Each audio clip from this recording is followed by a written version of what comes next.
The annual sales volume of the Synthèse Group company was already approaching more than $20 billion. Electronics, cars, communications, heavy industry, clothing, food, these are not all the industries that the company owned. For many years now, the Synthèse Group company has been considered one of the richest and most developed in the country. Jack Brown was finally approved to work for this company. He was from a rural area and had a college education.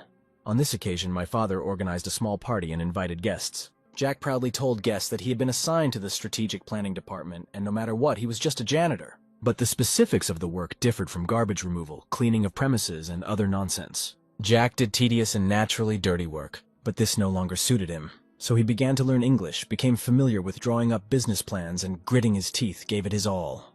And one fine moment, everything changed. In the Wilson family that owned the company, there was no one who did not know the name Jack Brown. When they had to deal with any kind of incident, including dirty cases, they turned to him only. After 13 years at the company, no one knew the hidden truth about the Wilson family better than Jack. As a result, Jack received the full trust of the company and the Wilson family. They could easily deposit huge sums of money into his personal account without worrying about the consequences. The financial director called Jack and said that he needed to temporarily leave for another country, and for this purpose, $700 million would be transferred to his account. Jack replied that this was a huge amount, but the director said that he trusted Jack more than his own wife. Jack received complete trust and knew that his life was just beginning. While at the airport, Jack looked at the plane departures board and looked for the line with his flight. Having arrived safely, Jack was already leaving the airport when two strangers in suits approached him. They greeted him and said that it must not be easy, because the path is not close. Jack looked at the strangers in disbelief. He didn't know them, but they knew his name. He asked what they were doing here, since his arrival was supposed to remain a secret. The strangers replied that they were tasked with meeting Jack and helping him upon his arrival. Suddenly, Jack felt something hard poke into his back. It was the barrel of a gun. The fat man said menacingly that they were assigned to help, and Jack must silently follow them. The second stranger added that it was better to do as they told and not to escalate the situation. Jack wondered if this was the company's way of getting rid of him. Sitting in the car, they had already left the city, and Jack thought why this was happening to him, because he worked like a dog and was devoted to the company for 13 years. He didn't understand what he could have done that they were doing this to him now. Jack asked the fat man to call the chairman of the company, but he refused. Then Jack sharply told them to call themselves and say that they had done everything that was required of them, and he would remain silent, and he would hide somewhere in Europe and not show his face until his death. The second one, who was driving, said that Jack should not talk nonsense and would rather think about his parents and wife. Jack was alarmed by this statement. He did not understand what his wife and his parents had to do with it. The fat man explained that the chairman told Jack not to worry about his family. They would be given good financial assistance, and his wife would be sent to America, where she could live in abundance and without problems. Jack became even more worried. He was involved in the corrupt practices of the company and did not believe that the family would receive any benefits. In addition, they would not even give them his severance pay. It is likely that the company will file a claim for damages, confiscate the property, and leave you without a penny. The car stopped in some forest clearing near a lake, and he was ordered to get out of the car. Jack walked to the shore of a lake whose name he didn't even know, but he felt only one thing: this lake would become his grave. Jack heard the sound of a cocked gun from behind and turned around. The fat man had already pointed the muzzle of a pistol at him. The boy woke up from his own scream and opened his eyes in fear. 3 months have passed since Jack woke up in this body, but he was constantly haunted by a dream from a past life. A pleasant young woman sitting in the front seat of the car turned and asked if Lucas was okay. In this body, his name was Lucas, and he looked at the woman. It was his mother. She is an actress, although she only starred in one film. It is said that after receiving a passionate courtship from her father, Lucas, who was a fan of hers, she disappeared from the screens. Brother Jimmy, playing on the phone, said that Lucas was sleeping and then suddenly jumped up. Mom asked if Lucas had a nightmare, but he replied that he was just a little surprised and not to worry. Mom said that Lucas has suddenly become so mature lately that she is confused. Jack understood her perfectly, because he himself was confused by this whole situation. He looked out the window and thought that today was exactly 30 years before his death. 3 months had passed since he woke up as Lucas, the youngest grandson of Richard Wilson, the founder of Synthèse Group, about whom there were many legends. Lucas was the 10-year-old grandson of the family that ordered his death on the lake 30 years ago, and why he returned in Lucas's body. Jack did not find an answer. While working at Synthèse Group, Jack did not remember meeting these people, who were his parents, because they were removed from the affairs of the family company. They couldn't even get close to the company office, and it all happened because of their wedding. Synthèse Group chairman Richard Wilson was angry with his son, who decided to marry a celebrity against his will. But due to Martha's pregnancy, They had to legalize their relationship. And later they were completely expelled from the company. The other siblings fought constantly to get the largest share of the company, but Lucas's parents shunned all this and just wanted to protect their family. Finally, the car arrived at the gate of Wilson's residence. Jack looked out the window, who knew he would end up here again. The residence consisted of 3 huge estates with an area of more than 3,000 kilometers. A huge castle with 3 ground floors and 2 underground, as well as parking for 50 cars. The guards greeted Heinrich and let him into the estate. Sitting in the car, Jack looked at the green lawn and remembered how he got rid of weeds as his first job. While Richard Wilson was still alive, Jack visited this estate more often than at home, but later this place was taken by Philip Wilson, Henry's older brother. Today was the birthday of the head of the company and family, Richard Wilson. In connection with this, a large number of important people were invited. That is why Henry had to come to the estate with his family and congratulate his father. Disapproving whispers were heard from all sides, and hostility towards the arriving family was felt. Jack thought so. Everyone completely ignored their arrival. After passing through this entire crowd, the family entered the main doors of the estate. Trying to show respect, Heinrich greeted loudly, but there was no answer.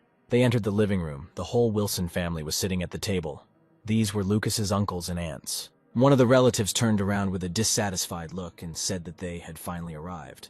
They all dreamed of getting a tasty piece of meat called Sintes Group, and each of them was the embodiment of greed, awaiting the death of their father. And then the red-haired woman, angry at their lateness, shouted that it was time to get rid of the habits of stormy youth and be on time. Jack looked at the woman and got the impression that he had seen her often. Heinrich apologized for being late and said that they could not arrive on time. The woman replied that all this was starting to irritate her. Jack remembered her. She was almost 70, but she constantly changed and brought her young lovers here. Caroline's character did not change.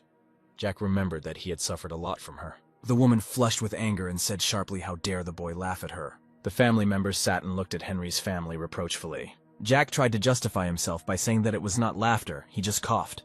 Caroline couldn't stand it and jumped out of her chair, screaming.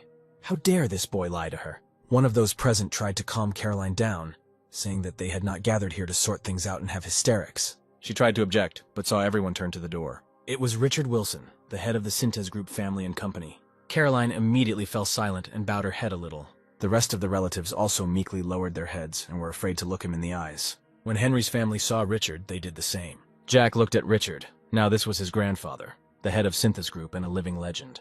Richard almost went down the stairs, and everyone immediately stood up. Not only his employees, but also his own children were afraid of him. Working for Synthesis Group and the Wilson family, Jack had never met him in person, and now he saw who Richard Wilson was. To somehow break this uncomfortable pause, Heinrich said that they had also come. Richard looked silently towards their family. He looked at Jimmy, his grandson, who was shyly hiding behind his mother's skirt. It was Jimmy who was the reason that Henry and Martha had to get married, and which Richard Wilson could not completely resist. The next minute, Richard looked at Lucas, his youngest grandson. Jack forgot how to breathe for a second. His throat was dry and his palms became damp. Richard came almost close to his grandson, and Jack's legs began to shake. And suddenly Richard changed. He smiled, and said that he was glad to see his grandchildren. He was disappointed that they rarely see each other. He put his hand on Lucas's head, stroked it, and said that he had something for the baby. Jack looked at Richard and could not understand why the head of the family was so kind to him.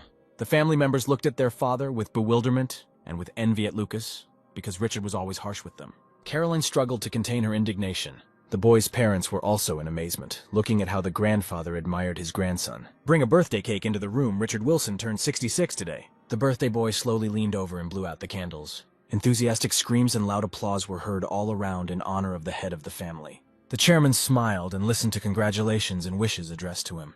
Heinrich and Martha also joined in the congratulations and wished their father health and longevity. The children present at the celebration also pleased their grandfather with their congratulations. Lucas's brother Jimmy remained silent and constrained. He felt awkward in this company of his rich aunt and uncle. Jack stood among the guests and closely observed the behavior of his relatives. Suddenly, he heard someone ask his mother to bring water, but did not attach much importance to it. Jack looked back and saw Martha carrying a tray of glasses and alcoholic drinks to the next table. She was very kind, and compared to Caroline, never made trouble. At that moment, Caroline called out to her and ordered her to bring a glass of water with ice. And from the opposite side, a fat relative was already shouting at Martha, who told her to immediately remove the dirty dishes. The third relative scolded her rudely for moving slowly. There was anger lurking inside Jack. His relatives openly forced his mother to work when a dozen service personnel were present even without her. But Martha did not disagree. She collected the dirty dishes and took them into the house. His heart sank from what he saw, but he could not do anything, because for everyone present, Jack was a simple child and 10-year-old grandson Lucas. Mom noticed Lucas standing nearby, walked up to him and sat down on her knees. She carefully buttoned the button on his jacket and looked at her son. Then, gently stroking his cheek, she said that her son was the most handsome. Jack looked at Martha, who was now his mother, and realized that being in this body was incredibly unusual. But thanks to the warmth she gave to Lucas, she helped Jack adapt quickly. Suddenly, she quickly jumped up, hearing comments about unwashed dishes, and began collecting plates from the tables. Jack clenched his fists and gritted his teeth. He promised that one day he would make sure that his mother received the proper treatment. He noticed how coldly his grandfather behaved towards his parents, and all his relatives and friends tried to be like him, hence the general hostility towards their family. Richard Wilson was thanking the guests for their visit when he noticed Lucas standing nearby. He leaned over to his grandson again and said that he wanted to show Lucas the gift he had promised. Jack broke out in a cold sweat. If only his grandfather wouldn't ask if Lucas remembered what he was talking about, because Jack didn't know the answer to this question. Entering the children's room, Jack saw what Lucas wanted to see. It was a toy horse. It was brand new and probably very expensive.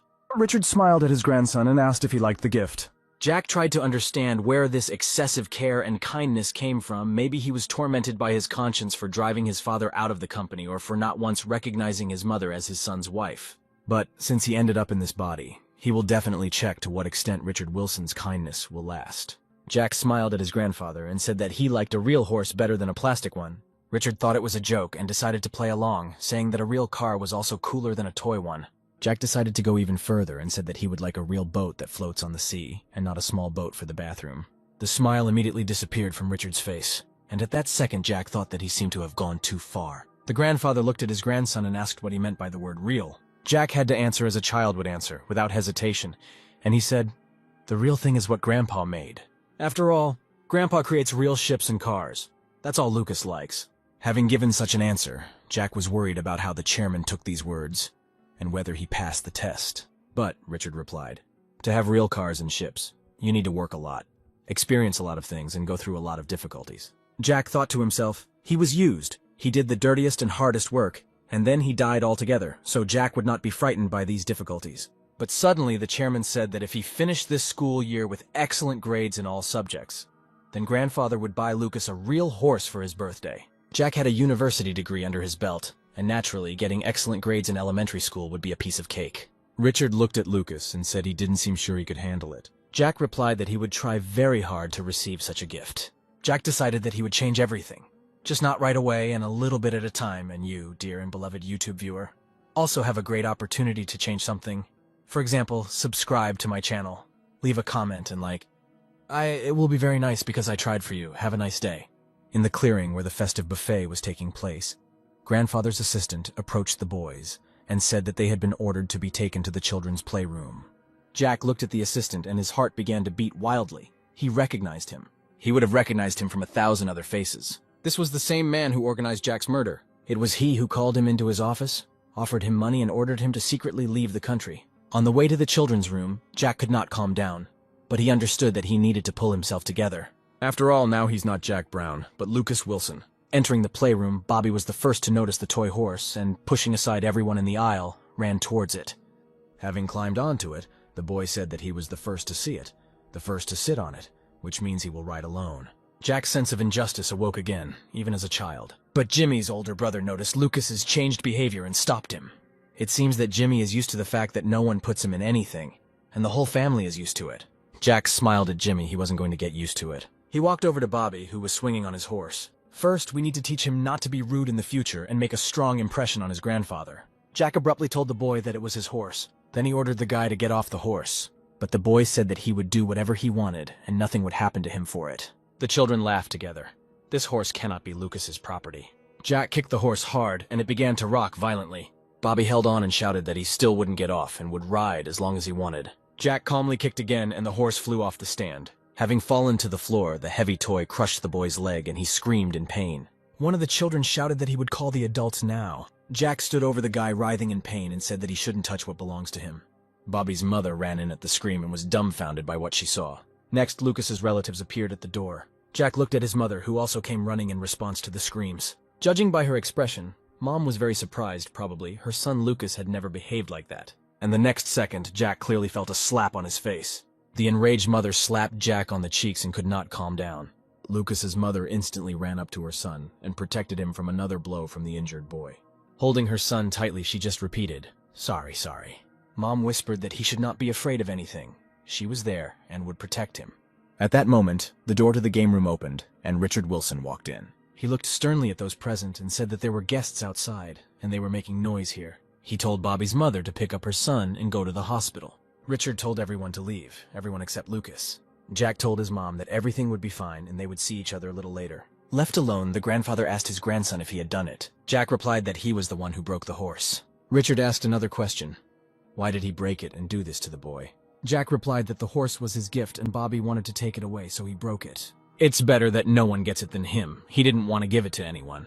Richard smiled. Jack knew that the chairman would like this cruelty. The cruelty of the leader of an empire who does not want to lose an inch of land. Richard said that although Lucas didn't mean to hurt Bobby, he did get hurt, so his grandson will be punished.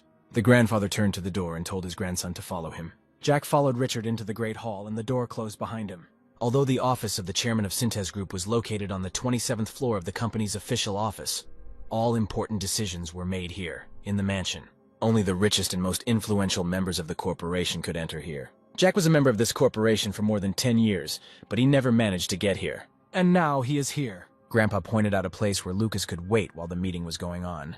Jack noticed that in the place where his father Heinrich should sit, Kevin, his uncle's eldest son, was now sitting, but he was only 20 years old. Perhaps he has already been appointed as grandfather's successor. Richard looked at everyone and asked what they thought about the problem and how it could all turn out. One of those present said that this aristocrat is stubborn. The end of his term is approaching, but he does not give up.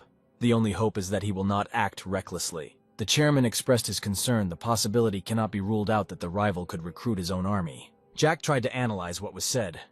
Tenure, suppression, the army. It seemed that the conversation was not about the company, but about the country. The employees suggested that we consider other methods. More than 1 million people from all over the country have already gathered. And if the military gets involved, perhaps 2. Now a flame of anger has broken out in the ranks of the rebels. If it is extinguished, they will be afraid. But if the army comes to help, then it is like pouring oil on the fire. Even the current government understood this. Richard menacingly asked if he wanted to say that we must prepare for an attack by the government, and next year the president will be in opposition. The employee replied that he did not completely rule out such a possibility.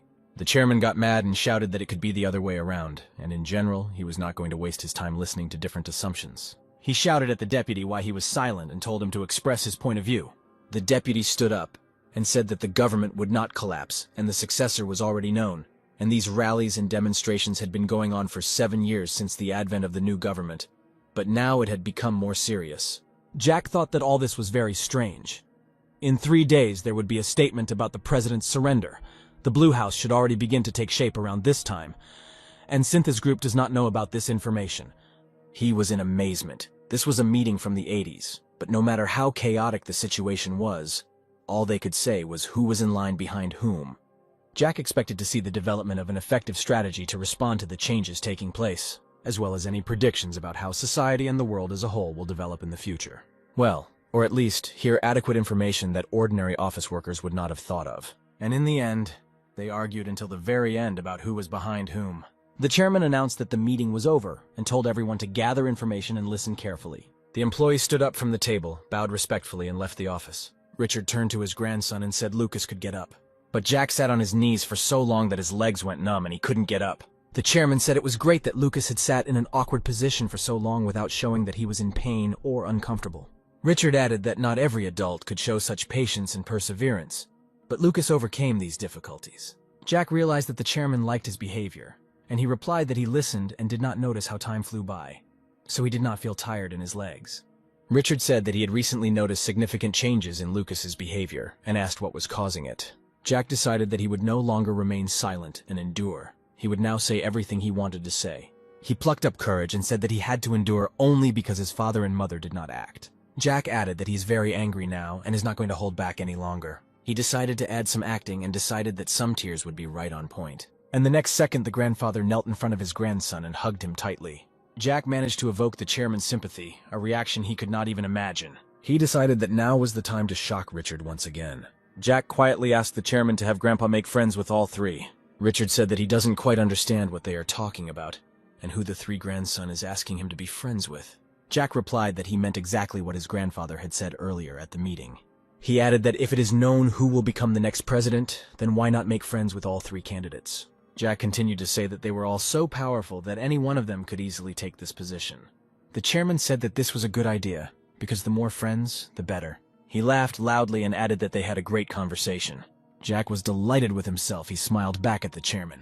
Richard suggested that Lucas play somewhere while his grandfather worked. Then he looked back to his grandson and said if he saw Kevin, he should tell him to come into the office. Jack said that he would call Kevin, and satisfied went out into the corridor. Left alone, the chairman called someone and told him to take care of all three and treat them like VIPs. Richard added that they should not forget to say that they hope for a successful resolution of this situation. After hanging up the phone, the chairman remembered the conversation with his grandson, and could not believe that a 10-year-old grandson was saying such serious things. At that moment, Kevin looked into the office and asked the chairman if he could come in. Richard replied that now he is not a chairman for him, but just a grandfather. Richard said that Kevin not only listened in the meeting today, but perhaps also thought. He clarified that now he is asking this not as a chairman, but as a grandfather, so he can answer and not be afraid. Kevin said that the protesters are at their peak right now, and he thinks if the president sends in the military, it will become much quieter and calmer. This means that the current government will continue to govern, and the friend and successor of the current government will become the next president. Richard was expecting this answer and said that Kevin should join him in line. Kevin looked at his grandfather in bewilderment. He did not fully understand what kind of game the chairman was playing. Richard said that was all, returned to his desk, and told Kevin to leave. He sat down in a chair and closed his eyes. Resolving issues and making decisions, both business and political, took too much energy. Jack stood around the corner and watched Kevin, who had left the chairman's office and was now standing in the hallway. It would be nice if he was the eldest grandson. Returning home, Martha asked Heinrich what she and her father were talking about. Heinrich replied that the chairman advised him to focus on educating his sons well. His father looked in the rearview mirror and said that he did not intend to scold him for what happened at his grandfather's estate today. Lucas asked for an apology, and his father said that he had already received his punishment, and most importantly, that he understood his mistake. The father added that the grandfather was going to send him and his brother Jimmy to a personal teacher. Jimmy exclaimed dissatisfiedly he didn't really like this idea. The father replied that it was okay if he didn't want to, and then asked Lucas if he liked his grandfather's proposal. Jack thought that the teacher should have learned from him, but since the chairman decided so, he would not resist. He answered his father that he agreed to have a personal teacher, and his father said that he would prepare everything for this. Jimmy leaned over to Jack and said that Lucas was great today for making idiot Bobby cry. Then he turned away and stared out the window, dreaming about something. It seems he also had a lot accumulated. There was a report on TV from some politician about how we are now in an era when deeply rooted conflicts and antagonisms between people have resulted in a national crisis. And the announcement of the declaration adopted by the president on June 29th, 1987 became the official declaration of the government. There was also news on another channel, where another politician continued to say that a new era of supreme power races was beginning. Jack listened, drank juice from a straw, and wondered what Richard Wilson should do now. Jack was returning from school and noticed a very familiar car at the entrance of their house. On the territory, he met a gardener who told him that his grandfather had come to visit them. And suddenly, Jack heard conversations in the house. The conversation took place in a raised voice. Martha sat opposite Richard and repeated once again that neither she nor Heinrich asked for a share in the Synthes Group company. Richard was angry. He personally came with such a proposal, and now he is being refused. And Martha continued to say that she understood the chairman's intentions to raise Lucas so that he could succeed in the Synthes Group company. But he is only 10 years old, and she would like him to decide for himself what to do when he grows up. Richard said that doesn't she understand what it means to give away a share of the company? Besides, he was going to take them back as children. But she refuses the last chance that Richard gives them. Martha apologized, but replied that she and Heinrich were trying to raise Lucas so that he could make his own decisions. At that moment, the door to the room opened, and Martha and Richard turned around. Lucas stood on the threshold. The chairman quickly stood up, walked up to his grandson, picked him up and said that he had returned early from school. Although grandfather was no longer young, Jack felt that he was very strong. He looked at his mother, who usually remained silent in the presence of her grandfather, but now she boldly decided to speak out about her son's problems. It was very unusual and at the same time touching. Jack asked why his grandfather was angry, but he replied that his grandson only thought so because he raised his voice a little. But Mom said that everything was fine and she and Grandpa were just talking.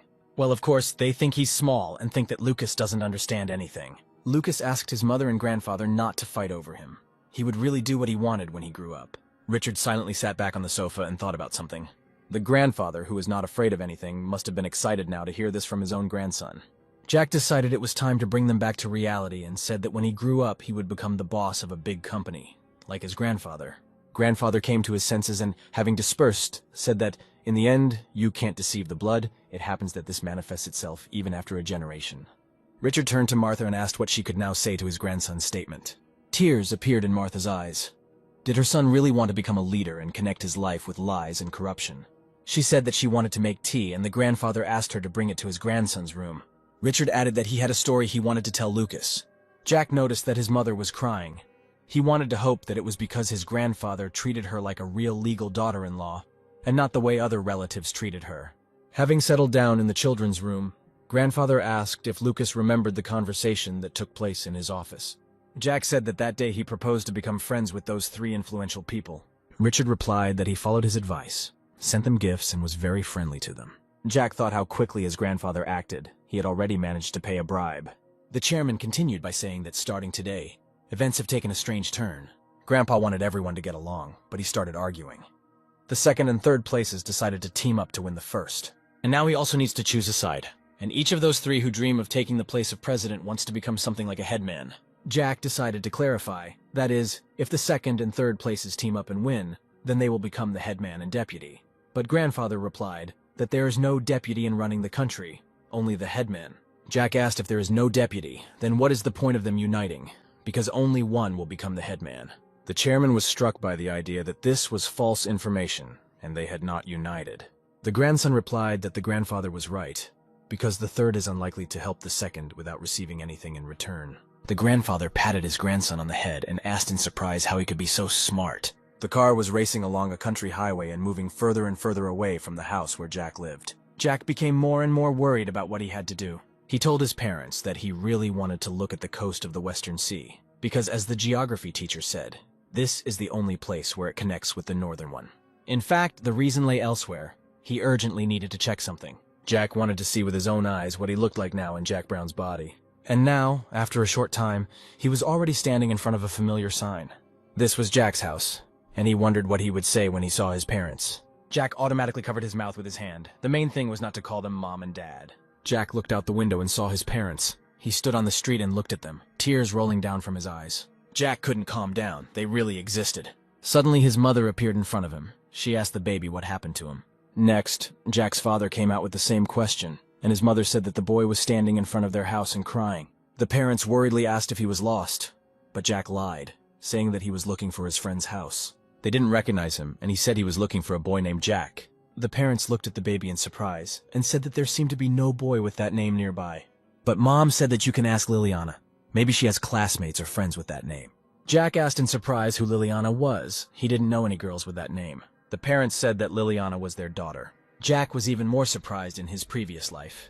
In their house, he did not have a sister named Liliana, and his parents do not know him. He was horrified because he realized that a man named Jack Brown did not exist. Richard Wilson sat in his office and looked at an article that published the results of the past elections. A few months ago, when the current government announced its surrender, all the conglomerates of the financial group began to help Yang and Kim.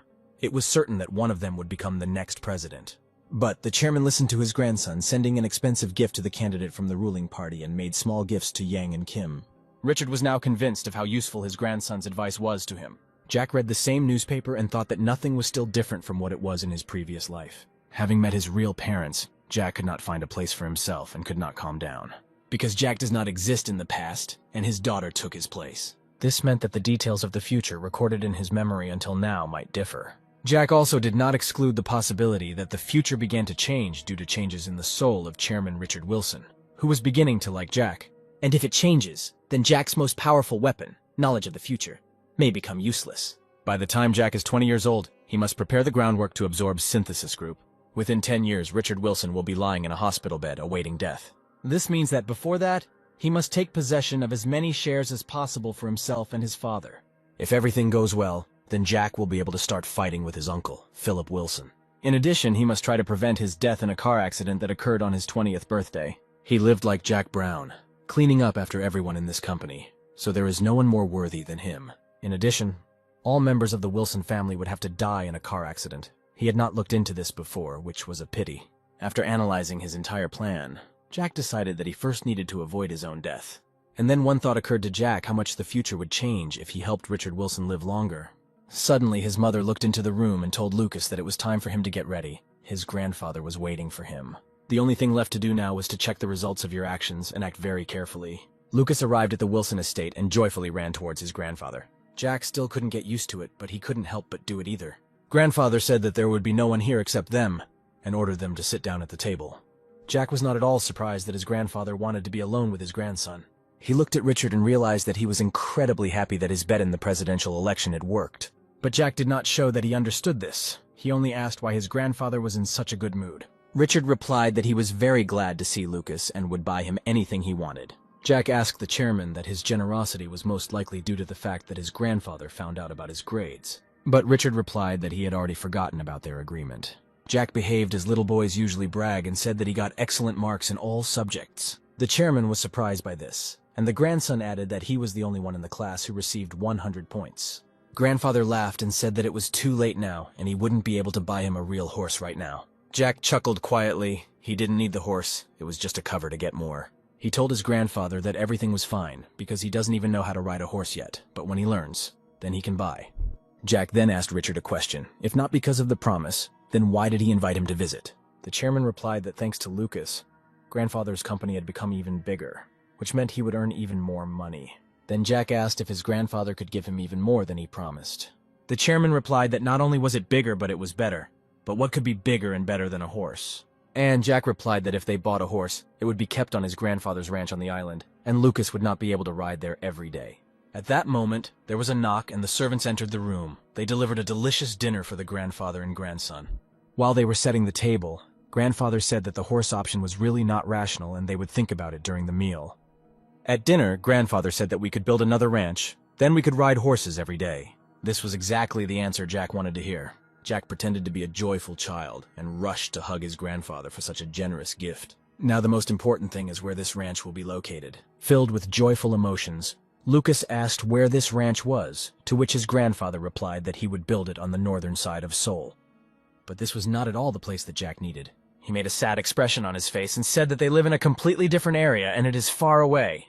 Grandfather smiled and replied that there was no ranch nearby that could be purchased. And the resourceful grandson suggested that it could be simply built because his grandfather could do it. Jack once again made his grandfather laugh, but he didn't understand what he said so funny. Finally, the chairman calmed down and said that out of 48 branches, he had created only 19, and the rest were captured. Most of the companies to which he had a hand were created in the early days of the existence of Synthesis Group at first. Everything had to be done by oneself, and then persistence and the desire to develop appeared. Jack was looking forward to his grandfather finishing the story about the history of the company, and finally making his decision. The chairman replied that this is why he really liked the idea of building a ranch. Richard shouted to one of his assistants and ordered him to bring him a map. A minute later, the card was already in the office. All that remained was to make sure that the decisions of Jack and the chairman coincided. The chairman laid out the map on the table and said that now he will see how good Lucas has an eye. The grandfather handed his grandson a red marker and told him to mark on the map the place where he wanted to build a ranch. The ranches were also just a cover. Jack was going to secure the land in advance, the price of which would skyrocket in 10 or 20 years, and this would be a good help in the battle for the share of Synthesis Group. Richard kept a close eye on Lucas and advised him to choose wisely, preferably not in the city center. And when Jack circled the area he needed, the chairman said with surprise that it was a little far from Lucas's house. But he respected his grandson's opinion and agreed. The chairman again called the assistant and, handing him the map, ordered to urgently find out everything about the condition of this land. After the doors closed, grandfather said that we could start eating. At dinner, the chairman asked how Lucas was doing at school and how many friends he had. Jack answered positively, but in fact he had no friends. How could he be friends with children when he was already 40? Then the assistant entered the room again and said that he had brought information about the selected lands. He explained that the area is called the South Bank and has a limited development area. It is a rural area with cucumber and melon fields. There are poor transport links and a poor population of residents, so the likelihood of development is very low. The president thought, this means there is no competition there and building a ranch will not be difficult. Jack watched as the chairman tapped his finger on the table and waited impatiently to see what decision Richard would ultimately make. Finally, Wilson gave orders to find out what land could be purchased there with an area of at least 150,000 square meters. Jack sighed imperceptibly. He managed to force the chairman to do what he had in mind. When the assistant left again, Richard turned to his grandson and said that if he were in his place, he would not buy this land. It was a meager dirt hole. It will take a lot of effort and time for it to generate income, and perhaps this will not happen at all. Perhaps it is not worth buying this particular plot. To which Jack replied that no one knows the future, much less how the country's infrastructure will develop. Grandfather agreed that he did not exclude the possibility that in 20 to 30 years, this land would have great value, which Lucas would see. Jack replied that he would try to maintain and increase these investments. But Jack wasn't going to wait that long. He knew that within 2 years a new city would stand on this land. The chairman could not even imagine that he had just given Jack 150,000 square meters in the center of the future new city of Bundon. One of the following days, his daughter Caroline and her husband Oliver stood in the president's office, who announced that he wanted to run for deputies of the National Assembly. Caroline said that he had good support among the middle class and could become an additional force for his father. Richard replied that he already had a deputy ready to come running at a moment's notice, and his son-in-law should be content with what he now had. Caroline got angry and asked if her father meant that he felt sorry for using the money for his husband. The chairman reminded them that it was he who helped Oliver get a job in the prosecutor general's office, and he now wants to repay him by running for deputies. Oliver felt awkward and began muttering apologies under his breath. But Katrina immediately shut his mouth and continued to put pressure on her father, saying that her husband did not deserve such treatment. He was from a family of the best lawyers in the country. Richard smiled evilly and reminded him that it was he, using his strength, power, and money, who made his father the chief prosecutor and Oliver his deputy. All these actions were done in order to turn them into loyal dogs and protect Cyntha's group. Oliver stood red as a lobster. He already regretted that he had agreed to his wife's idea. The chairman told Oliver to get rid of this nonsense in his head and just continue to live as he lives now, without knowing worries and hardships. Richard then reminded them that vain greed and greed often lead to ruin. Caroline looked at her father with bewilderment. If he agreed, she made big plans for her husband's career and planned to get a big income from it. And then the chairman turned to her and said that she owned a department store and still dared to remain dissatisfied. Carolina realized that her father had figured out her plan to put her husband into politics and gain power, and then get rid of her brothers and take over the Cyntha's group. She humbly lowered her head and asked her father for forgiveness. And the chairman told them to be content with what they had. And if the efficiency of the department store management decreased, then he would take it away too. All this time, Jack was in the office. He sat quietly on the sofa in the corner of the office and saw everything that was happening. He knew very well the imperious character of Caroline, who was ready to go over her head to achieve her goal. It must be very disappointing for her to watch how her older brothers, one after another, take over, and she herself was removed from the list of heirs. Jack understood that if they did not have the support of the chairman, then getting rid of them would not be difficult. When Caroline and her husband left the office, Richard approached his grandson and asked if he was bored, to which Jack replied that he was reading a book. And then the chairman put some kind of envelope in front of Jack. He explained that these are the documents for the land that they spoke about earlier. Jack saw the numbers and said that the acquired area was much larger than what they agreed on. Richard praised his grandson for having an excellent memory and being good at math. Jack knew the chairman would like this, since memorizing accurate numbers in business is probably the basis of the basics. And Richard explained that there were several owners there with small plots, so he bought several. Jack immediately calculated in his head that in 2 or 3 years the compensation for the land would be more than $12 million. The current market value of an apartment in the city center was so much that in the future Jack could buy 200 such apartments with this money. The grandson ran up to his grandfather and, hugging him tightly, said that they would build the biggest ranch and buy many beautiful horses. Jack thought he might as well be a little nice since he received a gift of $16 billion. The following year was truly incredible as a directly elected president took office. He released a declaration that included proposals for cooperation and improvement of relations between several countries. All these political actions had a beneficial effect on the development of the country, where people began to move, and therefore housing prices soared several times. The government could no longer cope with such rising property prices and announced a plan to build 2 million houses. But prices continued to rise, and therefore a decision was made to build an entire city. Richard closely followed everything that was happening in the country and in the city, and when he learned about this news, he was completely shocked. The chairman asked the assistant if he remembered the day Richard gave Lucas the ranch property. He pointed to the map and showed his assistant that this was exactly the place where the new city would be built. Richard thought that childish naivety worked wonders. But in any case, the baby seemed to have thought through everything 100 steps ahead, and all this in just a year. But Richard was against buying this land. But his grandson insisted on this particular site on the map. The chairman told the assistant that Lucas would grow up to be a worthy leader and ordered him to take care of him. Because if Richard separated 3 or 4 companies and handed them over to him, then others would try to take them away. The assistant had to prevent this. Jack looked at the documents about the profit from the sale of part of the real estate, and the amount was staggering. He got rid of a small part of the land, and the profit was already 14 billion. He remembered the words of the chairman, who said that Lucas himself earned this money, so he can dispose of it at his own discretion. Further calculations predicted that in 30 years, this amount would increase and reach 100 billion. The next minute, there was a knock on the door, and Lucas's parents appeared on the threshold. They said that they wanted to talk to their son. They asked what Lucas was going to do with that money. Jack replied that he told his grandfather that he would keep the money in the bank. It seems they were worried that such a small boy could get a huge amount, and Jack decided to calm them down. Mom asked if Lucas might want to buy something, but Jack replied that he had everything he needed. Jack then added that what was more important was what they wanted to do with the money. And then an awkward moment came. Jack didn't understand why they were looking at him so surprised. Suddenly, the father stood up and silently walked towards the exit. Mom sat down with Lucas and said that Dad was very surprised, and added that they would talk about it later. Left alone in the room, Jack felt perplexed. Perhaps he had said something wrong. Martha found Heinrich in the courtyard of the house and decided to continue the conversation with him. She reassured her husband, saying that there was no need to worry about it. These were just the words of an immature child, and he clearly had good intentions. Heinrich replied that he was not angry, he just felt very ashamed at some point. He added that when Lucas said this, Heinrich's heart began to beat faster, and he thought that this was an opportunity that needed to be seized. Now he considered himself a pathetic father, drooling over his child's money. Martha reassured Heinrich, saying that this was really a lot of money, and it was the same with her. She thought that with such a sum, they could go abroad and live there together. Jack managed to overhear this conversation between his parents, and he realized that they really loved him very much. A little later, Jack chose the right moment and approached his father, saying that he wanted to ask him for forgiveness for making him angry.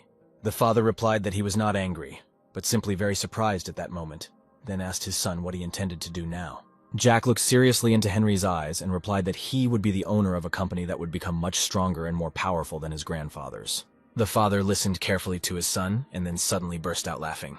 Of course, at that moment it seemed ridiculous. Synthes Group is the richest company in the country, and some child claims that he will build a larger company. The father said that he approved of his son's grandiose dreams and was making plans for the future. But Jack looked seriously at Heinrich and said that he needed his father's help. Heinrich replied that he was not at all interested in the affairs of the company. He had once studied business in England, but he was always interested in cinema. The son replied that his father said exactly what was needed, and, since he studied in England, perhaps he still had contacts of his classmates. The vice chairman of the company and eldest son, Philip Wilson, called Kevin, the eldest son of Uncle Lucas, and told him that this kid had already received 14 billion in compensation for the land, and when he dealt with the rest of the land, he would add another 10. Kevin replied that even if he just put this money in the bank, the interest would be about 1 billion and he could buy 20 apartments every month.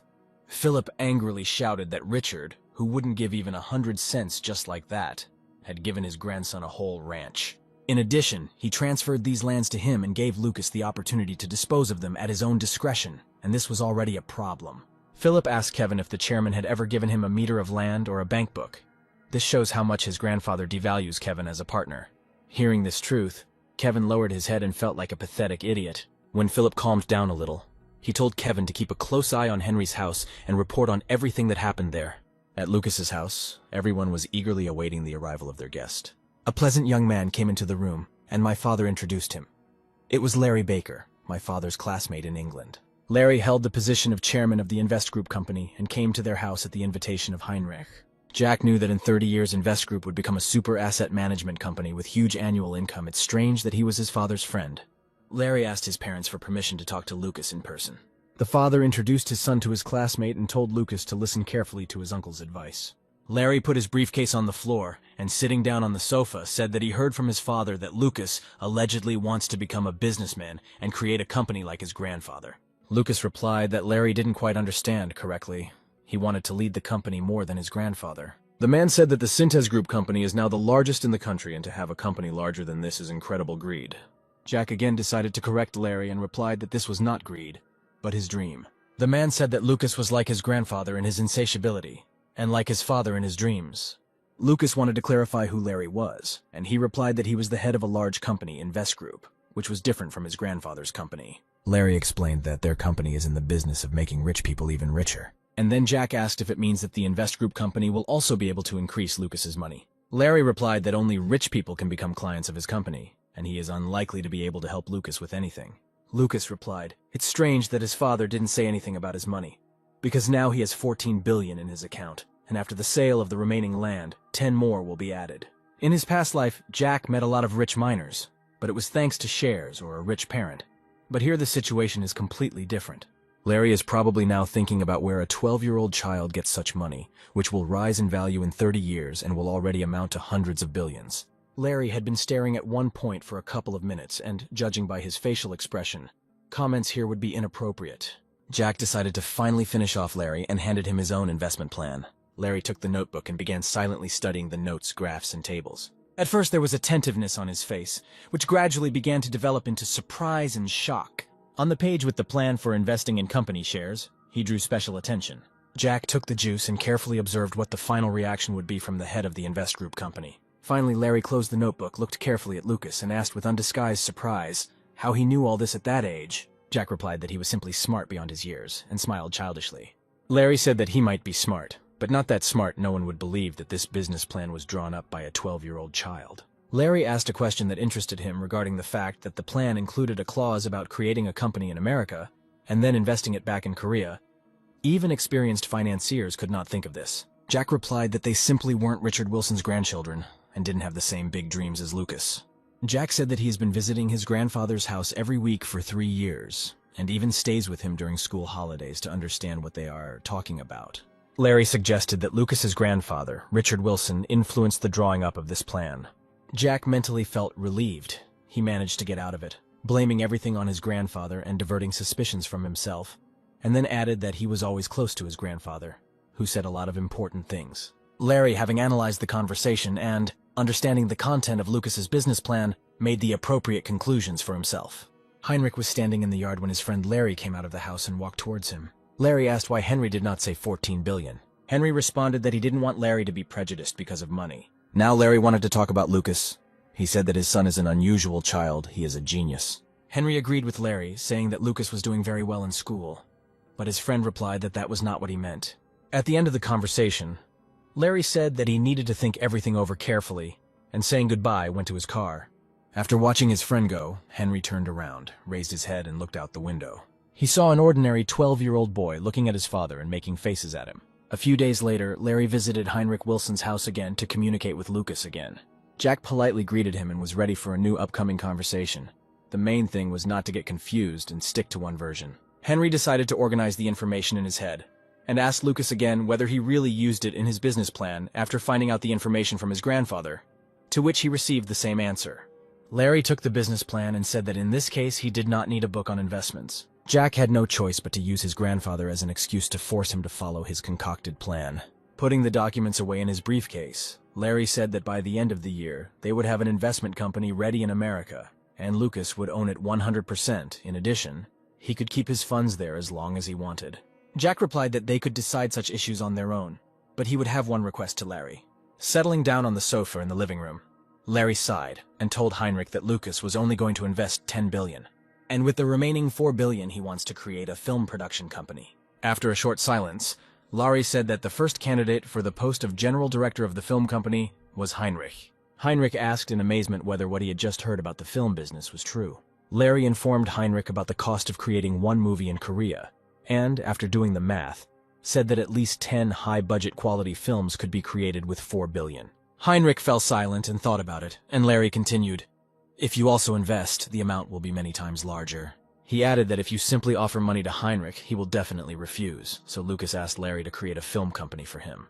Larry continued to say that Lucas said that in the future, he would force his father to take the place of CEO in this company by any means. One of the following days, an assistant stood in the office of Chairman Richard Wilson. He said that in front of him was the personal file of Mr. Larry Baker.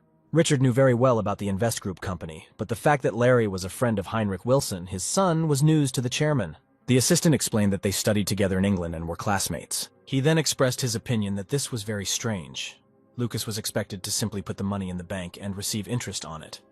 But it turned out that he decided to start an investment company. Richard instructed the assistant to meet with Larry personally to avoid suspicions that he had a desire to take Lucas's money. The assistant left, and the chairman thought that his grandson was quite smart. Having made an investment in an investment company, only interest was not enough for him, and in this he was very similar to his grandfather. In the summer of 1989, 2 million protesters demanded democracy and independence in the controlled republics of the Soviet Union, creating a 600-kilometer human chain called the Baltic Way. And in the fall of that year, the Hungarian government opened its western borders, which created a mass exodus of East German lords.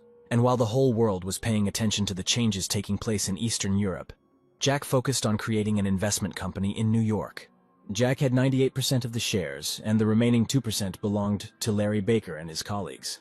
And at the end of November of the same year, Jack and Larry arrived in New York. Jack stood in front of his company office and looked at the high-rise building. Larry said that the building looked a little shabby. He bought it inexpensively so as not to waste money on something useless. Seeing the name of the fantasy entertainment company, Larry smiled and said that it sounded a little naive and childish. And Jack thought that, starting with this company, he would still show everyone a real miracle. Jack was delighted. Everything inside was done modernly and tastefully. The office premises were light and spacious. He knew that it was here that he would grow into a giant monster, which would soon completely devour Synthesis Group. A team of office workers was already walking towards them. They smiled friendlily. When Larry said that he was ready to give them the CEO of the company, everyone turned towards Jack. Larry told Jack that these were the people with whom they would work together and asked the boy to introduce himself to them. Jack introduced himself as Lucas Wilson and said that he was also glad to meet everyone. Larry was surprised and said that Jack knew English very well and spoke like a local. Naturally, Jack knew English very well. It was necessary when working at Synthesis Group. Jack wanted to know a foreign language better than people with a good academic education, so he studied it thoroughly, tirelessly. He said that although it was wrong to talk about work immediately after the meeting, he asked to find out information about one company. Larry said he approved of Lucas's enthusiasm and asked what company he was talking about. Jack said that we were talking about the Bill Market Company. The office employees began asking if they had heard something, and if Lucas really needed information about the Bill Market Company. Jack said that this is where the first investment will be made. At the age of 12, Bill Martin started his own business selling postage stamps, selling them directly, then opened several businesses, achieving success in marketing. Soon, using his acquired business skills, he founded the world-class computer company Bill Market. Larry asked in surprise how Lucas knew about this company at that age. Jack added that in addition to Bill making $2,000 from stamp sales, he made a lot of money from newspaper subscriptions in high school. Larry asked if Lucas was going to spend a fortune just for a story about Bill's childhood. But Jack replied that if he could earn that much as a child without having a rich grandfather, then that says something. After all, it is quite obvious that a person like Bill Martin will earn a lot in the future. Larry ordered the employees to urgently find all the information about Bill Martin and his company Bill Market. A few days later, Jack stood in front of the burger shop and did not understand why Larry had brought him here. Larry explained that Bill Market's investment potential was too low, and Bill agreed to meet him informally over a simple lunch. Larry added that Bill received $30 million, and last year he might have wanted to meet Lucas. Jack understood that in investing the main thing is to catch the right moment and understand when to enter a project and when to get out of it. Larry said that perhaps they were late with the meeting, and Bill most likely would not accept their offer since he had difficulty getting this meeting. They entered the burger shop. Jack looked around naturally. There was a middle-class contingent here. At the very end of the hall, Bill was sitting by the window. He waved his hand at them from afar. Jack looked at Bill for a few seconds. At 27, he was the youngest among the 500 richest people in the world, and at 34, he would claim 5th place in America with a fortune of more than $20 billion. Larry noticed how surprised Bill was looking at Lucas, and explained that the boy was his fan. Jack and Larry sat down at the table, and Bill shook Larry's hand. Bill immediately asked to get down to business. In 15 minutes, he had to return to the company. Larry didn't hesitate and immediately said that they represent the Fantasy Entertainment Company and want to invest in the Bill Market Company. Bill continued to chew his burger, and when Larry was about to take the documents out of his briefcase, he stopped him. Bill replied that he did not need any investments, and the amount that he now had was just right for him. Jack thought that, naturally, $30 million was enough for him to live a carefree life and prosper his company. Larry added that he is aware of the financial situation of Bill Market. But if the proposed conditions are exceptional, is there really no opportunity to reconsider his decision? Bill told Larry that he only needed funds to expand the company, and besides, Bill had the perfect plan. Bill continued that he doesn't do stupid things like increase company stock to make money. Jack and Larry looked at each other. It seemed that the conversation was not going well, and the deal might not take place. Jack asked to speak and said that Bill's past is Lucas's present, and Bill's present is Lucas's future. Bill replied that the guy dreamed too much, then added that as a child he was slightly different from others. Jack replied that he was also not like other children his age, and was even different from Bill. Bill stopped eating his burger, looked closely at Lucas, and asked what was so special about him. Jack replied that Bill, at 12 years old, had $2,000 billion on hand from the sale of stamps. Lucas now has the same amount and has $15 billion from the sale of land. Bill put down his burger and asked about the amount Lucas owned. Jack continued by saying that he doesn't know where Bill spent his $2 billion. But he, Lucas, knows how he uses his 15. Jack said that he was going to become a major shareholder of the Bill Market Company. Bill was surprised to ask Larry, having such ambitions, if Lucas was his son. Larry's answer threw Bill into a real shock. Larry replied that Lucas was his boss. Bill asked Lucas a direct question. How did he know that he sold stamps at the age of 12 and thus made money? At that second, Jack thought that he had seriously screwed up, had the story of Bill's childhood not yet been published, but he had to somehow get out of it. He looked at Bill slyly and said if he had not found out everything about Bill, would he have acted and invested such a huge amount? Then Bill asked the question, if Lucas is going to become a major shareholder and Bill is not accepting investments now, then how does the guy think about achieving this? He slyly added that regarding the composition of the board of directors, he has more votes, so his opinion will be decisive. Jack replied that, most likely, next year the Bill market would register on the investment exchange, and Lucas would immediately buy back the outstanding shares. He would instantly become a major shareholder, with $15 billion, and by the end of this year, Lucas would have 10 more. Bill became thoughtful when Lucas told him that he would become a board member and actively manage the company. Bill listened, and Jack continued to say that, having accepted his own investment, he, as a shareholder, would transfer his votes to them until he decided to sell them again. Jack assured Bill that he would have the right to buy back the shares first, and at the market price. At this point, Larry interrupted Lucas and told Bill that he and Lucas needed to talk for a minute. He told Lucas that this was not an issue that could be resolved so easily because the preferred right to purchase shares on the market was more expensive. Larry added that this is correct from the point of view of protecting management rights and the ability to dispose of votes. Bill saw the way Larry acted with Lucas, and said that he didn't believe the guy was the boss, but now he doesn't doubt it. He turned to the guy and asked his name. Jack lied and said his name was Howard Wilson. Bill looked at the guy and suggested discussing the situation in more detail. The plane was flying from New York to Seoul, on which Jack and Larry were returning. On the plane, Larry said that he would be busy with investment negotiations, but Bill refused all $15 million. Something needed to be done with the remaining funds. Jack replied that Larry should consult with the staff and offer him options that Lucas could consider. Larry said that he was very surprised by his conversation with Bill. It seemed to him that Lucas was just a smart child, but Larry's adult brain refuses to understand this. Jack replied that he was born again. He was from the future, which would come 30 years from now. So the knowledge of a 40-year-old man remained in his head. Larry seemed offended and said that he shouldn't joke so stupidly. He's not a fan of science fiction. Although at about this age you begin to understand where the past is, where the present is, and where the future is. Larry added that there is no need to doubt the intellectual level of a 40-year-old person who is engaged in economic activities. The chairman of Synthesis Group sat and read the aide's report, who said that Lucas had gone to New York with Larry Baker, and that the trip was more like a business trip than sightseeing and shopping. He then added that Lucas Wilson is currently spending money to create a film company. Richard instantly looked away from studying the report received from the New York branch and looked at his assistant in surprise. He clarified that the design is almost completed, and production is already planned to begin next year. That is, Lucas is putting together 2 projects at the same time. The chairman looked menacingly at the assistant and asked if he understood correctly that the film company was being created with Lucas's money. The assistant replied that it was true. Lucas had allocated $4 billion for this. Richard was angry. He believed that his grandson had screwed up by failing to spend his money wisely. The chairman added that it seemed that he had not trained Lucas enough if he was able to spend $4 billion so recklessly. Even if Lucas did it for the sake of his father. Still, if you feel that there is no hope of profit, you should not spend the funds. The assistant dared to object, answering that it was quite possible that Heinrich's films would become profitable. The chairman replied that Heinrich had been a slacker all his life. There was no question of a company. And besides, the film business is not easy to promote, because then where do failed films come from? The assistant thought that if any of the films were successful, the chairman would decide that Lucas's ability to invest correctly was incredible. Already at home, Jack looked through the documents relating to his investment plan. He invested about $9 billion in the Bill market, and also selected candidates where he could invest the remaining $6. Now Jack was getting acquainted with the constituent documents of the Nanosoft company, whose director was Chris Knight. Larry said he doesn't know much about the computer industry, but they say it's a little dangerous to invest in. Jack asked what the danger was, and Larry replied that the company was trying to release new computer systems, but the market reaction was not very favorable. This year, their 3rd version is being released, and it is possible that it will fail in addition. Their customer is preparing to develop their own operating system, and may terminate the contract with Nanosoft.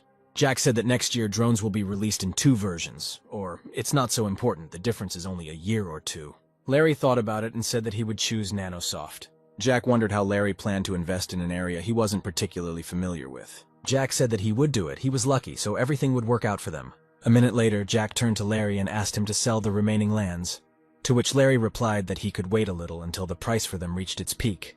But Jack replied that he needed more funds for the company in New York, because having already invested existing funds in 2 companies, Fantasy Entertainment needed additional capital for investment.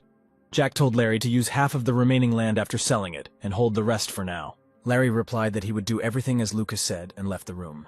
Jack understood that he was using only fragmentary information about the future, and in fact he didn't really know anything. He had never been a stockbroker, but just an office worker. Jack couldn't remember exactly when and which company became a good place to invest. But the one thing that would make his firm invincible over the next 30 years was movies. He knew most of the Hollywood films that brought huge profits to film companies, and also film investors who have never suffered financial failure. This alone will make you call yourself Hollywood Midas, who, according to legend, could turn everything into gold. A few days later, Larry was again at Lucas's house. He said that he had brought something interesting. He said he got it in New York, and Lucas should take a look at it. The folder was called Hollywood Production, Investments, and the Real State of Affairs. After looking at the documents, Jack said that he wanted to show this to his father and convince him that he could really make money from this. And then Jack came across a project for one of the films, which was almost at the stage of approval for distribution. He thought that if his father's company was responsible for adapting and distributing the film domestically, he could put pressure on theater owners to push it into release.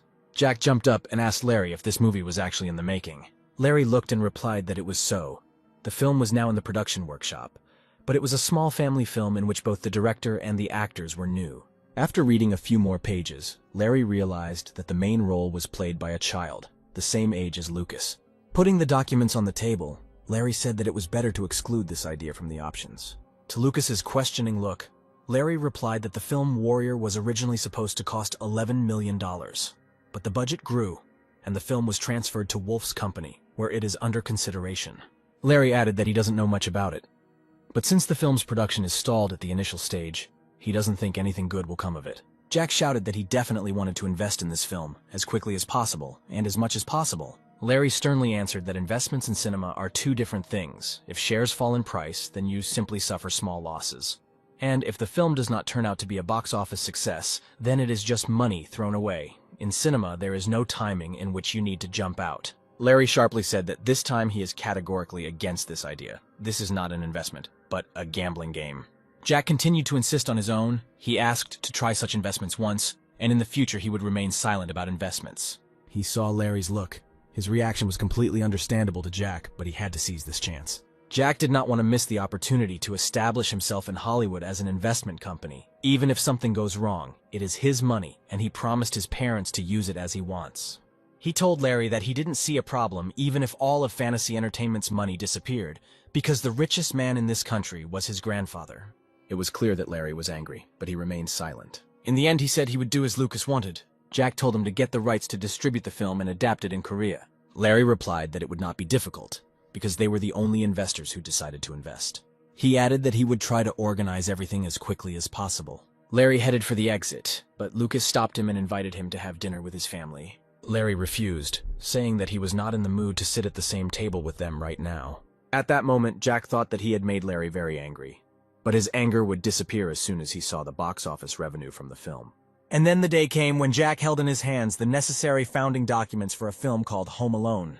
As soon as Nanosoft released a new operating system, the price of their shares immediately increased. Larry, who had previously been angry with Lucas, now smiled in surprise and said that the $8 million invested in the film would pay off within a few years. This film earned 6 times its cost, and that's just in America. Larry understood that Lucas was now the richest kid in the world.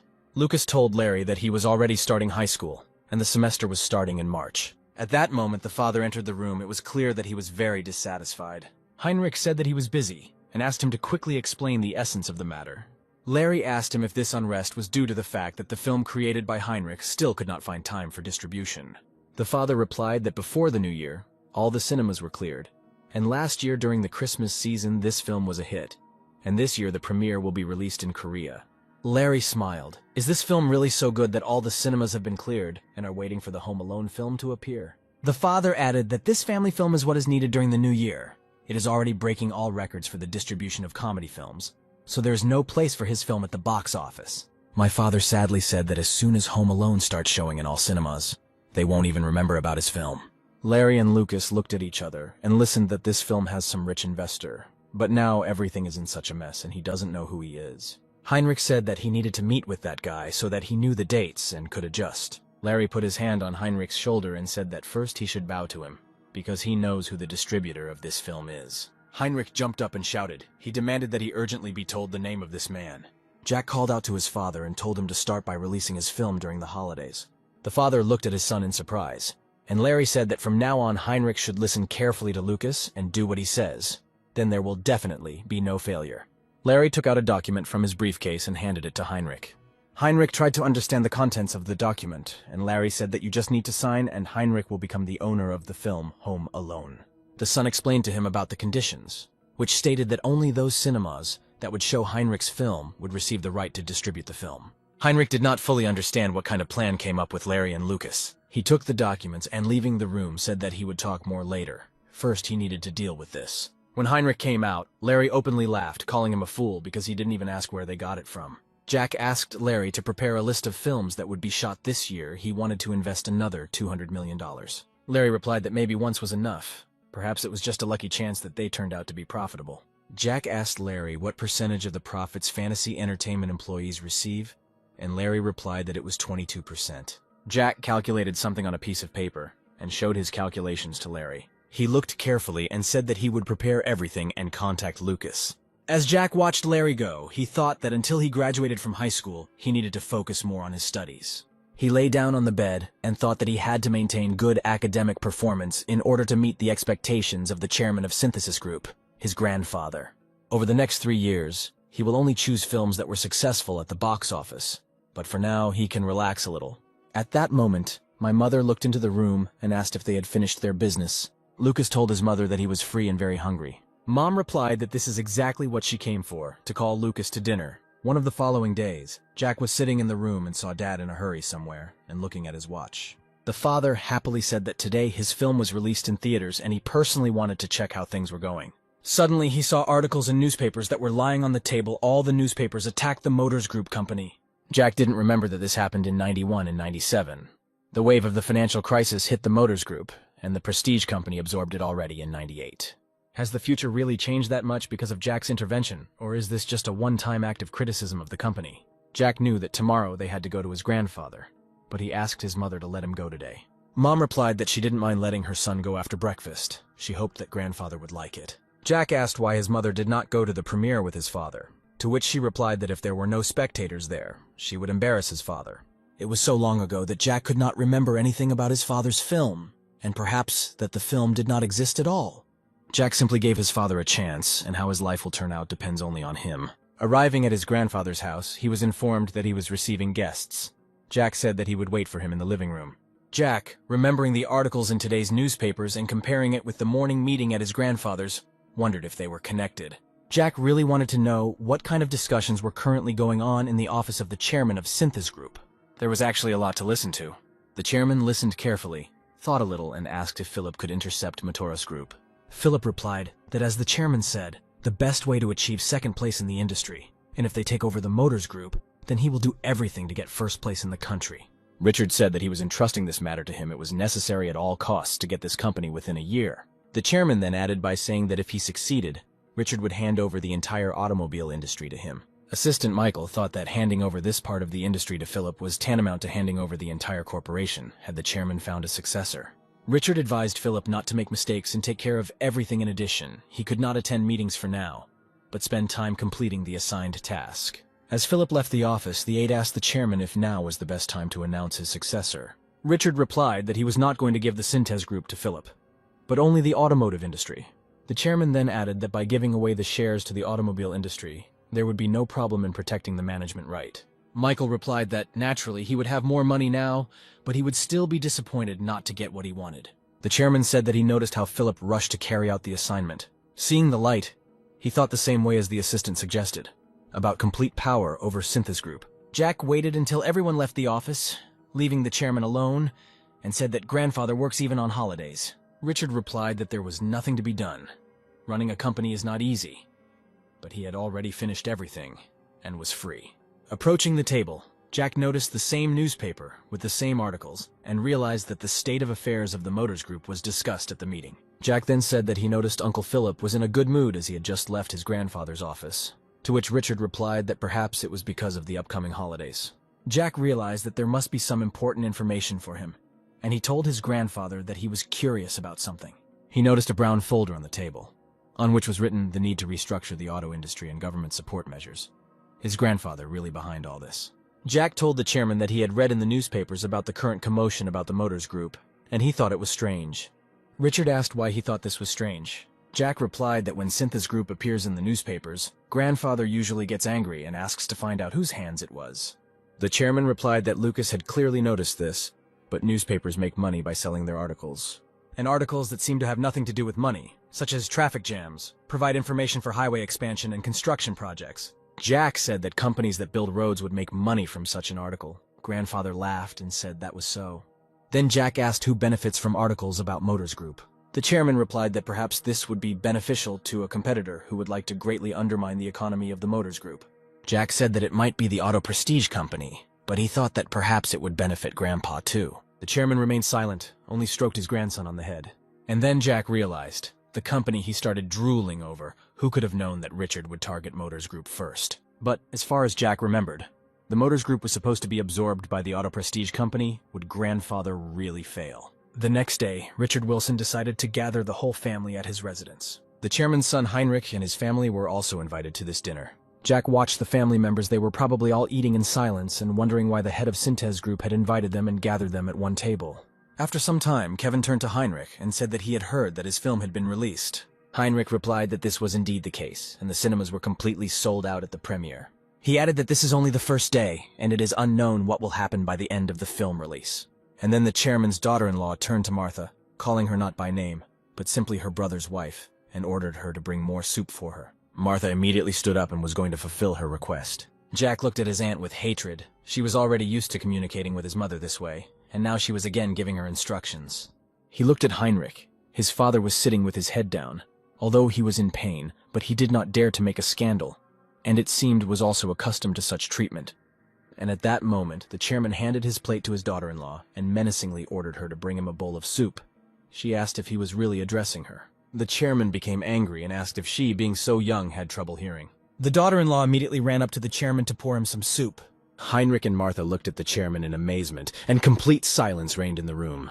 Having received more soup, Richard simply dug into the contents of the plate. He did not want to eat. He simply put his daughter in her place. Jack looked at the chairman. He had just officially and publicly recognized his father and mother as part of the entire family. Finally, its members would no longer bother his parents. Of course, Jack was immensely grateful to his grandfather for such an act. But what can you do? He had to stab him in the back in the near future.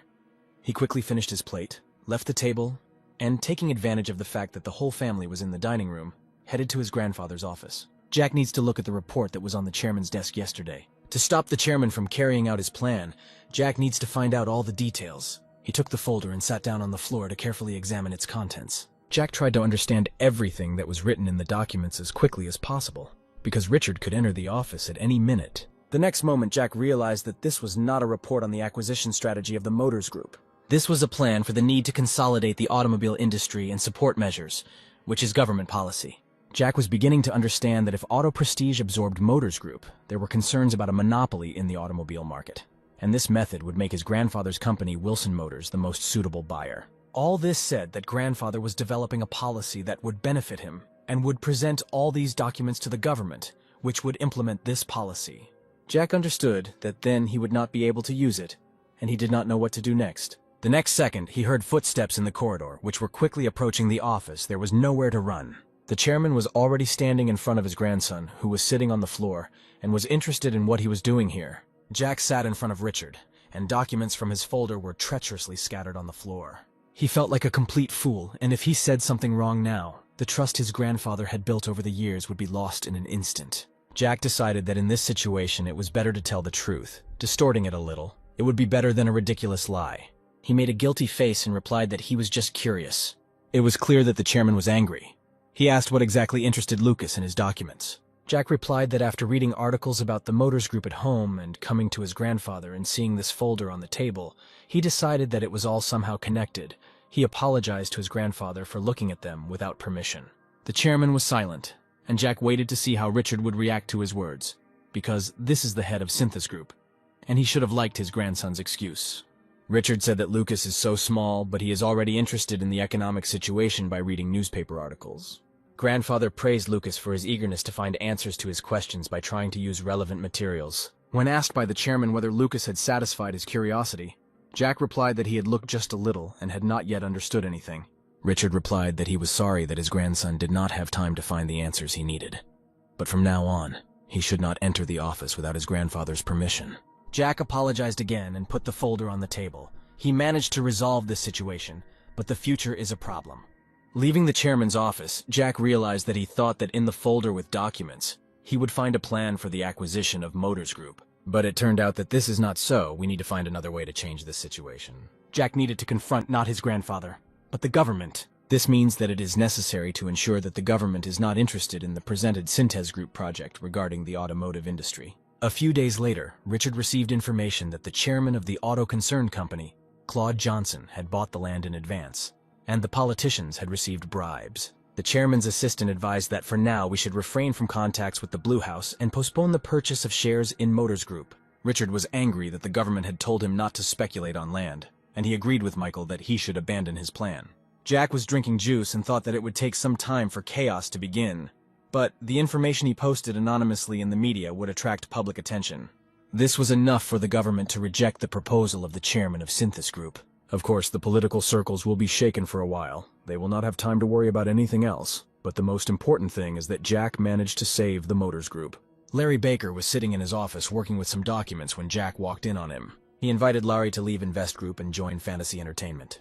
Larry replied that Lucas makes decisions on his own that have positive results, and he does not see the point of moving to Lucas's company, although he has 2% of the shares in it. Jack suggested that Larry create a branch in Korea, leave some of the funds there and manage them. Larry continued to work and did not want to discuss this issue.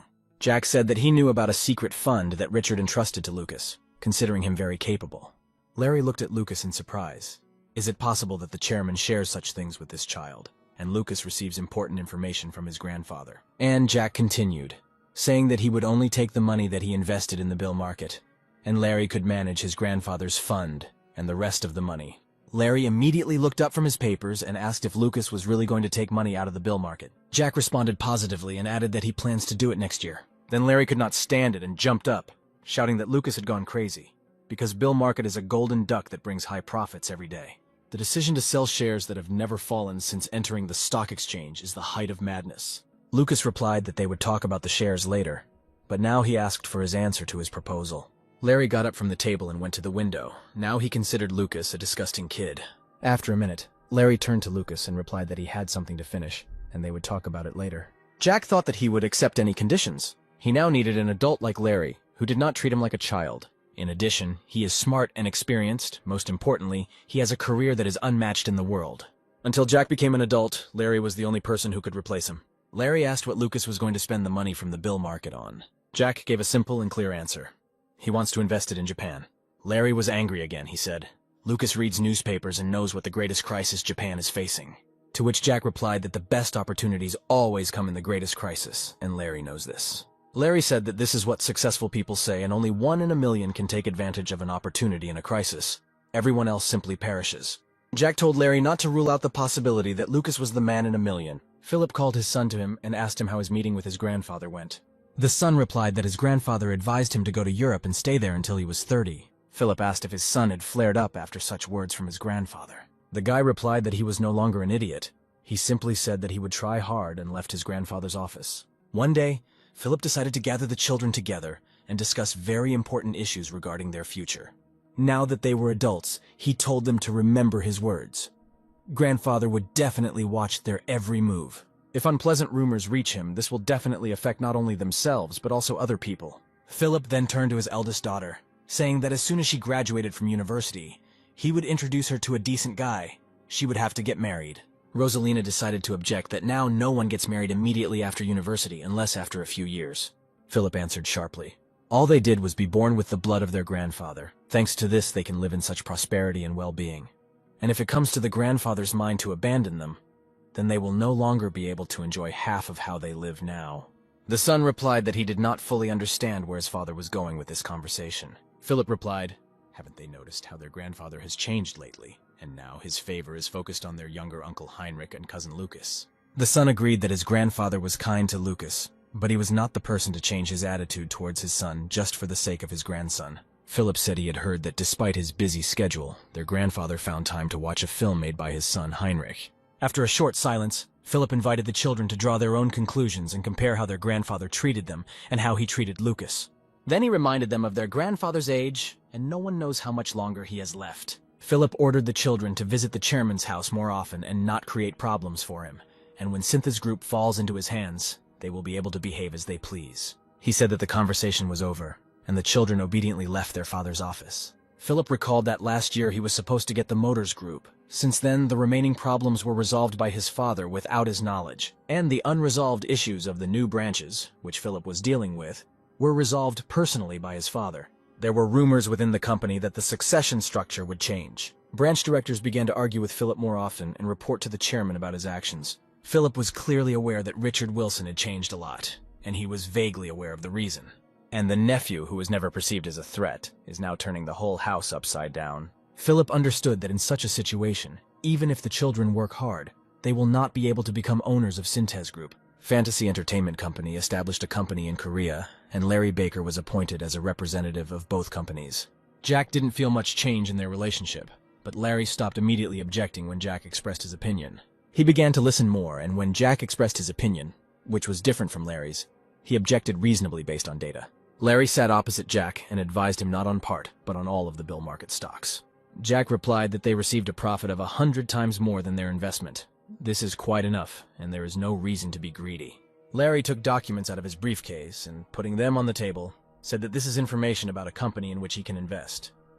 But he is not entirely sure. Starting to look through the documents, Jack said that last year they had quite a profit, and this is a large and well-established company. Larry explained that they are developing IT technologies, and as this area grows, so does the company.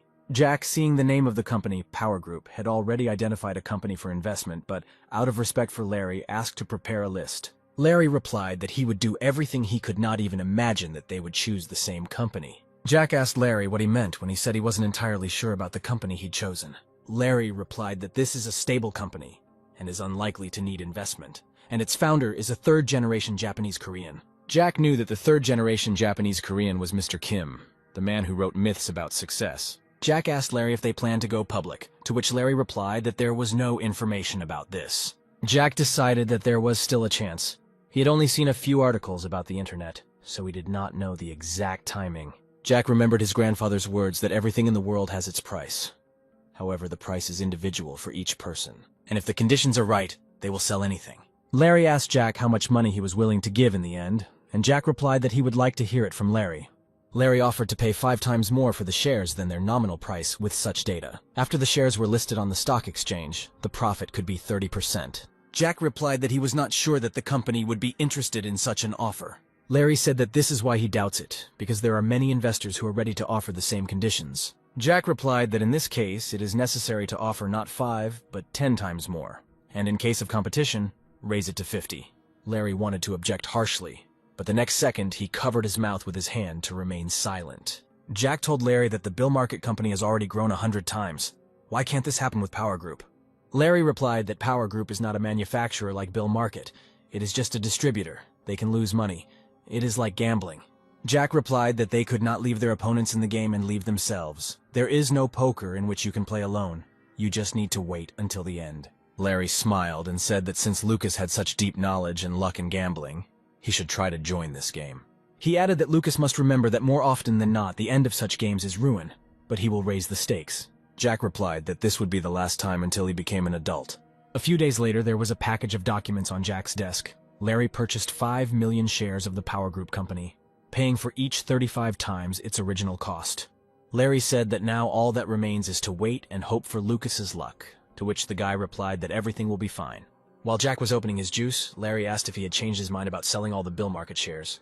Jack handed a jar of juice to Larry, and replied that they had already increased their investment 100 times and there was no point in holding on to it. They needed to buy more shares with the money from the sale of Bill Market.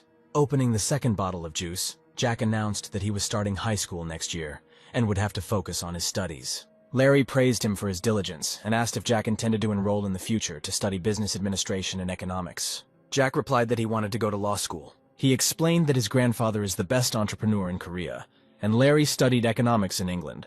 Both are nearby, so why does he need a university? Larry asked in surprise if Lucas was really going to become a judge in the future.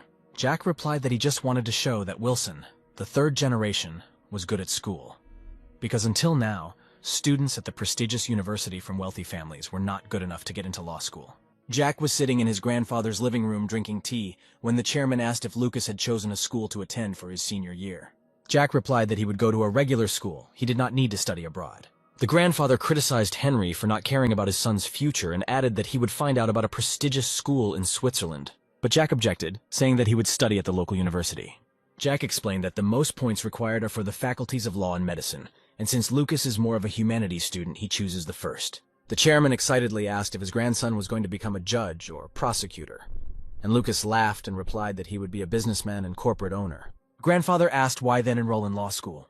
Jack replied that few rich children went to law school at a prestigious university in Seoul, and his grandfather would be proud of him. Richard remembered how proud the president of Prestige was at the meeting of large corporations. It was a day when one of the main topics was the admission of his eldest grandson to that same university. But Richard knew what tricks he had resorted to. According to rumors, not only the Secretariat, but also a dozen correspondents from the university and the Ministry of Economics were mobilized for admission. The faculty where it was required to score the fewest points was chosen. It was either the faculty of philosophy or history. If this was an honest admission, then his grandson would not be able to score points even for these faculties. But law school is a completely different matter. All that remained was to recognize a person's mental abilities. And now Lucas wants to prove that he is one of those capable people, just so that his grandfather can be proud of his grandson.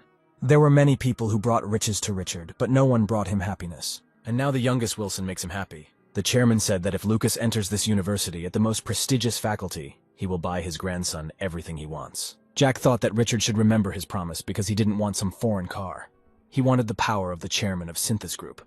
In '94, the shares of the Power Group company became public, and the price per share was the highest on the stock exchange. Mr. Kim, the president of the company, announced that he is going to implement the takeover of one of the companies, but is still making a suitable choice. By this time, Jack's investment of $230 million had turned into $850 million, generating a profit of $620 million.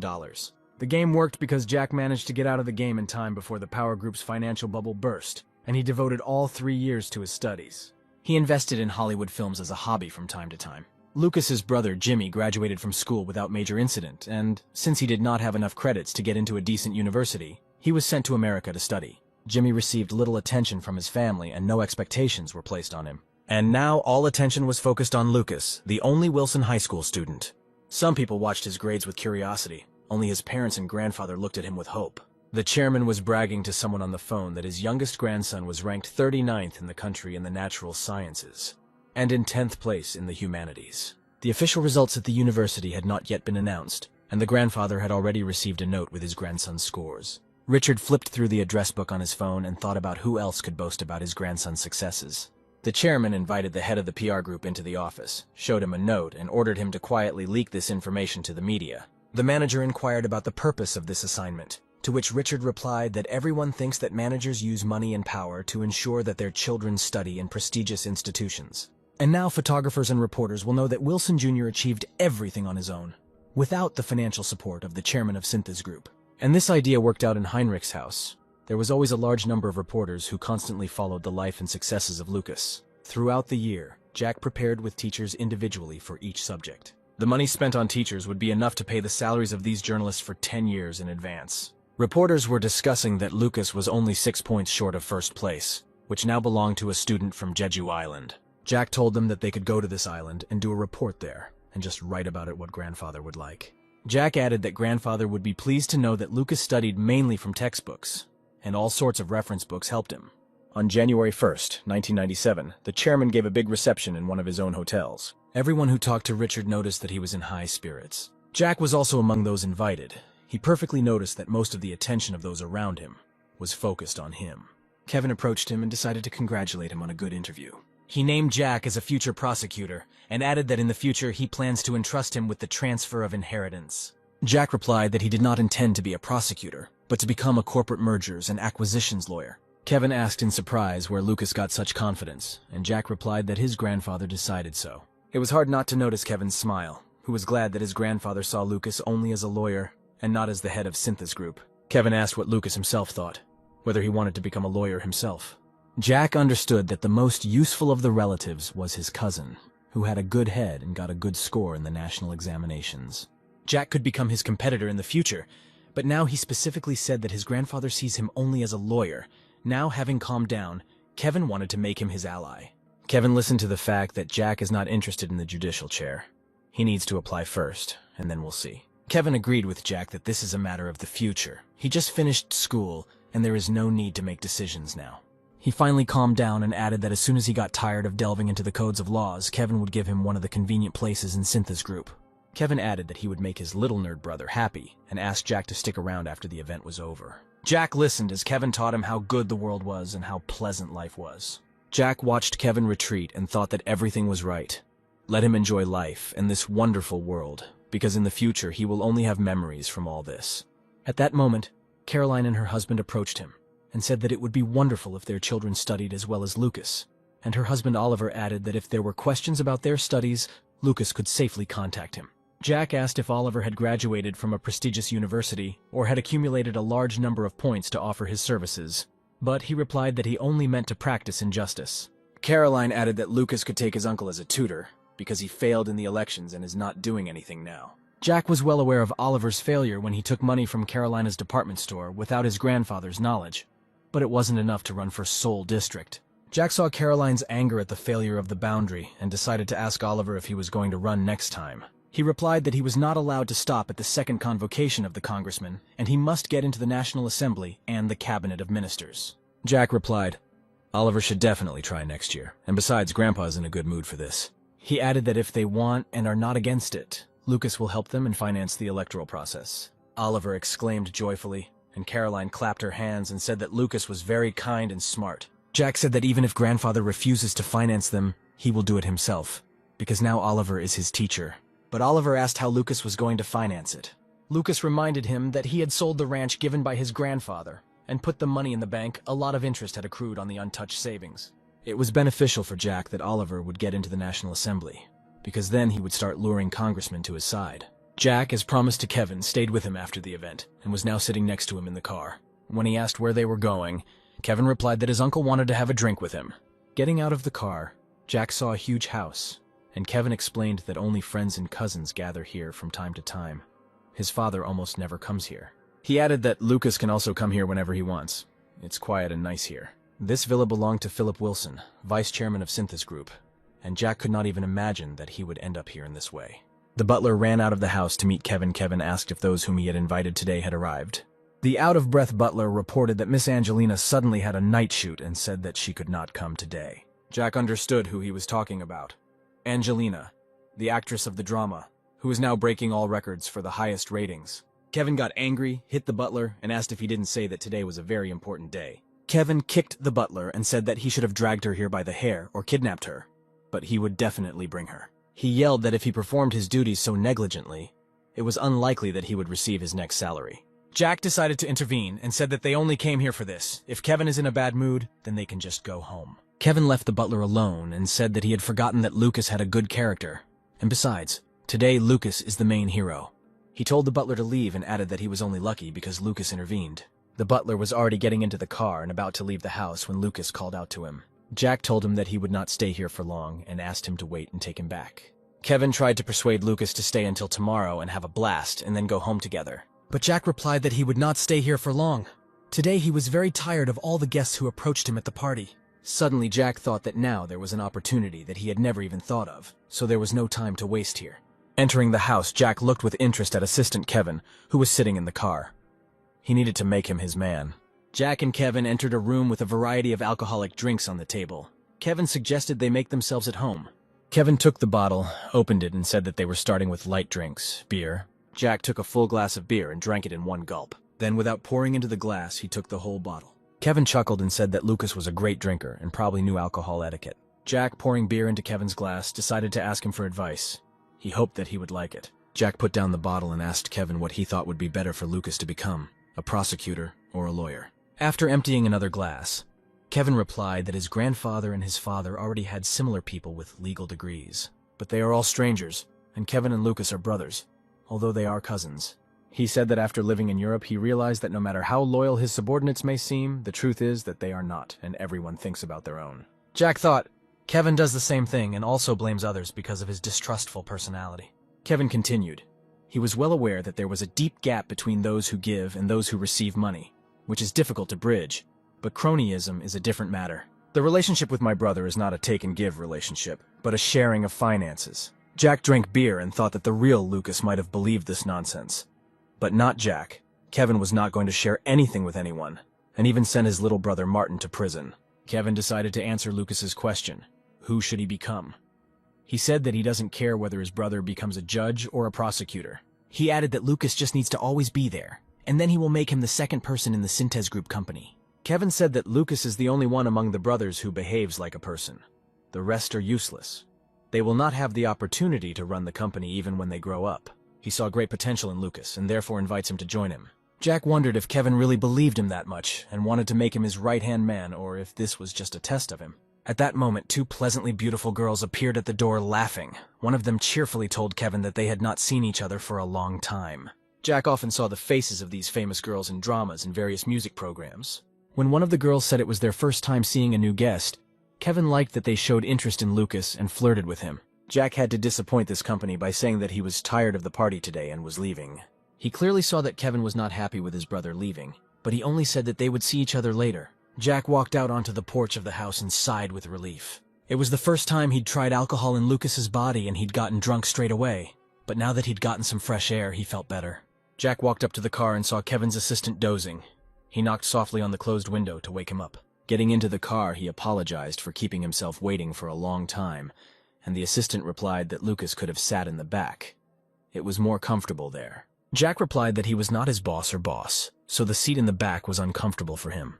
The car had left the grounds of Philip Wilson's country house and was now racing along the highway in the direction of Lucas's house. Jack decided to start a conversation and asked if the assistant really worked in the strategic office of the Syntes Group company. The man looked at the road but was surprised to ask how Lucas knew about this. Jack replied that he often communicates with his grandfather, the chairman of the company, and knows that the strategy department is divided into two parts. The first consists of talented workers graduated from prestigious universities who develop strategic plans. The second consisted of people from second-rate educational institutions who were at the beck and call of immature idiots and cleaned up their shit. Jack said that based on what Kevin's assistant does, he might be in the second group. The man squeezed the steering wheel of the car with force. He felt shame, contempt, and disgrace. But when Jack said that he was luckier than the employees from the first group, the assistant looked at Lucas with bewilderment and incomprehension. Richard Wilson is already 80 after his death. Lucas will have 3 uncles and an aunt who will begin to tear Syntes Group apart. And Vice Chairman Philip will smear his sword and try to monopolize the company. Then he will be able to sell the family secrets that are known to the assistant for huge amounts of money. The assistant got angry and said that it was all nonsense. He didn't understand what Lucas was trying to say. Jack decided that there was no point in saying anything else. He just closed his eyes and asked them to wake him up when they arrived at Lucas's house. In 1997, the company Stalinvest, which built the steel mill, went bankrupt and burst like a soap bubble, and the battle of animals began, aimed at the mortally wounded prey. In this regard, the chairman of Syntes Group called an urgent meeting and, having familiarized himself with the sale price of the collapsed enterprise, asked whether this was the correct price. Richard Wilson's vice chairman and eldest son, Philip Wilson, replied that it was. Richard suggested that the prestige company would also want to get Stalinvest, offering the same amount as Syntes Group. And since Prestige has already accumulated experience in the field of steel, it will probably get more votes during the purchase than their company.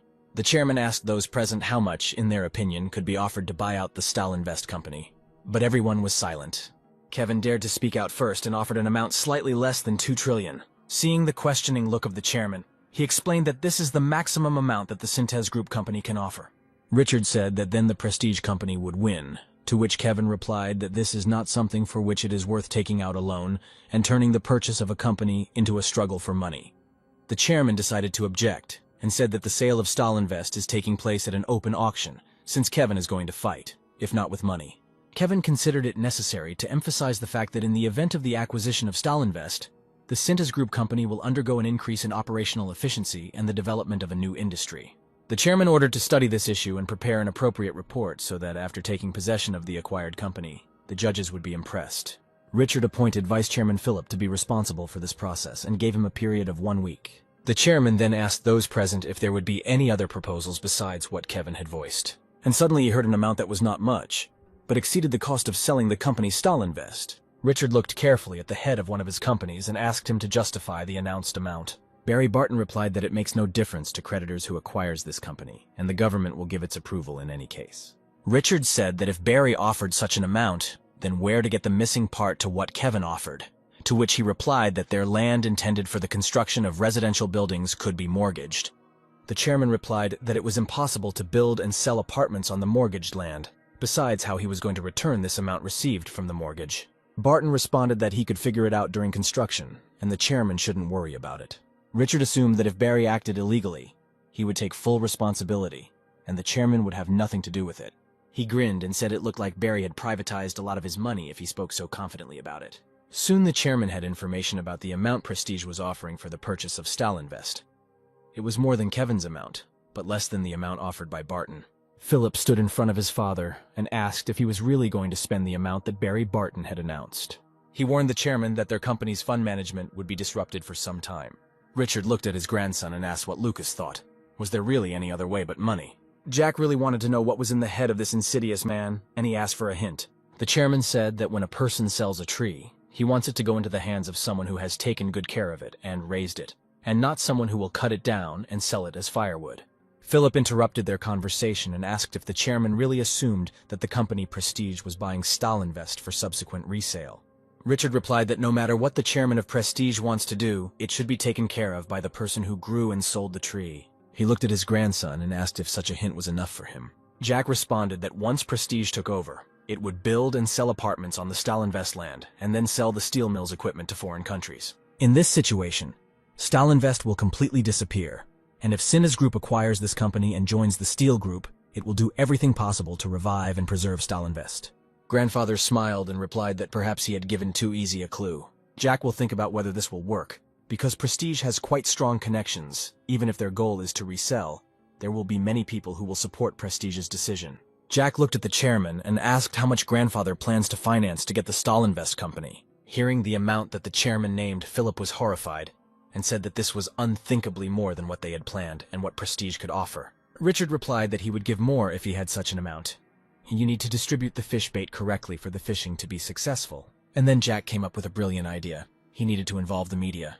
By using the press and broadcasting, it is possible to put pressure on the judges by saying that the metallurgy industry, which is an important industry in the country, must be saved and preserved. Jack remembered the chairman's words. He told Lucas to keep his eyes open and look closely at what his grandfather was doing, and how to use the civil servants he has cultivated over the past few decades. The chairman checked with Lucas about tomorrow's commencement ceremony, and said that he had already contacted the principal and dean of the university. He gave Lucas useful advice. Sometimes have a drink with useful people, and make sure that later they can help him if necessary. The chairman then added that there was a person waiting for Lucas outside who would henceforth carry out his receipts. The grandson thanked his grandfather and went outside. Jack saw a car parked near the porch and a tall, dark-haired young man who bowed politely when he saw Lucas. He handed over his business card and introduced himself as Thomas Grieg, assistant head of the Strategic Group Department. Thomas walked up to the car, opened the rear passenger door, and said he would take Lucas home. A few minutes into the ride, Jack asked Thomas if Philip Wilson had hired him. Thomas replied that he was working on the orders of the personal assistant to the chairman of Syntes Group. Jack knew this man. He was his grandfather's close assistant who served him until the very end. When Jack asked who Thomas would send reports to, the head of the strategy department or his grandfather, he was surprised.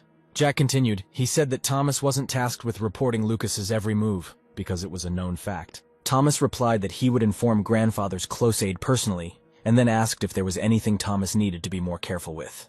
Jack replied that Thomas should report everything as it is. Now it is his job, and he needs to follow the orders of the boss.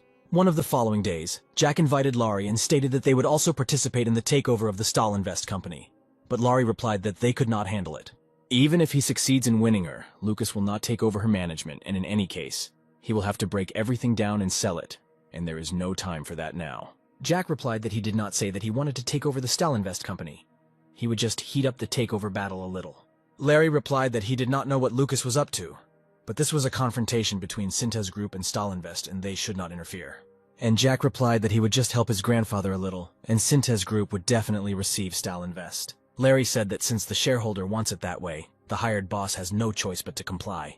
Information leaked to the media that the Fantasy Entertainment Company had also entered the race to take over the Stalinvest company. In connection with this, Larry, as CEO, gave an interview on television. He stated that many companies appear and disappear. Stalinvest is only one of them. There is no obligation to keep it forever. Larry said that they have determined the exact price of Stalinvest and are confident in its acquisition. Journalists asked what they were going to do with the company if they won the auction. Larry replied that Fantasy Entertainment is an investment company, not managers, and the steel mill will be given to whoever wants to take it, and their land will be sold to a construction company. And then one of the journalists said that Larry's words sounded like speculation. Larry replied that he would not call it speculation. The important thing is that the bank, which is the lender to Stalinvest, must itself select the bidder who offers the highest value. After watching Larry's interview, Philip did not understand why the Fantasy Entertainment Company got involved in this race, and invited him to join him. Upon entering the office, Larry openly expressed his dissatisfaction with being disturbed while he was busy. Philip got mad and shouted, "Don't they know who they are trying to interfere with?" Larry calmly advised that Philip watch the interview again and calm down. He added that this idea came to him after he found out that it was Lucas who wanted to help his grandfather in this way. Lucas explained that Synthes Group will only benefit, despite the fact that it will have to spend more money. Larry headed for the exit, saying that he was expected at the shareholders' meeting. This information about Lucas's actions was big news for Philip. Fantasy Entertainment was a competitor who intervened, but Larry understood the intentions of the chairman of Synthes Group, which means this should play a solid role in strengthening public opinion. Philip sat down on the sofa and closed his eyes. He considered himself an undiscerning fool, and then his phone rang. It was Richard who called. He also watched the interview, and now said that there is no need to be angry at this. This whole situation will become a good fire. Philip replied that he had just spoken with Larry and his intentions were just firewood. He added that it was a collaboration that Lucas created to help the chairman win the bidding. Richard asked in surprise whether his grandson Lucas had come up with this to help his grandfather. While the idiot descendants are busy taking the chairman's money, his grandson creates an investment company to help his grandfather. Philip said that he is now working to ensure that articles criticizing Fantasy Entertainment appear in the media tomorrow. He added that he would send his people to the discussion programs of each television company, and be sure to mention the Prestige company there. This company has already taken over enough steel mills, and the takeover of Stalinvest will be seen as a desire for its land. Their hidden goal will be to build apartments there for sale. The rating will decrease. Their offer will be rejected. Richard replied that it was difficult to compete with the Prestige company from the very beginning, but Lucas and Larry opened the doors and gave Synthes Group a chance. One of the following days, Jack was already approaching the doors of the university, where the welcoming ceremony for freshmen was taking place. Jack entered a large spacious hall and saw a large number of students and tables set with a variety of dishes and drinks. But as soon as he appeared on the threshold, all eyes immediately turned in his direction. Jack walked into the hall and sat down on the edge of the table. He wondered how Lucas would feel now, being here, whether he was comfortable with this attention from others. A few minutes later, professors and teachers appeared on stage. They welcomed the new students and invited them to get to know each other. One of the guys stood up and said that he came from the village. The second replied that he was going to defend the law for the sake of the future of the country. One of the teachers said that it is very good that most of the students are from the provinces, and this is not a world where children from rich families monopolize prestigious universities. At some point, it was Jack's turn, and the guy sitting next to him handed him the microphone. Most of the students turned in his direction. They were very interested in listening to the student's speech. Jack stood up and asked permission to take a little more time than the other students. The rector responded positively, saying that everyone can speak at their own discretion. Jack said that most people here know who he is. His name is Lucas, and he was born into a wealthy family, and he is proud to be here now. Someone smiled, someone looked with passion, but everyone understood one thing: there was no way to get here using even a large amount of money. Jack continued. He said that he understood that making friends with teachers and students would not be so easy, but if he gave each of those present small gifts, wouldn't it be considered a bribe? The rector replied that the bribe must carry some price, and the students at the moment can give him their warm relationship in return. Jack asked if he gave expensive gifts to teachers, would it be considered a bribe? One of the teachers laughed and replied, "It's a pity, but this is already a bribe." At that moment, Jack's assistants wheeled carts filled with many boxes into the hall. Jack adopted this talent for buying favor with gifts from his grandfather.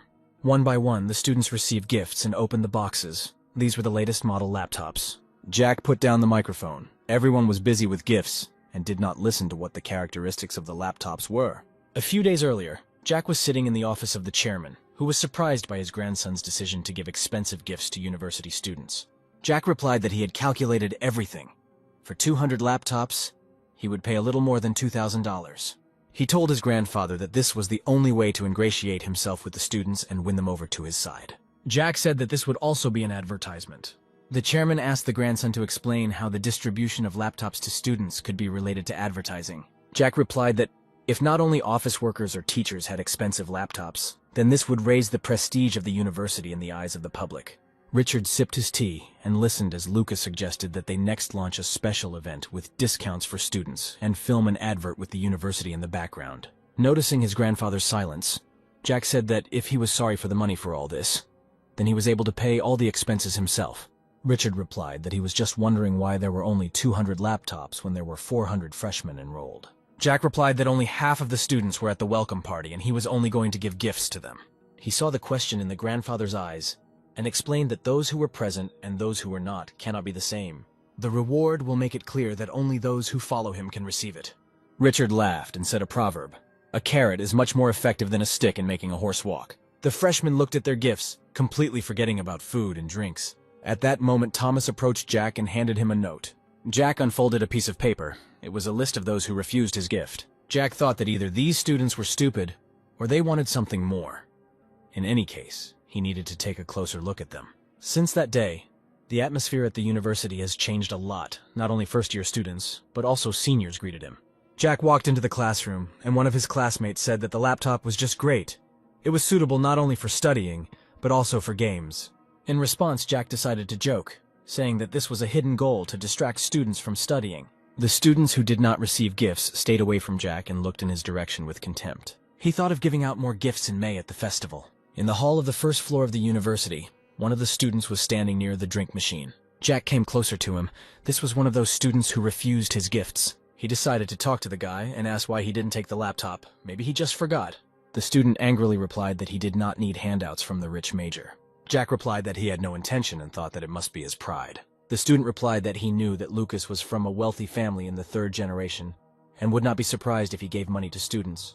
Jack replied that maybe then the guy wouldn't refuse if Lucas bought him a plate of rice or coffee from this machine in the cafeteria. The student was furious. He was angry that Lucas could equate a plate of rice with a laptop, to which Jack replied that for him it was the same thing. He listened to the guy's screams and thought he was funny and his pride was misplaced. Jack told him that what the guy considers to be tens, hundreds, and thousands, Lucas considers to be millions and billions. Everything that costs less than 100 million is just pocket money for him. A laptop or a cup of coffee is the same thing. Jack thought, even if this is too much, but if you're going to crush him, then you need to do it for sure, so that in the future he cannot even look in his direction. Jack said that if he treats a student in the cafeteria, he will thank him and eat it. If he finds a coin on the street, he will pick it up. And at that moment, pride disappears somewhere. But when he is offered an expensive gift, pride comes from somewhere. Finally, Jack said that it was very stupid to have such pride, and leaving the student in bewilderment, he left. Jack was sitting in the university park when a student approached him and said that it was definitely a bribe. This guy was also on the reject list, and Jack asked why he thought that. The student sat down next to him and said that a bribe is something that is given in advance, but doing someone a favor and receiving gratitude for it is a gift. Jack objected, saying that the guy was not a government employee and Lucas didn't need anything from him. But the guy stood his ground and said that a bribe is always given. Before asking for something, it often happens when it is given several years in advance. The student said that in a few years he will become a prosecutor. It turns out that this is a bribe. He then asked if it was his grandfather who put him up to it. Jack replied that his grandfather had nothing to do with it. Perhaps he taught it to Lucas's older cousins. Then the student said that since his grandfather does not share his experience with him, it means that Lucas is the most backward in their family. Jack decided to agree with him and added that his father was also removed from business, and he was simply involved in the production of the film. Then the guy said that Lucas was only technically the third-generation heir, and Jack replied that he was. Here the student scratched his head and said in disappointment that he should have accepted his gift.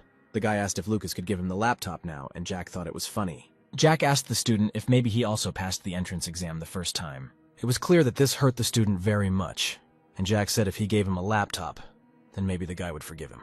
The student replied that he was forgiving for the first time, but got up and walked away. Surprised that the guy again refused the gift, Jack asked him how old he was, The student told him to shut up and made an obscene middle finger gesture. Jack was sitting in the classroom before the start of classes, and his gaze fell on one of the students who studied with him in the same group. A student sitting next to her noticed this and said that her name was Olivia, the most beautiful girl in the university. Jack couldn't take his eyes off her. She really was a very sweet girl. The student advised Lucas not to interfere with her and leave this chance to others. He said that Lucas is from a wealthy third-generation family and can even afford to date celebrities. Jack said that he didn't see her at the welcome ceremony, and the student replied that she was there, but not for long. Olivia left before the gifts began to be handed out. Jack plucked up his courage, stood up from his seat, and walked over to Olivia. The girl asked what he had to do with her, and apparently she knew who Lucas was. Jack asked why she didn't take the laptop that he gave at the ceremony. He asked to voice the reason. Olivia was a little confused, but decided to answer honestly that she didn't know how to use it. She was apparently ashamed of this, but she answered whether there was any point in taking something that you couldn't use. Jack was very surprised. He could not even imagine that this could be the reason. Olivia decided to change the awkward topic and asked Lucas not to look at him like that. Her heart flutters when a handsome guy like Lucas looks at her. One of the following days, a meeting was to take place at the chairman's residence concerning the future grandson of Lucas. Standing in front of Richard was a plump but pleasant woman who said that this time she had carefully approached the search. The woman took out the questionnaires and, placing them in front of the chairman, said that this was the first candidate. She was 27 years old, currently working in the Hong Kong branch of Boston Bank. The second candidate is the granddaughter of the chairman of the famous Daily News newspaper. She is 26 years old. The chairman said that these were excellent candidates and ordered to set a date for a meeting with them. Richard added that everything needs to be organized in such a way that rumors do not spread that they are choosing a bride like in a store. At this point, the woman reached into her bag and said that this was exactly what the chairman asked for, but this information was extremely difficult to find. The woman said that this third candidate is the only daughter of the person appointed to the post on the Constitutional Court. She added that this is the granddaughter of the same chief judge who died last year. The chairman said, "It means that this is the girl from the family who declared that she would not practice law after the expiration of her term of office." The woman added that this is a very respected family of lawyers who gather in the Supreme Court more often than at home. She continued by saying that the most interesting thing was that this year she was admitted to the same university for law school as his grandson. Richard was delighted at this news and said that they could easily be brought together without arousing suspicion. The woman confirmed that the current heirs do not like it when they are brought together in coffee shops and hotels against their will. She will make it look like true love, and they will not notice the interference. The chairman asked what her family thought, to which she replied that no one would refuse the position of daughter-in-law of the Wilson family. Richard took another look at the personal file of the third applicant and ordered to get down to business. Philip said that the time for the meeting has been determined. This is at lunchtime and in the evening, and in between they can drink tea. Kevin was surprised. He didn't like the idea of having to meet 3 people in one day. Philip replied that he should see and get to know the bride before marriage. In any case, whoever he chooses, all 3 will be useful. He added that this was his grandfather's order and these were his candidates, and Philip personally liked the daughter of the bank president better. Kevin replied that this was too much. How can you decide like this in one day, as if we were talking about crossing dogs? The father replied that his son should not talk nonsense. Kevin will choose, live together, and then they will get used to it. Kevin understood that he was unlikely to be able to influence their decision, and he would have to live not with the one he loved, but with the one who would give him the opportunity to manage the Synthesis Group. Philip said that when his grandfather passes away, the heirs will not sit quietly. They will prepare to attack and target the subsidiaries. By this time, the largest number of shares must be secured, but this costs a lot of money. Kevin replied that in the end, the father is not looking for a bride, but for collateral for a large loan. The father said that marriage was the best choice anyway, and asked his son if he knew why among ordinary people the most prestigious profession for wives is that of a teacher or lecturer. They are civil servants and have a decent salary, a pension upon completion of work, vacation, and sick pay. But this is among ordinary people, and in their case there is no difference. Since after Philip receives Synthesis Group, the company will definitely pass to Kevin. The son said that he was not very sure about this because he has brothers, to which Philip replied that Kevin would also tell his son to marry the daughter of the bank president. Classes were in full swing at the university, and the teacher said that he wanted to try something new this year. He announced that various incidents that caused public outcry would be divided between the groups. Many opinions were expressed on them, including those that contradict constitutional values. We need to find new points of view. The deadline is until the end of the semester. Jack carefully studied the assignment and did not understand how this could be given to freshmen. The teacher added that the task was difficult, so the students were divided into groups of 5. Jack turned to the last page and saw that he and Olivia were placed in the same group. When Thomas picked Lucas up from university, Jack asked him to find out about 2 people he was interested in. The assistant took the note with the names and asked if he could contact the information department. Jack asked not to do this, to which Thomas replied that if you only need general information, then he can handle it. The assistant asked if he should exclude Lucas's request from the daily report. Jack wanted to know if Thomas was sucking up or if he wanted to show that he was loyal to Lucas. Jack replied that Thomas himself could decide this at his own discretion. He couldn't completely trust Thomas yet, because the assistant had only recently started working with him. Loyalty cannot be achieved through coercion or request. It must be sincere and come from the heart. There was a live broadcast on television of the final bidding, in which the companies Synthes Group, Prestige, and Fantasy Entertainment participated, submitting an application to purchase Stalinvest. The management of the Prestige company was assembled in full force and eagerly awaited the announcement of the results. And then Matthew Lee, the chairman of the Prestige company, heard that the Synthes Group company had won, and now Stalinvest would belong to it.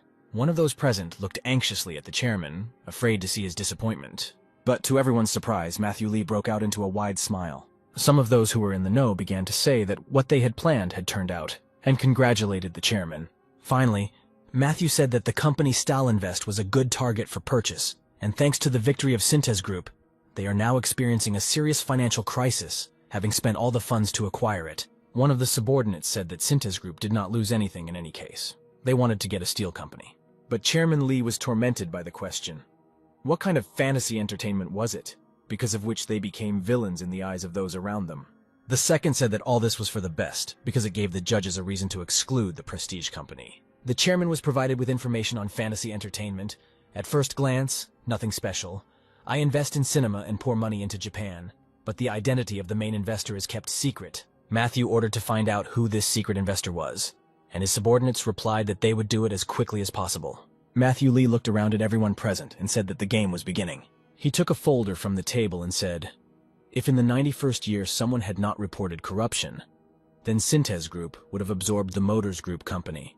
Matthew opened the folder and said that Richard Wilson had even developed this plan called the Need to Restructure the Auto Industry and the Government Support Plan. Matthew imagined Richard tearing his hair out as he saw Prestige swallow up his coveted Motors Group. One of the assistants correctly noted that Synthes Group was raising money and taking out a loan to buy Stalinvest. After these words, ridicule against the Synthes Group company began to flow around the office. The chairman of Prestige said that he congratulated everyone on the successful outcome of the case and ordered tomorrow to begin putting their plan into reality. The phone rang at Richard Wilson's residence, and he answered, saying that only a few days had passed since their official meeting. It was Andrew Klaus, chairman of the editorial board of the Daily News, who called congratulating Richard on the acquisition of Stalinvest. The chairman replied that all the credit for the victory belonged to his son Philip and grandson Kevin. Andrew replied that he had recently studied business abroad and had already taken on such a big deal. Then he covered the receiver with his hand and quietly said that lately there have been strange rumors about a certain company. Richard, who had been surprised by few things lately, was this time interested in information. Andrew told him that news suddenly began to appear regarding the Motors Group company, exactly like 6 years ago. The chairman asked if this meant that someone was targeting the car company again. Andrew replied that this is not yet certain, but the situation then and now are suspiciously similar. Richard asked if Andrew's editors were going to release articles on this matter, but he replied that he had blocked the release for now, and Richard should check everything himself. The chairman shouted, hoping that there was someone in the corridor who would bring him a bottle of water. At his cry, the secretary quickly entered the office. She was holding a glass of water on a tray. The chairman shouted even louder. He ordered a bottle of water, not a glass. He emptied the plastic water bottle in one gulp and placed it on the table with a thud. He then returned to the conversation and asked the chairman of the Daily News to delay the publication of the articles. Andrew agreed, and Richard said that the wedding had not yet taken place, and he was already asking the matchmaker to do him a favor. Andrew replied that it was okay. He would have done it anyway. He added that he would try to find out who became the source of the dissemination of this information. After hanging up, Andrew thought, if he does everything as the chairman of Synthesis Group asks, then he will take care of his granddaughter, who will become his daughter-in-law. Early in the morning, Larry was already entering the office of his company, Invest Group. Suddenly he saw Lucas, who had arrived before him and was already asking if he had heard the news about the Motors Group. When asked why he was not at the university, Jack replied that when the country is unsettled, where will the time for university and reading books come from? Larry asked whether Lucas was more interested in the financial crisis, or whether he wanted to use this opportunity to exchange local currency for dollars. When Jack replied that he was not interested in the exchange, Larry suggested that the issue was, after all, a currency crisis. It seemed like Larry wasn't in the know, so Jack decided to give him a hint and see how he took it.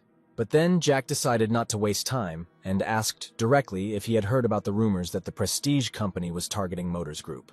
Larry replied that Motors Group's finances are now at rock bottom, and if a few powerful people put pressure on it, it will suffocate. History has not changed. 6 years ago, his grandfather was unable to take over the Motors Group, but now Jack must change that. Jack looked seriously at the lorry and said, "Maybe they will absorb the Motors Group." Richard Wilson called an emergency meeting at which he announced that Prestige was using the same strategy that they had developed 6 years ago. They desperately wanted to get Stalinvest and got it. But now there is no money, and Motors Group is an unaffordable luxury for them. The chairman crumpled the document and said that all this was part of the Prestige company's plan. Having calmed down a little, he said, since this happened, nothing could be done. He asked to make assumptions. If Prestige absorbs Motors Group, what will happen to Synthes Group? CEO Wilson Motors said their market share would plummet. The chairman said that they should have taken some action by tomorrow.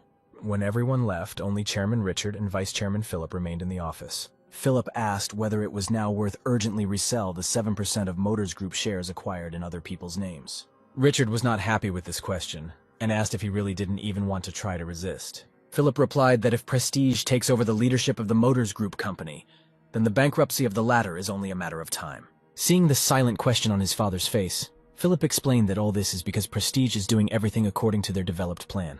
Richard replied that if the corruption incident had not happened 6 years ago, they would have absorbed the Motors Group.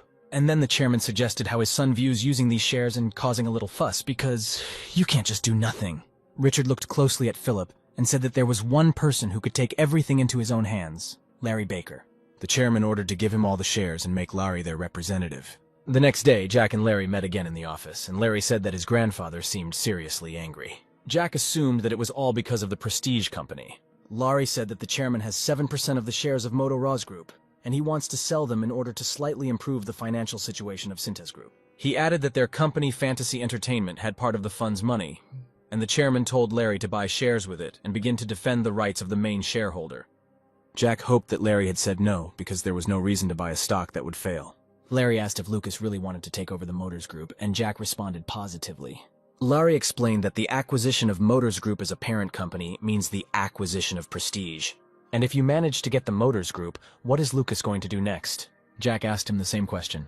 Larry replied that if you think rationally, then you should close all 28 branches, throw away the unusable, evaluate and sell scrap metal and sell the good at cost. And if you act irrationally, then try to save Motors Group, cut off the damaged part and apply medicine. But even in this case, Larry is not sure that they will be able to manage all this. Jack said that you can try to get at least to this point, and then calmly think about everything. Larry replied that even if they burst into this fight, their chances are small, or rather, they are non-existent. Jack asked why Larry was interested in this then, since he is one of those who is not interested in playing with low odds. Larry replied that if they had shares of the Motors Group company in their hands, they would be able to look inside. He added that the purchase price of Motors Group shares could be covered by Lucas's own money. But this is not a game that can be played only with bets. Power is needed to guide judges, creditors, and politicians. There is hardly anyone other than Synthes Group capable of resisting Prestige. Jack looked at Larry and realized that he agreed to Lucas's proposal. 28 subsidiaries, 50,000 employees. This is a huge bet, where the winner takes everything. This is a war where money will be shed instead of blood, and tens of thousands of people will lose their livelihood. Grandpa asked why Lucas wasn't in class, to which Jack replied that his goal was to get in, not to graduate. He added that up to this point, he had only been learning, but now it was time to play a little. Grandpa said Lucas didn't have full attendance, and he had to give the university some money so they could turn a blind eye to it for a little while. Jack was already considering taking a sabbatical after his first semester. Grandpa asked what Lucas was constantly doing at Larry's Invest Group office, and Jack thought that Thomas was doing a great job of giving Grandpa daily reports. He replied that he was learning a lot from Larry, and was currently studying the situation of the Motors Group company. Jack said that no matter how you looked at it, they were going to go bankrupt soon, and Grandpa asked why Lucas thought that. Jack replied that the financial sector had changed. Motors Group sales had decreased due to good sales from another company. Naturally, the liquidity of assets dried up, which is why Prestige began to strangle them. And if Motors Group goes bankrupt, someone will quickly grab it. Grandfather said that Lucas's answer was worth 80 points, and if he guessed who exactly wanted to grab it, he would get a full 100. Jack replied that there were many times when the situation only worsened, and the winner failed. It was difficult to be sure that Prestige would take control until the motor group was in his hands. The chairman replied that Lucas himself knows that the situation is alarming now. There is a currency crisis, and it may be that there will simply be no one to buy Motors Group. He added that they also need to take care of themselves. Several concerns have already fallen. Everyone does not have enough money, and if they have it, they save it. The grandfather added that Motors Group could only afford to buy Prestige or Synthes Group, but he had already spent money on Stahl Invest. Jack asked if the chairman thought someone else might be hiding their financial abilities, and he meant himself. Richard looked at Lucas in surprise and turned pale. Having come to his senses, the chairman ordered Lucas to repeat what he had said a minute ago. Jack looked closely at his grandfather and said seriously that he could take over the Prestige company. Suddenly, the chairman felt ill, and Jack said that he could bring him some water or medicine. The grandfather stopped his grandson, saying that he was not weak enough to swallow pills. When the chairman felt better, he asked if Lucas meant that instead of a car, he wanted to get Motors Group as a gift for admission. Jack replied that he would buy it with his own money. Grandpa looked Lucas straight in the eye and asked him what he thought the company was worth. Jack asked a counter-question if the chairman wanted to absorb Prestige. How much would he be willing to give? The grandfather suddenly laughed. He realized what the catch was, because it was he who taught his grandson to first listen to the opinion of his opponent. And this is a special privilege of the ruler. He said that this trick would not work on him, and Lucas should answer his question. Jack said they don't know all the variables, so they first need to analyze the state of Motors Group to know for sure. Jack named the amount for which he could purchase Motors Group, and this was not all of Jack's funds. The chairman thought about the proposed amount, but it seemed that he was not at all interested in where Lucas got such funds from. When asked why grandfather was not surprised, he answered what Lucas expected, the question of where such money came from, or praise from his grandfather. Jack replied that the praise could be delayed and that he actually now had more funds than Synthes Group. The chairman replied that he knew that Lucas wanted to boast that he had surpassed his company, but if his grandson wanted to get the Motors Group, he should have much more than the announced amount. Jack asked his grandfather what amount he was thinking about. The chairman replied that he had no intention of acquiring Motors Group. He had not learned anything about it, so he could not name the amount. Jack asked if his grandfather could help him, and the chairman asked why Lucas wanted to acquire Motors Group and whether it would help Synthes Group if he could pull it off. Jack looked at Richard and tried to understand what and how he was thinking. Like a grandfather who loves his grandson, or like a chairman who gives priority to Synthesis Group. A few minutes later, the chairman said, "Let's say the grandson will become the owner of Motors Group. And then the grandfather's company, Wilson Motors and Motors Group, will undergo a merger, merging these two companies into one." Jack thought that Richard was thinking in the right direction, because the acquisition of Motors Group was only a step towards the absorption of Wilson Motors. The chairman said he would like to hear Lucas's views on the proposal.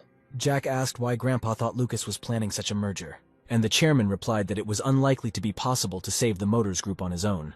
Prestige would crush him within a year, or Lucas would still be able to manage it properly. Jack replied that Grandpa doesn't have to worry about management. He has someone to trust with it. The chairman said that, in this case, either cancel the merger or find a solution that would suit everyone.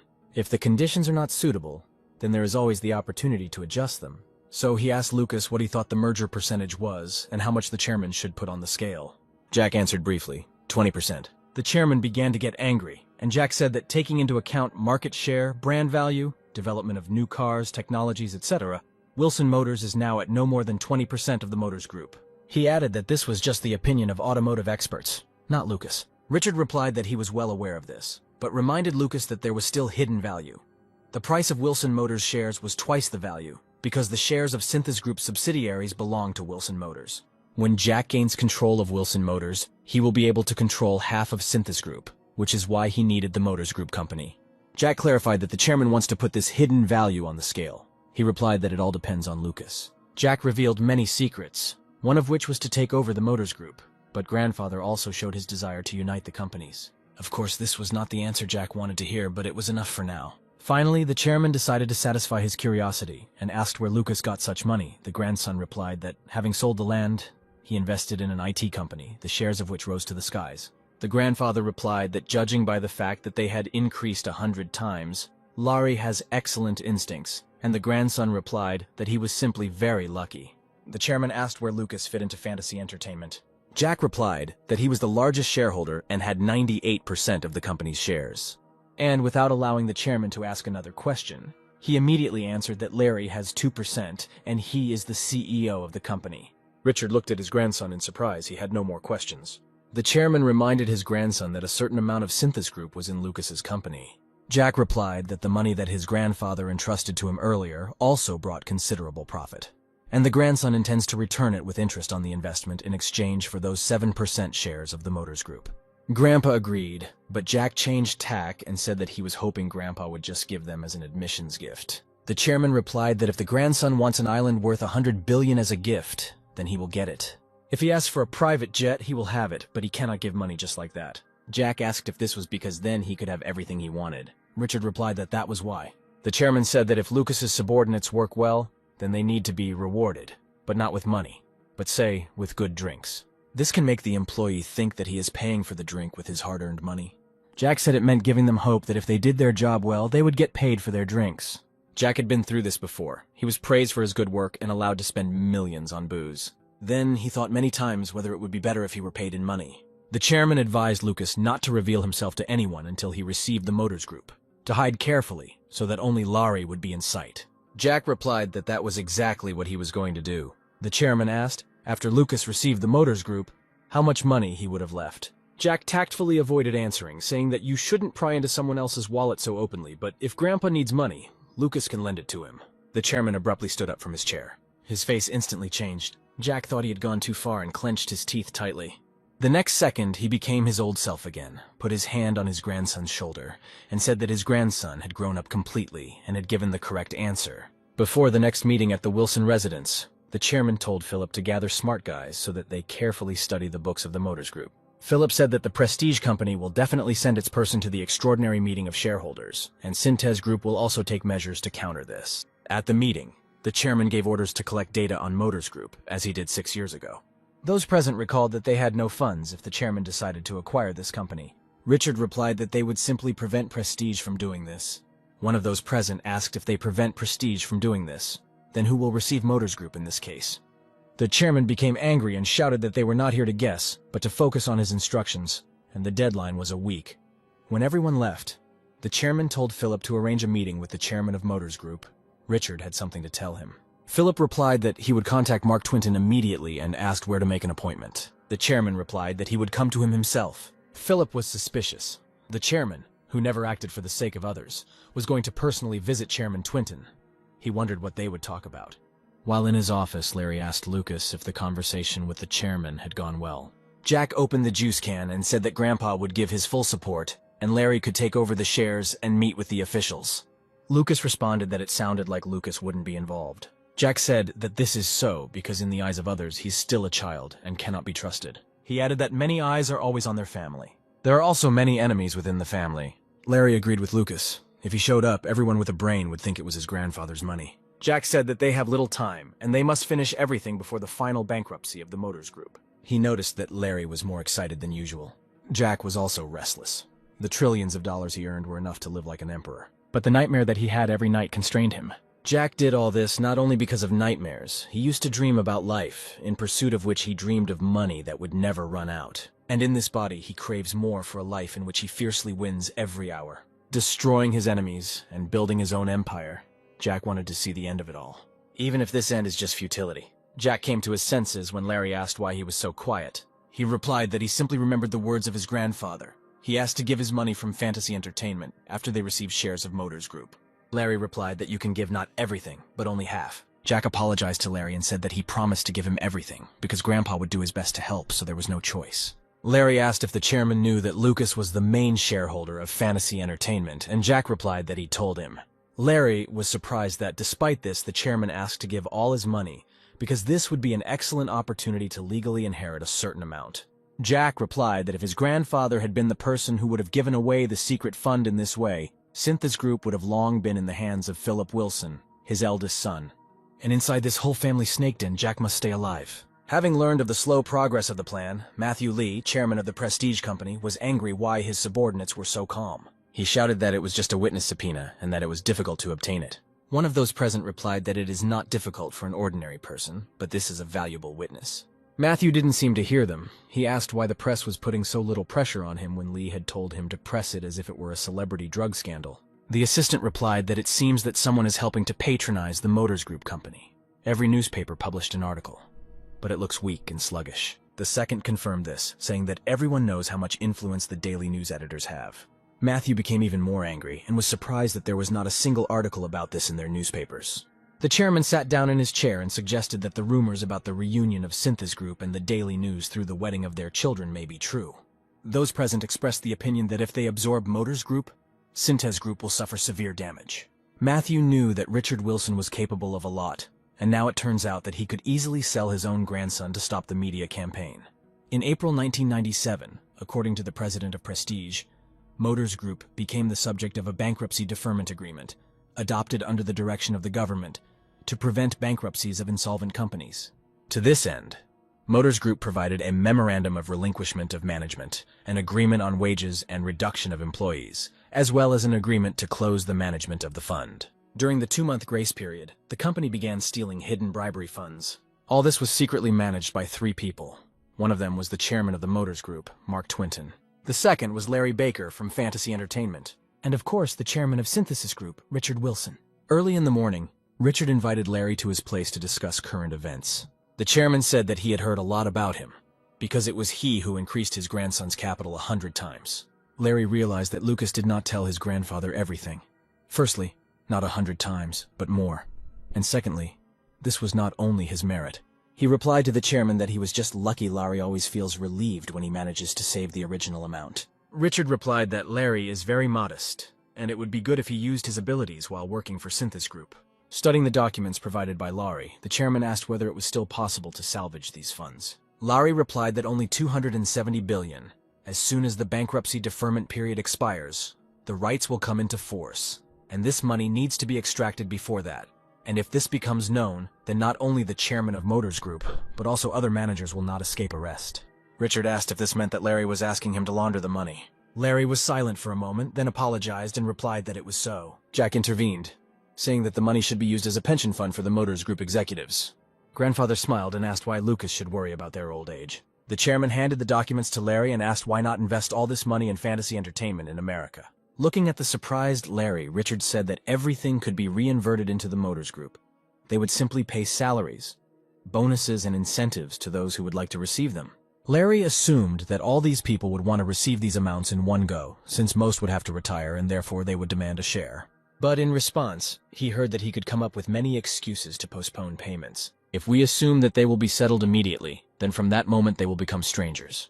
And it is possible that they may even join the enemy and attack, because in their eyes they will be the villains who stole the Motors Group and deprived them of their jobs.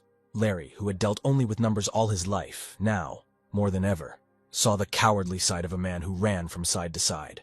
And the chairman continued that money is a carrot and a stick. As soon as you manage to tame people, you need to feed them a little money. And as soon as they find out that all these funds have been reinverted into the Motors Group, they will lick their feet. Jack understood that Larry must find out the true face of his grandfather, because in the future they will see each other more often. And Jack decided to ask his grandfather a question because they are not really going to give this money away. His grandson made him laugh a lot, turning the chairman into a money-greedy and unscrupulous old man. Richard asked Larry if he was really going to give this money away, or was he just showing off about it? Larry replied that if there was such an opportunity, he would never give them away. The chairman replied that this was correct. There is no person in the world who would give away the money that he could keep for himself with impunity. Richard told Larry to try to convince Chairman Mark Twinton that this was the only way, and he would take care of the Motors Group's hidden money. The chairman said that he would launder this money clean before entering legal rights and put it in fantasy entertainment. Jack asked permission to leave the office if they were finished, but his grandfather told him to stay. He had something to tell his grandson. When Larry left, the chairman said that he had heard that Lucas was taking a leave of absence. Jack tried to smile and replied that he applied this morning. To the grandfather's questioning glance, he replied that there was a big deal coming up, and now there was no time to attend the university. The chairman angrily replied that no one forced Lucas to diligently attend all classes, and he withdrew his grandson's application. Jack tried to object, but his grandfather strictly told Lucas to do as the chairman says. He added that he knows what Lucas is worried about. Jack listened as his grandfather said that he needed to avoid rumors and remain a student for everyone. Sooner or later, Lucas will have to face this, and he can't delay it any longer. The chairman continued that there would come a time when being a student would play a negative role, but not now. Jack asked why he said that, because isn't he holding the handle of the knife? Grandfather replied that Synthesis Group is not a supermarket, and even his knife cannot be reached everywhere. If the majority of presidents vote for Vice Chairman Philip, Synthesis Group will immediately split into 2 parts. Jack realized that his grandfather was right. After all, when the company's investigation begins, The managers will see in Lucas just a child with a student ID. This will mean that Richard has passed away. At that moment, power will pass not to Lucas, but to his Uncle Philip. Jack lowered his head guiltily and said that he would do everything as the chairman says. Jack thought that this was what was needed. His grandfather's soul was definitely leaning towards him. Getting into the car, Jack told Thomas to follow to Larry Baker's office at the Invest Group. After some time, Thomas said that his suspicion was confirmed that a suspicious car was constantly following them. Thomas added that he noticed this a few days ago. Jack ordered to tell him everything he knows and thinks about it. Thomas replied that he had not seen any people, and that perhaps they only needed their route. Jack remembered that Thomas said that he worked in the guest room, so how did he have the experience to determine surveillance? Thomas said that the group commander warned that there had been quite a few surveillances being carried out lately and that perhaps they were just reporters. Jack wondered if perhaps his uncle had assigned someone to him. Thomas turned to Lucas and said that the car was still following them, and if he was not in a hurry, Thomas would check it out. Jack grinned and replied that he wouldn't mind a ride. Thomas told Lucas to buckle up and said they would speed up a bit. The assistant pressed on the gas with all his might, and the car immediately began to pick up speed. They were already racing along the highway, but the car behind was not far behind. An informal meeting was taking place in the office of Andrew Klaus, the chairman of the editorial board of the Daily News, and a projector was even installed for this purpose. The employee responsible for the report said that there is no need to worry too much about the third son, Nick, and the fourth, Henry. Nick constantly hangs around the elder like a dog, and Heinrich is focused on making films and has no interest in his father's company. Andrew asked that perhaps the problem was with the second son, Eric Wilson. The assistant replied that it was quite possible that it was Eric who raised heavy chemistry to the top of the country's industry, and his reputation was good. Although he lags behind in the ranking of heirs, he has an excellent reputation from his subordinates. He will be able to take over the heavy and chemical industries. The chairman asked what about Caroline's only daughter. Caroline is quite greedy and wants a lot, but lacks ability and will most likely take department stores, golf courses, and cultural foundations. Olivia sharply objected that no one would allow her to do this, but her grandfather asked her to remain quiet. The employee said that while investigating, he discovered an unexpected competitor. This chairman's grandson is Lucas, who is the son of Henry, Richard's fourth son. Andrew asked what was wrong with him, an ordinary nerd student at Seoul University Law School. The assistant replied that his visiting days can be counted on one hand, but he often visits the Invest Group company and the chairman's house. He appears to have had a close relationship with Fantasy Entertainment, a foreign investment company, and is quite wealthy. The chairman heard a large sum from the assistant and became interested in it. He was surprised that Richard Wilson entrusted such large funds to a young guy. Olivia also listened attentively to the fact that the chairman gave his grandson Lucas land for a ranch, which later ended up in the program for the future of the new city. Andrew replied that it was strange, incredible luck to buy land for pennies and sell it for billions. Then Lucas entrusted this money to the company Fantasy Entertainment and appointed Larry Baker, a classmate of his father, with whom Heinrich studied abroad, as general director. The chairman concluded that Lucas was simply an incredibly lucky child. The assistant replied that Lucas is the only one who can visit the chairman's office, and during the holidays, he even lives in his residence, which means there is a special attachment. Olivia said that according to Kevin Phillips' son, it's not easy for even him to get there. It's not just an office, but the control tower of Synthesis Group. The chairman receives the rest of the grandchildren in the living room, and only Lucas is allowed to be in his office. Therefore, they can be there alone. The assistant confirmed Olivia's words and said that even Vice Chairman Philip was in his father's office along with the chairman's personal assistant. Until now, only Assistant Michael could be alone with the chairman. Andrew turned to his granddaughter Olivia and told her to ask her fiancé Kevin to check on the position of grandson Lucas in the Wilson family. Olivia said she would do as Grandpa said.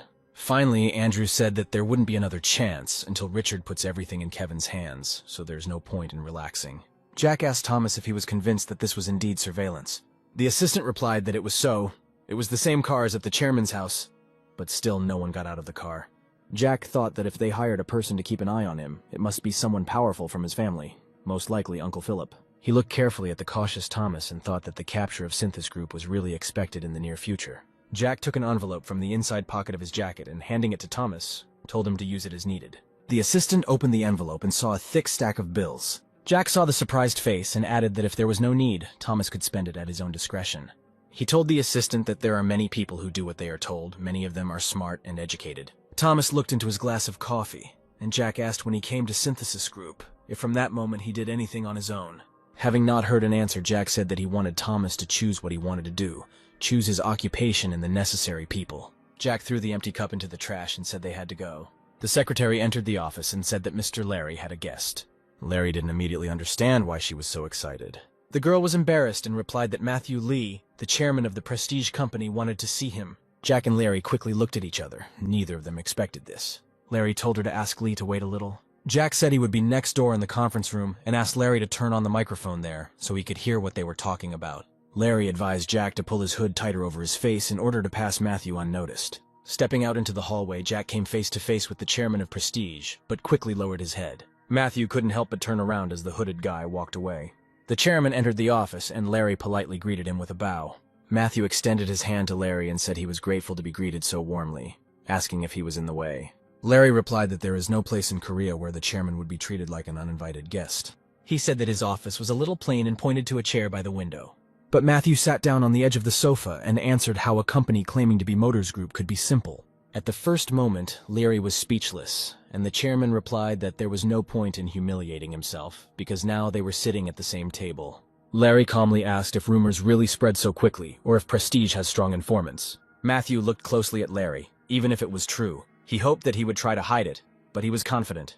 The chairman turned to the assistant and ordered him to leave. Matthew turned to Larry and said that since he was not hiding anything, the conversation would go faster, and then asked what he wanted. Larry gave a simple and laconic answer. Naturally, Motors Group. Matthew asked if he didn't have an investment company, and its purpose was to invest and reap. He just wanted to know how much Larry wanted so they could avoid a futile fight. Larry clarified, that is, Matthew wants to pay him for his way out of this fight. Matthew responded that a fight in which prices go up for no reason is onerous. Larry replied that the chairman had it all wrong. His investors had enough money and wanted to have fun. They are all car enthusiasts, so they are only interested in car manufacturers. Matthew turned purple with rage. Buying a company as entertainment, it seems that Larry is not going to negotiate if he talks such nonsense. He said out loud that if one small article appeared about the outflow of national wealth at the expense of foreign capital, Larry would have nothing to defend himself with. He added that Korean sense of patriotism is unparalleled. Larry replied that looking at the price of the auction, all Koreans will understand who is more patriotic. Matthew frowned and asked what Larry wanted. Larry suggests that he plug all the gaps with public funds and compete only on the acquisition price. This will be beneficial to both parties. No matter who wins, the damage will be minimal. The chairman asked again, which means they can unite, agree on the terms of debt write-off, and compete only at the price of purchasing the company. Larry replied that this is exactly what he proposes, to do it in a simplified way. Matthew replied that he never made a name for himself in a simplistic way. It was created in hard mud fights, stood up, and left the office. Jack waited until the chairman was out of sight and opened the door to Larry's office. Seeing Lucas, Larry asked if he thought the chairman would accept his proposal. Jack replied that Matthew belonged to that category of people who were unlikely to refuse the offer to unite in order to save money. Having told his assistants about the results of the negotiations, the chairman heard a clear opinion that Larry's offer should be accepted, because the Motors Group's debt is too large. Matthew began to calculate the costs they would incur if they did not agree to Larry's terms. One of those present recalled that if they united, they would not suffer such great losses. A few minutes later, he asked if any of them knew how much money Fantasy Entertainment had. The assistant replied that they did not have such information, just as Fantasy Entertainment did not know how much money the Prestige company had. He added that they have plenty of capital. Fantasy Entertainment is quite influential and famous in Hollywood. There is not a single popular film where Fantasy Entertainment has not invested. Matthew became even more furious when he learned that none of their films had failed. Matthew heard that a guy like Larry wouldn't get into a fight where he would lose money. The chairman was drinking tea and was extremely surprised whether Matthew Lee really came himself. Jack responded that he offered compensation if Lucas pulled out of the takeover race. Richard decided that this old man was in a hurry if he decided to take such a step. And there were so many worries, and then someone else was putting a spoke in his wheels. Jack replied that he offered him worthy competition only at the cost of acquisition, and was not going to take bread from others. Jack added that Matthew was going to think about it and intends to take this confrontation seriously. The chairman laughed, joking that the old man's medicines had become more expensive and he could not take them. Jack asked what he thought Matthew Lee was going to do next. Richard asked if Lucas wanted to know what he would do if he received such an offer. Jack replied that probably grandfather would have accepted such conditions because the amount of debt write-off is already a constant value. The chairman replied that Lucas was right. The biggest fear for a businessman is variables. Richard then said that Lucas had used all his cards and none from Matthew, so maybe they should launch a more extensive attack. It's not just the media that needs to be convinced, but also the creditors and the takeover review team. Jack realized that this was where the chairman's help ended, no matter how much the grandfather himself wanted it. Richard explained that he had already prevented the arrest of Motors Group chairman Mark Twinton, which could have made everyone think that the chairman had his eye on Motors Group. The arrest of Chairman Twinton was beneficial for them to take office, so they remained silent. Richard added that civil servants working for the country should not be forced into a position. They work like limbs. If he pulls on his right hand, and Matthew Lee on his left, they will simply tear them apart. The chairman didn't look like he had any regrets at all. He must have something on his mind, but Jack couldn't guess it. Jack replied that he and Larry would come up with something. The chairman looked at Lucas in bewilderment. Jack answered whether grandfather really thought that he would continue to beg him for help. Richard asked if Larry could be trusted unlimitedly, to which Jack replied that he could. Henry's father trusted him too. He added that their work concerns money, but Larry is not the kind of person who will betray for the sake of it. The chairman gave Lucas advice. There are two types of people he should keep around. The first, like Larry Baker, who can be trusted to do the job. The second are those who are ready to make sacrifices for Lucas. Jack asked what could happen that would make someone sacrifice for him. Grandfather replied that such people themselves gather nearby and there is no need to help them with this. The chairman stood up and said that the guests must have already arrived, and it was time for them to go. Many rich and important guests were invited to Kevin's engagement party. For this event, an expensive custom-made cake was delivered from the best pastry shop in the city. Kevin and his bride tried to be friendly and good-natured when greeting guests. Jack, watching his brother, thought that their relationship looked tender from the outside, but as far as he knew, they had only met a couple of times. Then they approached Jack and the girl exclaimed that the rumors do not lie, and Lucas is indeed the most handsome in the family. Jack politely introduced himself and congratulated the couple on their engagement. At that moment, someone called Kevin. He said that he would go away for a while and asked Lucas to entertain the girl for now. But she was the first to start the conversation by saying that Lucas is the ideal guy for every girl. She added that he was handsome, tall, and a genius, one of the 1% of such people and also the youngest member of the Wilson family, whom everyone envied. The girl explained that he does not need to inherit the group or participate in management. He can simply enjoy life by spending money. Jack replied that there was a problem. It was unknown whether this money would remain when it was his turn. She replied that he shouldn't worry about it, because he was the chairman's favorite grandson. Jack understood that the girl was definitely digging under him, because soon she would become the daughter-in-law of Cyntha's group. He replied that his grandfather gave his other grandchildren shares or money, but he gave him a racing car when he came of age, and he doesn't even have a license. The girl suggested that in the future his grandfather was going to give him an expensive gift. Besides, he is a diligent student, and people like him don't really use money. Jack replied that they didn't use them because they didn't exist, otherwise he would scatter them left and right. Jack smiled and thought if she knew how much he was spending, she wouldn't be able to stand. The girl replied that in the future she would definitely provide him with pocket money. Jack pretended to be very happy and said that they would see each other more often in the future. After a minute, he politely bowed out and said that he needed to move away. As soon as Jack turned his back to her, the smile suddenly disappeared from his face. The girl looked after him and thought that she would not believe that a man who visited the stock exchange district every day had no money. Kevin approached the bride and asked what she thought about Lucas. She replied that the guy did not look like a member of their family at all. Kevin replied that Lucas was always outside the family and lived quietly and below the grass. Kevin watched his brother leave and told his bride that he was going to make him her right-hand man. She smiled at the groom and said that she promised Lucas to provide him with pocket money. Kevin smiled back at her and replied that the older brother should take care of the younger one and provide for him. Jack went into the toilet. He did not feel very comfortable after the conversation. Suddenly, someone behind him called his name and Jack looked back. It was his assistant Thomas. Jack was surprised to see him and reminded Thomas that he had given him the day off. Besides, this was a family event and he didn't have to be there. Thomas asked if Lucas could give him a few minutes. There was something important he wanted to tell him. Jack said he would be down in a few minutes and asked Thomas to wait for him in the parking lot. Jack washed his hands and thought what could have happened. The assistant's face was very worried. Walking out to the parking lot and getting into the car, Jack impatiently asked Thomas what happened. Thomas asked for a little patience. Now the head of the strategic group, Mr. Sean, will explain everything to him. A couple of minutes later, a tall, dark-haired man stood near the car.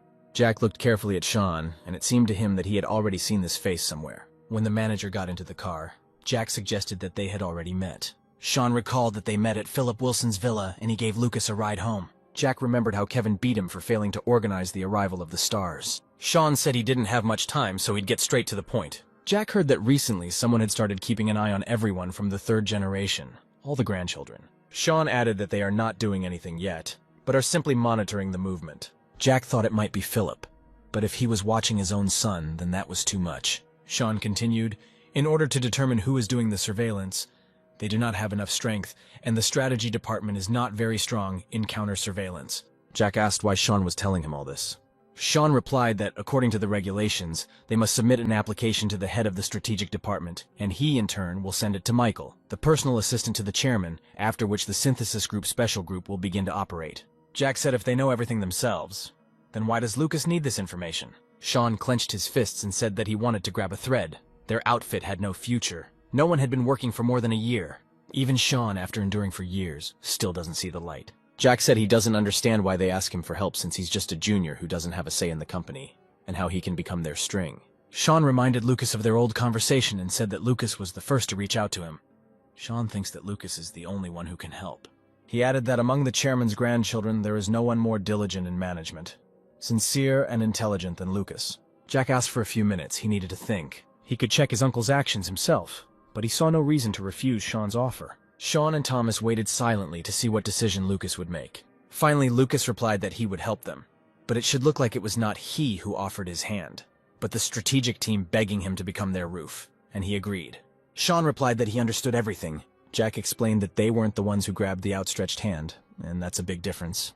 Sean replied that he understood that this roof could disappear at any moment. Thomas added that if that thread were to break at some point, they wouldn't hold it against Lucas. Jack replied that he was not asking for their loyalty. The strategic team would do what Lucas needed, and he would pay them for it. Until now, Jack has not received loyalty from anyone, but there's nothing more dangerous than the loyalty of a stupid and incompetent person. Jack told Thomas that from tomorrow he would be driving a taxi, and he should follow his tail carefully and slowly. And Sean was told to send all the strategy group reports to him first. Lucas would highlight what needed to be excluded from the report before submitting it to the top. Jack added that he would cover all expenses, and if they needed funds for personal needs, they could contact Lucas. He will make sure that the strategic group now working for him does not need money at all. Today he got a lot. I recognized a woman who should be feared. He also got extra eyes and ears.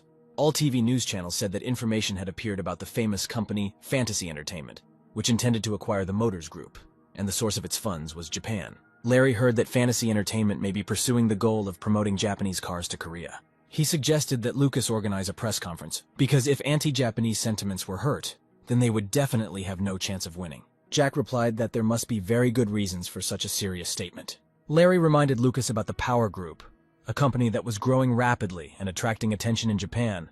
It was not difficult to find out that Fantasy Entertainment had invested heavily in it. Jack replied that if such statements continue to appear, they will need to speak together with Mark Twinton, chairman of the Motors Group. Larry objected, because this was their secret weapon. Jack replied that there was no point in holding it and it was time to use it. Jack didn't think that the media would broadcast a piece of news written to order without checking it, and the Prestige Company is really good at this type of wrestling. Larry denied rumors of an influx of Japanese money. Fantasy Entertainment did invest in Japan, but it was a short-term investment that they abandoned as soon as they made a profit. Larry said that they are now planning to invest this money in the restoration of the Motors Group. Some critics said they didn't understand why Fantasy Entertainment, an investment company, would want a car company. The journalist suggested that Fantasy Entertainment was taking such a risk because it was acting as an agent of the Japanese automobile industry. Larry angrily shouted out where this information came from, and who was the first to talk about it. Attacks were heard from the audience. The correspondents wanted to hear a refutation that Fantasy Entertainment was in no way connected with the Japanese automobile industry. Jack stood in the corner of the conference room and saw that Larry was not at all used to this, but the next statement saved him. Mark Twinton, who was sitting next to Larry, said that he was well aware of the movements of the Japanese auto industry. He, as the chairman of Motors Group, does not hide the fact that his company collaborated with a Japanese technology company. Mark added that he is making an official statement that Japan has nothing to do with this acquisition.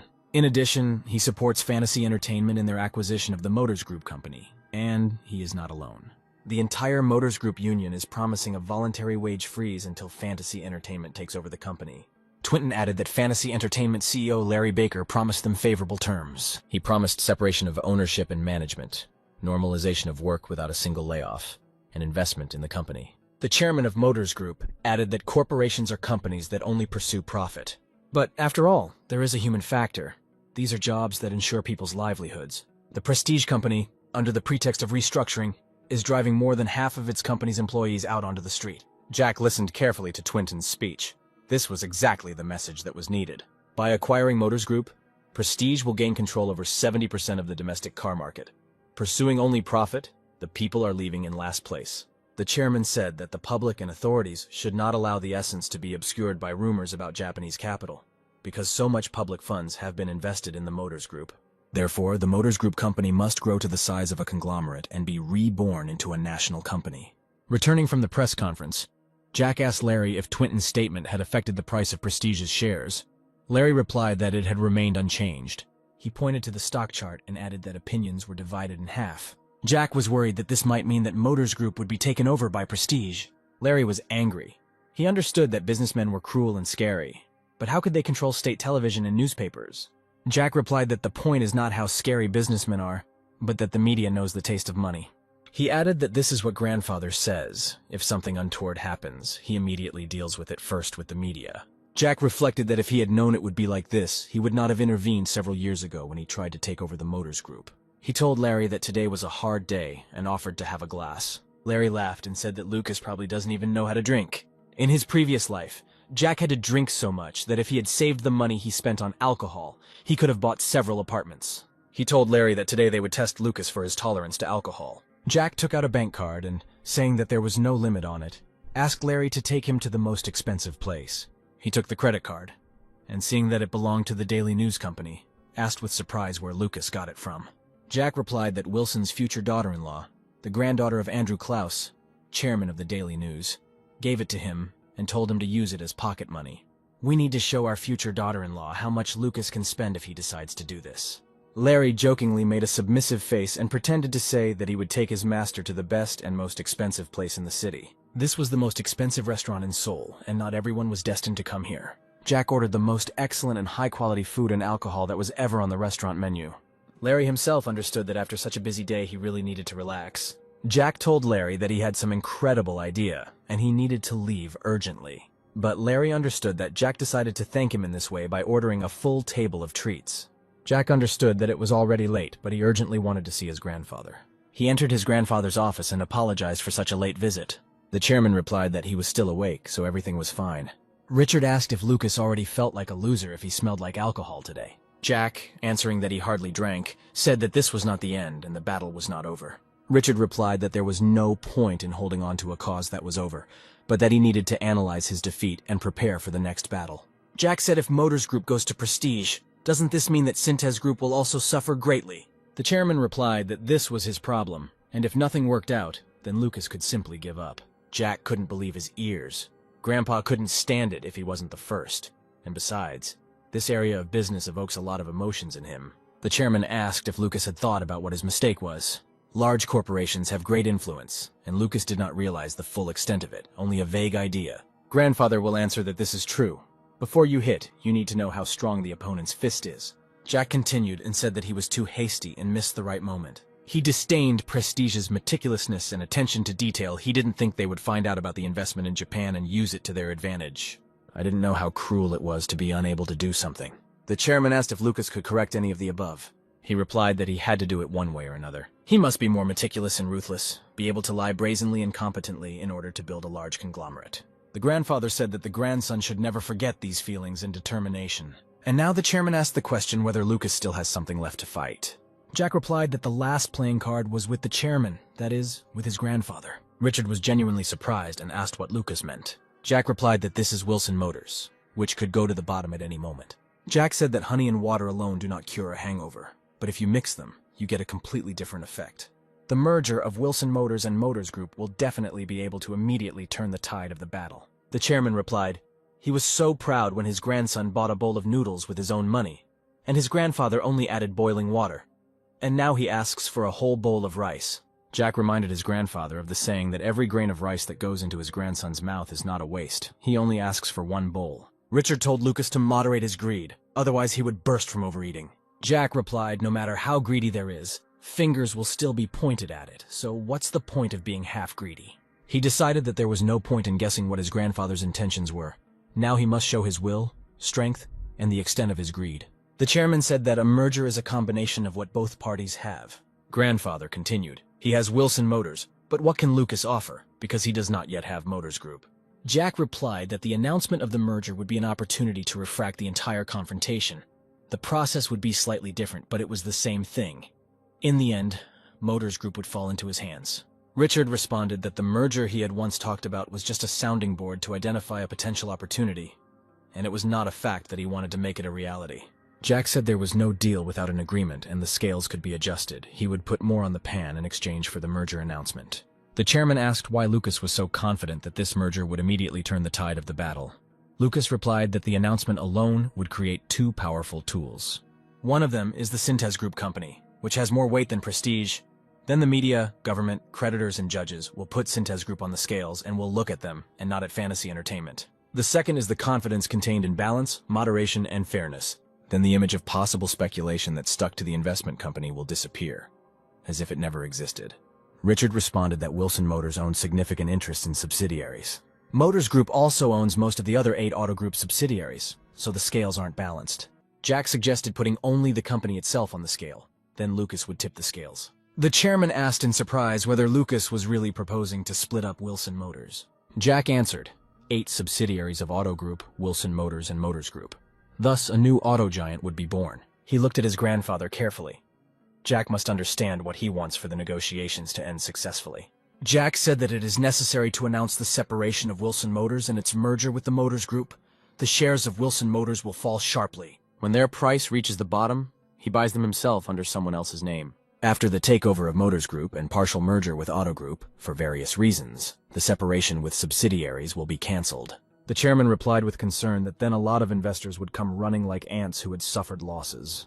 Jack said that when a large cart moves, ants naturally get under the wheels, and there is no point in driving around each one.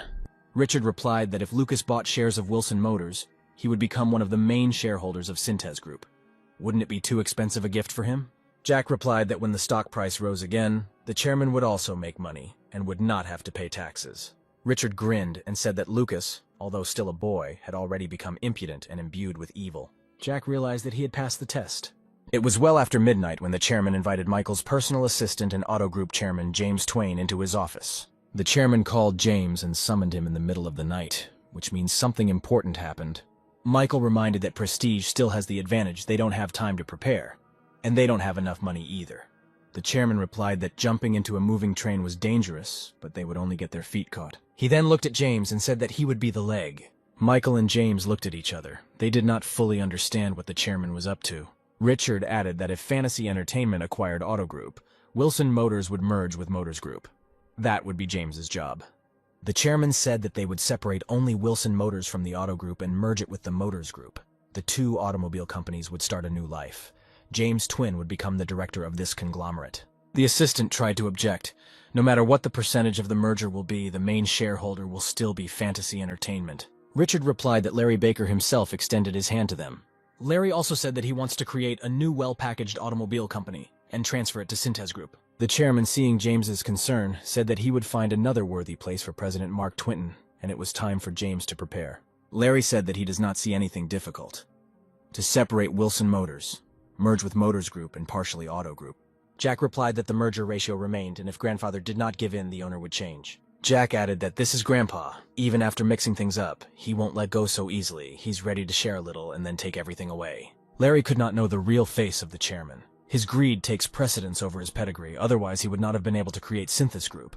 Jack said that the merger ratio will be known after they get Auto Group. But Larry doesn't have to worry. Lucas will deal with this problem himself. By the time a buyer is identified and the process begins, it will be a cold winter. As a result, Synthes Group, Prestige, and even the government will run out of wood, and the grandfather will have no choice but to accept his grandson's offer. And then Jack will serve the chairman a glass of alcohol, which he will gratefully accept. Wilson Motors will become a separate independent company through the separation of its subsidiaries.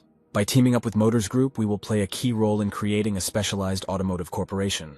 By this, Larry wanted to say that Fantasy Entertainment is not a speculative company, and that, by uniting, they will be able to take the Korean automobile industry to a new level. The journalist asked what the relationship is between Synthes Group and Fantasy Entertainment. The remote control flew to the floor, and hitting shattered.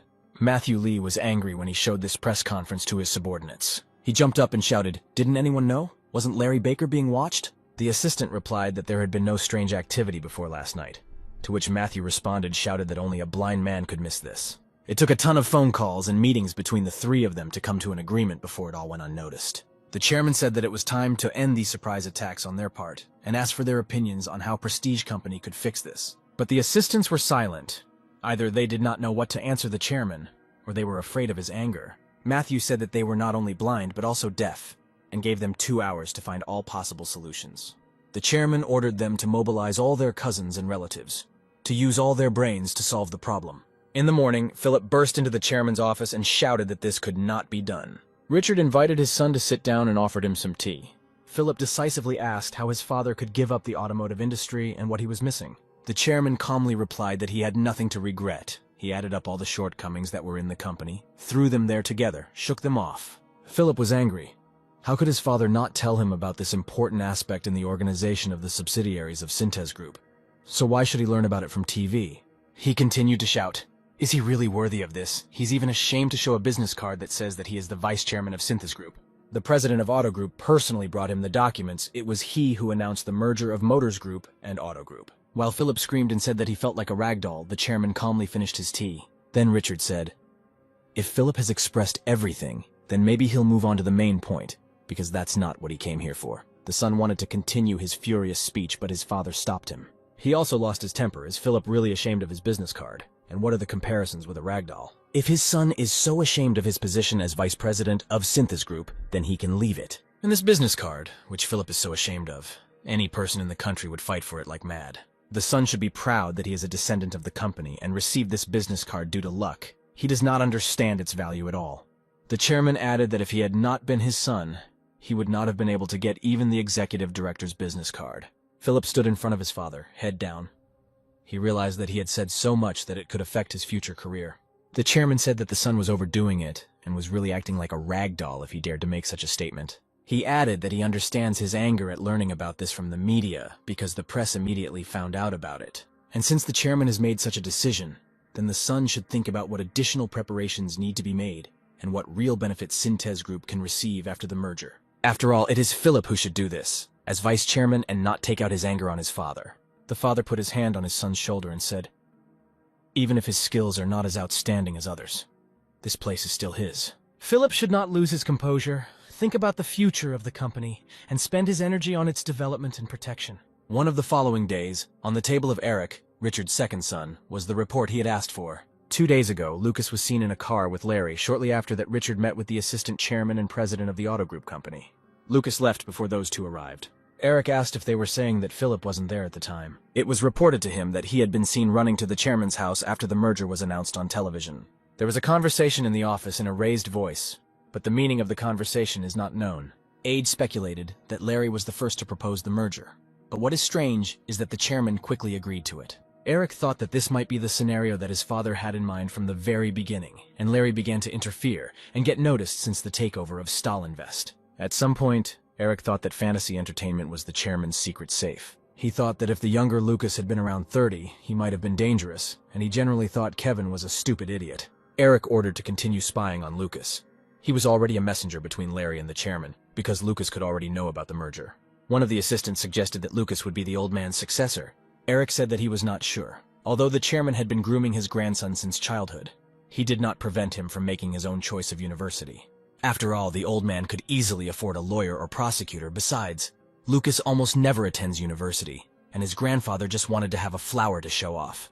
If the chairman wanted to pass Synthes Group onto his grandson, he would send him to study at the Faculty of Business. The assistants expressed their confusion as to why the old man entrusted Lucas to Larry Baker of Fantasy Entertainment. Eric replied that perhaps he noticed some kind of talent in his grandson, for example, managing money. In any case, it was not worth worrying about. The fight would end in one shot. For Eric, it was now a priority to build up his reputation. Aides recalled that Wilson Motors' stock price is now falling, and smart people are already rubbing their hands. Eric told them to buy them when the shares hit bottom, because there would be no division between the subsidiaries. He thought that his father was not the kind of person who could throw away his brainchild. As soon as the share price increased, Eric would have control of the company. One of the following days, Kevin invited Lucas back to his place and ordered lunch from the restaurant. They ate in silence for a while, but then Kevin wiped his mouth with a napkin and was the first to start talking. He asked if Lucas knew in advance about the merger with Wilson Motors. Jack looked at Kevin, who couldn't control his emotions at all, and decided to attack head-on. He replied that he knew about this plan the day before the official disclosure of information. Jack added that Larry Baker asked Lucas to ask his grandfather for advice and give him a proposal with a merger plan. Kevin asked why they didn't meet in person. Jack replied that Prestige was watching every Larry and chairman. He hoped that these words would be enough to avert suspicion from himself, but how did he find out about all this? Does this mean that Jack is being watched not by Vice Chairman Philip, but by Kevin himself? The brother decided to clarify whether Lucas was really just a messenger between Larry and his grandfather. Jack did not understand Kevin's doubts because he was sure that his father would become the owner of Synthe's group, and Kevin himself was born under a lucky star. Jack suggested that it was quite possible that Kevin's fiancée had provoked this conversation. Apparently, Kevin was annoyed by Lucas's long silence and asked if he was going to answer directly. Jack replied that in fact there was a secret contract between grandfather and Larry, but he could not talk about it.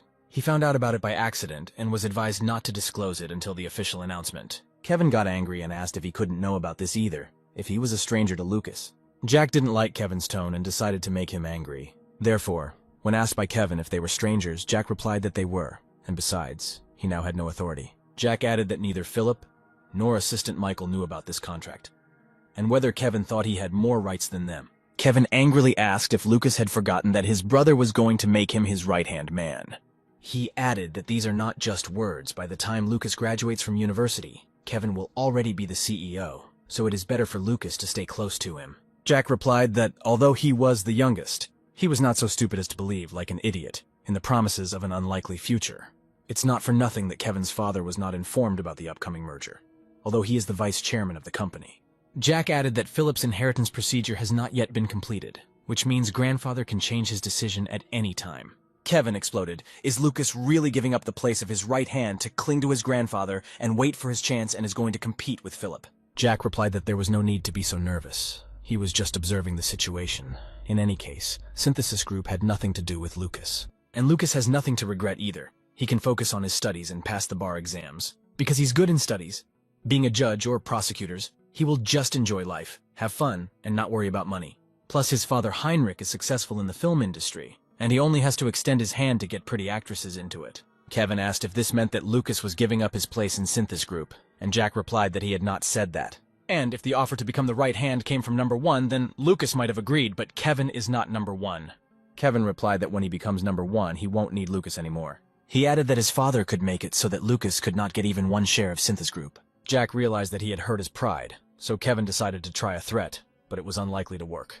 Jack repeated that he doesn't regret anything. Even with what his family has now, he can live for the rest of his life and enjoy it. He looked at Kevin and realized that he could end the conversation. He had given enough arguments for his independence. Jack decided that the seeds of distrust and anxiety needed to be sown at the end. He looked at his brother and said, the second and third sons of his grandfather, their wives and children, they are all greedy and not so simple. These people are not the kind who will sit idly by and watch the entire Synthesis Group company go to Philip. Kevin exploded again and replied that he was well aware of this, and his father would take care of it, because he was not so simple either. Jack replied that if he were Kevin, he wouldn't be so sure about this, especially about his father's words and actions. Kevin recalled the secret agreement and asked if it somehow related to the issue of heritage. He explained his interest by the fact that he is the eldest grandson and cannot stand aside and wait. Jack said, after all, if the royal power is inherited by the eldest son, and then by the father, then there will be order in the country. Only in this case, the family will not suffer. Jack decided to satisfy Kevin's curiosity a little and said that he saw the name of the secret contract. The next second, Kevin heard from Lucas that the contract was called the Synthesis Group Management Reorganization Plan. Jack said that this was the biggest favor he could do for his brother. And from that point on, the rest was up to Kevin and his father. Because of Wilson Motors, the claws that each of them had been hiding would gradually begin to be exposed. Time will tell whose claws will be sharper. Larry opened the morning newspaper and saw an article about To Fantasy Entertainment becoming the owners of Auto Group. But he was worried that Synthesis Group would find an opportunity to take it away. Jack asked Larry when the takeover payment was due. Larry put down the newspaper and replied that they must pay $1 billion no earlier than next year. He added that the chairman could be asked if he might want to rush the merger process to get it done before the end of the year. Jack did the math in his head and asked how much money they had on hand now. Larry replied that $600 million, as Jack had asked, remained in cash without any investment, plus another $600 million would be returned next year. This was enough. The money he invested using his memory returned 100-fold. And if not, he had done this, but some manager with a large financial fund had been able to be reborn in this way, he would have taken the place of the richest man in the world. Larry said he would transfer the $1 billion so they could pay it back at any time. Jack replied that there was no point in doing this yet anyway. The upcoming payment would only be made by the end of the year. Larry asked Lucas in surprise if he too had noticed that the recent rise in the exchange rate was a little strange. Jack replied that everyone had noticed this a long time ago. They were just trying to close their eyes. It felt like the dollar was slipping away like water. He added that exchange rate fluctuations and the loss of the dollar are two different things. Then Jack said that a box of bread on a desert island would cost much more than in the next bakery around the corner. Larry understood Jack's metaphor by bread, which was in short supply on the island. He meant the dollar. Larry thought for a moment, then asked what Lucas thought, if the exchange rate continued to rise, whether he was going to pay for the acquisition in dollars. Jack said that he came up with an idea, to reduce the price by offering to pay for Auto Group in dollars. Larry laughed. He understood. Even if you have a gold nugget and what to do with it, if already on the threshold of death it is useless, then it is better to exchange it for a life jacket. He understood Lucas's intentions by the time domestic foreign exchange reserves reached the bottom. He would become their savior. Jack corrected him. It is not he who will become the rescuer, but the CEO of Fantasy Entertainment, that is, Larry. Larry asked if Lucas still doesn't want to show himself because he's young, or has some secret motive for not revealing himself. Jack explained what people would say if they found out that he owns trillions of dollars. There would be rumors about illegal gifts, simplified inheritance, etc. Everyone would start discussing it.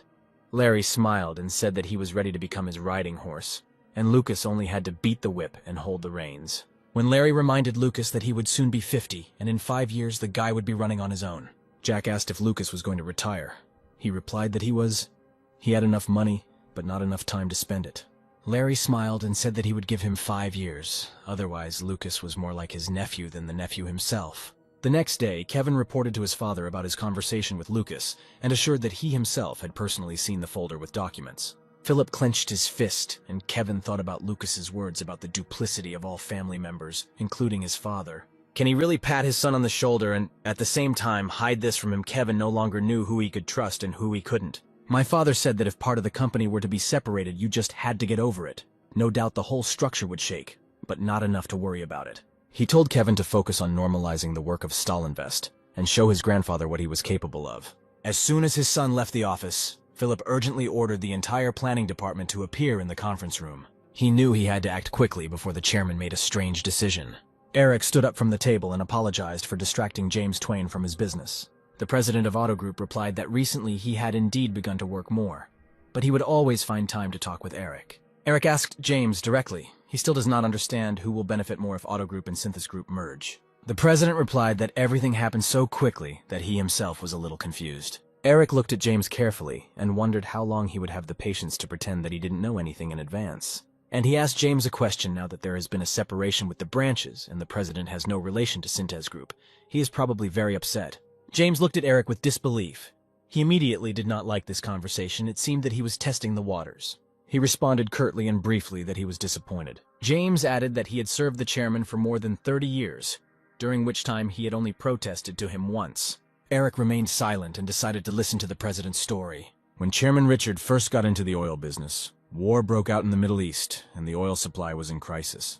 So they flew to Texas to secure a crude oil contract as quickly as possible. They were driving along an endless highway. They were already exhausted, when suddenly they came across a steakhouse.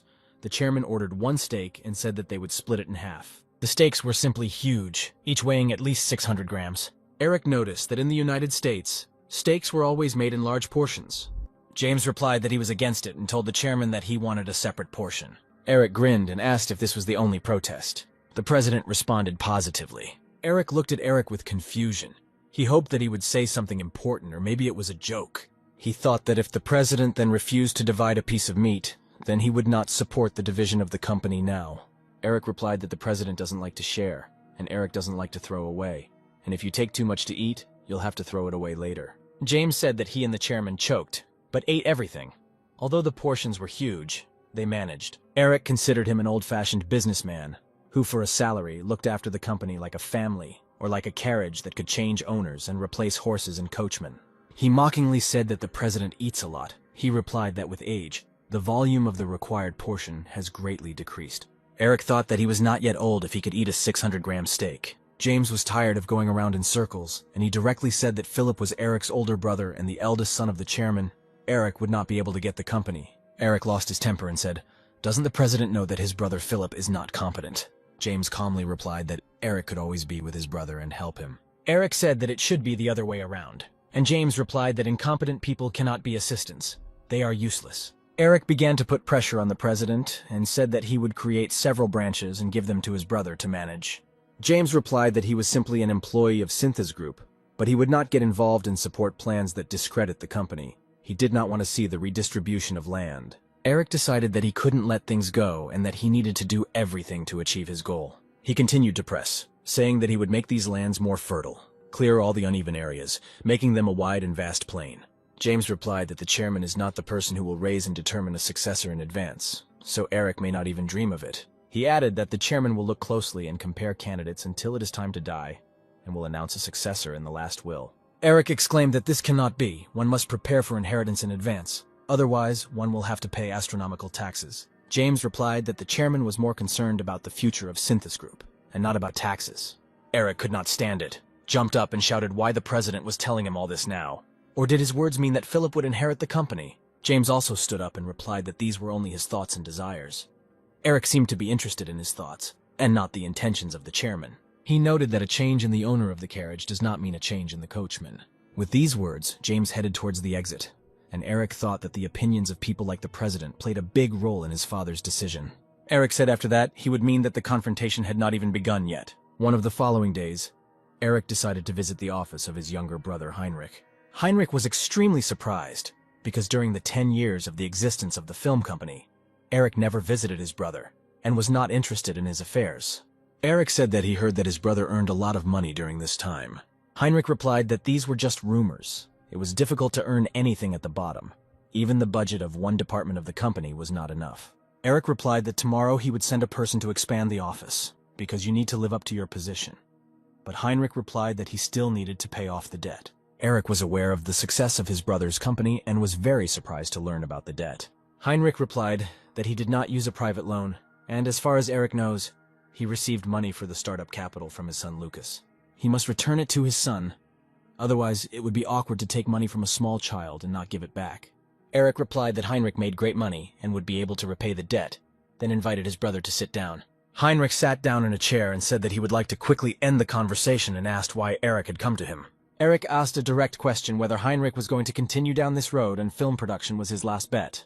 Henry looked at his brother and answered if he wanted to tell Henry not to even poke his nose into his father's company. Eric replied that his brother was understanding and reminded him of the existence of his son Lucas. He added that he would hate to lose his younger brother and nephew. Heinrich asked why there was such interest in him, since there was also his younger brother Nick. Eric waved his hands and replied that Nick had not been his brother for a long time. In the company he was only a name.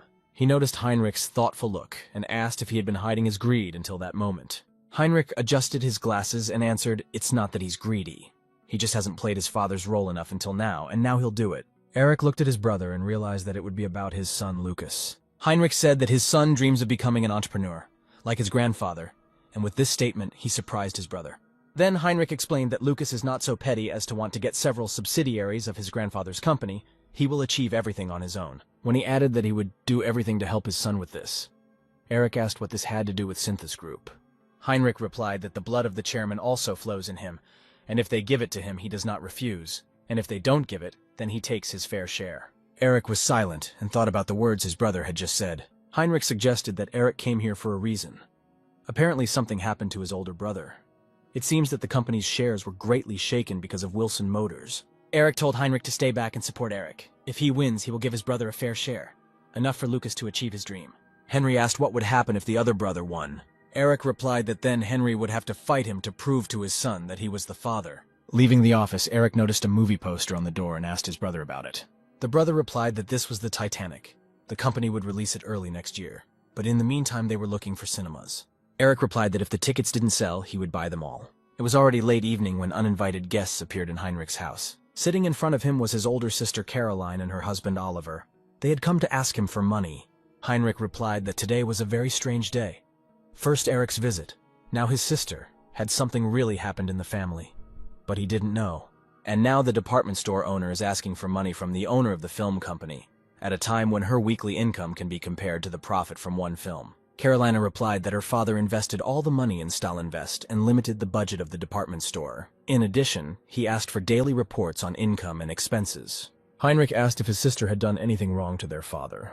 She blamed Oliver for everything, saying that he was asking to challenge the mayor of Seoul in next year's elections. My father blocked all funding and forbade me from using money from the department store. Heinrich was very surprised, although he knew that this was definitely his sister's idea. Caroline said that she heard that Heinrich hit a big jackpot this year with some film and received a lot of money. Heinrich asked how much she thought the film could make in Korea, given the inexpensive ticket prices. If you calculate the amount for tickets sold, subtract from it the money for the cinema, distributors, production costs, then how much is left, in their opinion? Seeing that Caroline and Oliver had nothing to answer, Henry suggested ending this absurdity. Oliver stood up and asked Henry to consider this conversation as not having taken place. Having not received the expected financial support, Caroline and her husband left the house upset. Suddenly they saw Lucas, who was returning home. Lucas wondered what his aunt and her husband were doing here at such a late hour. The father was sitting on the sofa and drinking tea. He told his son that he needed to talk. Jack apologized for returning late and promised that he would not make his father worry in the future. Henry replied that he was not such an old-fashioned father as to control his adult son. They sat down to drink tea, and the father said that his brother Eric had come to see him in the afternoon, and just then his sister Caroline and her husband. Jack tried to catch his father's mood and understand what the upcoming conversation might be about. Heinrich said that Lucas is definitely his son, but he is in no way like him. He prided himself on his artistic and aesthetic sense, and Lucas doesn't even listen to regular popular songs. He thinks counting money is boring, but Lucas is born with a wonderful sense of investing. How the differences can be so obvious. Jack was worried why his father started this conversation. Did he really realize that he was not his son? The father said that, in fact, he already knew everything from Larry Baker. This statement made Jack even more worried. The father said that he knows that his son's fortune is very huge, and that Lucas owns the auto group, so he actually owns the investment company that controls Hollywood. Jack knew that his father and Larry were best friends who had become close in their youth, and their friendship was based on trust. And it's strange that Larry didn't tell Henry his son's secrets for 10 years. The father laughed and said that Lucas has the same face he had when Larry told him everything about him. Jack apologized for not telling his father about this himself, but Henry replied that he was even grateful to Lucas for this. After all, Henry would never have believed that his son, a high school student with $1 billion fortune, was negotiating in fluent English.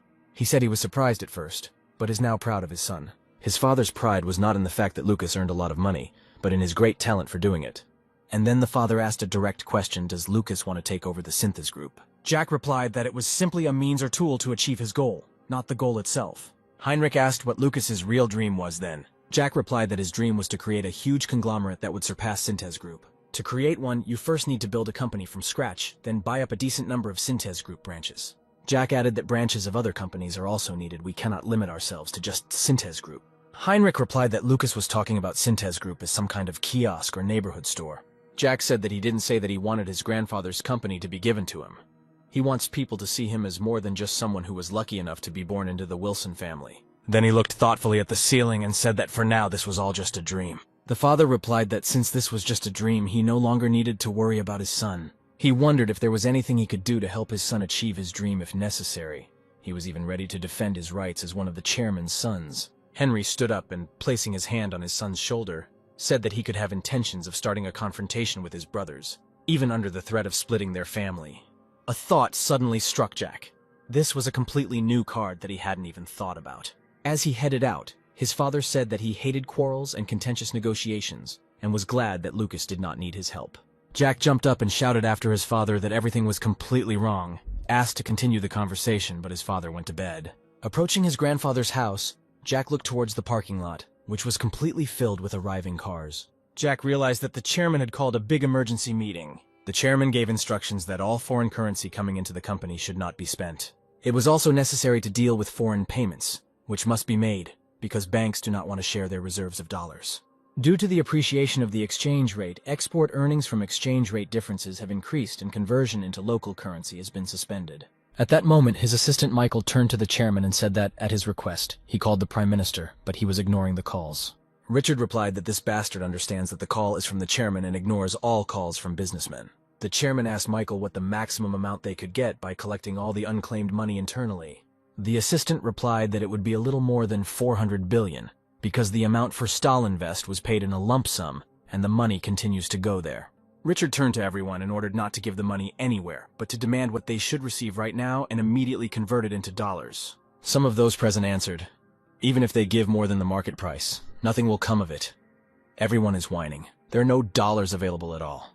Michael reminded us about Wilson Motors and the acquisition price. The chairman remembered, this is the money of fantasy entertainment. Their money is exactly in dollars. Michael continued that they could exchange currency with them and cover the shortfall with a loan from the bank. Someone added that they can even take away all the dollars that Fantasy Entertainment owns by issuing Synthesis Group bonds, as long as it suits the Fantasy Entertainment Company. The chairman replied that he would deal with this himself, because he is very close to the owner of Fantasy Entertainment. Michael recalled that CEO Larry Baker is not so simple and knows the value of his company's dollar.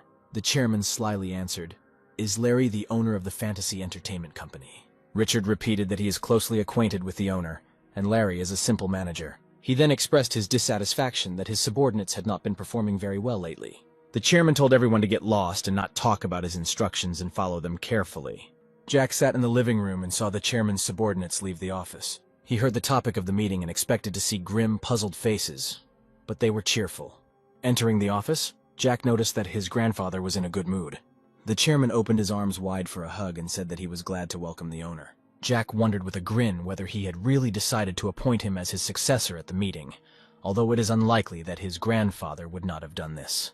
The chairman noticed the surprised face of his grandson and explained that he was the owner of Fantasy Entertainment. Having sat down at the table, the chairman said that today he wants to talk with his grandson, as the owner does with the owner.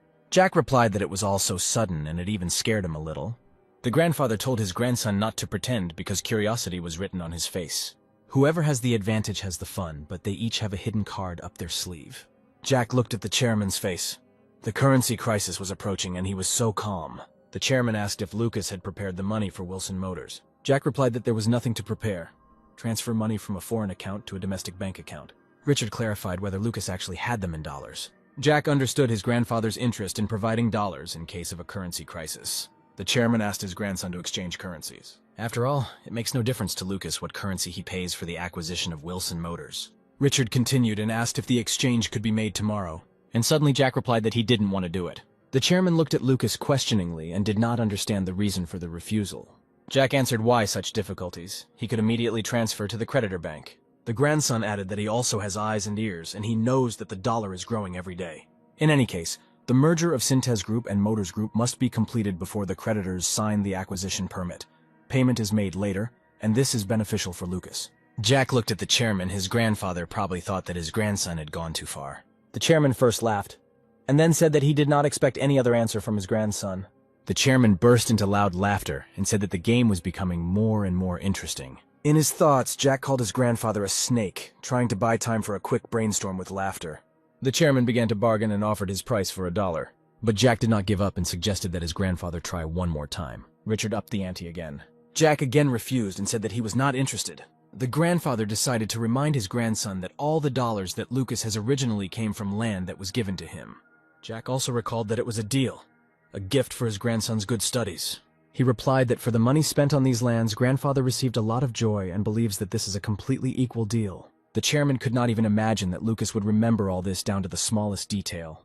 Jack replied that the chairman himself started this conversation about the events of 10 years ago. Grandfather said that he had to give in and asked how much Lucas wanted. Jack replied that the balance of the scales is incorrect, because dollars, which in the near future will cost more than gold, are inappropriate to exchange for local currency, which will become cheaper than toilet paper. The chairman was at a loss when Lucas suggested that he put something else on the scale. Richard asked if Lucas really thought the exchange rate would rise so much that it could be compared to toilet paper. Jack replied that the grandfather is turning to his grandson because he does not have dollars and they are difficult to buy, money that cannot buy dollars and toilet paper. The chairman looked at his grandson in surprise and realized that he was right in every sense of the conversation that had begun. Jack was worried whether he had behaved too impertinently towards his grandfather. Jack always worried when he saw his grandfather upset. Maybe he could give him a small amount of dollars as support. But he immediately drove away the feeling of pity and decided that such a chance should not be missed. A minute later, the chairman asked how Lucas knew about the upcoming financial crisis, and the grandson replied that from the press. He added that various articles have been published, and everyone who understands the situation would try to develop measures. The chairman said that the press often publish provocative articles and often exaggerated. Jack thought that if grandfather said this, feeling the full risk of the situation, then he wanted to know what was in his head.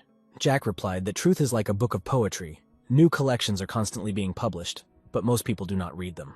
Moreover, many of the authors receive Nobel Prizes in literature. The chairman did not quite understand what the grandson was talking about, and asked what he should put on the scales to balance them. Jack decided not to be stupid and not answer this question first. In any case, Synthesis Group fell into the water, and Jack is a life jacket. When the water rises to the chest and then to the tip of the nose, and when true fear is felt. When the gold nuggets start to be thrown out of your pocket, that's when Jack will extend his hand and life jacket.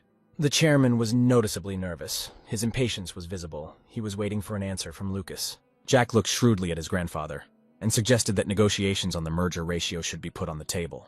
The chairman, hearing this, exclaimed that it turned out that Lucas was hiding his black soul from him. Jack's goal was to ensure that, when merging part of the shares of Sintas Group and Motors Group, to make the merger ratio favorable for him. He replied to the chairman that this was not a black soul, but a reasonable request that he wanted to bring to the negotiating table. Richard said that Lucas is a greedy little guy. He lays it very smoothly, as if he had smeared it with sesame oil. Jack replied that a business is an enterprise that fulfills the desires of others and satisfies one's own greed. Greed will be criticized anyway, so it doesn't matter how greedy a person is. And suddenly the chairman said that Lucas was a real respectful grandson. Jack replied that it was so. He brought his grandfather a lot of joy, delighting him in childhood with his grades, grew up and even saved a lot of money. And the chairman said from the moment he united the branches of Sintas Group into one company and took over leadership, no one opposed him. Everyone bowed their heads, and Richard only received what was due to him, and there was no one who would dare to take it all away. Jack wondered if the fire of rivalry had flared up in this old man, who was over 70, and even with his grandson. The chairman shouted that he never took away what he had to share. He said that apparently it was time to rekindle this fire, then it would be clear who would win. In response to his grandfather, Jack exclaimed that he was his grandson by blood. The chairman grinned maliciously and replied that it was even more interesting, the confrontation between grandfather and grandson. Jack was afraid that from now on he would not be able to get anything from his grandfather if he were not in a good mood. Richard said that he would be the first to make one of the offers to this impudent owner with a lot of dollars. He himself will determine the merger ratio of the companies, and his grandson will have no choice but to accept this proposal. Who knows, maybe he will give Lucas much more than he expected, because a grandfather never skimps on his grandson. Jack did not know what his grandfather was up to, whether this would all affect the achievement of his goals and plans that he had in mind. The chairman asked again if Lucas was ready to accept his offer. Jack answered mockingly that, as a respectable grandson, he could deprive his beloved grandfather of another joy. The chairman said that the grandson is not one to give up without a fight and seems to be rejecting this offer. Jack reminded and asked what the second sentence would be. Richard replied that this was not really a proposal but more like a threat. And when he makes this threat, Lucas will regret not accepting the first offer. Jack wondered what kind of threat this could be, because no one had ever threatened him before, at least in this life. And suddenly the chairman said that there would be no merger between Sintas Group and Auto Group. Tomorrow morning, Chairman James Twain will hold a press conference in which he will say that Fantasy Entertainment, the company that acquired Auto Group, has made unreasonable demands, so there will be no merger. Jack looked at his grandfather with hatred and said that his statement somehow faintly amounted to a threat. Richard shouted if Lucas wanted to say that he wouldn't care if the chairman might stop the acquisition of the company. Jack was a little funny. Did his grandfather really think that he could stop him from getting Auto Group by trying to stop him? He replied that the situation would undoubtedly change, since the merger was the first condition of the acquisition. Jack agreed with the chairman that this was an emergency situation. Richard said that there are some things that remain and will remain the same, and not just in this situation. And this is influence. He can call the creditors, the banks, the Blue House, the National Assembly, and there will be no decision to take possession. Until the chairman of Prestige contacted him and offered to have a drink, the chairman suggested that Lucas reconsider the rates. Does the grandson really still think that he can get the company without a merger? Jack responded that the country's available foreign exchange reserves were only $2 billion, and Korea was asking to borrow money from friendly countries. Richard asked if Lucas meant that his influence had diminished due to the currency crisis. Jack said that his grandfather's influence had not diminished, but simply disappeared. The chairman looked at Lucas in bewilderment. Jack explained that they themselves are now having a difficult time, since what is the likelihood that they will answer the chairman's calls? He suggested that the grandfather take the current situation more seriously, and the fact that the chairman's influence no longer works is not important for Jack. On the contrary, it's even better, because then no one will put forward bids and Fantasy Entertainment will be the only one. Jack assumed that creditors would be inclined to favor Fantasy Entertainment, even if he decided to defer payment for the acquisition of the company. The chairman of Prestige must be clutching his heart right now. He was going to get the company for local currency and could be left completely out of money if it worked out. If the grandfather hopes that the situation will change in the near future, but this will not happen. Jack said that the chairman himself knows that the country cannot avoid a financial crisis, and one should not hope that the national economy will not collapse so easily. All this causes anxiety in everyone. The chairman asked if Lucas meant that the Sintas Group company would need Fantasy Entertainment dollars. Jack replied that the country's foreign exchange reserves were $2 billion, and he had half of that. And the moment this money arrives in Korea, All the banks and corporations will start lining up in front of Fantasy Entertainment. The chairman asked if he wanted to meet with him. As the owner of Fantasy Entertainment, he would have to take a first-come, first-served ticket. And Jack replied that Grandpa's ticket would be number 1. The chairman fell silent and thought. Jack realized that now the grandfather was listening to the words of his grandson. A minute later, Jack, seeing his grandfather's silence, said that he was bored and needed to quickly complete the deal to acquire Auto Group. He still had a lot to do. The chairman got angry and said that he could be more important than that. Jack replied that he still needed to shake the dollars in his hands, find a company to put in the cart, and negotiate a price. Not for the first time during the conversation, the chairman looked at his grandson with bewilderment. Jack considered his grandfather a phenomenal and legendary person, and he could not think that he could surpass him, even if only for a short time. And then Richard couldn't resist and asked how the hell dollars he had. Jack replied that he would not show his grandfather his wallet, but he could easily buy Trans Motors. Now Richard was truly dumbfounded. Jack explained that he is going to tie Auto Group and Trans Motors together. And if you add Wilson Motors, you will get a company that is not inferior to Prestige. And at the entrance of the company, Jack will place a Wilson Motors sign. This will be another gift in tribute to grandfather from a respectful grandson. Jack told his grandfather that he would wait for a second proposal from him. He could hold a meeting, but there was little time left because the waiting list could grow. The chairman looked sternly at Lucas and said his own words that this was too weak for threats. Nothing is finished yet, and this is not the end yet. Jack recalled the chairman's words that his grandfather once said that you need to know when to retreat. Richard burst into boisterous laughter and replied that this was complete nonsense now. Jack left the office and left his grandfather in deep thought. Apparently Richard felt the crisis too, but the size and severity were different. Temporary difficulties due to the depletion of foreign currency are not uncommon. The government has always borrowed dollars from America, Europe, and Japan. Richard remembered that Lucas had said that this time everything would be different. Even the economic giants did not lend money or exchange currency. And if there were only 2 billion foreign currency left, it was equivalent to having a lot of food but no water. He was so busy with his thoughts that he did not hear when all those whom he had invited to the meeting entered the office.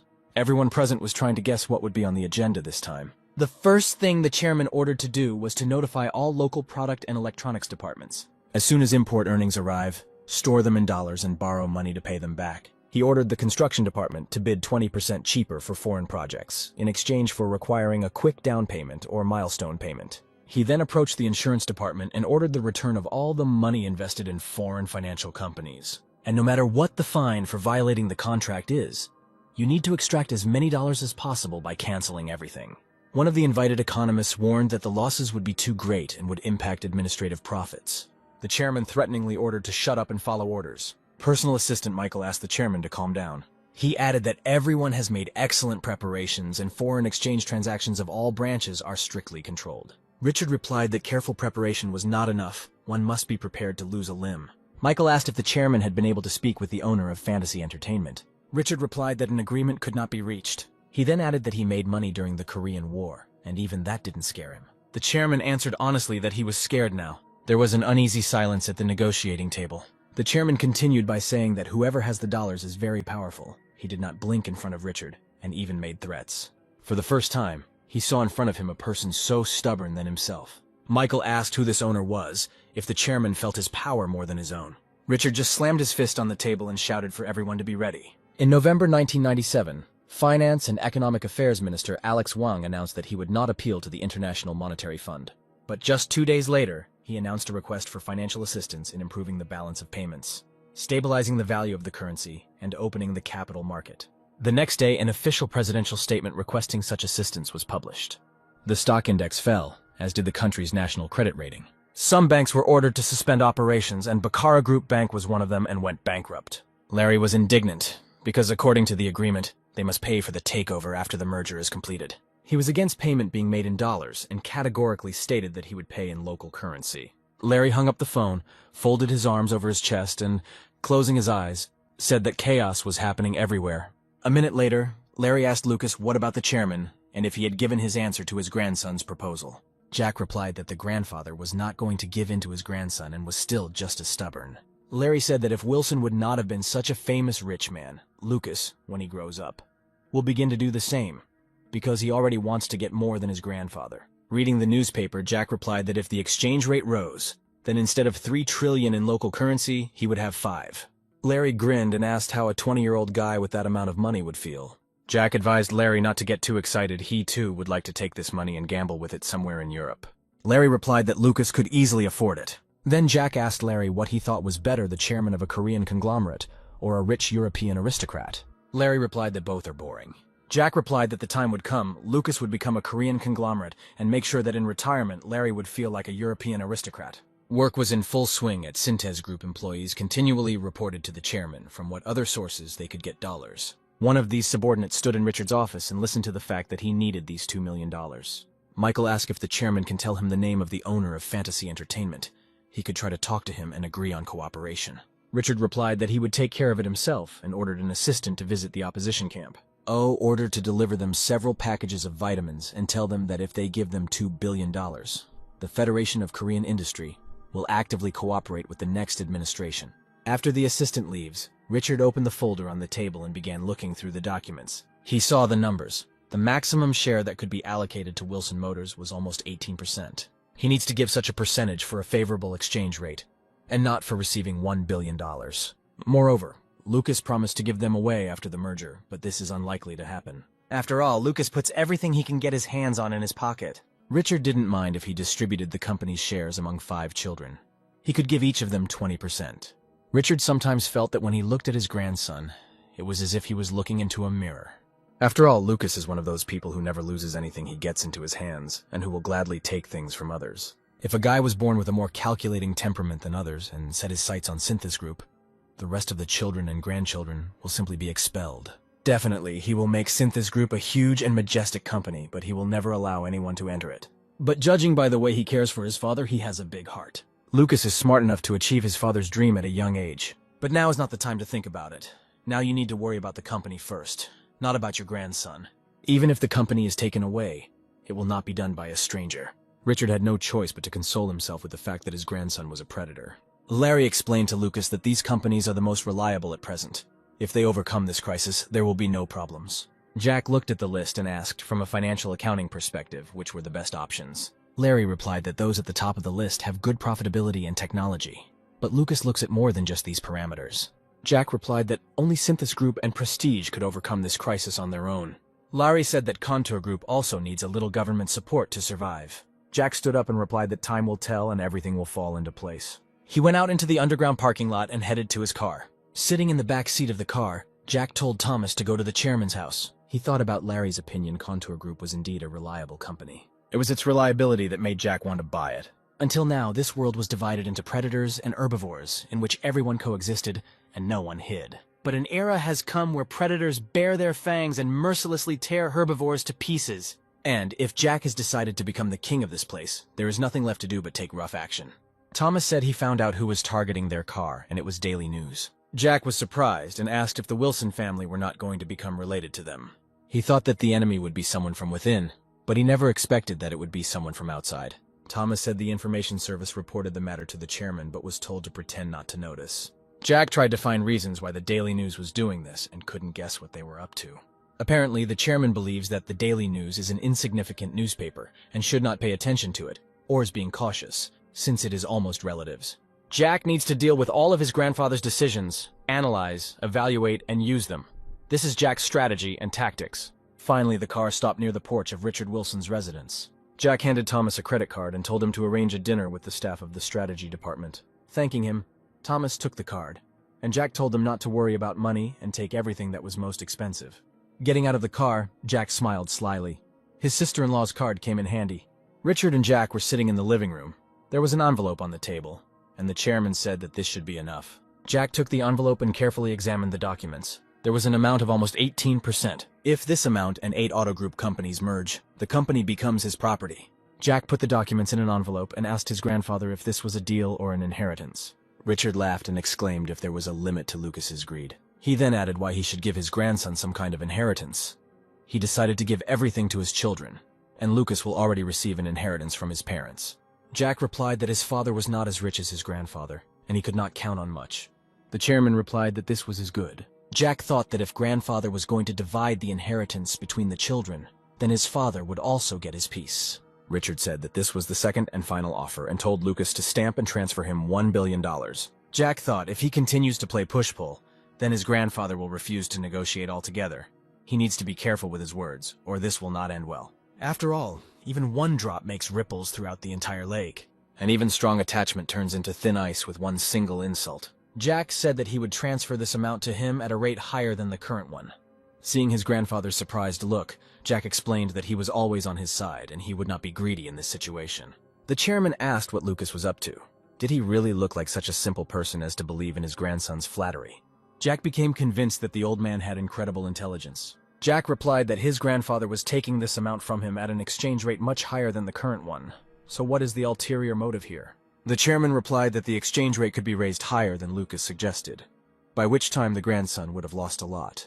Richard added that the probability of an appreciation is almost 90%, according to the Economic Research Department.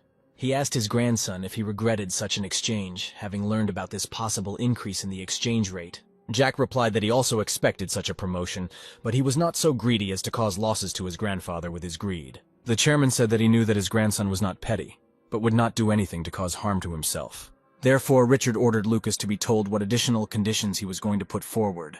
Jack knew that if he continued to beat around the bush, he would arouse suspicion, and so he said that he would have 2 requests. Richard replied that he knew so and said, "Let's see if these requests will cover his loss, and maybe even Lucas will get more." Jack laid out a map of Seoul on the table and asked his grandfather to look at the places circled in red. The chairman took the cards, and, not yet understanding what they meant, asked Lucas for clarification. Jack explained that this is government land in Seoul, and he wants to buy this land cheaply. Richard asked if he knew that the grandson asked his grandfather to influence the mayor of the city. Jack replied that not exactly that. There were 6 months left before the end of the current mayor's term, and they should try to ask the next mayor about it. The chairman replied that if the grandson means his uncle, then he categorically will not allow this. Jack said that he would pay for his uncle's election campaign, and when he became mayor, he would sell the public lands, and grandfather only needed to put pressure on the members of parliament. The chairman became angry and shouted that he repeated again that he would not allow this. Jack was indignant and said that it was a good idea in the midst of an economic crisis. If the city sold land not intended for business to raise funds, no one would mind. The chairman angrily replied that he did not want to listen to this nonsense anymore. Jack asked his grandfather to tell him why he was so categorically against Lucas's proposal. The chairman replied that he was against it because Oliver was not a blood member of their family. He continued having said that all of Oliver's ambitions are all his wife Caroline's idea. He's just a puppet in her hands. Jack thought that the grandfather realized that his daughter Caroline wanted to hide her disadvantageous position as the daughter of a conglomerate with the help of political power. Grandfather knew that with the help of this power, Carolina could demand her share of Synthes Group, and maybe more. Even without looking through a microscope, you could see the illegal actions that took place in the company. And then the chairman was surprised when he heard from his grandson a proposal to make Oliver a puppet of Synthesis Group. Jack said that by the time Oliver gets to the mayor's chair, a lot of dirt will stick to him, and if this is used correctly, then you can make him your puppet. The chairman replied that all this dirt would come from Synthes Group. Then the company would also suffer. Jack replied that he would throw his dirt and dust on his uncle, and then grab him tightly by the collar, so that his grandfather would not have to worry about it.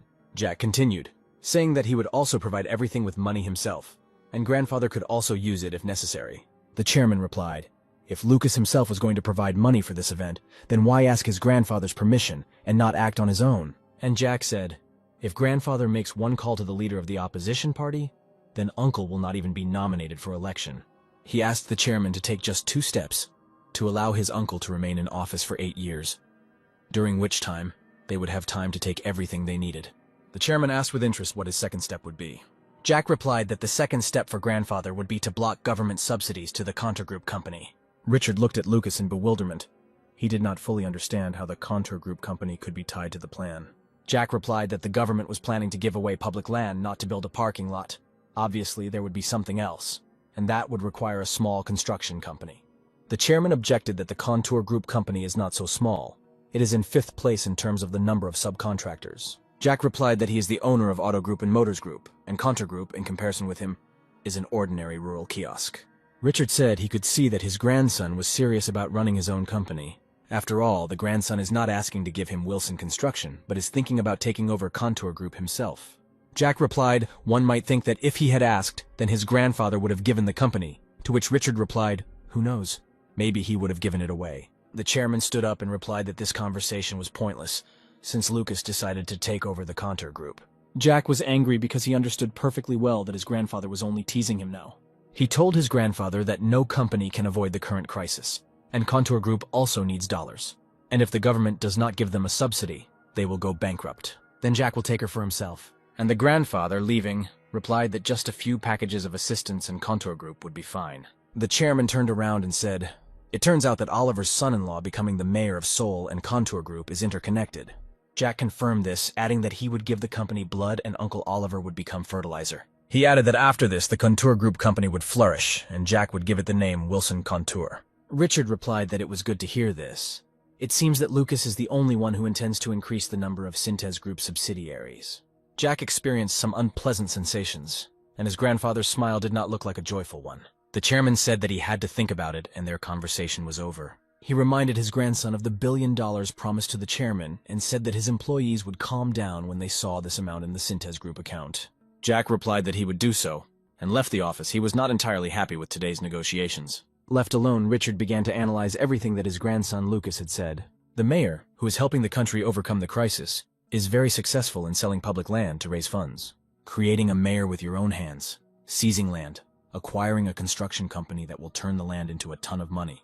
The picture is not bad. On top of that, $1 billion are cheap, despite the exorbitant exchange rate. This suggests Lucas has enough confidence to find hundreds of billions more. At that moment, when Lucas explained everything, the chairman could barely restrain himself from immediately agreeing to his proposals. He held back because it was impossible to show his grandson that he could so easily use his power. And at that moment, the chairman felt fear. His grandson hides the temperament of the most ferocious beast under the cute and beautiful face of a kitten. He promised to put the name Wilson Contour on Auto Group and Contour Group.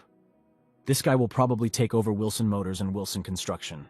Richard felt strange. He liked the actions of a grandson who simply takes and takes away more than children who are just trying with all their might to get their piece. After some time, Aunt Caroline and Uncle Oliver were already sitting in Lucas's house. My uncle said that the total amount needed was 40 billion won, the local currency. Jack thought he was surprised that they were asking for such a large amount, but without details and casually talking about its purpose. Jack made a surprised face and said that this was a very huge amount. Caroline became worried and asked if Lucas really didn't have this amount. Jack replied that he did not have enough. He must save money to build a theater for his father. Caroline exclaimed that she could collect 15 billion won and Lucas only had to add 25. Jack replied that in that case he could help. Carolina clarified that she could not get the promised amount so quickly, but that she needed to pay a party fee and asked to give her 3 billion at once. Jack felt that they had a complete lack of sense of reality, so calmly asking for billions from their 12-year-old nephew. He replied that he would try to prepare the amount as quickly as possible and offered to sign the agreement. Caroline and Oliver looked at each other stupidly. They did not understand why an agreement between relatives was needed. Oliver told Lucas that he was still very young and did not understand how this happens is that no one enters into an agreement giving funds for the election campaign. Then Caroline intervened and said that Lucas was only involved in investments, so he didn't understand. Because this money just disappears, it's not like with investments. Jack finds this situation funny. They see him as just a kid with a lot of money. He replied that he forgot to tell them something, because he had a person who would do everything properly. Jack turned and yelled for someone to come into the room. It was Larry. He said that he was very pleased to meet Lucas's uncle and aunt. Lucas sat in the office, and rubbing his neck, said that everything turned out to be much more complicated than he thought. He added that once they learned that this was also a business, the atmosphere changed dramatically. Jack replied that, be that as it may, Caroline is of the same blood as her grandfather. Larry put the package on the table and said so, and when Lucas was going to use this contract, but asked to do it after Larry retired, he didn't really want to go to prison. Jack looked at the contents of the package and said that this contract was not subject to disclosure. Lucas replied that it looked like pure evil was sitting in front of him. Did Lucas realize what kind of bomb he was holding in his hands now? And Jack replied that he was going to give it to his grandfather. Larry screamed that Lucas had gone crazy. The chairman would immediately grab his grandson by the throat. Jack replied that Grandpa is not interested in professional management. He already keeps everyone on a leash. The chairman simply wants to use the contract in such a way that his uncle and aunt will not act harshly and rashly. Grandfather will allow Oliver to run for mayor after he is sure that he will definitely not be able to rock the boat. Larry rubbed his eyes and said that Lucas's grandfather was very cruel because he didn't trust his own children. A minute later, Larry said that as far as he understood, almost 18% was a controlling stake in Synthes Group. He added that Lucas must receive at least 80% to become the owner of the office of the chairman of Synthes Group. Even if Lucas had this 80%, it would still be only 10 of the company's total shares. Jack said that his grandfather was ready to give him everything with his head, but with his soul, nothing. Lucas didn't understand anything and asked Lucas to clarify what he said. Jack replied that grandfather knows that he is the only worthy manager in Synthes Group, but he sees no one but himself. The chairman will not want to give up what belongs to him if he could bury Synthesis Group in his coffin. He would do so. Larry said that he was not asking about greed, but about how Lucas himself assessed his chances. Jack replied that he could not answer. When the mind and soul fight, the mind does not always win. In any case, he is not upset yet and regards this share as a bonus. After all, not a greedy grandson with excellent abilities, and a son, Heinrich, who is not interested in his father's wealth. This is a sure way to get a significant bonus from his grandfather. Jack looked at the light through the envelope and thought that, in any case, this contract would play a big role. The first stage has been completed, and it is time to move on to the second. Jack asked Larry that if they exchanged $1 billion for their grandfather, then they still had a little more than 2 left, to which he asked what Lucas was going to do with them. Jack replied that the money needs to be changed when the exchange rate is at its peak, and after the elections are over, the government will change, and Lucas will give them as a gift for winning the elections. Larry exploded and shouted that Lucas was trying to imitate famous rich people, since such unhealthy thoughts came to his mind. Jack asked Larry's opinion on why create Media City if there are no people migrating to this city. He continued that they would create companies befitting the status of Media City, such as a broadcasting company. Larry objected and said that there was no point in this. Jack continued, "Now everyone uses public television, but there is also cable. After all, the broadcasting project is not at all bad from the state's point of view. The construction of new infrastructure will not only help create an employment effect, but will also revive the economy." Larry stood his ground, proving that giving away these $2+ billion is crazy. Jack replied that he had no intention of giving all his money to the government. He was simply exchanging dollars for one. He invited Larry to introduce him, an investor who had invested more than $2 billion in the creation of a huge media infrastructure when the entire country was in a severe crisis due to a lack of currency, and Lucas would be greeted with open arms. Larry wondered if he could team up with the government and Seoul to get government funding. Jack added that if this happens, then there is nothing more to expect. Larry called Lucas a clone of his grandfather since he could think of it. Jack chuckled and said he was just a respectful grandson. He will turn such a company into a huge media empire and give it to his father. Larry jumped up from his seat. Cinema, broadcast content production, cable television, and in the future, internet broadcasting. Jack replied that Henry is the chairman's son and his father. You need to give him enough to save face. After all, the American branch of fantasy entertainment has already built deep relationships with major film companies. And if done right, a global media company could be born. The chairman sat comfortably in a chair and read the very contract that was signed by Caroline and Oliver. He was extremely surprised that Lucas managed to get it in the end. Jack replied, "If his uncle becomes mayor, now he will not dare to disobey his grandfather. As soon as this document is made public, he will stand trial for violating the law on the political fund. His career will be destroyed in an instant." The chairman clarified that all Lucas wants is just a few acres of land. Jack replied that it was, and grandfather could take the rest. Jack added that Aunt Caroline immediately understood the value of public land, even trying to refuse such an exchange regarding the financing of the election campaign. The chairman asked if Lucas thought that now grandfather should take it all and give it all to him. Jack happily thought that everything worked out. These words from his grandfather meant that Lucas could take everything for himself. He replied that making money by building apartments is not his business.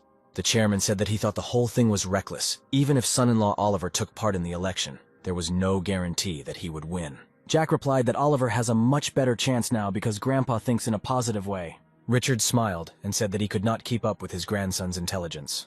Jack grinned and said that he didn't know who his uncle's opponent would be, but he already felt sorry for the man. The information team will unearth his entire past. He will not be able to stand it when all the dirt about his life is made public by all the famous media. Richard was proud of his grandson, who spent a lot of money to give the mayor's grandfather directly into his hands. He did not want to be left out.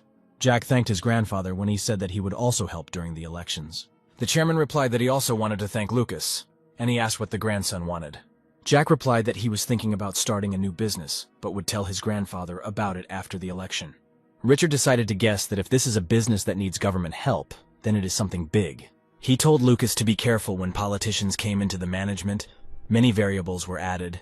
Their interests were much more complex than those of a grandson or grandfather. They do not ask for payment for their help. They put a spoke in the wheel and want to get something in return for silence.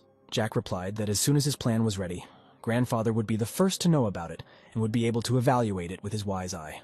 And if grandpa says to stop, Lucas will immediately obey him. The chairman replied that this is his grandson's business and money, and he does not need to receive advice, permissions, and decrees. Jack still couldn't understand what was in the chairman's soul, and what is hidden in this look and words. In December of the same year, The name of the new president was announced through all channels. He became Ronald Duke from the Second National Assembly, who teamed up with Joseph Schultz and Billy O'Hari from the Democratic Party. Across the street from the university where Lucas studied, there was a small cafe where students often gathered to drink. One of the students reminded Lucas that he had promised to do his best after the exams. The second asked what Lucas wanted to order, and the third added that the guy was unlikely to visit such establishments, so they would order themselves. Jack had been to places like this countless times, but not in this life. There were times when he didn't have enough money and ordered alcohol without snacks. Jack beckoned to the waiter. He wanted to feed the guys something that he once could not afford. The first thing Jack ordered was bottled beer, which shocked everyone because it was 10 times more expensive than bottled beer. He added that he had been going to have a drink for a long time and it was time to relax. They didn't come here to make small talk. Jack continued to shock the freshmen in attendance by ordering fried sausage, clam salad, and fish noodles.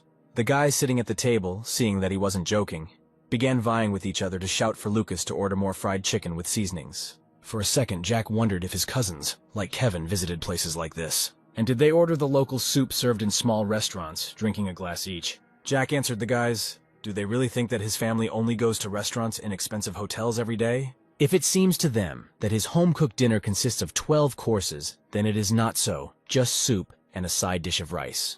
At that moment, 3 older guys approached the table from behind. One apologized for interfering so unceremoniously in their conversation. They were given a seat, and the one who sat down next to him asked Lucas if he could ask him something. Jack agreed. The 3 of them were hired by financial services companies, but one of them went bankrupt, and the other 2 sent notices that they could not hire employees this year. My classmates stood nearby and just blinked their eyes. They didn't understand what we were talking about at all. The first one asked what Lucas thought would happen to the International Monetary Fund, since he knew much more than they did. The guy asked if everything would be the same in a year. Should he study for the bar exam, or should he look for a job? Jack looked at his interlocutor and thought about how to answer him, the truth, or just to console him. If he told them the whole truth about the future situation, would they understand the seriousness of it? Jack took a sip of beer from his glass and replied that it was better to study for exams rather than look for a job. The guy asked again. Lucas wanted to say that next year it would also be difficult to find a job. Jack replied that neither next year nor in the near future would those currently employed be laid off. Most corporations will get rid of at least a third of their employees under the pretext of enterprise restructuring. The crisis is a lack of liquid funds. The country is in a state of economic bankruptcy. You can be fired at any time, and there will be such a thing as a temporary freelancer. Jack pointed to the waitress and said that she was working part-time, and was unlikely to receive any compensation when she left. At this moment, the waitress came to the table and brought the bottled beer we ordered. Opening the bottle, Jack added that this is not only used by small businesses. Large corporations are also switching to the system. It will take a long time for the economy to return to normal, and if they are going to get a job rather than study for exams, it is better to join the army to avoid a big downpour. Jack understood that those who had barely completed their first year were not yet able to understand this. But, starting next year, a real icy wind will blow, and people will understand what Jack meant when he said to avoid a big downpour. The guy thanked him and said that thanks to Lucas he came to his senses. Jack looked at the guy. The 4th year was very different from the first year's. The guy apologized for the spoiled atmosphere and offered to have a glass. He raised his glass and shouted to someone in the hall that they still had enough time to avoid the downpour and hide. At that moment, someone slowly approached the table where Lucas and the company were sitting and said that they had not seen each other for a long time. It was a girl. Her face seemed very familiar, but Jack couldn't remember her name. And then a guy from the 4th year asked Olivia where she was from here. Jack heard her name and remembered Olivia as the most beautiful girl in the university. The girl said that she would drink only half a glass. She wanted to still have time to return to the library. Jack sat opposite, drinking beer and silently looking at Olivia. The 4th year student noticed that the girl was not like the other students. She was studying on vacation, and how did she have time to sit here like that? Olivia replied that they didn't have time to sit here, because preparing for the management exam takes about 2 years. The guy sitting next to her asked what she was talking about. The girl replied that such busy students had definitely gathered here to chat with Lucas, and find out how long the crisis would last, and what state the enterprises were in. Jack thought that Olivia was an exemplary student who was just studying for the position of a judge, but now he saw that she perfectly understands how the world works. The girl finished her glass of beer in one gulp and put it on the table. Olivia said that now even graduates have no chance.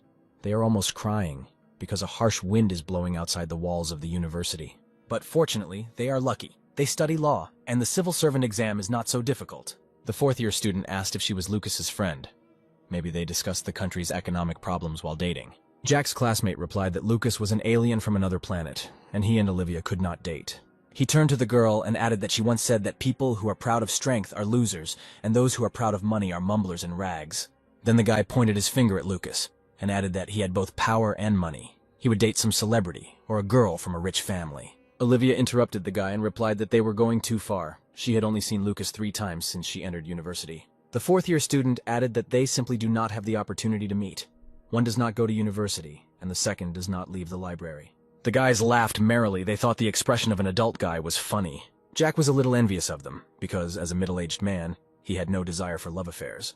The hormones that began to boil immediately began to subside due to stress from work. Olivia straightened her scarf, buttoned her jacket, saying that she had to go, and asked Lucas to go out with her. She wanted to tell him something. Going out into the street without a jacket, he wanted to quickly find out why the girl called him. She said that she was ashamed to say this now, but asked Lucas to think carefully before giving an answer.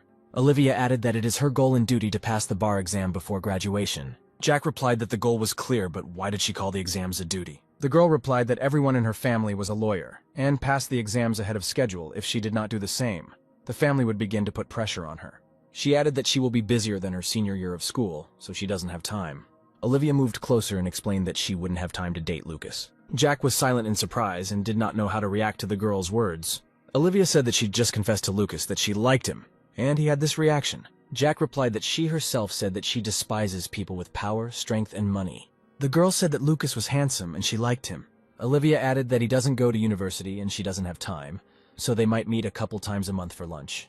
Jack still didn't fully understand the situation, but replied that if she called, he would send a car for her and gave her his phone number.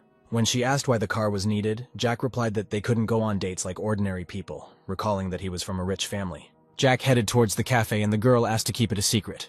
Let everyone think that they were just doing a group task. When the guys asked what they were talking about, Jack told them that the conversation was about a group assignment from which he was shirking. At that moment, Olivia ran into the cafe and loudly shouted that from today she and Lucas were dating. Everyone was shocked, but Jack was the most surprised, not understanding Olivia's action. A very serious and unpleasant conversation took place at the chairman's residence, at which Caroline and Oliver were present. Richard reproachfully listed that she owned a department store, a resort, and a golf course, unlike others. The chairman said that it is not for nothing that they say that a daughter who gets married becomes a stranger. Caroline replied that this is why she's in politics, because she wants to make up for the lack of power. Here Oliver intervened and added that the chairman had nothing to worry about. He would build a political career without regard to the company. Richard chuckled at the fact that a guy who was tangled in his wife's skirt, who couldn't even move, was going to build a political career. Caroline replied that she was not so much afraid of the opposition party as she was of her father. At this moment, several company employees entered the chairman's office. The chairman told Caroline and Oliver that from now on, these people would help them with the elections. He added that since they decided to take such a step, they must certainly win. Oliver stood up, bowed respectfully, and thanked the chairman, saying that he would definitely win and thank him. One of the employees approached Oliver and placed 2 folders in front of him. The chairman said that one of them contains a list of those who can be used for the position of deputy mayor, and the other lists the heads of organizations associated with Seoul. Special people were selected to receive positions in the Urban Infrastructure Department, the Industrial Management Association, and the Housing Construction Department. Caroline tried to object to her father, but he didn't even listen to her. The chairman added that he had prepared a couple of lines for Oliver, which he could use as promises during the election campaign. Oliver thought, since the public promise comes not from the mayoral candidate, but from the synthesis group, does this mean that the chairman's people will seize Seoul? He felt that they were going to make a puppet out of him. Oliver replied to the chairman that he already had people to take care of and his party would recommend someone. Richard replied that he would make it so that he would not have to take care of anyone, or Oliver had changed his mind and wanted to work in the company's office. Oliver gritted his teeth and clenched his fists, but knew it was best to obey now. He will be able to carry out a counterattack only when he has power. One of the following days, Jack and Larry headed to the auto group office for a scheduled meeting. They were met in the office by a good-natured man. It was Neil Houston, the chairman of the company's selection committee. Larry shook his hand, introduced himself, and thanked Neil for making time for them, despite his busy schedule. Neil replied that he must somehow thank the man who saved the shaky economy of the auto group. Jack looked at the chairman. He was impressed with Neil's career. From the dossier his grandfather gave him, Jack learned that Neil was a graduate of the military academy and worked in the Central Intelligence Bureau. At that moment, Neil looked at Jack and asked Larry who this young guy was. Larry replied that Lucas was his employee, and there were no secrets between them. Neil replied that everything was fine, and he had nothing to hide from them, and allowed Jack to stay. He said that the chairman of Synthos Group had already told him that Larry was planning to transfer $2 billion of fantasy entertainment from its headquarters in New York to Korea. Larry replied that they were going to do so, to which Neil asked if there would be any conditions. Jack carefully watched Neil. He was not at all surprised by the announced amount and was calm. Larry laid out a folder in front of Neil, on which was written a plan for creating a unified broadcasting system and media group. Neil asked why Larry decided to do this, since construction and finance don't mix well. Larry replied that the business plan does not only talk about construction, it will be a separate enterprise. Neil said, let's say they invest it and make a huge profit, but then they will return this money to the USA again. Jack knew that this was an obvious order. Auto Group would not be able to avoid this. After stabilization, it would be divided and sold, and the profits would go to the USA. But Jack replied that it was the other way around. Their company is engaged in transferring funds earned in the USA to Korea. Until now, Fantasy Entertainment has made profits by investing in Hollywood films, IT companies, the Japanese Bank Power Group, and with the money they earned, they acquired Auto Group. Jack added that somehow it turns out to be an export. Neil was surprised that Lucas compared it to exporting and said that the guy was playing with words. Jack objected, answering that exporting is any activity that generates profit in foreign currency, although they do not sell their own goods.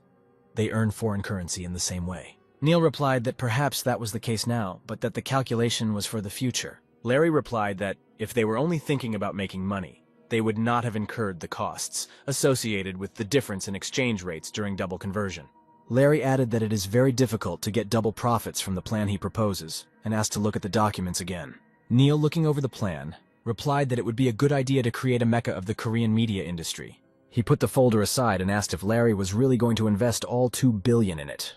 He replied that he was going to invest not only in the media industry, they are going to invest in different areas and become managing managers in Korea. Neil asked about the IT industry because, judging by their huge profits from investments in this area, Larry is a man of a clear mind. Larry was confused for a second, and there was a reason for this. After all, Jack was in charge of all the IT investments, and he himself decided to answer Neil.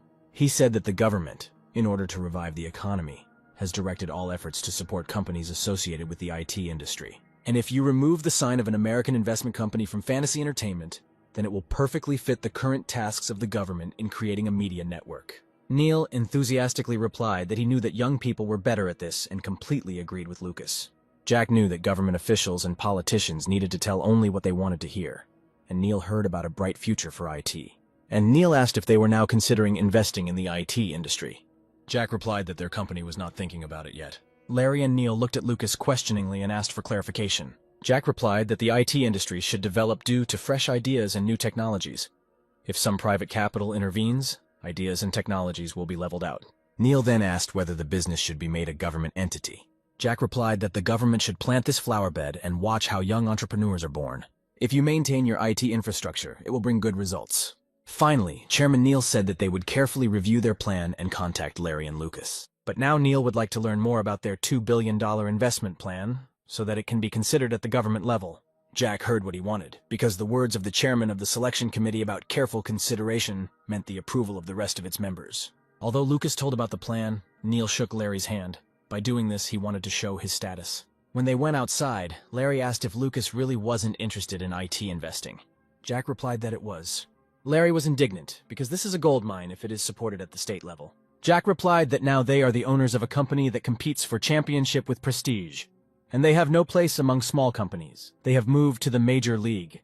Larry said that one should not be so self-confident, because someday they will grow, and they cannot be ignored. Jack responded that when the semiconductor industry was booming a few years ago, Wilson Electronics was making a lot of money, and these small companies will never reach its level. Larry heard that Lucas was attracted to many companies, but he did not have time to pay attention to IT firms that would increase their sales in 20 years. Larry replied that Lucas must know the value of every penny in order to be able to save money. Jack replied that Larry could invest wherever he wanted and earn some pocket money for himself. Larry sharply replied that Lucas was mistaken. He thought that, having encountered an influential figure and received several $100 billion, he had already become the chairman of the conglomerate. Jack looked at Larry, who was so angry for the first time in 10 years. Larry said that Lucas's grandfather only runs businesses that make money, and he dines with influential political figures, receiving the right to profit. Jack looked at Larry in surprise and did not understand what he had done to make Larry so angry. Larry continued by saying that such people have thousands of farm laborers who earn their pocket money. It was with the pennies they earned that my grandfather bought a steel mill in China. Jack listened that without these farm laborers, there would be no chairman. Just as without farmers, there would be no landowner. Just as without the people, there would be no king. And Lucas has no farmhands, no farmers, no people, no one who could earn him money, but Lucas still behaves like the chairman of all the rich. Larry was right. Jack would never have thought that for the first time in 10 years, he would behave not like a farmhand, but like a rich man, becoming so arrogant. Jack bowed to Larry, saying that he was thinking too narrowly and asking for forgiveness. At that moment, Larry felt awkward, and he replied that everything was fine. How Lucas realized everything so quickly. Larry added that they could again discuss where Lucas would like to invest. Jack replied that Larry could decide that himself. To which he replied that he could decide on the direction, but Lucas had better developed intuition. Then Jack suggested investing in online games. He offered to invest $1 billion in 2 places that he said, and Larry could distribute the rest himself. They decided to use only $10 billion. Lucas would name 2 places, and Larry would scatter the remaining $8 billion at his own discretion. Larry winked and said that Lucas had just heard that the government was going to support the IT sector. They walked down the street, and Jack thought that in 5 years Larry would retire. It was a great pity. Winter this year was surprisingly very cold. For the first time, no Christmas songs were heard on the streets of the city. The people, in whose hands the biggest money in the world was concentrated, sat calmly in a comfortable bank, not embarrassed by the icy wind blowing in their faces. One of those present said that he had heard that discussions about the merger with Wilson Motors had been completed, and whether it was possible to begin the takeover procedure. Larry replied that the agreement has not yet been signed. They are in the process of adjusting the share of Synthes Group. When asked when this will be finished, Larry replied that this question should be asked not to them, but to Synthes Group. One of those present added that its chairman, Richard Wilson, gave his word. An agreement has already been reached. All that remains is to go through the procedure. And then Jack said that's not all. Larry was asked who the young man was sitting next to him. He replied that he was called from the head office in the USA. He would be in charge of this merger and acquisition. A tense silence reigned in the office. Jack, realizing that they were probably interested in his position or status, handed out his business cards to them. Jack said his name is Howard Jin and he is second-generation Korean, so he uses an English name. There were whispers that this young Korean, born in the US, was running the investment system at Fantasy Entertainment's US headquarters. After a minute, everyone calmed down, and Jack was given permission to say what he wanted. Jack said their investment research team is currently thoroughly reviewing the acquisition. One of those present exclaimed that this was a completely unnecessary procedure, and there was no need to double-check anything. Larry replied that Lucas is very smart, and is a guarantor of the execution of the decisions of their American investors, and asked to listen to the end. Jack continued, saying that the original plan was the Synthes Group plan to acquire Motors Group. However, it spent all its money on acquiring Stalinvest. That's when they appeared. Fantasy Entertainment. They wanted to hold Motors Group, until Synthes Group raised enough money to sell the company at a higher price. Jack recalled that by that time, a currency crisis had broken out in Korea, and the purchase amount had increased significantly. The exchange rate is now so high that the purchase price could rise to $480 million.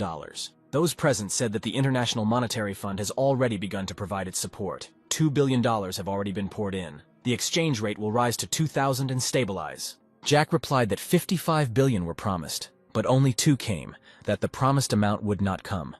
And besides, the government had changed, and he would have to negotiate again with the new government. He added that in 2 days the 98th year will come. We need to sort out the reports as soon as possible. The new government will begin consolidating banks. Therefore, if they want to survive, the money must arrive at Fantasy Entertainment before the end of this year. Everyone has heard that the Korean market is currently unstable. It is not known whether the country's economy will be able to rise or fall to the level of Southeast Asia. The interlocutor asked what Lucas wanted to say with all this. Jack replied that although their company was the primary acquirer, they wanted to give up this right. This unexpected statement shocked everyone present. Jack said it would mean ruin for them. He added that if they refuse to acquire Motors Group, then Prestige will immediately intervene. Jack asked those present to agree with them that they need to hurry up to put out the fire under their feet. Jack sat in the chairman's office and reported on how today's negotiations went. Grandfather grinned and said that Jack used his knife to make the rat quiet in the corner and make a choice. At the meeting, Jack announced the acquisition amount of $400 million. That is 800 billion won at the rate of 2,001 per dollar. Jack told them that if they agreed, he would deposit $400 million today into the account they specified. They won't be able to refuse Lucas's offer so easily. The chairman said that Lucas was good for not giving them time to come to their senses. Jack replied that it wouldn't have worked next year. The chairman asked Lucas's condition if they agreed if he should drive his wedge. Jack replied that his grandfather's help was needed and asked him to prepare a place for a Synthes Group consultant, and he would pay all the associated expenses. The grandfather looked at his grandson and said that he learns bad things very quickly. The chairman pointed to an envelope lying on the table and asked Lucas to look at its contents. Jack took the documents and saw that it was a list of banks that would be sold or merged. Grandfather said that he kept thinking about how to use this information, and as it turned out, it was for Lucas. Jack looked at his grandfather in surprise and asked whether the bank that lends to the Auto Group company would really be sold, and whether the bank itself had seen this list. The chairman replied, "Would he really start talking about a list that everyone knew about? Only Prestige knew about." Jack realized that he could indeed use this list very effectively. Grandpa said that Lucas could count himself lucky because when they found out they were going to be out of work, they would jump on Lucas. And it is likely that they will even bow their heads in gratitude. The chairman added, saying that at the beginning of next year, Synthesis Group also plans to announce the start of a large-scale restructuring. Jack thought the chairman had only sold subsidiaries so far, but had never restructured the branches. He looked at his grandfather and asked if this was probably a very difficult decision. He replied that nothing could be done, and he made this decision. The chairman added that it is necessary to put in order the branches that have lost their competitive ability and are simply devouring money. But there will be no people who will scream about unfair dismissal. Jack remembered that companies that survived the crisis got a chance, because from that moment the monopolization of large enterprises began. The chairman said that he now intended to do what he had long put off. After all, a grandfather should give his grandson a gift for his 20th birthday. Jack looked at the chairman in surprise. The chairman said that Lucas would get a stake in the company. He would include it in the restructuring plan so that the grandson would get it cheap. The grandfather, looking at his grandson, laughed. Was the guy who received Wilson Motors really happy with a couple of extra shares? On the same day, Larry Baker contacted the American Office of Fantasy Entertainment in New York, and $400 million were deposited into the creditor's account. The next morning, dozens of lawyers checked the Auto Group purchase and sale agreement, which included amended terms, and in the afternoon, the agreement was signed. On this day, Jack became the owner of the second-largest automobile company in Korea. The first day of '98 arrived, and grandfather gave a Christmas party. His son Heinrich was invited along with his entire family. Grandpa called out to Jimmy, Lucas's older brother and his grandson. He asked if Jimmy was really studying music and wanted to become a singer. He replied that he was studying producing. Jimmy added that his future profession will be related to the release of music albums. He asked if Grandpa was okay with Jimmy changing his major of his own volition. The chairman replied that he should succeed in what he liked, like his father. He then turned to his son Heinrich and said that he had heard that he was the president of the largest film company in Korea. Heinrich replied that he was still far from that, to which Richard replied that if his son grew a company from a small one to one of the largest in 10 years, then this says a lot. Heinrich replied that next year his company would become one of the largest. The chairman advised Jimmy not to be a fool like his father, to finish his studies quickly and become the best in his field in 10 years. Jimmy bowed to his grandfather and promised that he would definitely become the best. The first news that appeared in the media this year was the sale of 2 banks, and both of them were listed as objects for foreign sale. The anger of the people knew no bounds, because it was believed that banks were a place to store the wealth of the nation. The International Monetary Fund provided support for a reason it was alone with the condition of selling the bank. Judging by his past life, this happened at the height of his student youth, and he was not interested in economic news. Jack was haunted by the thought of buying a bank, whether he had known about it before and whether it was possible now. New prey loomed before his eyes. He wondered how much it might cost to buy 2 banks. Jack was already determined to get this booty. A huge number of guests gathered at the residence of the chairman of Synthesis Group. It was the day when his grandson, Kevin, got married.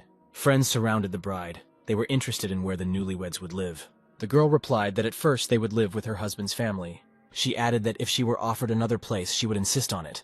After all, the prince must live within the kingdom. Her friends listened to the fact that she would not have to do laundry, cook, or clean.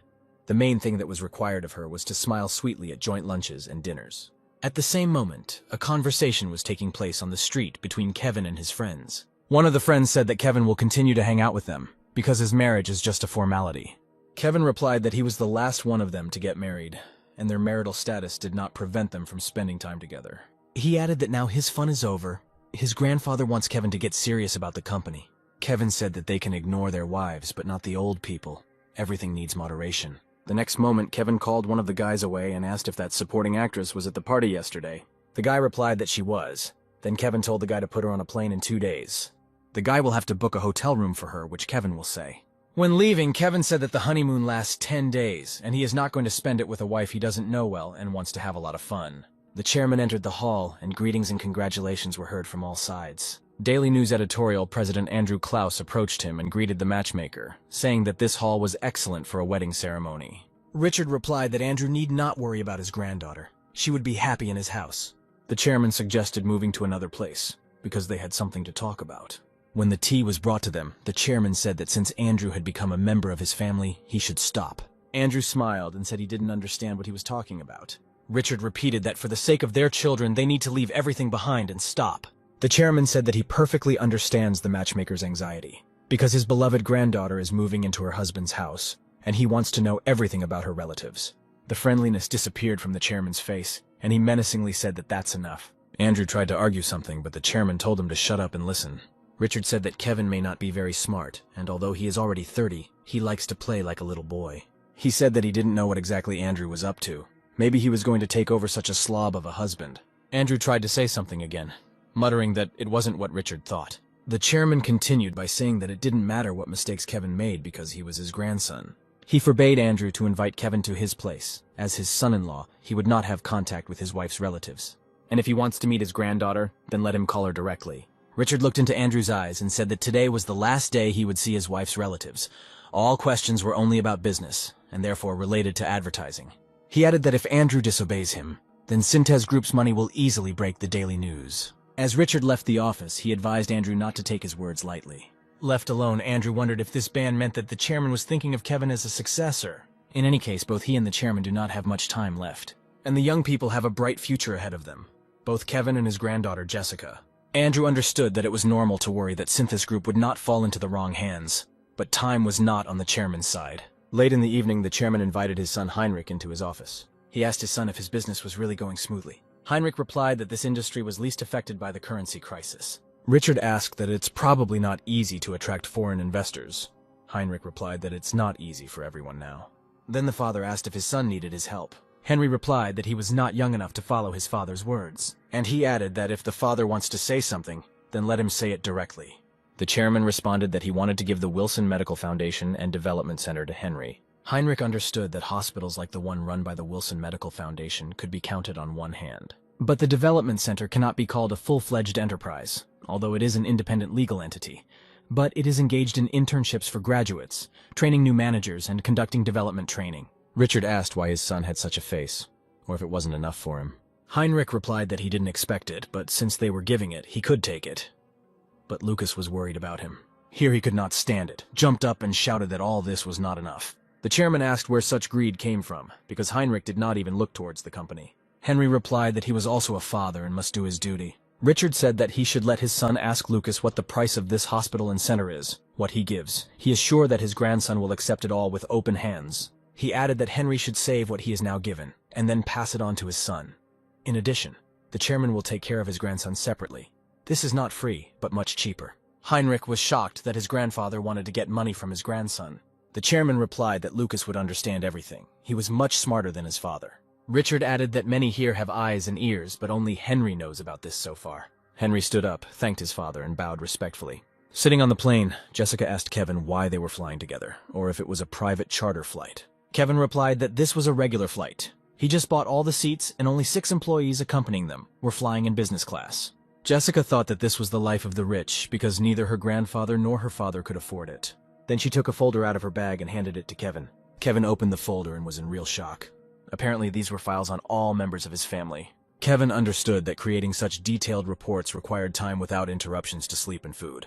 Jessica said the people he would be most interested in were his uncle Eric Wilson and his brother Lucas. From the report, it was clear that Eric often meets with the heads of the branches, as well as Lucas, who is the president of Fantasy Entertainment. Kevin freaked out and called Jessica a fucking bitch. He abruptly tore up the papers and said that he suspected her of spying on his younger brother, but she was spying on his entire family. He was furious and shouted how dare she pretend to be a mistress. Now she had greatly spoiled his mood. He jumped up from his seat, scraps of papers scattered across the floor. He looked angrily at his wife and asked how she dared to spy on the elders of his family. She should live in silence and be grateful that a woman from a cheap newspaper was taken into her family. All that is required of her is to give birth to a boy who will become Kevin's successor. If she ever does something like that again, she will spend the rest of her life in a small room.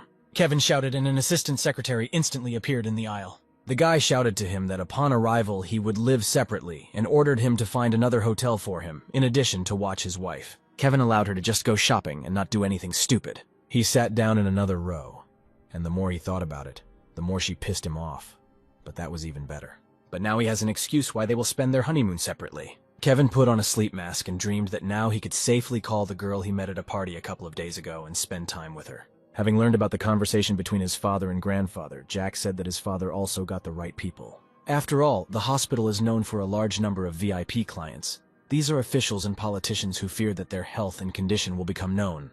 Therefore, it is ideal for storing such secrets. Now, anyone who wants a promotion will have to get his permission, and this will lead to great connections. Heinrich asked.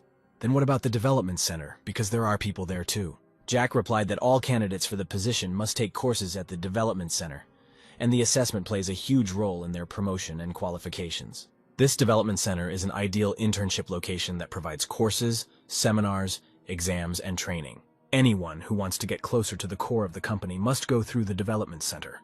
So Heinrich is inundated with calls from clients asking him to take care of them. The father realized that he would have human resources in his hands both within the company and outside it. Heinrich was amazed at how Lucas could understand his grandfather's intentions. He heard that Lucas could find out the shareholding structure of the development center and its branches. Jack added that it seems to him that it's not just about creating his own network of connections. Otherwise, why would his grandfather keep the transfer of companies a secret?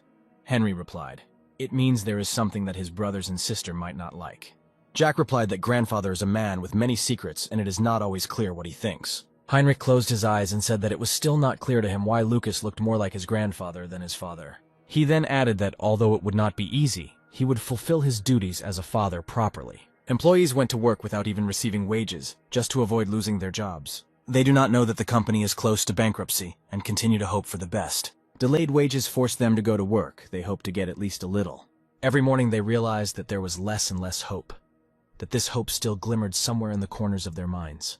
Jack looked at the crowd going to work and asked Larry what about all these people. Larry replied that Lucas should become their savior, give them a salary and a special bonus to raise their spirits. They were met in the office by Peter Abrams, executive director of the Contour Group company. Jack thought, a little funny. The director is not in the office, but the butler is. Fantasy Entertainment bought 5% of their shares, and the main shareholder immediately contacted them to meet. After all, one cannot help but pay attention to a person who buys shares of a company that is close to bankruptcy, especially if he is from a company that absorbed Auto Group. Peter said he was confused because they suddenly bought shares in their company. He added that their company was not the type that could interest such a large investor as Fantasy Entertainment, and asked to talk about the reason for their decision. Larry replied that there is only one reason, money. Peter replied that they were well aware of the current state of the company and could lose their money. And then one of the company employees said that it would be safer to put the money in the bank, where the interest rate is high. Larry asked the man how much higher his position was than that of the executive director, and he asked what Larry meant. Larry said how dare he interfere in a conversation between a major shareholder and an executive director, not even the CEO. The man closed his mouth. He had apparently never attended a meeting of this level before. Peter apologized for the absence of the CEO, saying that he was now looking for funds to save their company. Larry replied that he was not used to negotiations reminiscent of a bazaar and would like to talk in a quieter environment. The two immediately left the office, leaving only Peter, Larry, and Jack. Peter asked the same question, why their company decided to acquire shares of Contour Group. Larry asked a counter-question to find out why Peter invited them to the company office. This was the first time Jack had seen Larry like this. He was usually polite, but now he was rude and aggressive. Is he really convinced that management is stealing the company's money? Peter replied that the reason for their invitation was that very question, and it seemed to him that Fantasy Entertainment needed something from them. Larry replied that he just wants to make money. He is an investor. Peter said that then he, as an investor, should have known that profit can be made by selling shares at a price higher than purchased. But is this possible now? Larry replied that he was sure that there would be someone who would buy their shares for more than they were worth now. Peter said that perhaps there are people who believe in the revival of Contour Group and are ready to purchase shares. Larry replied that it was for this answer that they should have come here today. Having said that the conversation was over, Larry stood up and added that he would go. They would see each other tomorrow. But Peter replied that tomorrow it would be even more difficult. Larry replied, then the day after tomorrow he demands to hold an extraordinary meeting of shareholders. Sitting in the car, Larry called them self-confident psychos. Jack replied that they would attack them tomorrow, as soon as they had access to their records, assets, and books. Larry dialed a number and ordered to immediately gather all the appraisers, contact the auditing company, and send their accountants. Jack listened as Larry also told the investigative team to be present, and the meeting would take place in 10 minutes. Jack stood in the chairman's office, and the grandfather was surprised that something so urgent had happened that his grandson couldn't live without him for 5 minutes. Jack replied that he needed his grandfather's help. He said that this concerns the Contour Group company, and this company is needed to launch a media project this year. The grandfather said that this was a very long introduction and ordered us to move on to the essence of his request. Jack replied that the company's management was sucking the last of the company out of business, and before the company went bankrupt, Jack intended to attack and take away the management. Grandfather burst out laughing. From his reaction, Jack realized that everything was okay because grandfather understood what would happen next. The chairman began to remember who the director of the company was now. Jack replied that the CEO is Tony Abrams, and his younger brother Peter Abrams is the executive director. He added that he had recently met with the executive director. Grandfather asked if it had been verified that they were stealing the company's money. Jack replied that they contacted him when Fantasy Entertainment acquired 5% of their shares and said they would buy them back. The chairman replied that there are a lot of hyenas in the stock market right now who are biting into companies to suck the most out of them. Jack said that this was Larry's idea. When the Contour Corporation collapsed and the shares of the Contour Group began to plummet, rumors of bankruptcy also helped. The chairman said that they were probably scared, and if they demanded a meeting of shareholders, they would probably hesitate. Jack replied that instead of a meeting, he would require the accounting books to prove the embezzlement of the money. Grandfather asked what the goal was in the end, whether Lucas was planning to put them behind bars. Jack replied that they had to return the stolen assets, clean up the company, and start over. Jack looked closely at the chairman and asked if this would be the best solution in this situation. The chairman said that the director's relatives probably had a lot of shares, and Jack would like to appropriate them in order to gain management rights. Jack replied that if they returned the money or goods spent on the company's shares, which were owned by relatives, then the required share of shares to obtain the right would be small. Grandfather said that it was not the CEO who controlled the company's shares. Jack replied that it was so. The chairman said that this is a long way, but there is no time. The absorption process and normalization of work must be completed before June. Only then is it possible to move forward with the project. Jack replied that that was exactly what he wanted to ask for: time. Grandfather replied that time is such a valuable thing that money cannot buy it. Jack said that money will not help you buy an extra year of life, but it will help you live it with dignity. Besides, didn't Grandpa buy the lives of 100,000 employees with money called salary? The chairman said that first we need to ban director Tony Abrams and his relatives from leaving the country. They have probably already transferred a lot of money abroad. The Ministry of Justice should start an investigation. Jack took his grandfather by the shoulders and asked him to cooperate with this travel ban. The chairman immediately picked up the phone and was connected to the prosecutor general. He asked how his health was, and said that it would be unforgivable to let individuals out of the country who were trying to line their pockets at the expense of a collapsing company. Apparently, the prosecutor answered something funny because the grandfather laughed and said that for now it would be enough to simply ban them from leaving. The chairman added that a little later he would give him their names, then said that they had not met for a long time, and suggested that they should come to him for lunch sometime. The grandfather hung up and asked if his grandson Lucas was happy. Jack almost began to stutter with joy. He only said that his grandfather was a wizard. The chairman advised Lucas to find at least one significant piece of evidence in the documents, and then file a lawsuit against management for embezzlement of funds. Grandfather asked what the purpose of acquiring the Contour Group company was. Jack replied that he wanted to launch a media project. The chairman advised us to concentrate on this and think about the rest later. He added that if Lucas wants to work with Larry after the June elections, then within 6 months he needs to stabilize and strengthen the Contour Group company. The chairman said if the prosecutor's office opens an investigation, it will take years to get the money back. He added that during this time, Contour Group will finally go bankrupt and will be broken up by creditors. Then the company will fall into the hands of Lucas in 2 years at best. Jack asked if the chairman meant that they needed to prepare the way for escape. Grandfather said that's right. The investigation in the prosecutor's office should only be used to intimidate. They need to be given a choice. Either prison and poverty in 2 years or put everything up for sale now, so as not to go hungry and leave for another country. Jack understood the power of the chairman when he could use the connections and power of the prosecutor's office to start or stop an investigation whenever he wanted. How frivolous he was when he thought that money could buy everything. Jack asked what would happen if he surrendered, and the prosecutor's office and the tax office continued to put pressure on them. The chairman replied that everything further would depend only on Lucas. Jack thanked his grandfather, to which he replied that you can't put thanks in your pocket. Jack asked what Grandpa wanted. The chairman replied that when Lucas received the Contour Group, he would put people in leadership positions, the list of which he would give him. Jack wondered if Grandfather's people were in these positions, then whose company would Contour Group become? The chairman explained that Lucas still has no people, or, after all, he has someone in mind. Jack replied that many had already left the Contour Corporation company, and at Contour Group almost all the bosses wanted to advance to directors. It would be nice to freshen up the atmosphere.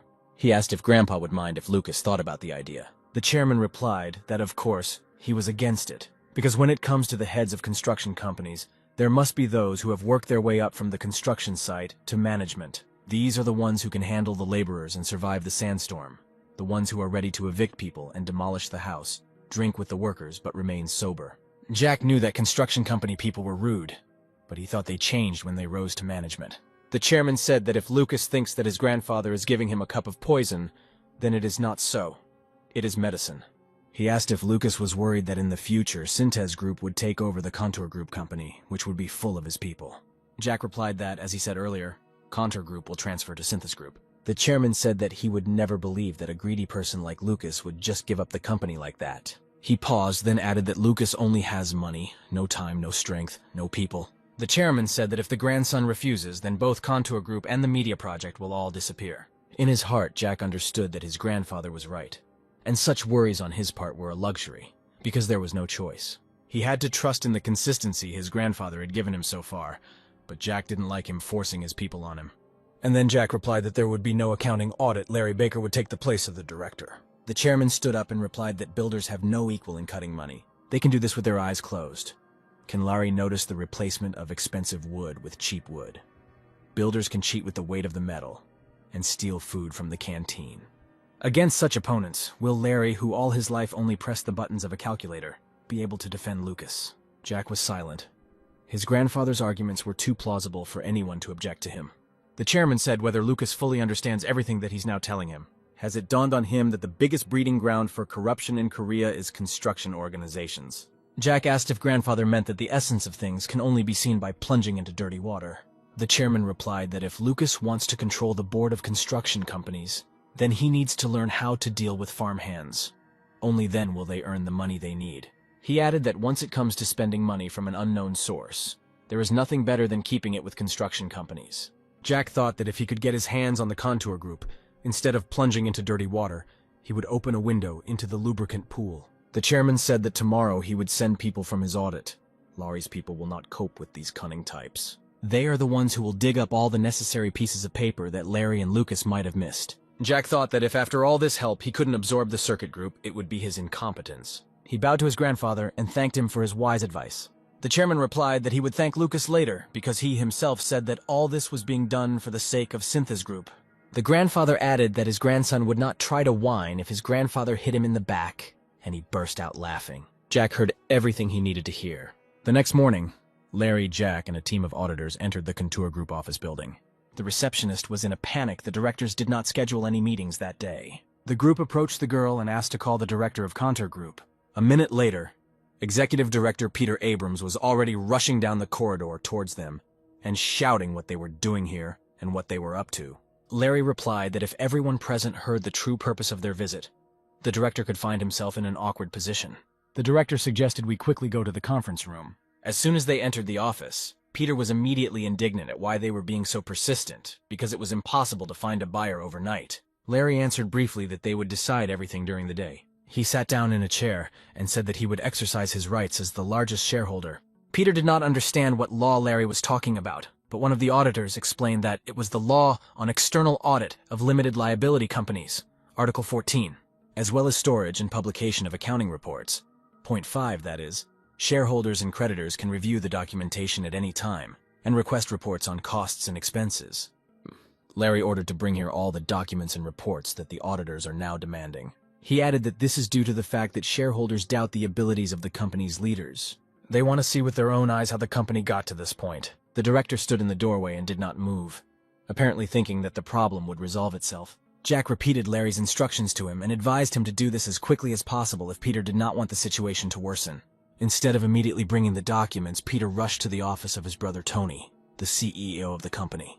Tony asked how it happened because Peter said the meeting went well.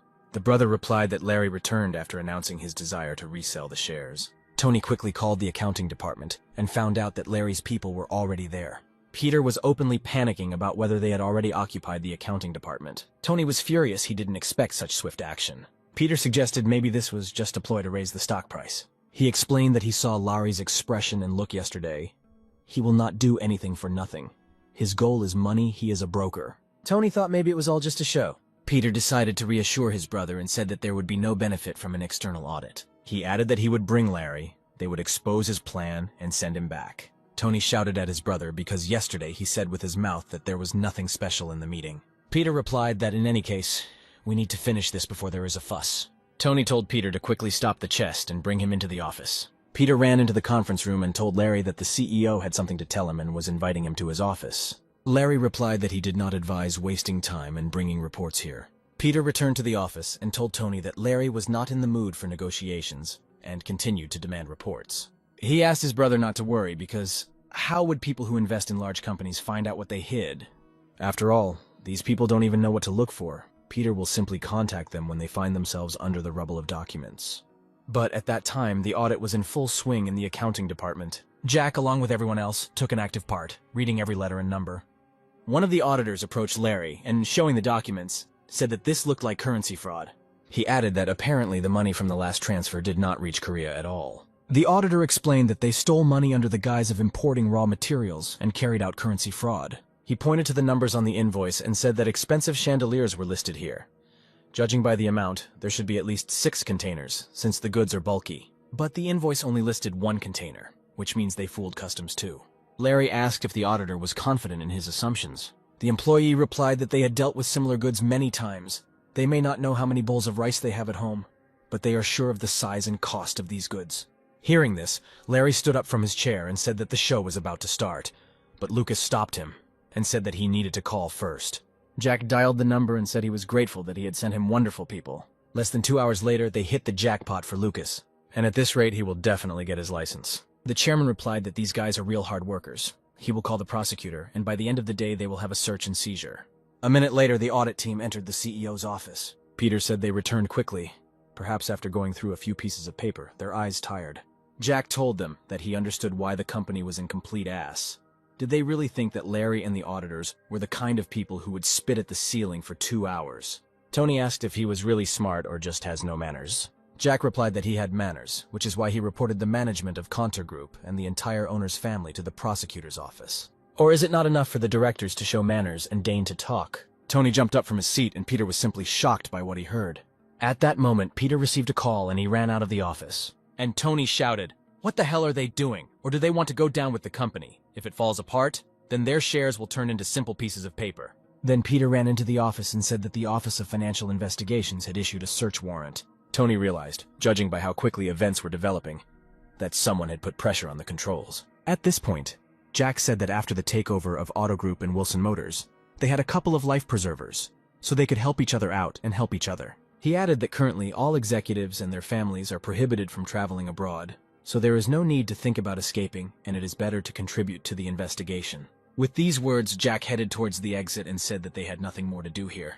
Larry added that if they feel scared in the interrogation room, they can always call him at any time. Towards evening, the chairman called a meeting to appoint his people in the Contour Group company. But no one except him yet knew on what issue they were gathered at the residence in the evening. The chairman asked those present who was the youngest here. Barry Barton, director of Wilson Construction, replied that this was Paul McConaughey, director of the Construction Support Office. Paul stood up and bowed to the chairman. He said that he had been promoted last spring to the position of executive director. Richard replied that in a year he would be promoted again. The assistant chairman replied that everyone present would soon be transferring to another company, and their rank would rise a couple of steps from Wilson Construction. Everyone looked in surprise, first at the assistant, then at the chairman. The fact that the position and salary would increase was not as important as moving to another company. Someone even said that moving to another branch or subsidiary is already a demotion. Michael responded that Director Artur Polescu would take over as General Managing Director. Director Carl Corrins will be appointed Deputy President. And Executive Director Paul McConaughey will become a director in the administrative headquarters. But all those present were united by one question. Where exactly are they being transferred? And is the future company comparable to Wilson Construction? Michael said that their new company is Contour Group.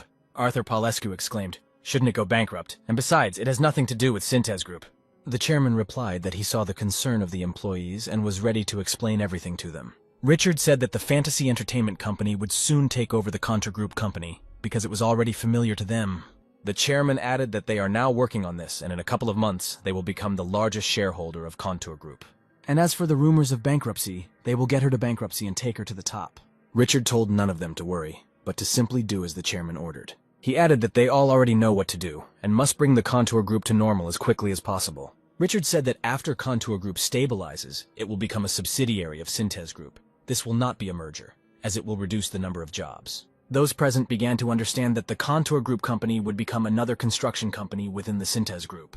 Barry Barton asked what kind of relationship there is between Synthes Group and Fantasy Entertainment, and whether the chairman is the creator of this company. The chairman smiled and replied that it would be great if Fantasy Entertainment were his company, but they say that its owner is still a money bag. Assistant Michael also wanted to know the answer to the question about the owner of Fantasy Entertainment. Maybe today he will hear it. The chairman only told everyone that the main shareholder is a person whom he trusts as much as he trusts them. Michael began to go over in his memory all the meetings of the chairman and the circle of his acquaintances who visited his office. He began to suspect that Lucas might be the owner. The puzzle began to take shape in Michael's head. The chairman was not the type to send his people to help a simple relative. This must be a person whom he trusts in the same way as the key figures of Synthes Group. That is why support was provided to Fantasy Entertainment during the hunt for a domestic company. Perhaps the inheritance is intended not for the son, but for the grandson. While the investigative committee was on break, Jack and Larry decided to talk to Tony Abrams. Jack turned to Tony and said that they would be given money. They would not have to flee the country, and they could return here at any time. Larry added that they could remain in Korea at all, but if they did not accept the conditions, the money paid to their children in the form of salaries would be returned to the company as an illegal gift. Tony was silent, either thinking about what he had said or not listening at all. Jack couldn't stand it and shouted, "Didn't he approve it and put a stamp on it?" Jack advised Tony to remember everything. Jack shouted that the country was on the verge of destruction, and he was only thinking about how to snatch money to fill his pockets and dump it abroad. Tony angrily asked how the prosecutor's office could do this to him. He shouted if there could be anyone in Korea who is taller than him. Larry replied that now in the country the king is the one who gives dollars. He added that Fantasy Entertainment now has dollars in its hands, so they are calmly negotiating with the government, promising to pay in dollars if they acquire Contour Group. In addition, there is evidence that the company's management stole money, and there are testimonies from employees. Tony screamed, so he's being charged. Larry replied that if they want to avoid this, then they know who needs to be greased. Tony understood who he was talking about and asked Lucas what he wanted. Jack suggested that he return all the stolen money. Then they would buy back the shares of the company owned by his family, and they would no longer have to worry about it. Tony asked what about the investigation. Jack replied that the investigation would be closed. Tony bowed his head and replied that he would cooperate and asked them to keep their word. Already sitting in the car, Larry said that roughly speaking, it turns out to be 80 billion. Jack replied, even if it is half, then there must be at least 150 billion. Larry said that 80 was just last year, so that's how much has been stolen in a lifetime. Jack replied that he needed to find everything. Tell this old man to exchange the rest of his life for money. Larry said, even if everything goes well, it makes his blood boil that such a piece of trash would enjoy life on the money from selling shares. Jack replied that there was nothing to be done. He needed to pay for all the shares to enter the company. That evening, Jack visited the chairman's house. Grandpa took a cup of hot tea and asked Lucas if Tony Abrams gave back everything he stole. Jack replied that he had only disclosed information about 80 billion. The inspectorate, with the support of the prosecutor's office, has been checking all the documents for 10 years, and even more will come out. The chairman asked if Lucas was going to pay him when he received all the shares, because the amount would not be small. Jack replied that the theft had been revealed, so he would return the money for the shares on the condition that he avoid the actual sentence. Grandpa laughed and said that it looked like Lucas was going to fleece Tony. Jack replied that he simply could not forgive the director. The chairman asked what made Lucas so angry. Jack said that if he had taken care of the employees' overdue wages, he would have given him enough money, but the people had been without pay for more than 3 months. At this time, banks are reluctant to issue loans, but many have had to take them out just to pay living expenses. Jack wants Tony Abrams to feel the same way they do. The chairman asked how Lucas could know how the workers felt. Jack remembered that he too had once been an employee. He knew that if the already small salary was delayed for a month, then the whole family would plunge into a hopeless debt hole. But he replied to the chairman that he simply could not forget the darkened faces of the employees when he first came to Contour Group.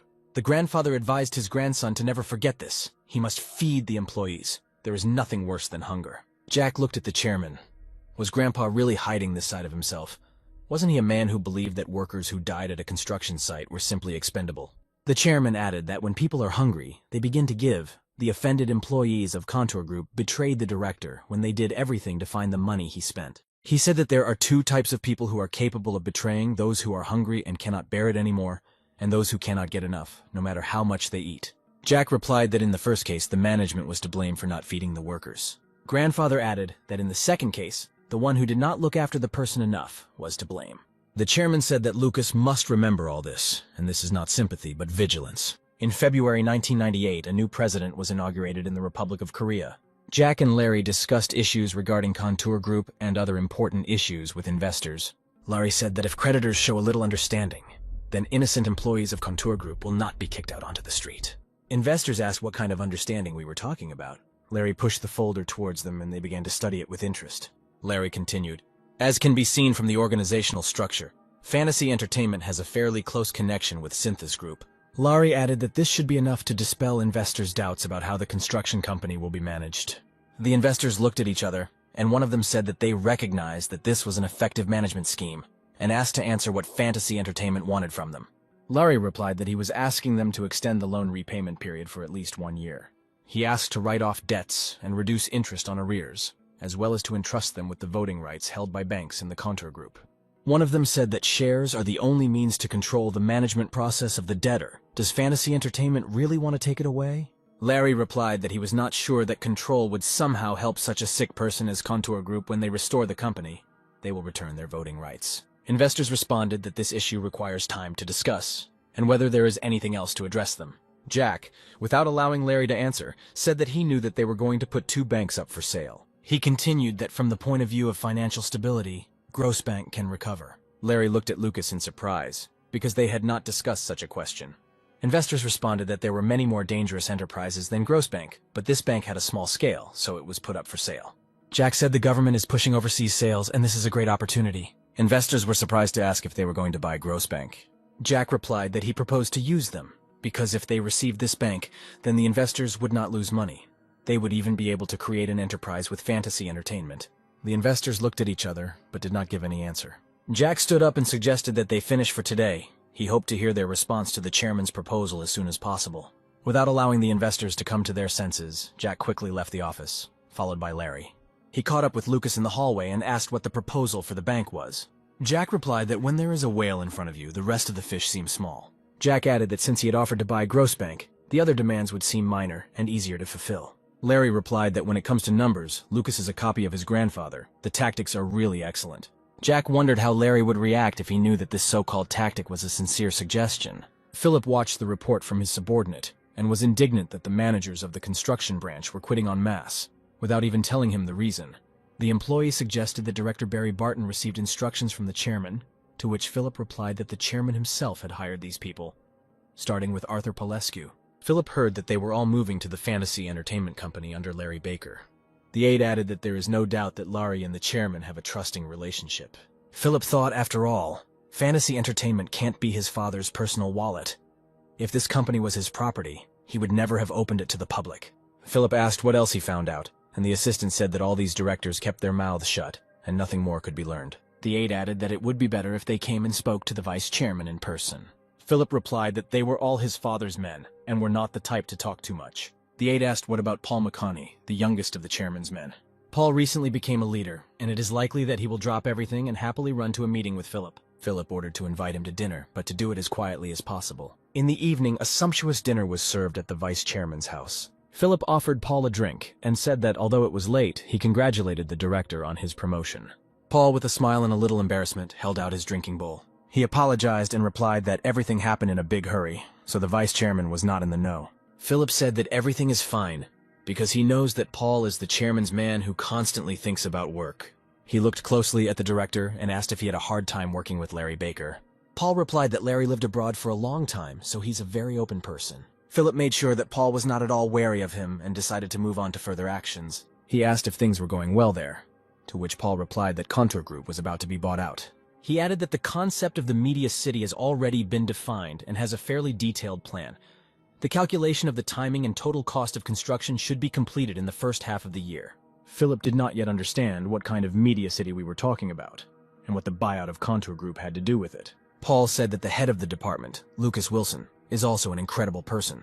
Even Paul has a lot to learn from him. For Philip, everything became even more incomprehensible. It was unclear what his nephew Lucas had to do with it. He replied to Paul that this was the first time he had heard that Lucas Wilson was the head of the department. Paul said that was on Lucas's business card when Larry Baker brought him. Philip suggested that Larry takes him everywhere with her specifically to train him. He again said with bewilderment that this was the first time he had heard that his youngest nephew was studying with Laurie. Philip noticed that Paul was somehow fussing at that moment, and, in order not to frighten him, Philip said that he could speak calmly. He added that he was simply so busy that he did not ask his nephew about his affairs, as he usually does. Paul replied that even if the chairman did not say, Philip would still have guessed that his target was investment and mergers and acquisition specialists. Philip suggested that if Lucas manages investments and mergers and acquisitions, but is not part of the Synthes Group, then he does not lay claim to the throne. He said out loud that he would like his nephew to become a prosecutor, but apparently you can't fool blood. Philip added that he would like to hear Paul's thoughts on whether everything is going smoothly with the Contour Group project. I heard that there is a lot of scope there, but did not pay attention to it, since this is an external project. Paul replied that the matter was not worth worrying about, and everything was going smoothly, because this project was worth several trillion won, so mistakes were not allowed. Philip was shocked. In the country every now and then, companies fail. But they managed to successfully promote the business for such a huge amount. In addition, such a large project is not carried out by Wilson Construction, but by some other company. Philip would really like to know what his father is up to. Pouring more alcohol, Philip said that even if the project ends without problems, it won't be difficult to unite with Synthes Group again, and Fantasy Entertainment will have the advantage. Philip saw Paul's confusion again and urgently decided to change the subject. He smiled and said that he actually wasn't going to talk about work, and suggested we just have drinks and dinner. Philip decided that apparently he was putting too much pressure, because, judging by the expression on Paul's face, he suspected something. He took a piece of fish and realized that it would be difficult to dig further. Eric Wilson sat in his office and waited for his brother. He was already aware that Philip wanted to talk to him. Philip sat down on the sofa and said that he wanted to discuss something with Eric, if it was convenient for him now. Eric replied that his brother had simply never visited him before, despite the fact that their offices were located nearby. Philip asked if Eric was aware that executives at Wilson Construction were leaving en masse. Eric replied that he knew about their departure, but Philip interrupted with a question whether his brother knew the reason for this departure. Eric replied that he had only heard some rumors. Philip asked if Eric meant that we were talking about Larry Baker and the Fantasy Entertainment Company. The brother replied that it was so. All the directors went to work there. Philip asked that perhaps Eric knows what connects their father with Larry from Fantasy Entertainment. The brother asked why Philip was so concerned about this. Philip asked him the same question. Eric replied that perhaps it was all because of Heinrich, because the chairman loves Lucas very much, so he wants Heinrich to look good, because it is logical for him to leave something as an inheritance too. Philip clarified whether we are talking about Fantasy Entertainment. Eric heard that Larry and Heinrich were good friends, so his father invested some money in that company, teaching Heinrich to buy their shares. He added that it is quite obvious that if Heinrich receives something from Synthes Group, then he and Philip will take it back. Philip answered whether Wilson Motors and Contour Group were too much for Heinrich. Eric said that the scale of the Contour Group is half that of the Synthes Group. It does not seem that the father transferred part of Wilson Construction. Philip could not resist and told his brother that Fantasy Entertainment was taking over Contour Group and a contract worth several trillion won. Hearing this huge amount, Eric jumped up from his seat. Philip added that if their business succeeds, they will be on par with Wilson Construction, so it is worth checking why such a gold mine is given to an outsider. Eric asked if Philip had misunderstood something. Why in a country that is running out of money there is a project worth several trillion won, and Contour Group is on the verge of bankruptcy? Philip also understood that this was not a very profitable idea, but what if their father was managing all this? He said that Heinrich had already received Wilson Motors, but this would not give them the opportunity to take on such an expensive project. And Eric assumed it was just a gift. He asked his brother what he was going to do and what he wanted from Eric. Philip suggested asking his father about everything to find out who was behind it all. Eric exclaimed that Philip always has some kind of problem, and that every minute he runs to his daddy, like a capricious son. The brother replied that if he went alone it would really look like whining, but they would come together to find out about the current state of the business and offer to help. Philip added that if they say that they will do everything possible to acquire Contour Group and the successful operation of the project, then this will not be whining, but talk about business. Eric said that previously Heinrich only needed one, but perhaps he changed his mind and wants to leave something for Lucas. He added that Heinrich is also a father. If he swallows drool from Synthes Group, he will not say about it, but it would be nice to grab a piece. Although Lucas seems more likely than Heinrich, and he never failed his grandfather's expectations. Philip replied that this is not Lucas, because his father is raising him as a financial expert, and here we are talking about investments, mergers, and acquisitions. He added that Larry Baker teaches Lucas everything. Eric thought that no one else was suitable then. Their brother Nick had dropped out earlier, and Caroline had no reason to interfere. That evening, Philip and Eric stood before the chairman asking if their father was connected to fantasy entertainment. He turned to his sons and replied that they didn't think they had the right to make such a fuss, calling themselves heirs. Then his father reminded Philip how, several months ago, he offered to exchange Wilson Motors' profits for one, taking a commission for the exchange of currencies. He angrily added that he had never seen such a robber in his life. Philip had only one thing to do: listen and remain silent. Eric asked if the chairman had nothing to do with fantasy entertainment. Then why was it so unfair? The father looked at Eric sternly and told him that a few days ago he was in despair and thought that he could not avoid his first bankruptcy, and he had to accept additional conditions. With these words, Eric was also silenced. His father reminded him that he survived the crisis thanks to the shares he gave him, so it was not for him to talk about injustice. Philip said that perhaps his father needed some help, to which the chairman replied, before poking his nose into his affairs, shouldn't he first think about why he did this? The father added that it was all like a Trojan horse in which soldiers were hiding in order to get into enemy territory. Philip exclaimed, "This means why his father sent his people there." The chairman answered in the affirmative because he must return back what belongs to him. Hearing this plan, the brothers stood silent in amazement, but their father had not yet said anything about the Contour Group and Lucas. Father said that Fantasy Entertainment is now using him to absorb Contour Group and promote a big project. Fantasy Entertainment has grown a lot. The brothers heard that after the Contour Group joined the Auto Group, their father was going to absorb it. He has already lost Wilson Motors, so Contour Group and Auto Group will become his interest. The chairman told his sons that they might have to do it. Philip happily said that he and his brother would keep this in mind. But Eric was thinking that his father still hadn't told them the main thing, and had to explain himself. And he told the chairman that Contour Group and Auto Group would be restored, but the owner would not be Synthesis Group. Seeing his father's surprised face, Eric continued saying, since Wilson Motors had broken away, why not give it to Heinrich after they take Auto Group? The chairman looked questioningly at his son. Eric clarified that he meant Lucas, because among the grandchildren, there is no one smarter than him. He expressed the opinion that Henry would not be able to give his son Lucas a chance. Philip boiled, because now his brother tried to crush his eldest grandson, or rather his son Kevin. The chairman looked at his sons with sadness. One son can barely contain his anger, and the second one pretends to care about someone else's child. He felt a special affection for the eldest, but the second was on his own and quietly sorted out his affairs. For both of them, taking company from a yellow-haired nephew is like taking candy from a child. The chairman looked at Eric and asked when he learned to take advantage of his kindness. The son apologized and admitted that it was very impudent of him.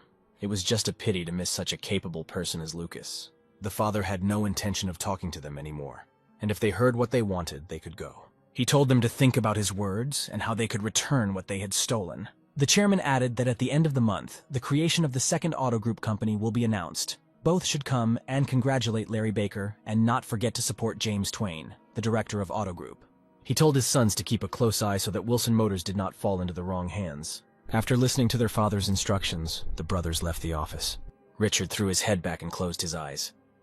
It was not easy to protect his grandson from the wolves, even at the cost of lies. Soon the second ceremony of founding Auto Group and the inauguration of the chairman took place. James Twain stood at the podium and said that he had already put the company in danger once. He said that Auto Group is an eternally young company, challenging the impossible and striving to realize its plans. James added that from today, the Auto Group company will proudly bear a new name and receive a new birth. The company will be named Chrome Wilson and will never disappear. Stormy applause was heard in the hall, but Larry Baker was the most pleased. The day was drawing to a close, and a banquet was being held at the chairman's residence to celebrate today's ceremony. The chairman was very tired during the day and wanted to be completely alone in his office. And then Lucas appeared on the threshold. The grandfather was surprised and asked why his grandson was not present at the banquet. Jack showed the package and replied that thanks to the chairman, he became the owner of Auto Group and did not want to celebrate without him. He put one of the bottles of alcohol he brought on the table. The chairman saw the branded label on the bottle and asked why he brought branded alcohol to the bankrupt company. Jack replied that this is alcohol with a 70-year history. It is unlikely that the founder of the company thought that his alcohol would last for so many years. Grandfather took the bottle in his hand and said, "This alcohol will not disappear even if the owner changes." The chairman smiled at his grandson and agreed to drink one glass. He took the glass and, congratulating Lucas, said that he had done an excellent job at the age of 20. The grandson had achieved what the chairman only achieved at 40. Jack replied that none of this would have happened if his grandfather had not given him a ranch at the age of 10. The chairman said that there are many children who received ranches at that age and are now 30 years old. But Lucas is the only one who multiplied what he received tens of thousands of times. Everything Lucas has is thanks to his strength, and he can be proud of himself. The chairman finished the glass and said that this alcohol no longer tasted the same. Jack, taking a sip, asked his grandfather how things were going with the Contour Group company. The chairman replied that the bank had made small concessions and the staff had already received a certain amount. Jack added that the prosecutor's office did an excellent job, also receiving a reward. He put down his glass and added that Tony Abrams is not going to give away the proceeds from the sale of shares, although they threatened him with the arrest of his children and grandchildren. Looking at how Tony didn't want to back down even under threats, you understand how scary money is. But the chairman said the proceeds from the sale of shares were his last weapon, and he decided it was not the time to take it up. But one day he will use it. Jack replied that Director Abrams had no chance. His entire family was arrested and convicted, and the money from the shares must be used to pay fines, so he has no options. The chairman said that Tony would make sure that Lucas would not lay a finger on this money. It would go into the state treasury. Jack still didn't quite understand what his grandfather wanted to say. If the director does not return the money from the proceeds from the shares, then he and his family will not be able to avoid imprisonment. And if he begins to resist, then the money will go to the treasury, but he and his family will still not be able to escape punishment. The chairman said that Lucas is now a prisoner of his emotions and has forgotten about the heart of a businessman. Jack objected that he constantly thinks about money, and this helps him normalize the work of the Contour Group. Grandfather replied that Lucas was angry because of a sense of injustice. They were stealing money and not paying wages. Surely his family did not just do this to live large. The chairman added that the director sees Lucas as a businessman, so he expects him to make a different offer. And then Abrams will be able to put a couple of pennies in his pocket. If the director manages to hold out long enough, Lucas won't even get one. The chairman added that it's funny when a businessman criticizes others.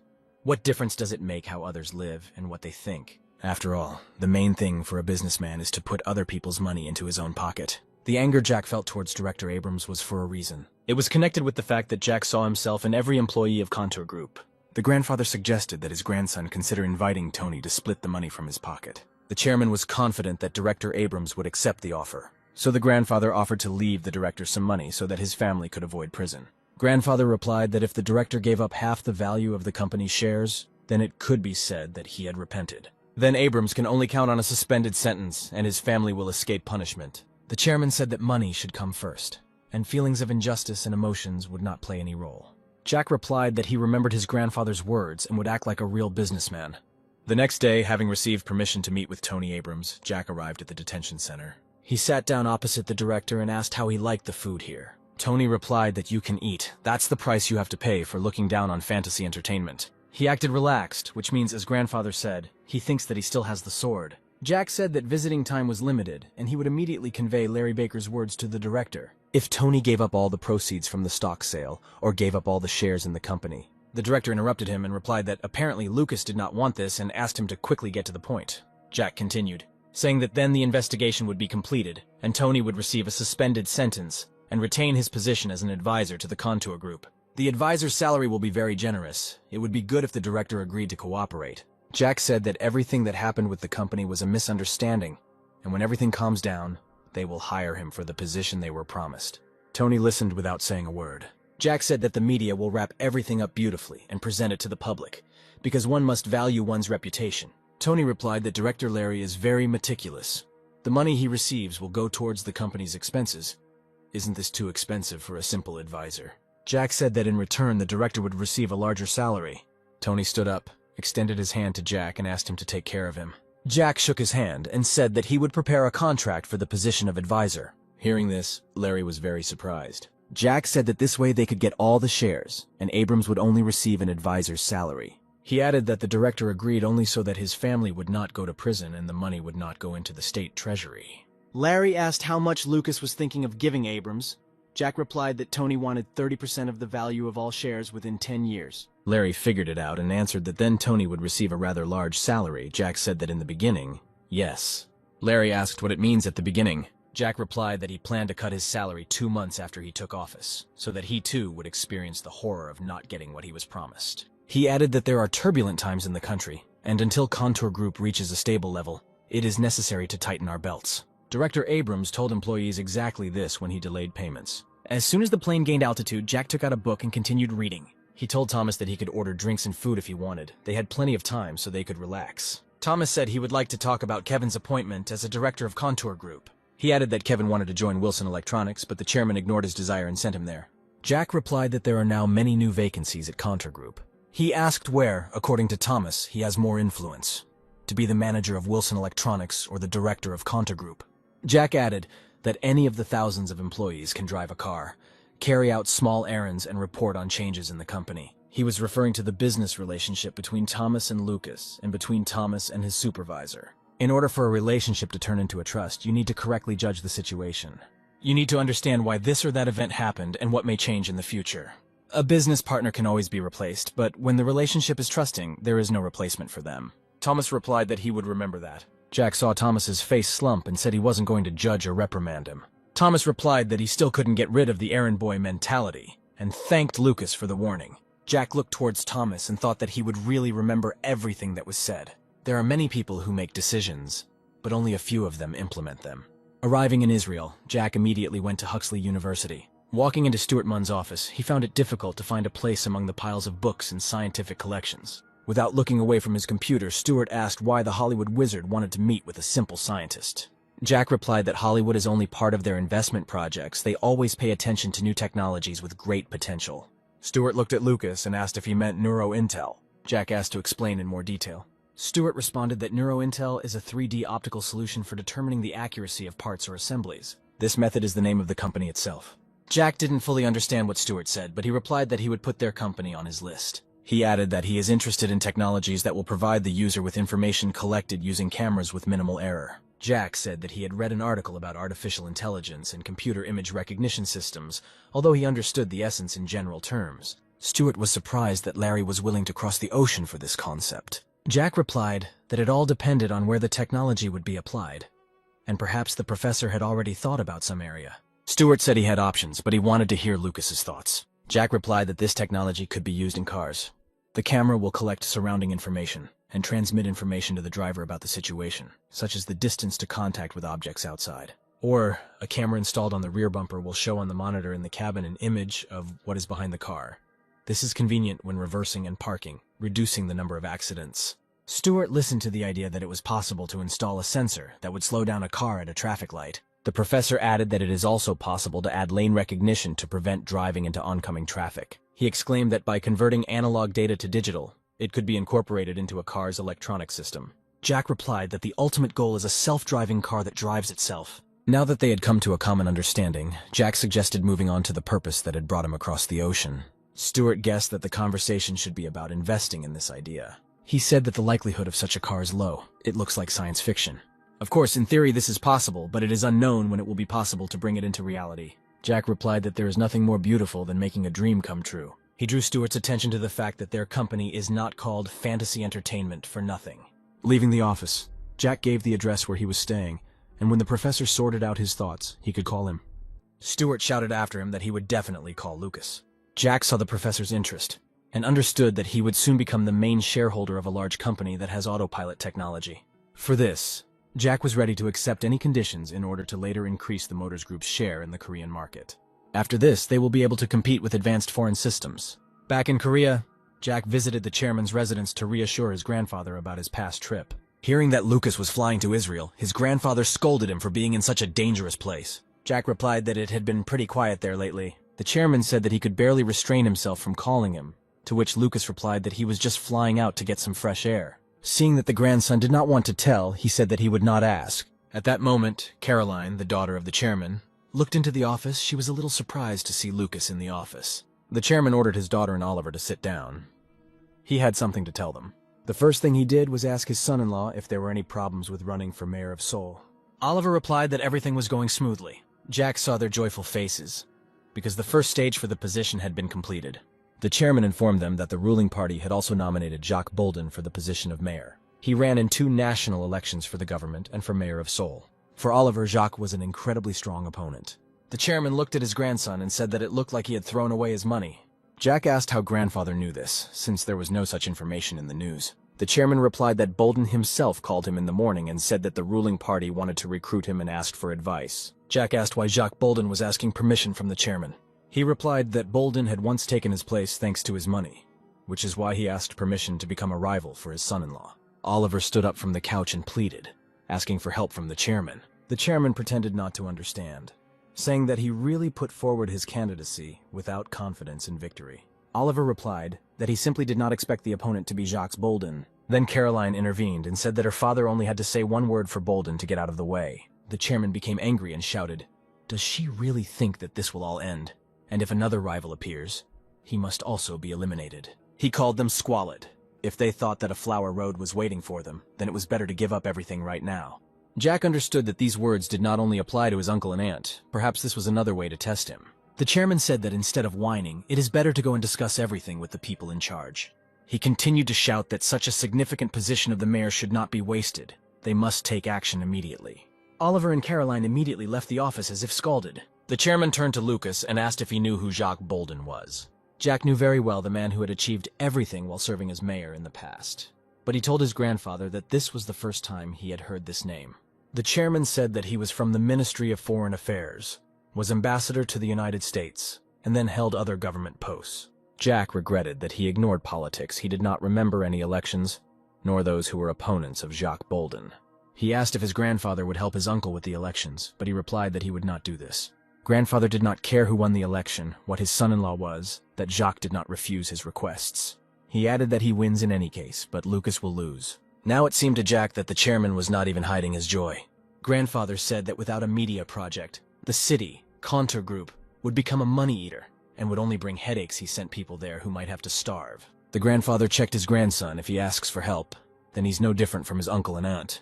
Jack said that Jacques, like any person, has weaknesses, and if you find them, you will have a chance to win. The chairman replied that being the son-in-law of a rich family is a weak point. But how can this be turned into an advantage? Jack replied that this is not a weakness, but an advantage, because the son-in-law is also rich and will not turn a blind eye to tax evasion. Thereby, he can sell his grandfather. He added that the son-in-law can promise that the chairman of Syntes Group will do a lot for Seoul, for example. Build apartments. Grandfather said that he had no need to engage in this construction. Jack replied that these were just words, because everyone knows that the candidates' election speeches are all just lies and deception. The chairman objected that any promises could not guarantee victory. Jack replied that the election was a battle after battle, so he wanted to talk to Jacques Bolden. When his grandfather asked what he was going to talk about, Jack replied that who knows, maybe mutual understanding will arise, then you can change the horse. The chairman reminded the grandson that he had already invested a lot of money in his uncle's elections. Changing the horse would mean abandoning them. We were talking about a business that can bring in tens of times more than 40 billion, so he doesn't throw away 40 but earns 400. Grandfather responded by reminding him that his uncle had made a fuss about the city's media, whether it was right for Jacques Bolden to fulfill the loser's election promise. Jack replied that that was why he was asking to arrange a meeting for him. A few days later, Jack had documents in front of him regarding the weak point of Jacques Bolden, which he asked Larry to get. Larry explained that Jacques himself, his older brother, and one of his sons were exempted from military service. Jack said that first we need to report this to the army. In fact, the election campaign began even before it was officially announced. Jacques' only weakness was his release from the army, and his uncle's fact that he was from a family of famous rich people. It was at this moment that the grandfather introduced Lucas to one person, an assistant to Jacques Bolden, who, if his boss won, would take the place of deputy mayor for political affairs. The chairman was able to arrange a meeting with him, believing that Lucas would succeed. Bolden's aide said he was told there would be someone who would be hard to say no to. He added that he did not think that it would be a person from the company that took over Auto Group. Jack thanked him for his time and replied that he would try to briefly explain the purpose of the visit. Sitting down at the table, Jacques' assistant handed over his business card. It was Rudy Collins. He added that he immediately refuses anything Jack doesn't want to talk about, especially a request to meet with a candidate. Jack, looking at Rudy, thought that either it was just his temperament, or he was ignoring Jack because of his age. But Jack knows how to serve his elders. Jack replied that he did not want to meet with the candidate, but with him. He knew he would make this man listen. Jack said that there would be no reason to meet with the candidate in the future. Rudy chuckled and asked if the foreign investor knew how to stir up a Korean politician. Jack replied that he had no problem with Jacques Bolden. Rudy said that the businessman insists on the meeting, although he has no complaints. After finishing his glass of alcohol, Rudy said that he was ready to listen to him and did not want to waste his time. Jack asked if there were any cases when a second person inherited the business of the first. Rudy didn't fully understand what Lucas wanted to say, but he didn't show it. Jack continued.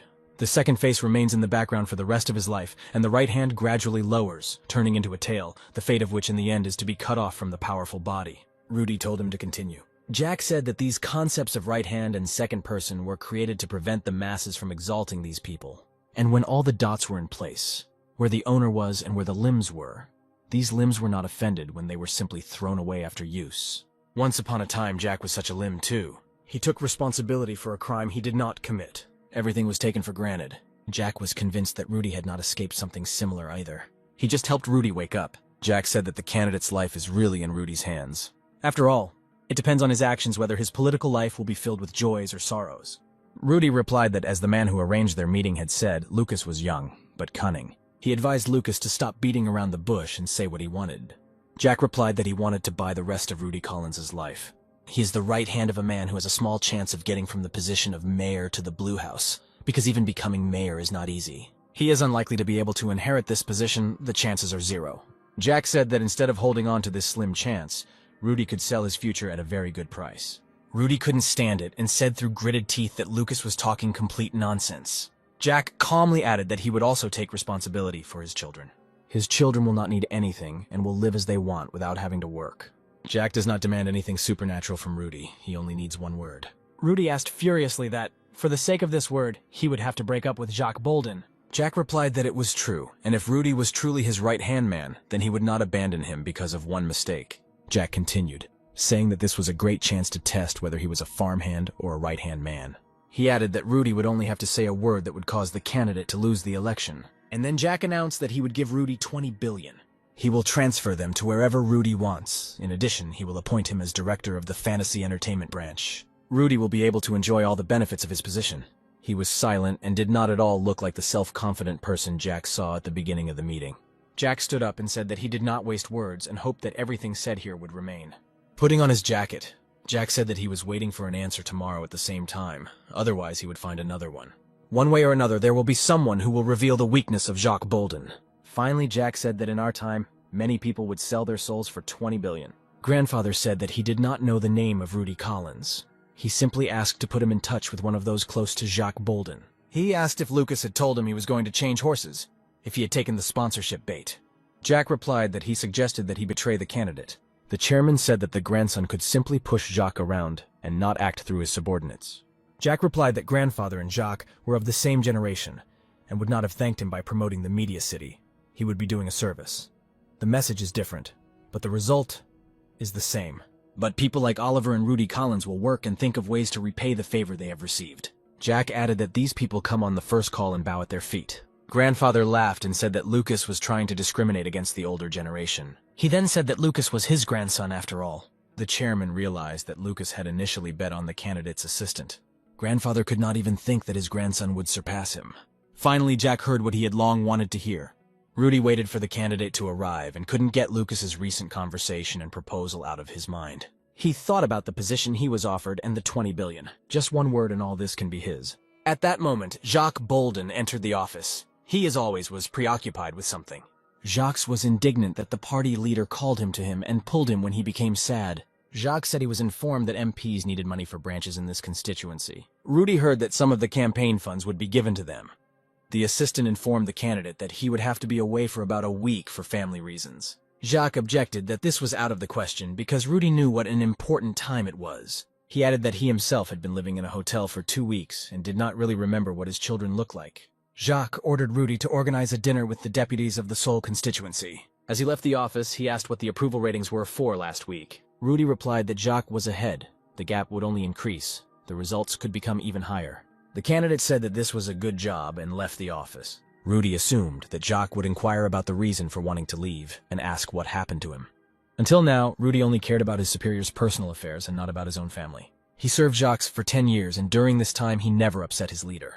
Rudy didn't want to jump to conclusions. Maybe tomorrow, when everything calms down, he'll ask about his problem. But a week passed, and Rudy still did not hear what he wanted to hear from the candidate. He crumpled the cigarette pack and dialed Lucas's phone. In the evening at the meeting, Rudy asked if it was true that fantasy entertainment was closely connected with Synthesis Group.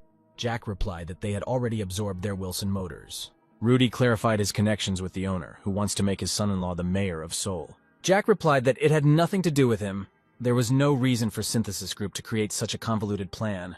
Rudy paused, then suggested we talk frankly. Rudy asked why they wanted to put the Wilson's son-in-law in the seat of mayor of Seoul. Jack replied that this was a trade secret and he could not reveal it to a stranger. Rudy exploded, saying that he was thinking of becoming a traitor, and he was called an outsider, so which side should he take? Jack repeated his offer. If candidate Jacques fails, then Rudy will get his money and become their man. Until that moment, Rudy must stay on the border strip and be in neutral territory. Rudy suggested that he would become human when the bridge through which he could return completely collapsed. And that was probably what he needed to do. Jack said that when relationships between friends collapse, it can still be called betrayal. But a violation of a trusting relationship with an employer is not a betrayal, but the end of a business relationship. Jack asked if Rudy and the candidate really had a trusting relationship, if he really served Jacques with all his heart. There can be no question of loyalty when the boss treats his subordinate like a dog.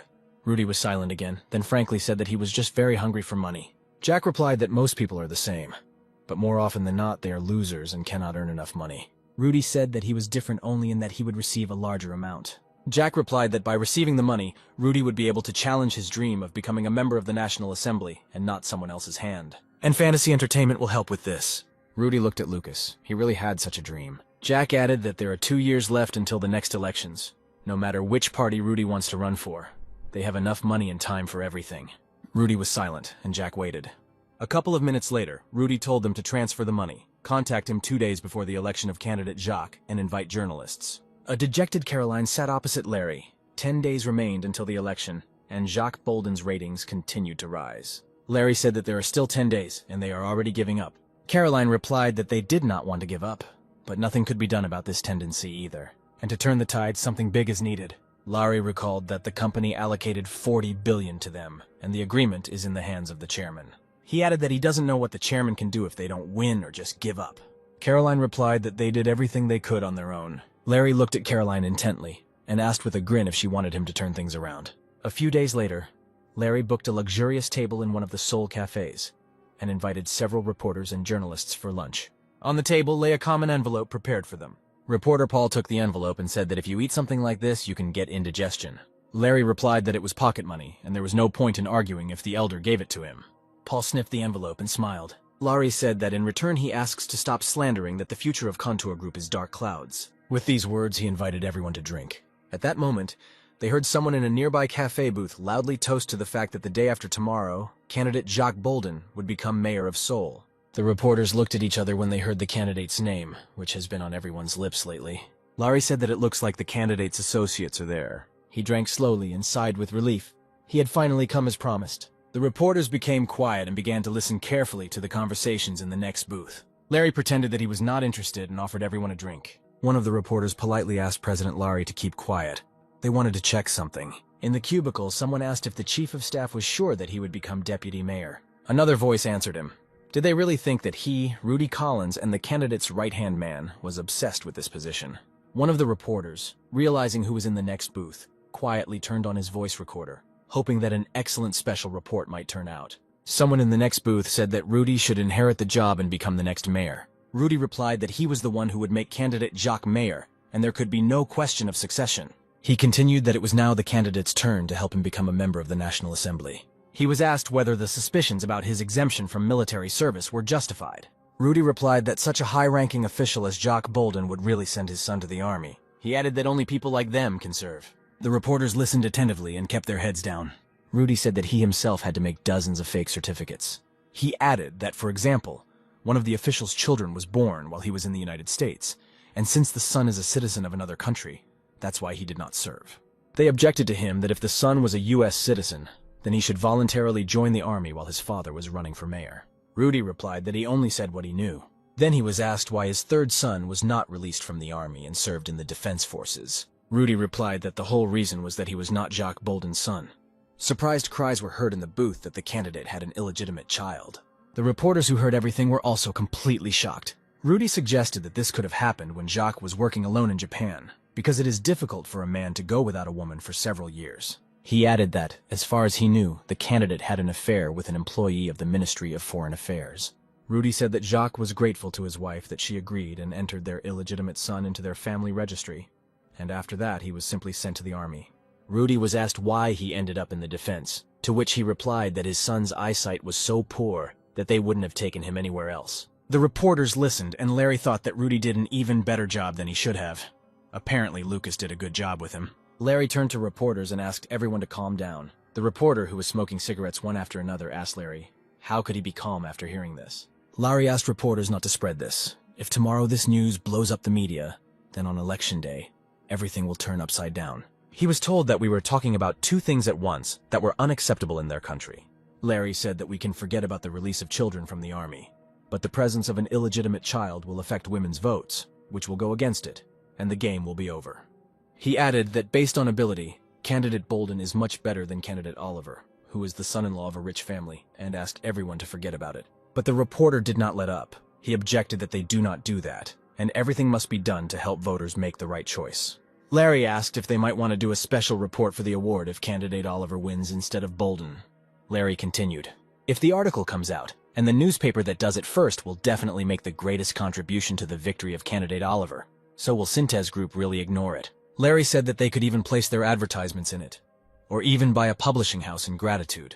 He looked at these naive reporters, he presented everything to them on a silver platter, and even told them how to persuade the editors to publish an article. One of the reporters jumped up and said that he suddenly remembered some urgent matter, and he needed to run.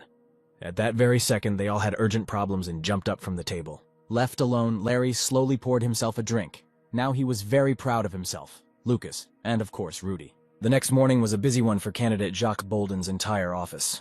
All the morning, news and newspapers had the same information about the release from the army and the illegitimate child of candidate Bolden. Approval ratings dropped by 10%. Jacques ordered 3 close employees to enter his office and shouted from the threshold, who could allow such information to leak. Rudy fell to his knees and said that he had drunk for the first time in a long time, celebrating the expected victory of Jacques, and allowed himself to say too much. Tears appeared in his eyes. He said that it was his fault and asked the candidate to kill him. Bolden threw his head back and was breathing heavily, completely angry. And Rudy stood on his knees and thought, "He's not a traitor, he just made a mistake when he was drunk." Election day arrived, and campaign crews were working throughout the city, urging people to vote for one of the candidates. The chairman, driving along the crowds of activists, did not pay attention to them. His thoughts were occupied with something completely different. He wondered how Lucas managed to win Rudy Collins over to his side, what methods he used. The car stopped and the driver informed the chairman that they were there. The door swung open, Larry and Lucas immediately turned and froze in surprise. Richard Wilson, chairman of Synthes Group, stood on the threshold. Jack was very happy about his grandfather's arrival, and Larry said that they even had time to have a cup of tea. The chairman looked at Larry and said that he began to look a little different, somehow representative. He told Lucas that he saw the news today, it ended up being just as he said, then asked how he did it. Jack replied that Rudy was not one of those people who was content with the role of the right hand. His ambitions were great, and Lucas simply gave him the opportunity to show them. Larry turned to the chairman and asked if he had materials for forecasting the elections.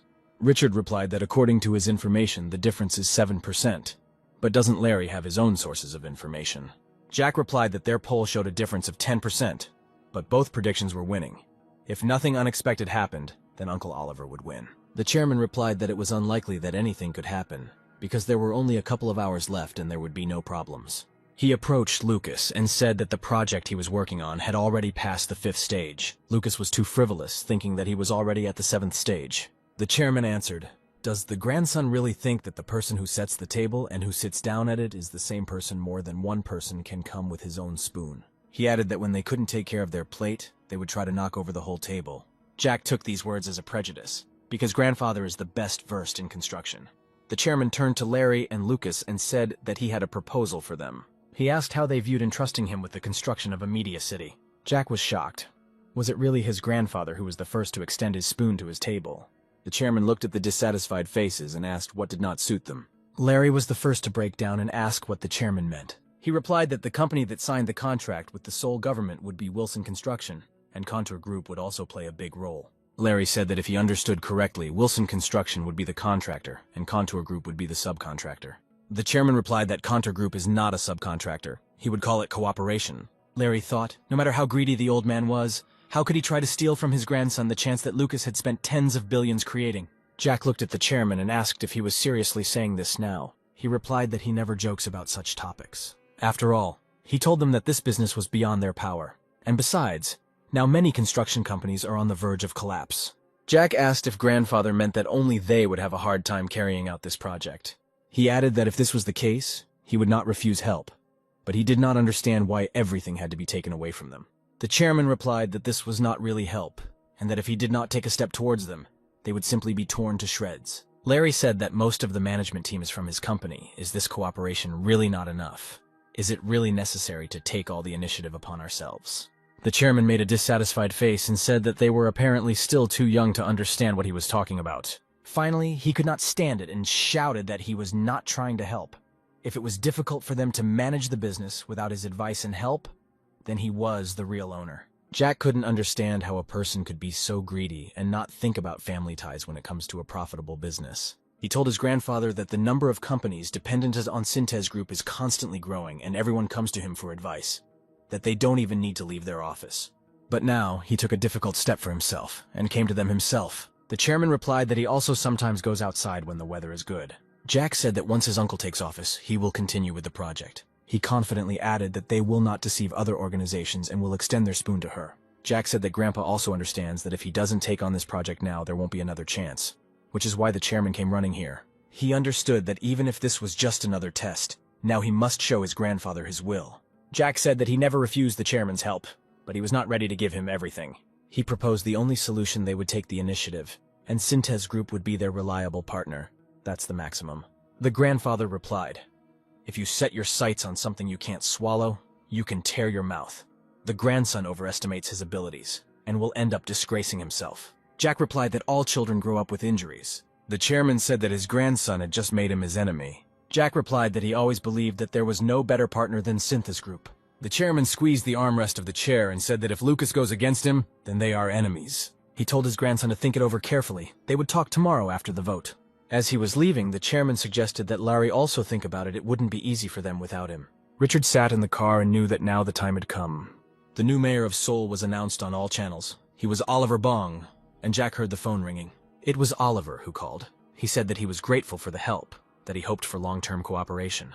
Jack replied that it was enough for him to call his uncle the mayor of Seoul. Larry said that even though they won, for some reason he was not at all happy about it. Larry asked Jack what he intended to do next. Try his own solution, or do as his grandfather said. Jack replied that he would try to suck up and flatter, and if it didn't work, then he would go ahead. Larry said that they turned to the chairman because they trusted him, and he decided to betray Contour Group.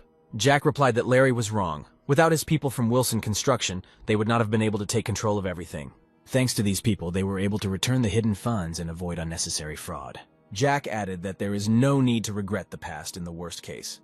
They will have to give up the Media City project, and, together with Contour Group, join Syntes Group. Larry replied that he was glad that Lucas learned something, but it was a stab in the back. Jack said that Larry also learned not to trust anyone. Jack still believed his grandfather. Even though it was a huge business, he was not so greedy as to snatch it from the hands of his grandson. Jack told Larry that he needed to visit the chairman and headed towards the exit. As he closed the door, he wondered if he would really have to become the first grandson to give the table he had laboriously set to his grandfather. Sitting in the chairman's office, Jack told him that his uncle had contacted him half an hour after the election results were announced. Grandfather replied that not even a minute had passed before his son-in-law also called him, and said that he had won, thanks to him. Jack thought that Oliver was only thanking the chairman for not interfering. He told his grandfather that his uncle was scared enough and would follow his will even without an order.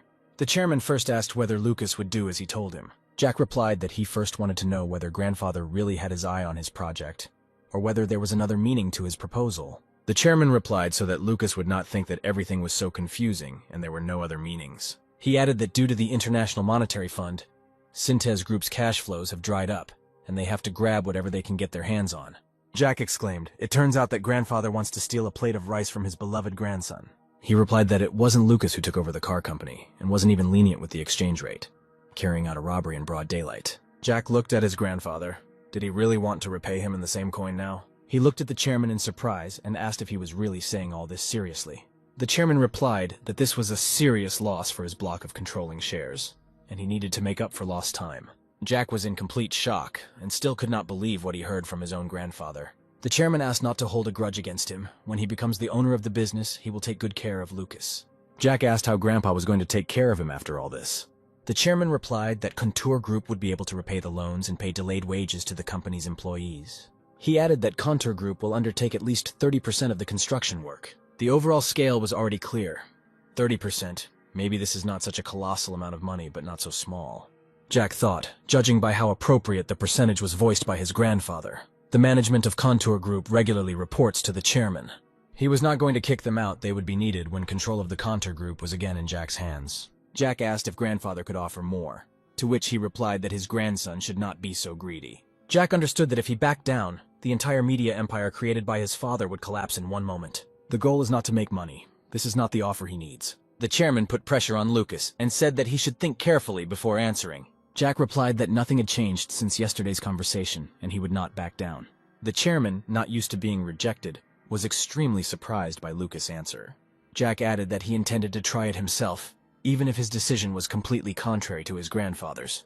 The chairman became furious. He shouted that Lucas would regret such a decision. Jack replied that he would not regret it.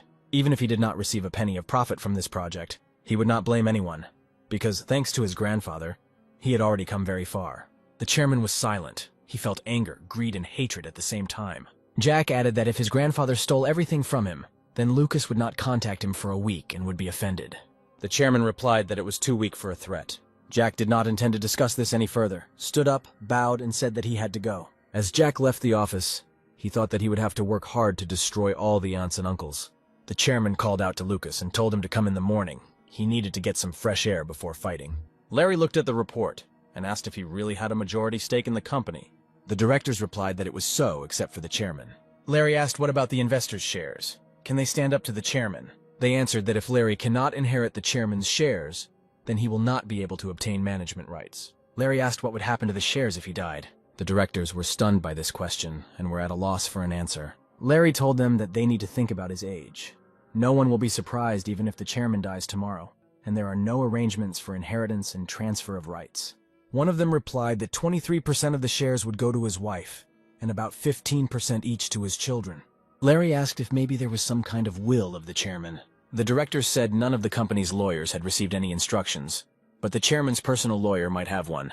One said that there would be no will, but these were just his thoughts. Larry asked for clarification. The director said that the tax on inheritance of shares would be huge, and so far the chairman has tried to evade it. And if a will exists, then it only states personal property, the redistribution of land, and not company shares. Larry thought that with a normal inheritance of shares, he would have to pay a huge tax. Therefore, most tycoons try to transfer management rights as a gift during their lifetime. The chairman is clearly not one of those people who would want such a tax to be written off from his property in good faith. The director said that if there is no will and the inheritance is equal, then the situation will become more complicated. Depending on how everything turns out, the owner of the chairman's office may change. Larry suggested what would happen if his wife took his side. The director asked if the chairman's son Nick Wilson is not his man. If Larry has his wife and son on his side, then there will be no problems with the chairman's position.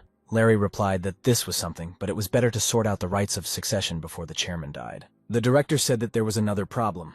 Almost 18% of the shares were given away during the transfer to Wilson Motors. He added that he had heard that Larry was friends with director Heinrich. Larry replied that Heinrich loves movies, and family squabbles are not interesting to him, so everything will be fine. He said that the directors could go. They needed to think things over carefully. Left alone, Larry thought that he had to worry about the younger one, whom he had not paid attention to before. He went to the window, lit a cigarette, and thought how long the chairman still had to live. Everyone goes to the next world empty-handed. Why leave a coal, which will cause complete chaos in the family? He couldn't believe that he was now worried about his youngest son.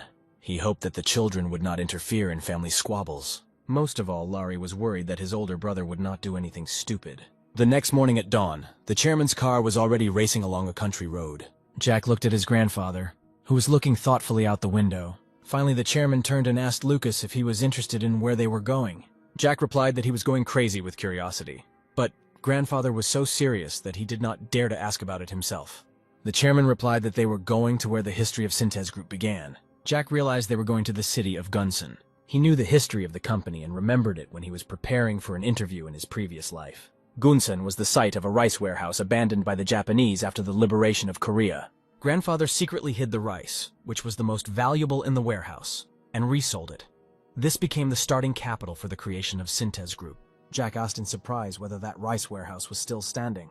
The chairman looked at Lucas in amazement and asked how he knew about this warehouse. Jack realized that he had blurted out too much and had to somehow get out of it. He said that this warehouse was often mentioned in an interview with his grandfather. All company employees know about it, since his grandson would not know. The chairman laughed and replied that his 10 grandchildren only know how to spend his money, and only Lucas knows how it was earned.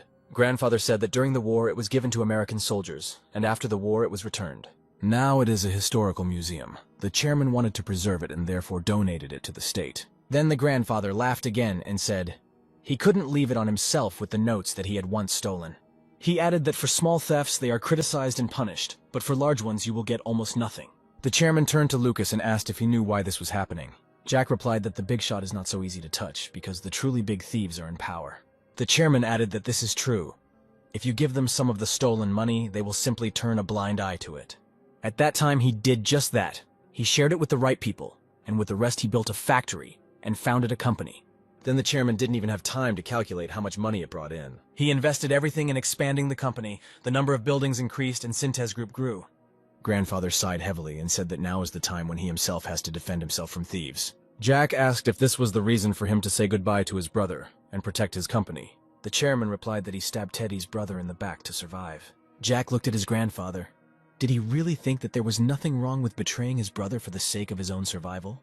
The chairman said that at that time the military had seized power and were putting pressure on businessmen, and his brother was the director of a factory and knew nothing about running a company. Then Synthes Group became the target of the regime. Either he or his brother would have been destroyed by that government. If Richard had been captured, the company would simply have disappeared. The chairman showed cruelty and sold his brother. At that moment, Lucas was asked by his grandfather if he was willing to sell his family to protect what belonged to him.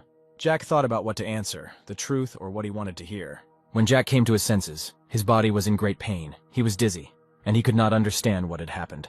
Gradually, reality began to return. He was in a hospital room and thought only that he was alive. Suddenly, Jack heard a woman's voice nearby and turned his head. It was a nurse who said that she was glad that the guy had woken up, and she would call the doctor. The doctor immediately came into the room and began performing manipulations to understand the patient's condition. Jack moved the doctor's hand aside and asked how grandfather was, if he was alive, and if he was badly hurt. From this conversation, the doctor realized that the elderly man brought in with Lucas was his grandfather.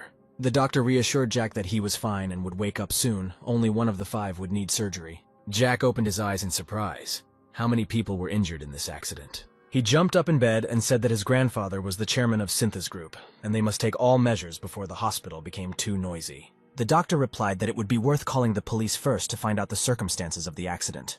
Jack replied that when Grandpa woke up, he would start looking for him, and therefore he should be near him. The doctor said that Lucas needed an urgent examination to rule out hidden injuries to the body. But Jack stood his ground. He insisted that he needed to see his grandfather. Jack said that all this might be a simple matter for the average person, but his grandfather's accident could cause fluctuations in the stock market of the entire country. With this, Jack suggested that the doctor avoid publicizing for now what happened with the chairman of Synthes Group. Having obtained the doctor's permission, Jack quickly found his grandfather's chambers and immediately entered him. The chairman asked him how Lucas was feeling and if he had any pain. Jack replied that he just had scratches and inquired about his grandfather's health. The grandfather said that according to the doctor, everything was fine with him too. He was glad to see his grandson.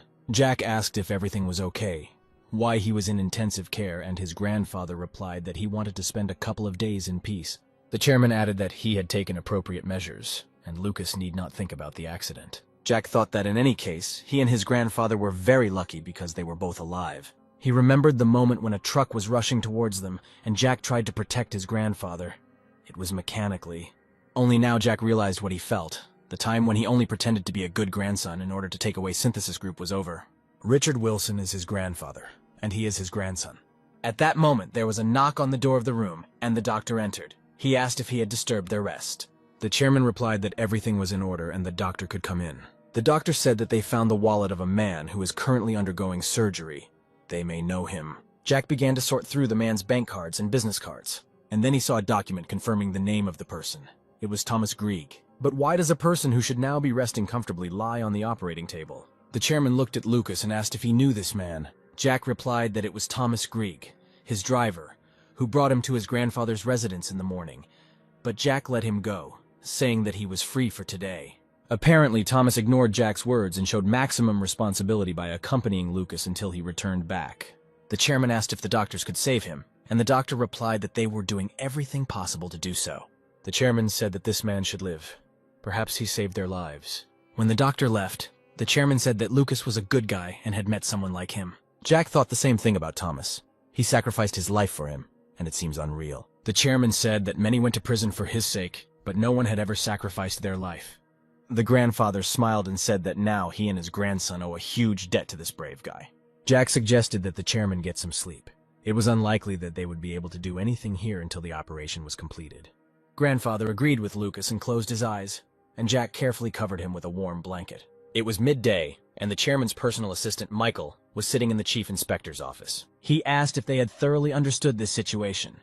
The inspector replied that additional investigation was needed, but road service employees already had their version. He began to draw a diagram, saying that the chairman's car was at a traffic light and a truck came out on the left, but lost control. The truck had to crash into the chairman's car. Michael looked at the drawings and assumed that the chairman must have suffered greatly then. The inspector added that at that moment there was another passenger car standing behind the chairman's car. And judging by the tire tracks of the second car, it sharply stepped on the gas and thereby blocked the truck's path, taking the entire blow upon itself. The inspector suggested that the driver of the second person, who was sitting in the chairman's car, was in this car. The inspector added that no matter how reliable this German car was, its driver would not have survived a collision with an 8-ton truck. Michael realized that the chairman's car had been involved in a secondary accident and asked if the identity of the driver was known. The inspector replied that this was Kim Grieg, manager of the strategy department at Syntes Group. The chairman's assistant asked what was wrong with the truck driver. The inspector said that he was also injured and was undergoing treatment. A police officer was assigned to him, and he would not run away. Seeing Michael's thoughtful face, the inspector asked if this case seemed strange to him. The assistant replied that he did not see anything unusual. It was earlier in the morning, and the truck driver simply dozed off. This often happens. The inspector said they were of the same opinion, but a more thorough inspection needed to be done. Michael asked if the inspector could give all the information about the driver of this truck. The inspector agreed and placed a folder with the relevant documents in front of Michael. Michael said that they would contact him soon and asked him to cover this case for now. He saw the inspector's surprised face and said that information about the chairman's accident would have a negative impact on many areas, and the injured driver was their employee, so there should be no problems. The inspector replied that if the Syntes Group company itself deals with this case, then he will close the case. Michael thought, one problem has been solved. All that remains is to go to the hospital and shut everyone's mouths there. He reported to the chairman that the police would hush up the matter, and reminded the head of the hospital not to disclose the details of the incident. In addition, he ordered a secret investigation of the truck driver, and is confident that they will find something on him. The chairman asked the assistant why this was needed, what it could give, and in general what Michael was thinking about. The assistant asked a counter question if there are no concerns. Why has the chairman not yet notified his family? He replied that no one knew that the chairman was going to Gunsen, and the fact was that the driver simply fell asleep at the wheel.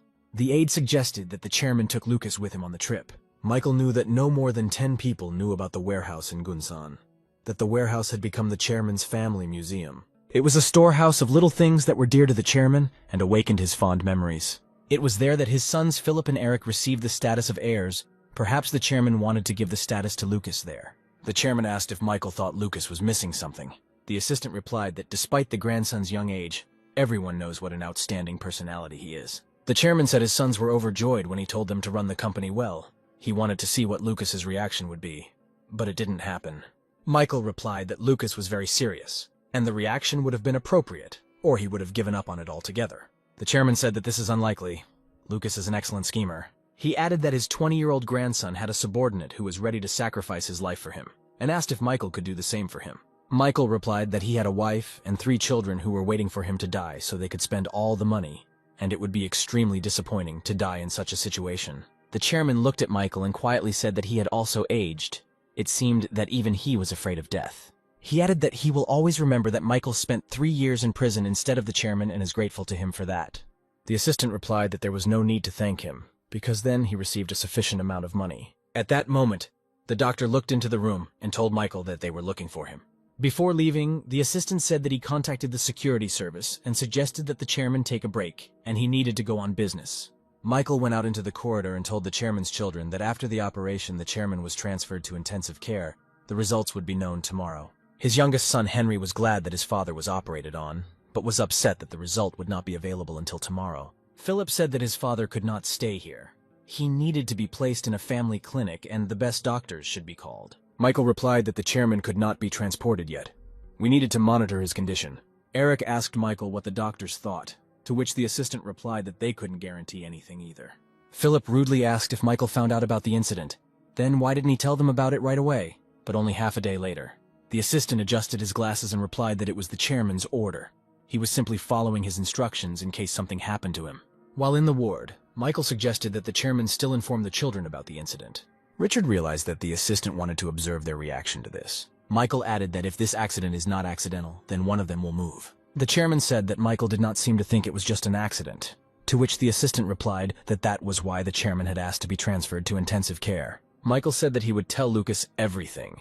He was smart and would understand everything. Then Heinrich asked how his son was feeling. Michael replied that Lucas was recovering. Michael added that he needed to check the situation.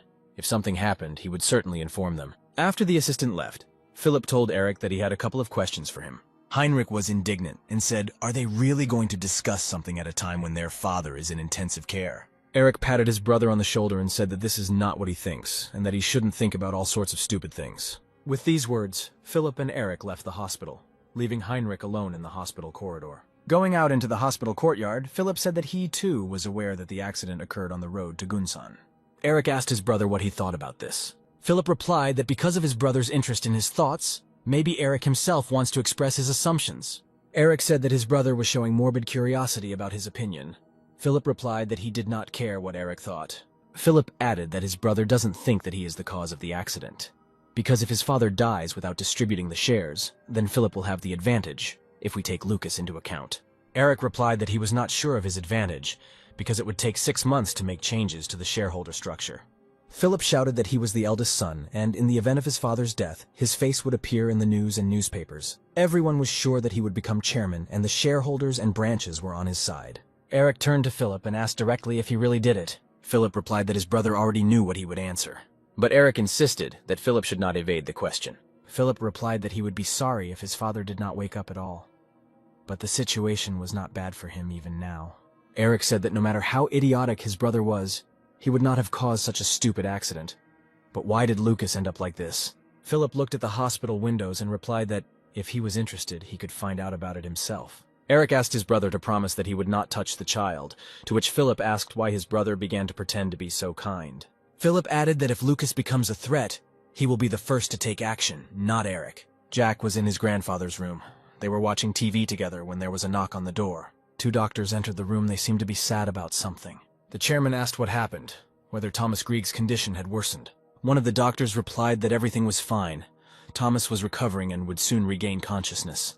The chairman asked what happened to their faces if everything was fine. The doctor replied that the results of his examination had arrived and a small tumor had been discovered. Jack exclaimed what kind of tumor they were talking about, if they wanted to say that they had discovered cancer in his grandfather. The second doctor said that judging by the size, it was an early stage and could be removed surgically. The chairman continued to insist and wanted to know why they were so pale, if the situation was fixable.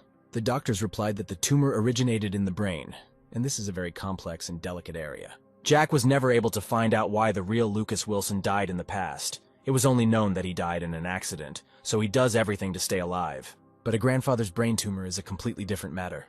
In Jack's past life, the chairman of Synthesis Group died at 78 years old. That is, the next year, but died of illness. Jack wondered if this disease was this brain tumor. The doctor said that at this time the tumor is so small that they cannot yet determine whether it is cancerous or not. The chairman replied that he had undergone a full examination last month, and there was no tumor. The doctor said that if it develops so quickly, then it is most likely malignant, and it is necessary to have surgery to remove it as soon as possible. The chairman ordered to prepare everything for the operation. He would tell them when it was ready. The second doctor replied that they were just a local government clinic. They did not have the appropriate equipment, and it would be difficult to provide ideal care. Both doctors said that they had no experience working with VIP clients yet, and the risk of mistakes was very high. The chairman asked the doctors who was the best surgeon in Korea. He turned to Lucas and said that he must live a long time to see him get married. Then the grandfather again turned to the doctors and told them to contact his personal assistant Michael and resolve all the issues. The chairman took Lucas by the hand and said that he was his treasure, which brings good luck because his grandson saved him so many times. Jack looked at his grandfather with surprise and love, and the chairman said that it was his assistant who saved them, and Lucas himself hugged his grandfather during the collision to protect him. He added that he was lucky that, thanks to this accident, the disease was detected before it became irreversible. Jack looked at his grandfather and said that he had a long life to live, and the operation would go well. At that moment, Assistant Michael ran into the room. He learned about the results and was very excited. The chairman replied that everything was fine. It was just an operation, and it was good that it was discovered not too late. He told Michael to take all necessary measures. Michael replied that the doctors recommended Professor Charles Muller. He would personally meet with him and discuss the date of the operation. The chairman said that Michael telling the children that further surgery would be needed would likely surprise or frighten them. And knowing this information, some of them will make a mistake. Caroline sat down opposite Larry and asked if her visit so late was not too rude. Larry replied that everything was fine, he still worked late. He asked why she was without Oliver. Larry would like to congratulate him on his victory. Caroline replied that he was currently at a meeting to select candidates for the Seoul government. Larry decided to get straight to the point and asked what brought her to such a late hour. Caroline said she was contacted and told that her father had been in an accident. Larry noticed that her face did not express the state that would correspond to the words spoken and asked if he was all right. Caroline replied that after the operation he was transferred to intensive care, and even if she rushed to him as fast as she could, she would not be able to see him. Larry was surprised. Her father was in intensive care in serious condition, but she didn't bat an eyebrow. Caroline looked at Larry and asked if she should make a fuss about this. Larry was in no hurry to answer. He wanted to fully understand what was in Caroline's soul and mind. She said that if her father died, she would be more worried than upset, because she did not have many shares in Synthis Group. Larry replied that he understood her. Caroline was born into the Wilson family and she had to give up the emotions of ordinary life. He added that since she was so calm, he would answer her honestly that the chairman was eager to receive the city media project and was asking her to give in to him. Caroline giggled and replied that she found it funny to watch Larry worry about it for nothing. She added that her father had no such thoughts. He was going to make Lucas the heir and would not take anything away from the child. Larry was surprised by what he heard and asked why Caroline decided this. She replied that her father had an accident with Lucas because it was not for nothing that they were driving somewhere together in the same car. Larry screamed. He only now learned from her that Lucas had been in the same accident with the chairman and asked if he was badly injured. Caroline replied sharply that Larry would later be able to show her humanity and concern, but now she did not have time for such conversations. Larry pulled himself together to listen to Caroline to the end. She smiled and asked if the chairman and Lucas did not wake up, then what would happen to him, to Larry. Larry could not stand it and asked loudly what all this meant and how she could say such things. Carolina asked Larry to calm down and not get excited, because she came to him with a proposal. Larry tried his best to listen to Caroline, but he was overcome by thoughts about Lucas's condition. And Caroline, as if nothing had happened, stated that if her father dies without specifying an heir to the shares, then she and her brother Heinrich will receive 11% each for a total of 22. Larry listened as she counted the shares, that her older brothers already had a little more, and for a controlling stake they needed at least 15. Caroline recalled that Wilson Motors is now called Chrome Wilson, and owns a controlling stake of 17%. If you add it all up, you get almost 30. She looked meaningfully at Larry and added that 30% was a sufficient basis to take the place of chairman of the company. Larry already understood what she was leading to, but still continued to listen to her in order to understand the final purpose of her visit. Finally, she said that if Larry helps her become the captain of the ship, then she will give him at least 10 branches, and if he joins them to Chrome Wilson, she will become the head of the corporation. Larry knew that he would surprise her with his answer, but he said that she had made a mistake in her calculations. Caroline thought she had it all figured out and asked in surprise what it meant. Larry replied that Heinrich was his close friend, although they were not relatives. And if he united with Caroline, then Heinrich's share would become insignificant. But it should be the other way around. Carolina still didn't understand what Larry wanted to say. He added that she should help Heinrich become captain of Synthis Group, and then he would give her 15 branches. And that would be right. Caroline grinned and said that Larry is an amazing person, but for that matter, she must reveal one secret.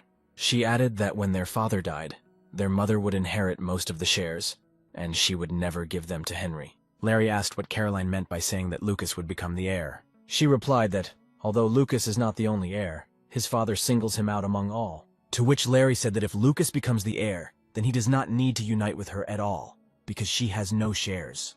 Carolina replied that even if Lucas becomes the heir, he will not be able to save Synthis Group, because he does not have the true strength of the company. Larry suggested that she meant the company's extensive connections. Carolina replied that Larry is smart, because one call is enough for his father to have the Prime Minister come running. But will he come running at the call of a 20-year-old boy? In response, Larry asked if she really thought that without a call from her father, the Prime Minister would come running to her. Caroline made a dissatisfied face. She had nothing to answer Larry. The door to Jack's room swung open and the alarmed father and Larry ran in. The father ran up to his son and asked how he was. If he was badly injured, Jack replied that he was fine, only bruises and abrasions. He added that he was examined from head to toe and no injuries were found, so there is no need to worry. Larry asked how Lucas ended up here, to which Jack replied that he and his grandfather were going to the warehouse in Gunson. When Jack explained the details and purpose of the trip, Larry realized that it was just a stupid ritual. Henry said that he had no idea what kind of ritual they were talking about. Larry explained to him that the chairman had decided to make Lucas his successor, although not the only one. Hearing this, Jack also realized that they were not just going to the museum to get some fresh air. Jack was on his way to becoming the third heir to the Synthis Group company. Larry looked at Lucas and said, "Is this what a person who has received long-awaited news should look like?" Jack asked Larry how he knew all this. Larry replied that before coming here he met with his Aunt Caroline. He thought that she had come to talk about Media City, but instead Larry heard from her about the accident. Larry turned to Heinrich and asked if he still didn't understand what happened. Heinrich replied that one should not expect much. He knew very well about this simple ritual.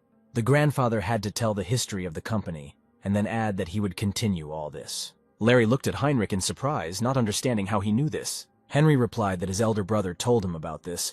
He was terribly happy when he heard that he had become the heir. Larry asked why Heinrich told Lucas not to expect much. Didn't that mean he became the third successor and would get a third of the company? Heinrich said that the eldest and middle brother inherited less than 10 shares, and 20 years have passed and nothing has changed. The father turned to his son and said that the chairman was terribly greedy and hated giving what was his to others, even if they were his children. In some ways, Jack agreed with his father, but not 100%, because the grandfather whom his father knew and whom Jack knew are different people. Although the father called the chairman greedy, he had a desire stronger than greed, the prosperity of the company. Therefore, Philip and Eric received only 10% each. Grandfather did not expect prosperity under their leadership. Jack said that he was not destined to become the heir to the company. The accident was like a sign, but he would be grateful if he received at least a small share of the shares. Larry looked at Lucas. He knew all his dark intentions, and he says things like that without blinking an eye. The father patted Lucas on the shoulder and said that he was glad that his son thought so and did not chase other people's money. Michael told the chairman that rumors of the accident had spread wildly, and his children were feverishly assessing the state of affairs at the company's branches. The chairman smiled and said that now there is a chance to understand who is behind his two sons. He asked if anyone had asked for outside investment. Michael replied that not yet. Everyone was proceeding cautiously. The assistant added that it seemed that both of his sons had nothing to do with the accident. The chairman looked at Michael carefully and asked why he thought that. The assistant replied that he overheard their conversation.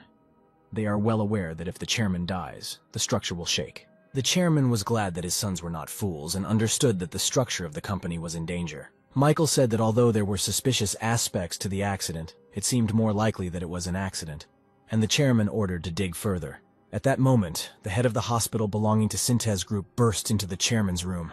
He immediately transported the chairman to their hospital. Professor Charles Miller was ready to operate on him. The chairman answered whether he really thinks that he is here, because he does not trust his own hospital. The chairman asked the head of the hospital where the tumor came from, because he assured a month ago that everything was fine.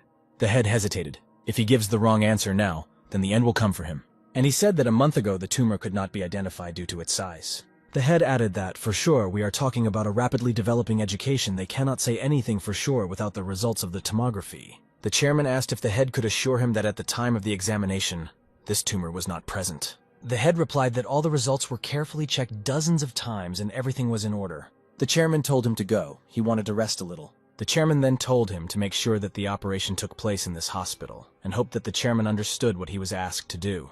The chairman asked Michael if he thought that his hospital had hidden something from him during the examination, to which the assistant replied that the doctors at this hospital had said the same thing. And yet, it seemed to the chairman that the concealment of the diagnosis and the accident, everything was going according to someone else's scenario.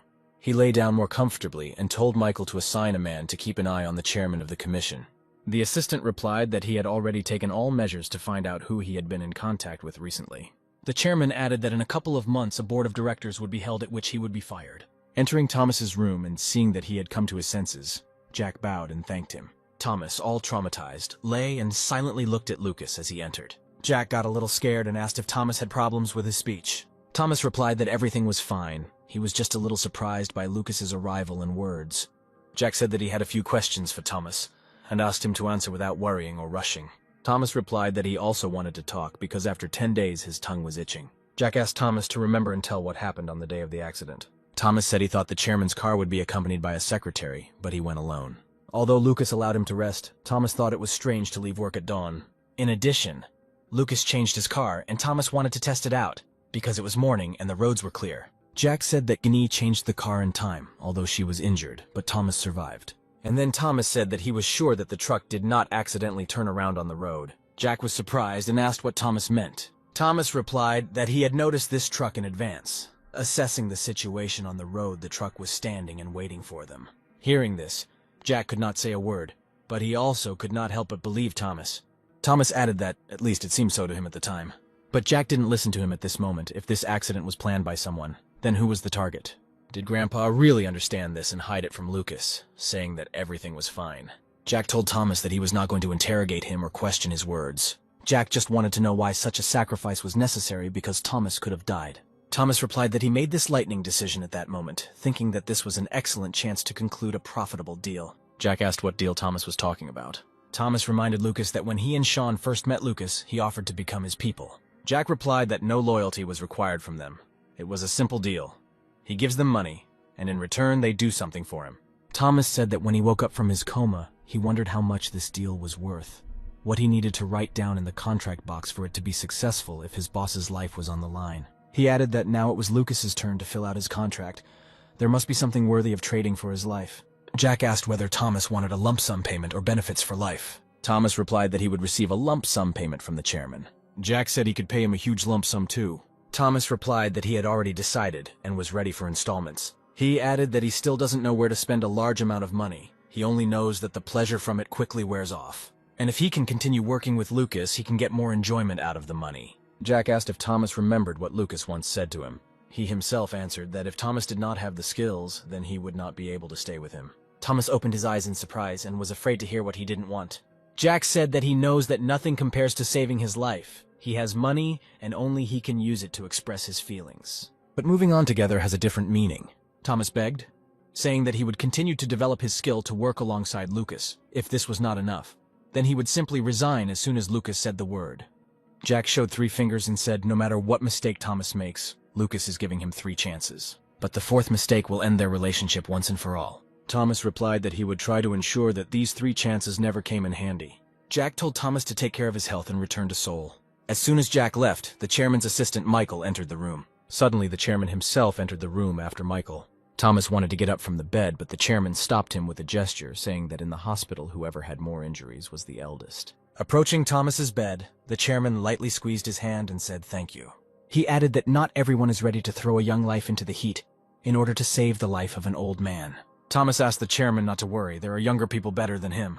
Then the chairman asked if Thomas did it for Lucas. Thomas replied that he sacrificed his life for Lucas, but everything turned out okay. Without letting go of Thomas's hand, the chairman said that he was much more grateful for saving his grandson than his own. The chairman sat down on a nearby chair and said that he wanted to generously reward Thomas for his action, and he could ask for anything. The chairman warned that there was no point in mentioning such things as housing or the cost of educating the children. His family had already moved into expensive apartments, and the chairman had covered all the expenses for educating the children. Thomas listened that the chairman was ready to pay for the school and all the clubs his children wanted to go to. Richard thought to himself, now that the problems with housing and training have been settled, Thomas can show all his greed. He said out loud that he was just an old man, and could only repay him with money. Thomas looked at the chairman and replied that he did not need money. He added that all people at his level worry about his housing and their children's education. And since he has nothing to worry about now, he couldn't ask for more. The chairman thought that if Thomas asked for billions, he would give it. But Thomas is reluctant, refusing to take the chance to change his life. He said that there are many greedy people in the world, but he doesn't want anything from an old man who only has money. Thomas admitted that he actually doesn't know what he wants. The chairman replied that he certainly could not know what Thomas wanted.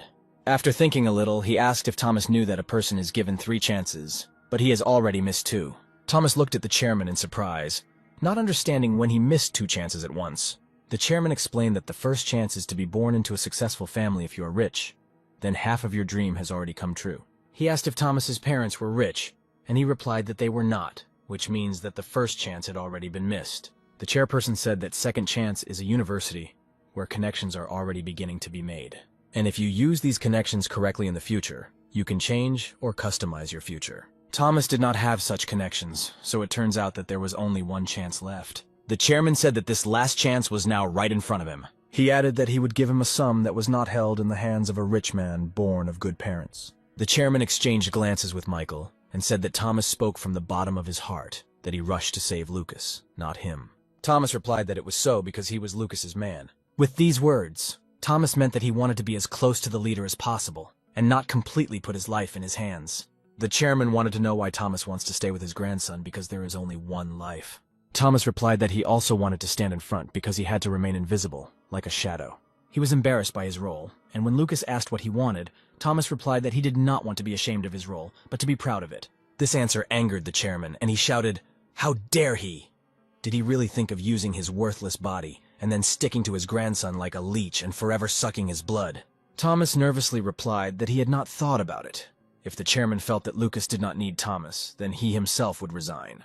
The chairman told him to shut up, because now Thomas is throwing away the third chance with his own hands. He added that people like him are always like that.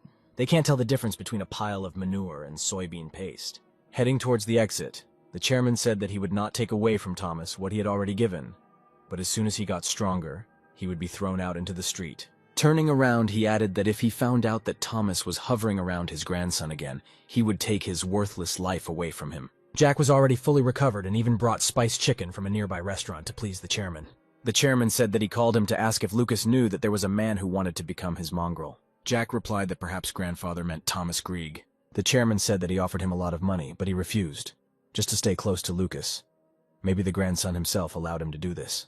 Jack replied that he gave him a chance, but on the condition that he would forgive him 3 times if he ruined things for him.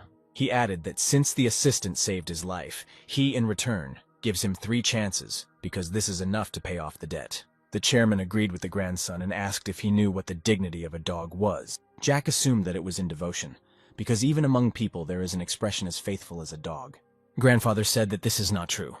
Loyalty stems from honesty, because it is not the dog's devotion that makes a person move in the right direction, but appropriate criticism of his dog.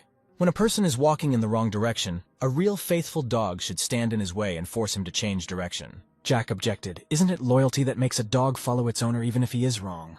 The chairman replied that the virtue of a dog is selflessness. Giving their body and mind, they do not hesitate to sacrifice themselves, in contrast to devotion. The chairman looked at Lucas and asked if he was confident in Thomas's dedication. Jack replied that it had been like that until now, and he did not hide his true feelings. He understood everything from one word.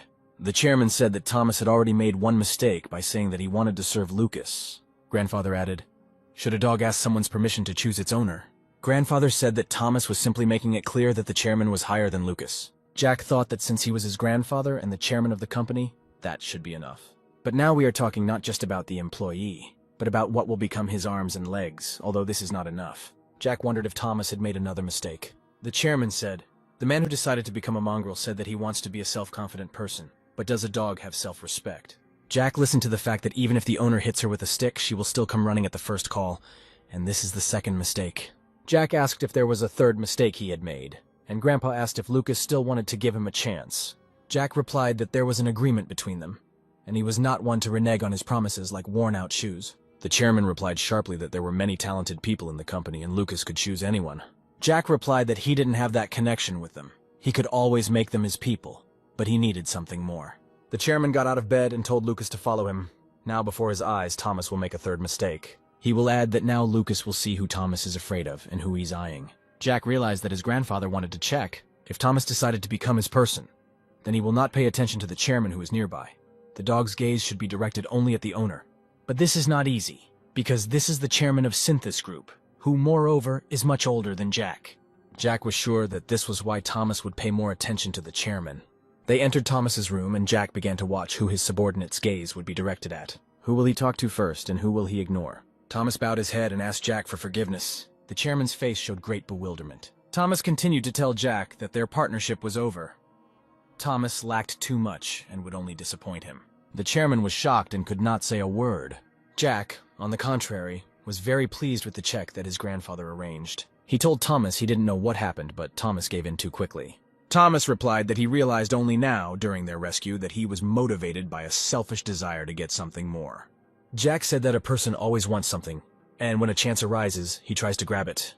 Thomas replied that he did not have enough abilities, and his skills were at the very bottom. He admitted that he was too greedy. He added that he was grateful to the chairman for showing him the boundaries. Jack thought, although the chairman was nearby, Thomas addressed him first. Jack wondered what grandfather would do in this situation. The chairman quietly told Lucas to leave the room and leave him alone with Thomas. When Jack left, the chairman sat down on a chair and told Thomas that he had saved 2 lives, and in return, he only received an apartment and an education for the children. He asked if Thomas thought the exchange was unfair. Thomas replied that he had no choice but to be content with a short but colorful sleep. The chairman said that there was something about Thomas giving in so obediently. He would give him so much money that he would not need for anything. Thomas replied that he was still too young, so he could not spend his life idly, spending money, which the chairman suggested to him. The chairman reminded him of the proverb, give, take, hit, run. So this is a chance to live with everything ready. Thomas smiled slightly and said that it was his dream to come prepared and not want for anything. He added that when he met Lucas, he realized how stupid and immature he was. Thomas said he works in the planning department, so he hears rumors about how Lucas's cousins are living. They all have unlimited cards that never run out of money no matter how much you spend. Thomas added that Lucas belongs to the same category of people, but he never wasted his time like they did. Every morning at 7 o'clock, Lucas goes to work, reading the morning newspapers. Every day, he quickly has lunch at one of the nearby restaurants and returns to the office. Thomas said that he would not be able to live the same way if he had money, but would simply waste it in his life. But he did not want to do that. The chairman replied that no matter how much Thomas shouts that he is trying, no one will hear him. There are many working people in the world, but they have difficulty making ends meet. Thomas replied that it is better to suffer diligently than to simply waste life. The chairman said that he knew about the 3 chances Lucas had given him and asked what would happen if he didn't succeed. Thomas replied that he was already grateful to Lucas for his work, and he had nothing more to say. The chairman asked why Thomas didn't ask him to do this because just one word, and he would have become Lucas's man. Thomas replied that the chairman's words made sense and Thomas does not want to drag Lucas down, he wants to be different. The chairman smiled and said that he could still be useful since he realized the situation so quickly. He will add that he will not throw Thomas away. He will find him a suitable vacancy and he will continue to work in the company. Thomas said that you shouldn't feel sorry for him. Deciding to leave, the chairman remembered that he wanted to ask Thomas about that truck. Could it have been just an accident or was it a planned, staged accident? Thomas replied that he had already told Lucas everything he thought about the situation. The chairman was surprised that Thomas told Lucas about this before he did. When the chairman returned, Jack eagerly asked what they had been talking about for so long. The chairman said Thomas admitted to reporting the accident to Lucas, and the chairman wanted to know what it was. Jack realized that Thomas hadn't told him anything, and that made him happy. He replied that Thomas did not want to say anything because he was not completely sure, but perhaps it was not an accident. The chairman was very surprised, or pretended to be very surprised. Jack explained that it seemed to Thomas as if the truck was not just driving, but was standing and specifically waiting for them. He saw that his grandfather was upset and decided to calm him down, saying that all this was not yet certain, but only an assumption. A minute later, the chairman replied that he would take care of it himself. Walking towards his chambers, Jack asked what about Assistant Thomas? Should it really end like this? The chairman replied that he wanted to make a man out of him, but if he does not see abilities in him, there is no need to worry. He will still only be a hindrance for him. He added that the most important condition is that the subordinate wants to follow his superiors, and Thomas respects Lucas. The chairman said that overall, Thomas has what it takes to master the job. Grandfather told Lucas that if Thomas couldn't handle it, it didn't matter whether he qualified or not. In the morning, Philip Wilson gathered the directors at his country house. He apologized for the inconvenience, but there have been a lot of eyes on them lately. Philip looked around at everyone present and asked if they had checked everything properly. One of the directors replied that they found out at the hospital that the operation was successful and he was healthy enough to be discharged. Philip asked what kind of operation it was, and was told that they removed a malignant tumor in the brain. There was silence and a long pause at the table. Philip approached the head of the hospital and asked what the chances were that the tumor would not recur. He replied that the brain is the most complex area, and malignant tumors are called that because of the high probability of relapse. Philip looked carefully at the head and asked what the chances were that his father would not have this happen again. He replied that for older people this chance is most often 50%. The head added that the reason for this half is that the remaining half simply do not survive, dying of old age. Philip told him that they should take better care of him. The chairman should live a long time. The head of the hospital bowed and replied that he would try to do everything possible for this. Philip said that he did not have time to sit around and ordered him to urgently go about his business. After taking a sip of tea, Philip said that the directors perfectly understand what the warehouse museum in Gunsan means. He explained that the chairman recently took his grandson there. The directors reacted with surprise to the message. This event meant only one thing. The system of 2 suns was destroyed and divided into 3 parts. Philip said no one knows when the chairman will die, and dark clouds continue to gather over the company, and the management situation continues to deteriorate. He expressed his fear that this grandson could take over most, if not all, of the company. Philip began to get nervous, and added that it was all because his grandfather was too attached to him, and did not see what was right and what was wrong. At that moment, a man entered the office. It looked like it was one of the company's lawyers. He took out some folders with documents from his briefcase and placed them in front of the directors. Upon opening the folders, the directors saw a list that listed all the shares owned by their companies. Philip said that they only need to put their signatures and the seals of their companies. He continued, adding that all the shares would then be pooled together to later be sold to Wilson Mechanicum. The directors were surprised, because Philin was the largest shareholder of Wilson Mechanicum. This would give him the power to shake up the entire Synthes Group company. Philip reminded that they are general directors, which means they have the right to sell all shares owned by their companies. One of the directors replied that according to the contract, this would be an abuse of authority. Philip replied that he looked at it a little differently. He simply let them know what power they had, and did not force them to do anything right now. He sharply added that when a 20-year-old boy plays chairman, this will lead to the split of Synthes Group and its complete destruction. Philip suggested that the directors use this power to avoid the complete collapse of the company. Philip later visited the home of his son Kevin and his daughter-in-law Jessica to discuss the situation. After listening to his father, Kevin said that he would meet with Lucas, find out what he was thinking, and try to persuade him to give up. The father replied that Kevin should not do anything stupid. The accident happened on the way to Gunson, so Lucas may not be aware of the matter. Kevin said that Lucas had saved enough money. He could have been idle all his life. Maybe it was just his grandfather's wish, and Lucas didn't care about Synthes Group at all. Jessica said that Kevin is right. Lucas always carries fantasy entertainment business cards with him. Director Larry Baker takes Lucas with him everywhere, teaching him the business of mergers and acquisitions. Jessica added that Lucas continues to study at the Faculty of Law because he is interested in mergers and acquisitions. It is unlikely that he is interested in the Synthes Group company. Philip looked at his son and asked if he thought the attempt to persuade Lucas to surrender would be successful. Kevin replied that they had already had a conversation, so maybe it would be better for him to become the second person in the company than to inherit a worthless branch. He added that Lucas was smart and would be a great fit as an advisor to the company. Kevin said that younger children would always prefer to rest in the shadow of older ones than to overcome all the difficulties themselves. Philip knew there was nothing wrong with finding out what Lucas had in mind and trying to get him on their side. In any case, Lucas is the most diligent and conscientious in their entire family. Using him as an advisor would be simply ideal. The father gave his son consent to meet with Lucas, under the pretext that he came to find out about his health, because Lucas had been in an accident. Philip warned his son that this was a very sensitive conversation, so he should be careful not to go too far. As soon as his father left, Kevin abruptly asked Jessica what right she had to barge in on their conversation. He arrogantly reminded his wife that she should be quieter and lower than the grass, and not poke her nose into their family affairs. Sitting on a soft sofa, Jack looked at the staff and the decor with interest. After some time, Kevin appeared, and Jack expressed his admiration for the huge area of the villa. Kevin replied that he bought the house with the idea that it would be ideal for thinking about business and enjoying cocktails in solitude. But Jack knew his cousin very well and his interests, which had nothing to do with thoughts about business. He understood that this luxurious place with strict security was ideal for inviting girls here and having fun.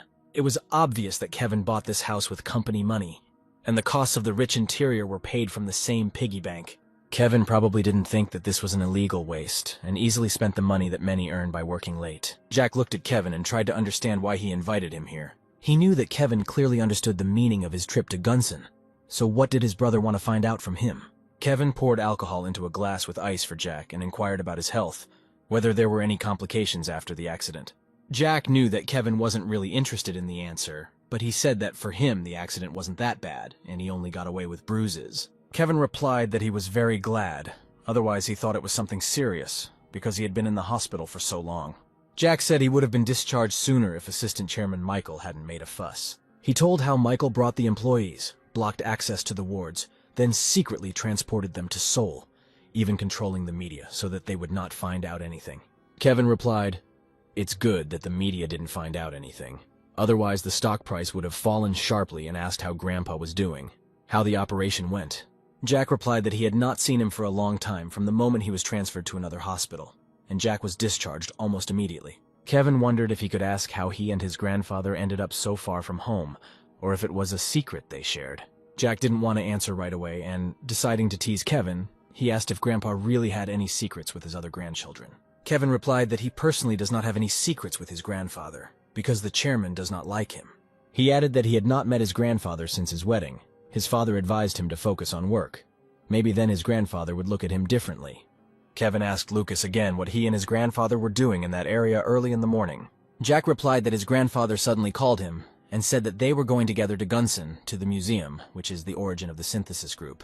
Kevin exclaimed whether his grandfather had really taken him to that same warehouse, to which Jack replied that, apparently, with age, his grandfather was increasingly overwhelmed by memories. When his brother asked if there was anything special, Jack realized that Kevin was going crazy with curiosity whether Lucas had been appointed as the successor or not. He asked what could be special about some almost abandoned warehouse in Gunsen. Kevin quickly replied that everything was fine, he was just asking. Jack asked if Kevin wanted to tell him something. Otherwise, this whole thing was kind of awkward. Kevin replied that Lucas was very insightful and asked if Lucas would like to work with him. Everything became clear to Jack. His brother is trying to win him over to his side before Lucas becomes the successor to the chairman. Kevin said that when he was a manager, he had a hard time finding someone like Lucas. He added that the people who work for him have good position and status. But Kevin feels some kind of regret. Jack replied that his brother's proposal was, of course, interesting, but he was not satisfied with it. Kevin asked what exactly didn't suit him. His brother himself or some circumstances. Jack replied that he did not like working with people. He liked to act alone and study and work. Kevin asked if this was the reason he took the job at the investment firm. Jack replied that this is true. He collects information, compiles databases, and makes decisions on his own, and does not need to adapt to anyone.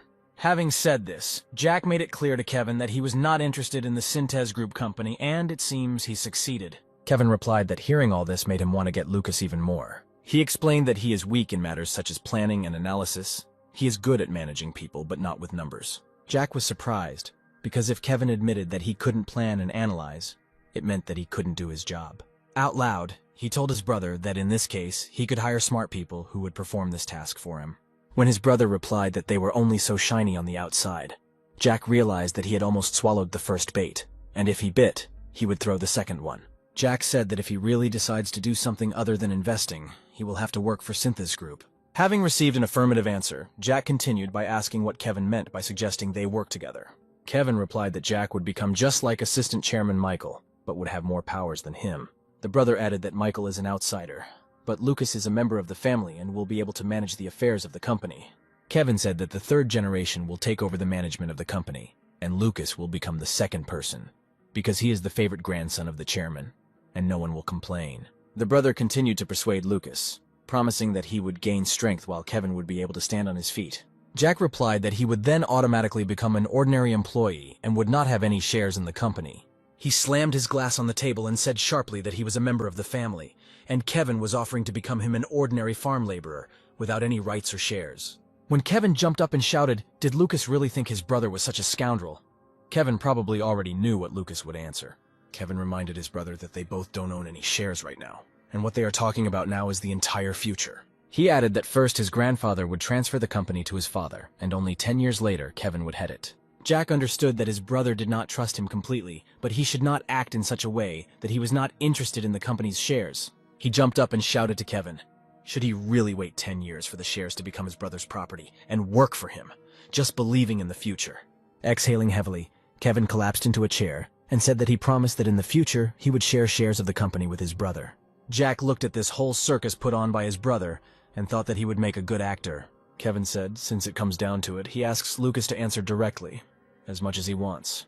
Jack needed to give the correct answer so that his brother would not doubt Lucas's greed, but would also understand that he did not need company. Jack replied that he wanted to own a quarter of the shares that Kevin would receive in the future. He saw that his brother had nothing to answer. He was so pitiful now, although we were talking about the distant future. Jack understood that his brother was not going to share even that amount. He had to stand his ground without giving him time to think. He told his brother that this 25% would be the guarantee of their friendship and the protection of the rights of government. And then Jack unexpectedly added that when Kevin transfers the reins to his son, Lucas will without hesitation give his nephew all these shares. Kevin laughed, saying that you can give it to a child who hasn't even been conceived yet. Lucas would be better off leaving these shares to his future son. Jack thought that if his grandfather could hear them now, he would faint as he watched his two grandchildren discuss and divide the shares of the company. He told Kevin that they had gone too far with these promotions because Lucas had not even agreed to work together yet. Kevin replied that Lucas could just consider all this as a plan for the future, which he could remember at any moment. Jack decided to adjust the situation a little and thanked his brother for taking care of Lucas and at the same time throw a second bait. He told Kevin that they should support each other, and if he would work with his brother, it would only be as an ally. Jack drank his glass and decided that now was the time to cast the bait. He put the glass down and asked his brother if he had any money. Kevin, not hiding his surprise, asked if Lucas really needed money. Jack replied that not really. He just wanted to show his brother that he was completely on his side. He added if Kevin knew that Larry Baker had invested a lot of money to make their Uncle Oliver become mayor. Judging by his brother's reaction, Jack realized that Kevin was completely unaware of what Lucas knew. Jack said that at first their Aunt Caroline came to Lucas for help, but since all his money is in fantasy entertainment, Lucas introduced her to Larry and they made a deal. Kevin asked if Lucas knew what Larry got in return. Jack was silent for a while, then pointed his brother's gaze at the two guards who had been standing in the doorway all this time. Kevin turned sharply to them and told them to go out the door. He would call them when he needed them. Left alone, Kevin asked what his uncle promised him. Did it really concern Media City? Jack said that this is why Larry absorbed Contour Group, and the directors moved to that company. He added that Larry has a good relationship with her grandfather, and they are both hiding some information. Kevin listened with his mouth open and, like a sponge, absorbed every word Lucas said. Jack said that they are both hiding the location of the future Media City, which is why it has not yet been announced. Kevin understood that as soon as the location of such a large facility became known, prices there would skyrocket. Jack added that advertising, permitting choosing subcontractors for construction is an ideal option to hide extra money. Finally, Kevin couldn't stand it anymore and shouted if Lucas knew where this place was. Jack paused and then replied that it was in the south of Korea, and the area was called Sanam. He said that most of the land is not national but municipal property. Kevin was so surprised that he could hardly say that it was just a wasteland. Jack replied that this is not entirely true, despite the fact that this area is separated from civilization only by a narrow street. You can buy real estate there for pennies. Kevin understood that when land and real estate prices rose there, it would affect the surrounding areas. Jack replied that their uncle was the mayor, and he would not miss the chance to win the support of this area and part of the surrounding area. Kevin instantly decided that he urgently needed to buy some land there using his pocket money. Jack replied that this was true, but advised his brother to use only part of the funds, because it was not known exactly what part of the civilized area would be included in this project. Kevin was already starting to make plans that in some places he would earn a lot, in others nothing. But in the end he would still make a profit, so he needed to buy as much as possible. Jack replied that the risks were great, to which his brother said that it was difficult to miss when there were a lot of bullets, meaning money. At that moment the doors opened, and two young beautiful girls entered the room. Jack immediately got up from the table and said that he urgently needed to go. He wanted to see a girl whom he had not seen for a long time. Eric sat opposite Heinrich's brother in his house. He asked if Heinrich now understood what their father was thinking about. Heinrich replied that his father was already old. He probably went to Gunsan to give a gift to his beloved grandson. Eric replied that the reason, not the result, is important for the company. Lucas is still young, so people will gravitate to Heinrich instead. Henry replied that Eric should already say the purpose of his visit, because he was not interested in his brother's opinion anyway. Without waiting for an answer, Heinrich said, if Lucas dreams of becoming the chairman of Synthesis Group, will Eric really fight with his nephew? He added that if Eric went through with it, then Henry would no longer be his younger brother, he would simply be his father's son. Eric replied that these were all just vain dreams, so Henry would have to intervene in this and stop his son. Henry replied that he was not going to be a father who would prevent his son from dreaming and pursuing his goals. He added that Eric would follow his own path to the position of chairman, fighting with his older brother. Heinrich said that he would not allow Lucas to unconditionally make his concessions and succumb to Eric's pressure. Eric understood that Henry did not really like the situation in which his son was drawn into the struggle for the inheritance, but he was not going to give it up either. He told his brother that he would talk to Lucas himself, and this would be the first step towards solving this problem. Heinrich replied that he would be present at this conversation, and Eric agreed. After some time, Lucas returned and shouted from the doorway that he was already home. Jack saw that his uncle Eric was visiting them and politely greeted him. Jack thought that both uncles were lined up right in line, but he understood why they both wanted to talk to him. Eric invited Lucas to have a drink with him and his father. Jack handed him a glass. Eric immediately asked the question whether Lucas wanted to become chairman of the company, and whether it would be rude to skip a generation. Henry asked his brother to behave more politely, to which he replied that his son was not such a sucker as his other nephews, and he would communicate with him as equals. He added that he just wanted to hear about Lucas's plans as if they were a grown, independent person. Jack said that he is aware of the significance of the Gunsan warehouse, but he understands that this is not possible at the moment. He added that if his uncle wants to know about his plans, then Lucas is ready to take everything his grandfather gives him and then resell it to the highest bidder. Eric was surprised by his nephew's answer, which means Lucas's goal is only money. Jack replied that his plans had no goal of receiving money for any goods. He added that it is still difficult to talk about it until he gets his hands on something. Jack hoped that this answer was enough for Eric to understand what Lucas was trying to say. The uncle grinned and said that Lucas was very careful and smart. Eric said that it looks like Lucas wants to put both uncles on the scales and see whose scale wins. He added that if neither side weighs, then Lucas's goods will skyrocket in price. Jack replied that this was too labor-intensive for him. He intended to sell everything at the very beginning. Eric stood up and said that Lucas was the youngest in their family, and if not for this shortcoming, he could have become the third-generation chairman. Jack took Eric's hint that Lucas would never become the second chairman. All this said that Eric did not lose hope of becoming the second chairman of the company. After Eric left, Heinrich asked his son if Lucas had really given up on the chairman's chair. Jack, clearing the table, replied that that was the case for now. The father asked if this meant that Lucas could change his mind at any time. Jack said that everything would depend on what exactly and how much his grandfather offered him. Heinrich replied that Lucas should let him know if he needed help because it was his parental duty. Assistant Chairman Michael informed Richard that Philip had held a breakfast with the directors of the secondary branches. The chairman asked if Michael found out exactly what was discussed at that meeting. The assistant replied that he had some guesses, but there was no point in calling and asking everyone present there. He added that this would cause suspicion, and if Deputy Chairman Philip became more vigilant and began to carry out secret affairs, then it would become more difficult to observe him. The aide suggested that Philip asked the directors to support him with shares belonging to the branches and promised that in the future he would treat them as large investors. He said he knew that Philip asked his son Kevin to meet Lucas, and Eric personally visited his grandson Lucas later. The chairman understood that if this was the work of the eldest son, then the middle one was also involved in this. Everyone wanted to win Lucas over to their side. The aide suggested they all hoped Lucas would have the last word. The chairman called them idiots, that they are not even sure that if everything goes according to their plan, there will be no problems. The chairman asked Michael what he thought, to which he replied that the chairman wanted to avoid the risk of splitting the entire company group, and whether it was possible to give the final vote to Lucas. The chairman said that this right should be given to someone alone, but as Michael said, Lucas cannot be included among the candidates. The assistant replied that he only meant to say that Lucas's age should not be ignored and taken into account. The chairman said that the boy with the decisive vote would stir things up, and the other two couldn't help but notice. He added that the question is who is stronger, the one who rocks the boat or the one who notices it. Michael wondered if Lucas had enough power to shake up the board, how much of an inheritance the chairman was thinking of leaving him. He asked if the chairman was going to make Lucas the balancing force in this situation. The chairman replied that first we need to figure out how to increase the controlling stake, and then find a way to transfer the chairman's share. The assistant replied that he would prepare everything. The chairman asked what was known about the accident. Michael replied that he had assigned a man to the driver of the truck. He added that he is constantly being watched, and sooner or later it will become known who is behind all this. Kevin's people came and reported that there was practically no land for sale in the Sanam area. They explained that someone had already bought everything. They checked the real estate register, and it turned out that all the transactions took place in the spring of last year. Kevin clenched his fists and thought that this was definitely the work of Larry Baker and his uncle Heinrich. Kevin asked what about the part of the civilized area adjacent to Sanam? Was everything sold out there too?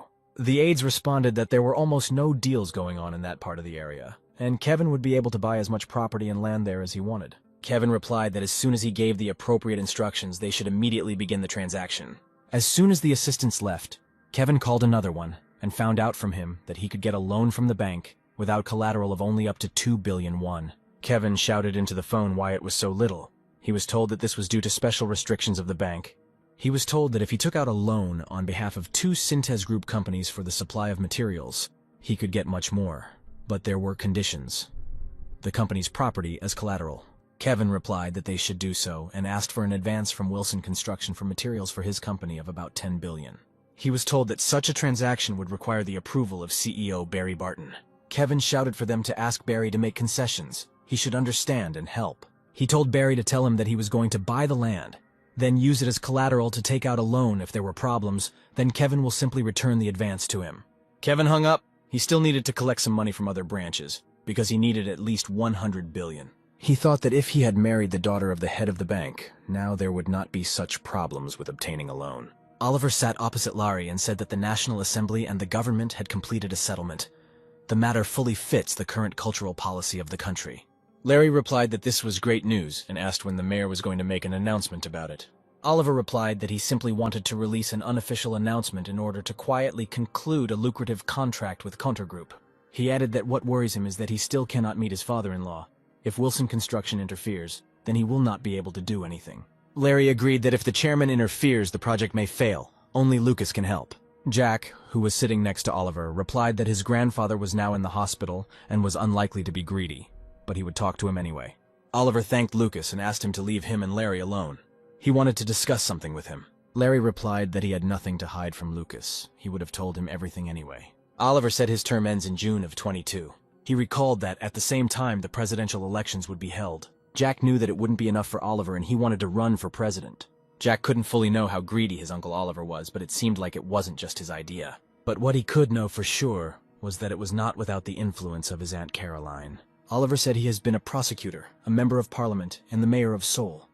So if he becomes president, it's unlikely that anyone would say he doesn't have enough experience. Larry smiled faintly and answered Oliver that his qualifications were really decent. He added that if his position as mayor plays into his hands, then the people are unlikely to accept the president, knowing his status as a person from the family of a tycoon. Oliver replied that he had 4 years ahead of him. He just needed to do something good for it. And besides, he was a son-in-law, not the son of a rich family. Larry said that they would leave this problem for later. Then he asked if Oliver had anything else he wanted to say, since he didn't come here just for this news. Jack looked with a smile at Larry, who was pushing his uncle to squeeze out this unpleasant truth. Oliver said that since he's going to clear the image of a man from the tycoon's family, he will not be able to ask for money from Synthesis Group during the presidential elections, and a captain is needed for the elections. Larry answered if Oliver thought that Fantasy Entertainment should provide it to Oliver. He replied that he was not asking to take responsibility for the entire election fund, but tycoons could also become assistants. Oliver has presented the advantage of Synthesis Group if he gets into the government, so he plans to accept money from other tycoons, letting them know that he is not their enemy. Jack thought that these were his uncle's own thoughts, and he could only aim his sword at Synthesis Group if he could identify his grandfather's weaknesses, and with the help of power, remove his sons and transfer the company into the hands of Carolyn. Realizing that this was a great chance for him, Jack suggested that Oliver get rid of the image of the tycoon's family. He explained to Oliver that the method was on the surface, but it was not so easy to implement. Because you will have to stain your hands with blood. Oliver replied that he had already been the sword of the prosecutor's office and was not one to be afraid of something like that. Larry told Lucas that this was too strange a proposal and asked him to stop. But, Jack continued, saying that this is the person with whom Grandfather is most dissatisfied and whose denunciation will not harm Synthesis Group, whose elimination will seem deserved. When Lucas suggested that his uncle choose such a person, he became seriously thoughtful. Jack said that given the losses Synthesis Group could incur, it is better not to touch the second generation.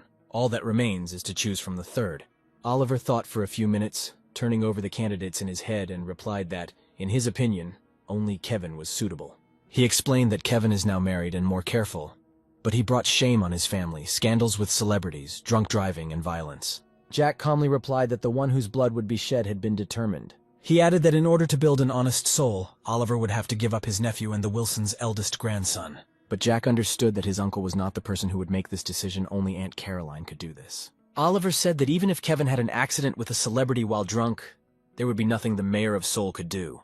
Jack told him that he had to figure out a way himself. He suggested that Oliver simply hand everything over to his aunt, and she would be smart enough to finish everything for him. Oliver stood up and said he needed time to think about it. Caroline welcomed Jack with open arms and a sweet smile. She told Jack that every year he became more and more like his mother. Caroline said that she invited Lucas because she heard something interesting from his uncle. Jack replied that he was simply offering his uncle a way to get rid of the tag of son-in-law in the tycoon's family. The aunt replied that Lucas is very insidious. Doesn't he know how easily his uncle believes everything? Caroline took the tea and said that as she understood, Lucas suggested that his uncle give up his relative. Jack replied that if his aunt could cope with such a loss, then they could come up with a plan together. Caroline said she assumed Lucas really didn't like Kevin. Jack honestly answered that he didn't like it. He was always acting out and showing how cool he was. He added that Kevin thinks he is better than everyone because he was the first grandchild and treats everyone as if they are inferior to him. Caroline said that even if Kevin was scolded, her father would not be too angry. She would bear it. Jack replied that the people of this family do not care about the harsh law. They are only afraid of their grandfather's condemnation. He understood that his aunt thought that since Kevin was the eldest grandson, he would simply be scolded. But he is not sure that this time everything will be resolved so simply. Jack said that he would trust his aunt and asked him to tell his uncle that during the announcement of the construction of the Media City, he added one more district to the announcement. Jack asked his uncle to say Sanam and part of the Susek district instead of the Sanam area. He added, he just had something on his mind. Caroline replied that Lucas wasn't trying to come up with a plan, he already had one. Jack replied that there might be a plan, but so far only in general terms. Caroline replied that this was probably why his grandfather was crazy about his grandson. Jack replied, it's just that he's the youngest. Caroline said when she gets the power, Lucas can give her what he has and get half. None of her brothers will offer him that much. Jack asked what power she was talking about. Caroline said she was referring to the power his uncle would gain by becoming president. Jack responded, even after becoming president, because his uncle would not be able to do anything with Synthesis Group.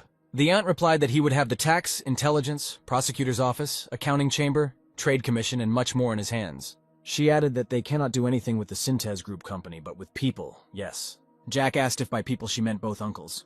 Caroline replied that if you knock out all the dirt that is stuck to their hands, then only she will remain. Then the shareholders themselves will understand that there is not much choice. She added that Lucas, as a shareholder, could also take her side, for which she would give him half. Jack thought, one will make Lucas the second person. The second one is ready to buy it at a high price. The third is ready to give him half. Out loud, Jack said that all this would happen in 10 years, so they were in no hurry. He added, moreover, just one whim of his grandfather, and Lucas will forever remain his last child. Caroline replied that everything might happen earlier, before the chairman changes his mind. The chairman looked at Lucas and asked if he wouldn't give at least half. Jack replied that this was already crossing all boundaries if he gave half. What would he have left? He added that Wilson Construction could survive without this project, but Contour Group would sink without it. In the end, Jack told his grandfather that he was giving him 30%. The chairman said that Lucas spoke as if he made a living from construction and suggested that he and Larry were up to something. He added that he meant Sanam and its surroundings, because they must have made good money there. Jack replied that there was no speculation with the land. It just so happened that at that time his uncle became the mayor of Seoul. To reassure his grandfather, Jack added that this was the first project since they took over the board of Contour Group, so he would not get into a scandal. The chairman said that he was ready to stop at 30%, but Lucas would be in his debt. Jack understood, although in his grandfather's understanding, this was not a very profitable agreement, but rather a concession on his part. So Lucas remained in debt. Philip called his son and asked what Kevin had been doing lately, to which Kevin replied that he was doing nothing. Philip said that he heard that he was going to buy land. Kevin looked at his father and wondered who could have leaked this information to him. The father got angry and asked his son to give a clear answer. Is it true or just rumors? Philip said that he would listen to all his son's explanations and then make a decision.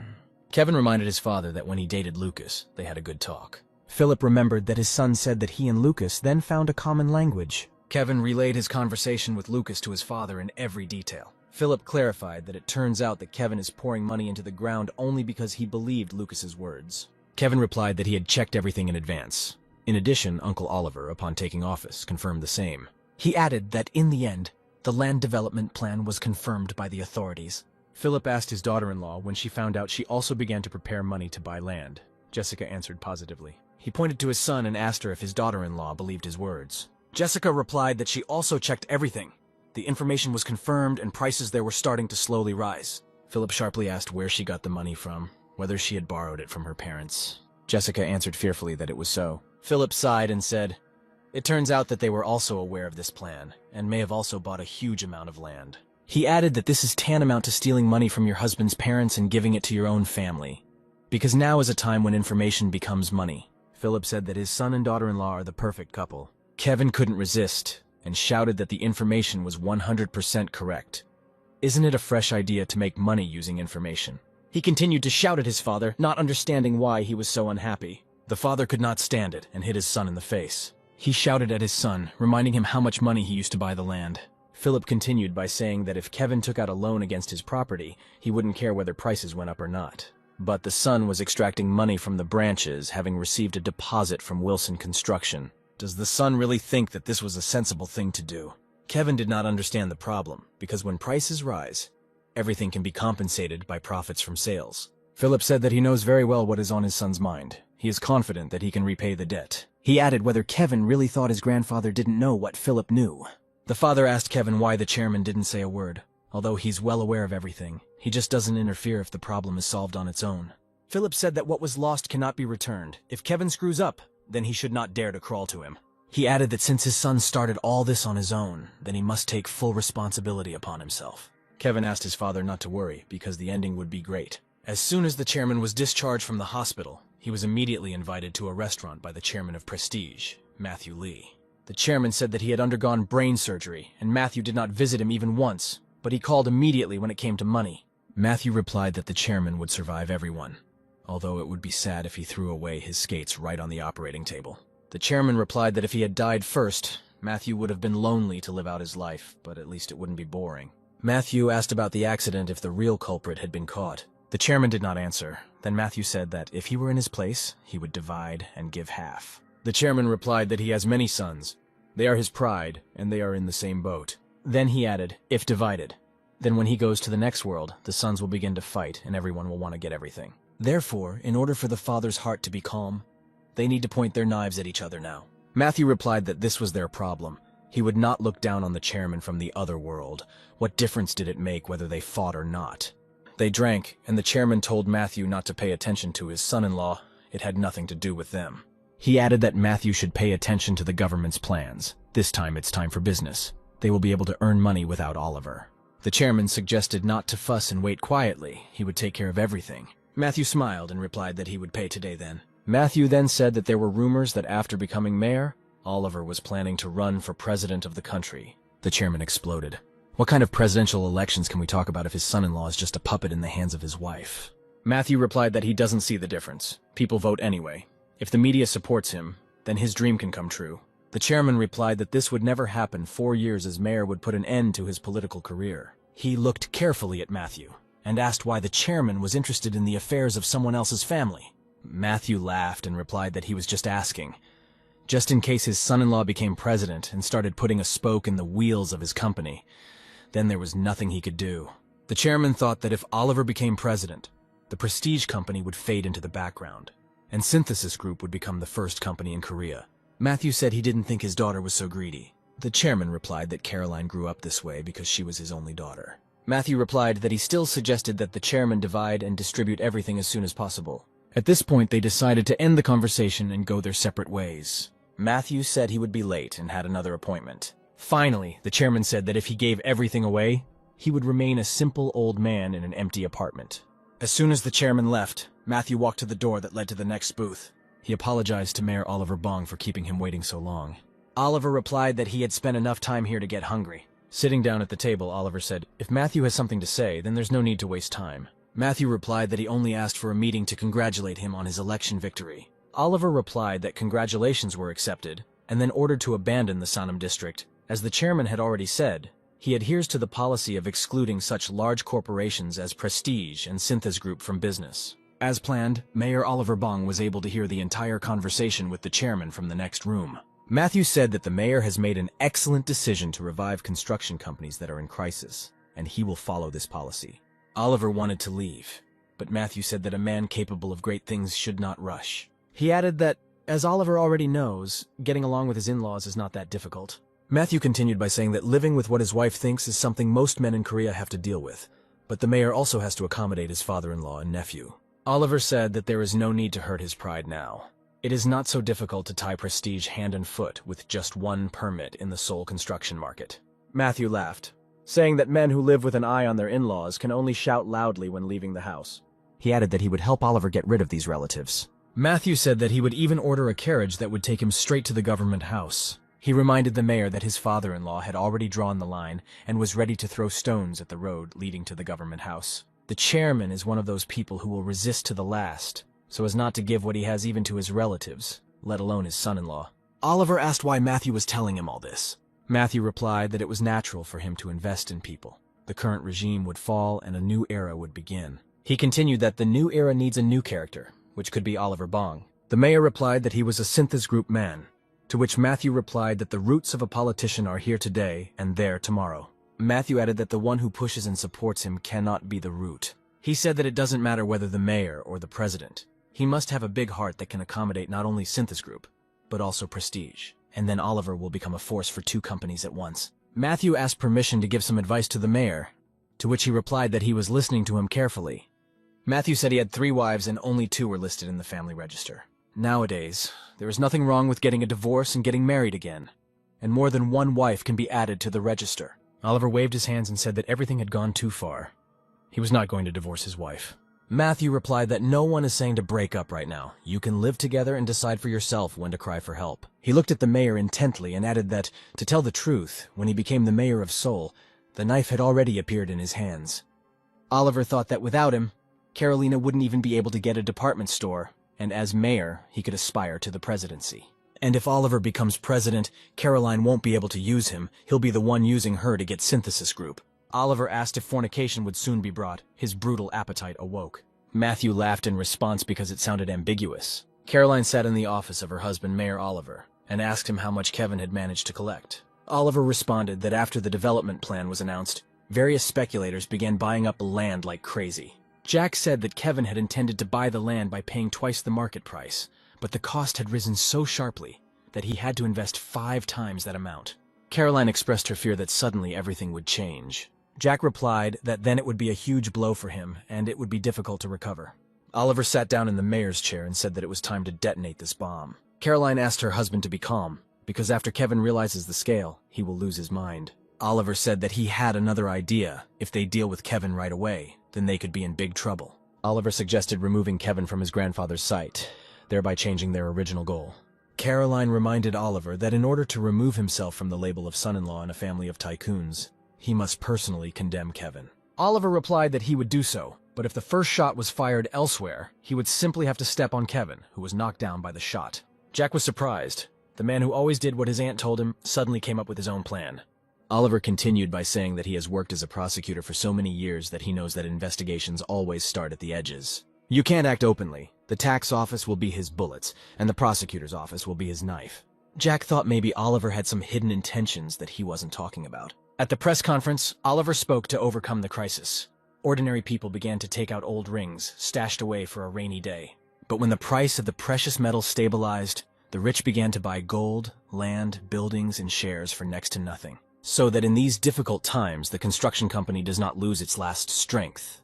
A cultural and construction project was developed. But it was discovered that real estate speculation was taking place for the purpose of personal and unfair enrichment. An investigation was carried out, which confirmed the fact of speculation in the Susek area. The mayor drank a glass of water and said that in connection with this, the development project had been revised. At this point, he announced that the Susek area was excluded from the development plan for the new city, and the scale would be limited to the Sanam area only. Oliver added that as long as he is the mayor of Seoul, he will carefully monitor to ensure that speculators do not make a penny of profit. Jack heard all this and understood that there was no money in the country.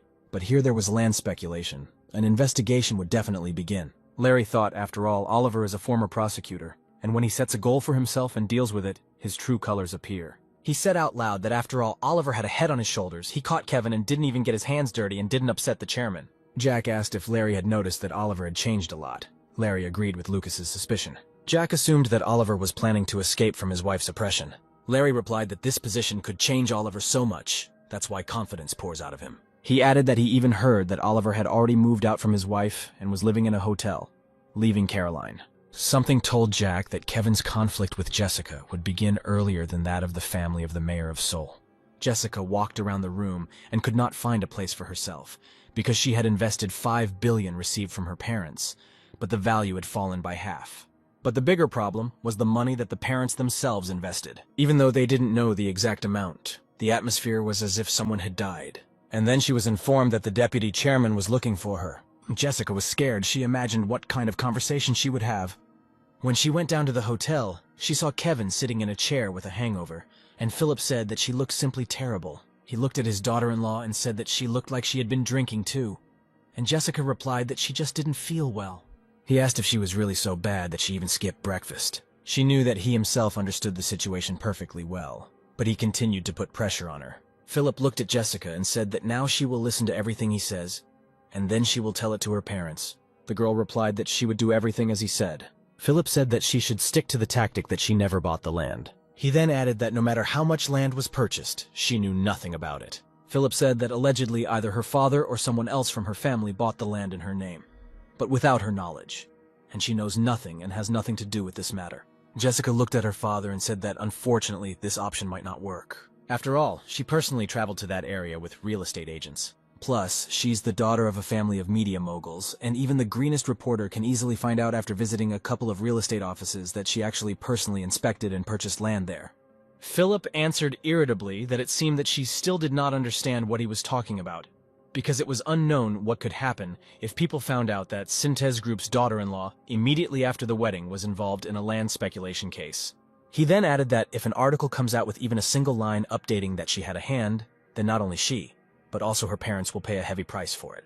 Jessica obediently lowered her head and said to Philip, and that she would do as they agreed. The father looked at his dejected son and told him to raise his head. Then at least he can slap him in the face. Although, where has it been seen that such a grown guy would be given a slap on the head? He already has a bad head, and it will get even worse. Kevin looked at his father and said that he could solve all these problems. Philip looked at his son and, grinning, asked how he was going to do it. Kevin replied that he sold all the land registered in his name to a legal entity and he could leave everything like that for now until the hype subsides. Philip responded indignantly that how could everything be left in such a situation When land prices were falling every day, Kevin said that there is nothing to be done now, and even if the land is put up for sale, no one will buy it anyway. He added that as soon as the development of Sanam begins, problems with land will resolve by themselves, because the distance between these areas is only one road and prices will definitely go up. The father said that the development of the land would take at least 10 years, and only then would the son be able to earn at least something. And then Philip could not stand it and exploded, calling his son a bastard. The father swung with all his might to hit his son, but Jessica stood up for him. She shouted that if they met with their aunt, they might be able to work things out. Kevin yelled back at her and told her not to interfere. Jessica's words stopped Philip, and he said since she has such a good plan, he asks her to share it with them. The girl said that although the uncle had already made an official statement, it would take time to sort out the additional paperwork. During this time, she will spread rumors among businessmen, and this respite will provide an opportunity to cool the tension over speculation and advance their plan. In the end, Jessica added that then they could sell everything out in an instant. Philip grinned and said that now he sees that his daughter-in-law is not only smart enough to wear a hat, but she can also come up with such a brilliant plan. He told his daughter-in-law to go to her parents' house right now and not to return until she had completely erased all traces of her involvement in this matter. Jessica didn't answer, she just bowed and headed for the exit. Jack sat in his room and reflected on the fact that his uncle, who had previously followed the script, suddenly began to plot something of his own, although he said that the result would be the same. But one mistake and everything would end without any fuss, and accordingly, without any benefit. Therefore, Jack constantly needed to observe and monitor his uncle's actions. In addition, he had to put another plan into action, and it seemed that this time, the matter would be much more difficult. Because this time, the future he knows will not help him defeat the enemy. Jack had to whet the appetite of a man who had absolutely no ambition. The father sitting opposite said that he was frightened by the expression on his son's face, and then asked what he was thinking about. Now the man who had no ambition at all smiled as he looked at him. The father added that when something good happens, shouldn't his son smile? And Jack replied that there is a problem. He added that this concerns a piece of the puzzle that will be put together in 10 or maybe 20 years. The father listened to the fact that his son had prepared both the pieces of the puzzle and the frame in which he would put it, but there was no one who would put it together. And then the father answered, "Perhaps he is the very person Jack is looking for." The young man said that his father already knows that his uncle announced the creation of a new soul, or rather a media city. The father replied that he remembered very well that Jack and Larry Baker started this business. The son replied that he did not see this project as solely a construction project, and there was something else. Jack added that it's all in the name, and he's going to create more than just a media city. Henry's father asked in surprise what it means it will not just be a shell, but also a core. Jack nodded his head and said that in the current era, analog technology is moving into digital technology, and this is a symbol of the new millennium. He wants to fill Sanam with new media companies. Henry looked at his son in amazement. He was surprised by Jack's plan. My father was silent for a moment and then said that there are many businesses related to media, such as film production, independent producers, and recording studios. But at the same time, there is a clear division of labor, and it is impossible to cover this entire industry. Jack grinned and replied that you don't need to look far for an example and suggested thinking about Synthesis Group. After all, they deal with almost everything from electronics to food. Henry listened carefully to his son, because he completely agreed with him. Jack said that he is now talking not only about films, TV series, and music, he is planning to open his own channel. The father asked in surprise whether his son meant television. Jack replied that it was, but he realized that his father needed some clarification. He said that when it comes to channel or broadcast television, everyone thinks about broadcasting, but cable is still at a very low level. He then added that it's not really broadcasting. You should start with cable. It's always better to start with something simple. The father replied, "Does his son really think that the cable broadcasting business is so simple? Because it's not easy to even apply to open a business. Now, most of these companies are losing money." Jack said he agreed with his father, but he could start by acquiring a company that was losing money. He then added that he needed to check to see if there was such a company for sale. The NTK company immediately came to my father's mind. Despite the fact that the broadcast of this company was free, it suffered huge losses due to investments in foreign currency. And now that the company had entered the multiplex cinema industry, it was on the verge of collapse due to the currency crisis. Jack said that cable channels will take over television sometime in the distant future, and cited America as an example. After all, not only basic channels are popular there, but also paid ones. They are engaged not only in rerunning programs, but also in the production of original series. The father thought for a moment and then said that they were not in the US and most of the content came from 3 broadcasters. Jack nodded his head and said that they would therefore be able to compete through unique programming and well-produced dramas. After all, even if a restaurant with delicious food is located in a secluded place, customers find it themselves. Ultimately, the key to a channel's success lies in quality content. Jack reminded his father that this market was just beginning to develop, and he said that in theory this was true. Henry then said that there were many people who would agree that Jack's plan was feasible, but most of these people are scammers. It was clear to Jack that his father still did not understand that his son meant him. Henry threw up his hands and said that creating a tolerable business is a difficult task, and his son needs someone who can last at least 10 years. And all those who declare profits from the very beginning are real swindlers. Jack pretended to think and then said that there was only one person he could trust. The father answered irritably why his son was asking his opinion when he himself had someone in mind. Jack said that no matter how much he thought, he could not think of a better candidate, and simply came to check if his father had his own options. Henry looked at his son in surprise and asked who this man was and if he knew him. At first he thought about Larry, but then he remembered that he was already up to his neck in work. Jack said the person he was thinking of studied economics and management in England, and also worked in the media industry for 10 years. Then he looked closely at his father and said that now this is the man in charge of the street, on which the largest number of cinemas are concentrated. Henry looked at Jack in surprise and then asked if he really met him. The next day, Philip visited the Syntes Group residence. Having settled down in the living room, he was silent for some time, not knowing how to start this conversation. Richard Wilson was also silent and waited patiently for Philip to state the reason for his visit. Finally, the deputy president said that Kevin borrowed some money from the affiliates. The father replied that he had already heard about this, and since his son raised this topic, then Kevin probably lost money. Philip lowered his head and asked forgiveness for his son who made such a mistake. The president was silent, and then only said that the apple does not fall far from the tree. After a little more silence, Richard said, "Isn't Kevin really obsessed with making money? And why did he suddenly rush into buying real estate?" Philip looked at the president in surprise. It turns out that he knew everything about everything that was happening. The father said that if he was silent, it did not mean that he did not know that the area would be included in the development plan. He then added that the country was in complete chaos, and this was Oliver's son-in-law's first business, so he was careful not to cause unnecessary gossip. So why was Kevin so frightened that he went there? Philip replied that Kevin was the first to receive information about the development of the site, and the president asked who told him about it, Oliver or Caroline. Philip thought it might actually have been Caroline who influenced Kevin to buy the property. And then her husband Oliver took her and cold-bloodedly stabbed her in the back. But he could in no way tell his father that his younger sister was fooling him. So he said that it was Lucas who accidentally saw the development plan and apparently told Kevin about it when they were drinking together, and so his son simply used these words as a clue. Hearing that Lucas could tell Kevin about this information, Richard was extremely surprised but did not say anything. Philip corrected himself, saying that Lucas just mentioned it in passing, and that the real reason was Kevin's greed. The father said gloomily that it was too late to delve into the past and now the problem was in the future. He then looked at Philip and said that he would like to see his eldest son being bullied by his younger sister. Philip exclaimed that this would not happen, and he would definitely sort everything out. After these words, Philip stood up and, going to the door, bowed to his father, and left. Left alone, Richard thought that probably all this was for the best, because at this age it is increasingly difficult to guess where the arrow is aiming from. He understood that Lucas was slowly starting to show his claws, and if this is his plan, then everything will not end so easily. So, in thought, Richard sat in his chair until sunset. At a meeting in the mayor's office, someone mentioned that the third generation was no longer the same, and they literally swept away everything. One of the assistants said that Kevin registered everything not in his own name, but in 2 companies where he is the main shareholder. Oliver thoughtfully asked where, I wonder, Kevin got the money to purchase the property. The assistant suggested that Kevin could only take such an amount from Syntes Group. The second assistant said that the regional prosecutor's office is still silent, but if they dug deeper, they could accuse him of embezzlement or abuse of position, but as soon as they learned that the name of Syntes Group had surfaced, the case was immediately hushed up. The mayor replied that it was because all these bastards eat from their trough, and in order to get a bonus, you have to return the favor. The second assistant replied that they also received money from this company through Oliver. Could they really rip them off with these same hands?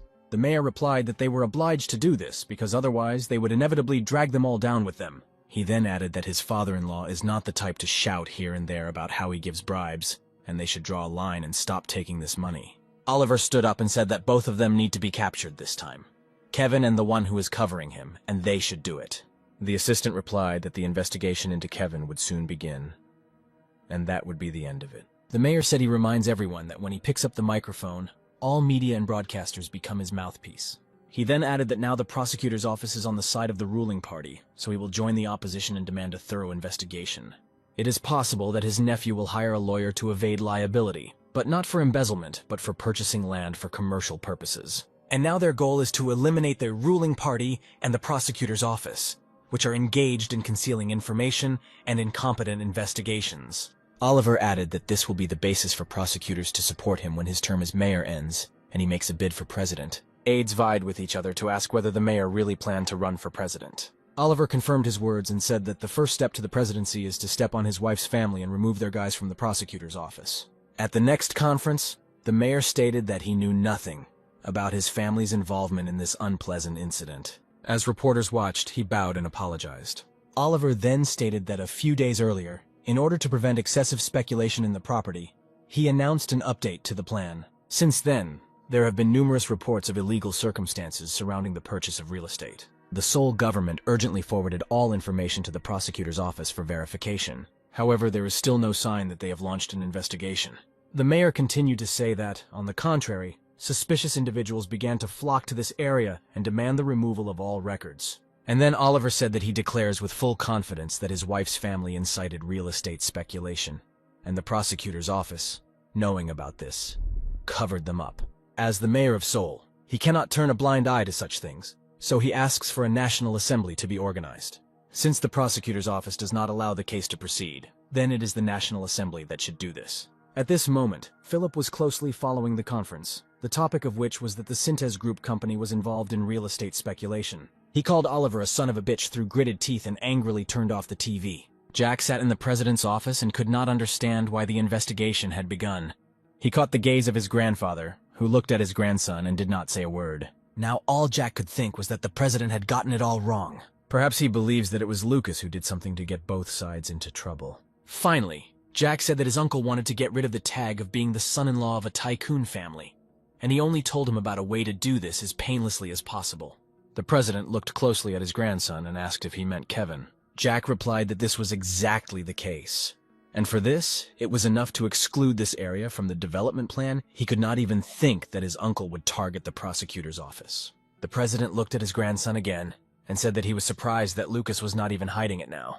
Jack replied that there was no need to beat around the bush, and grandfather himself probably knew all this, and he himself thought that at such moments he needed to confidently take a step forward.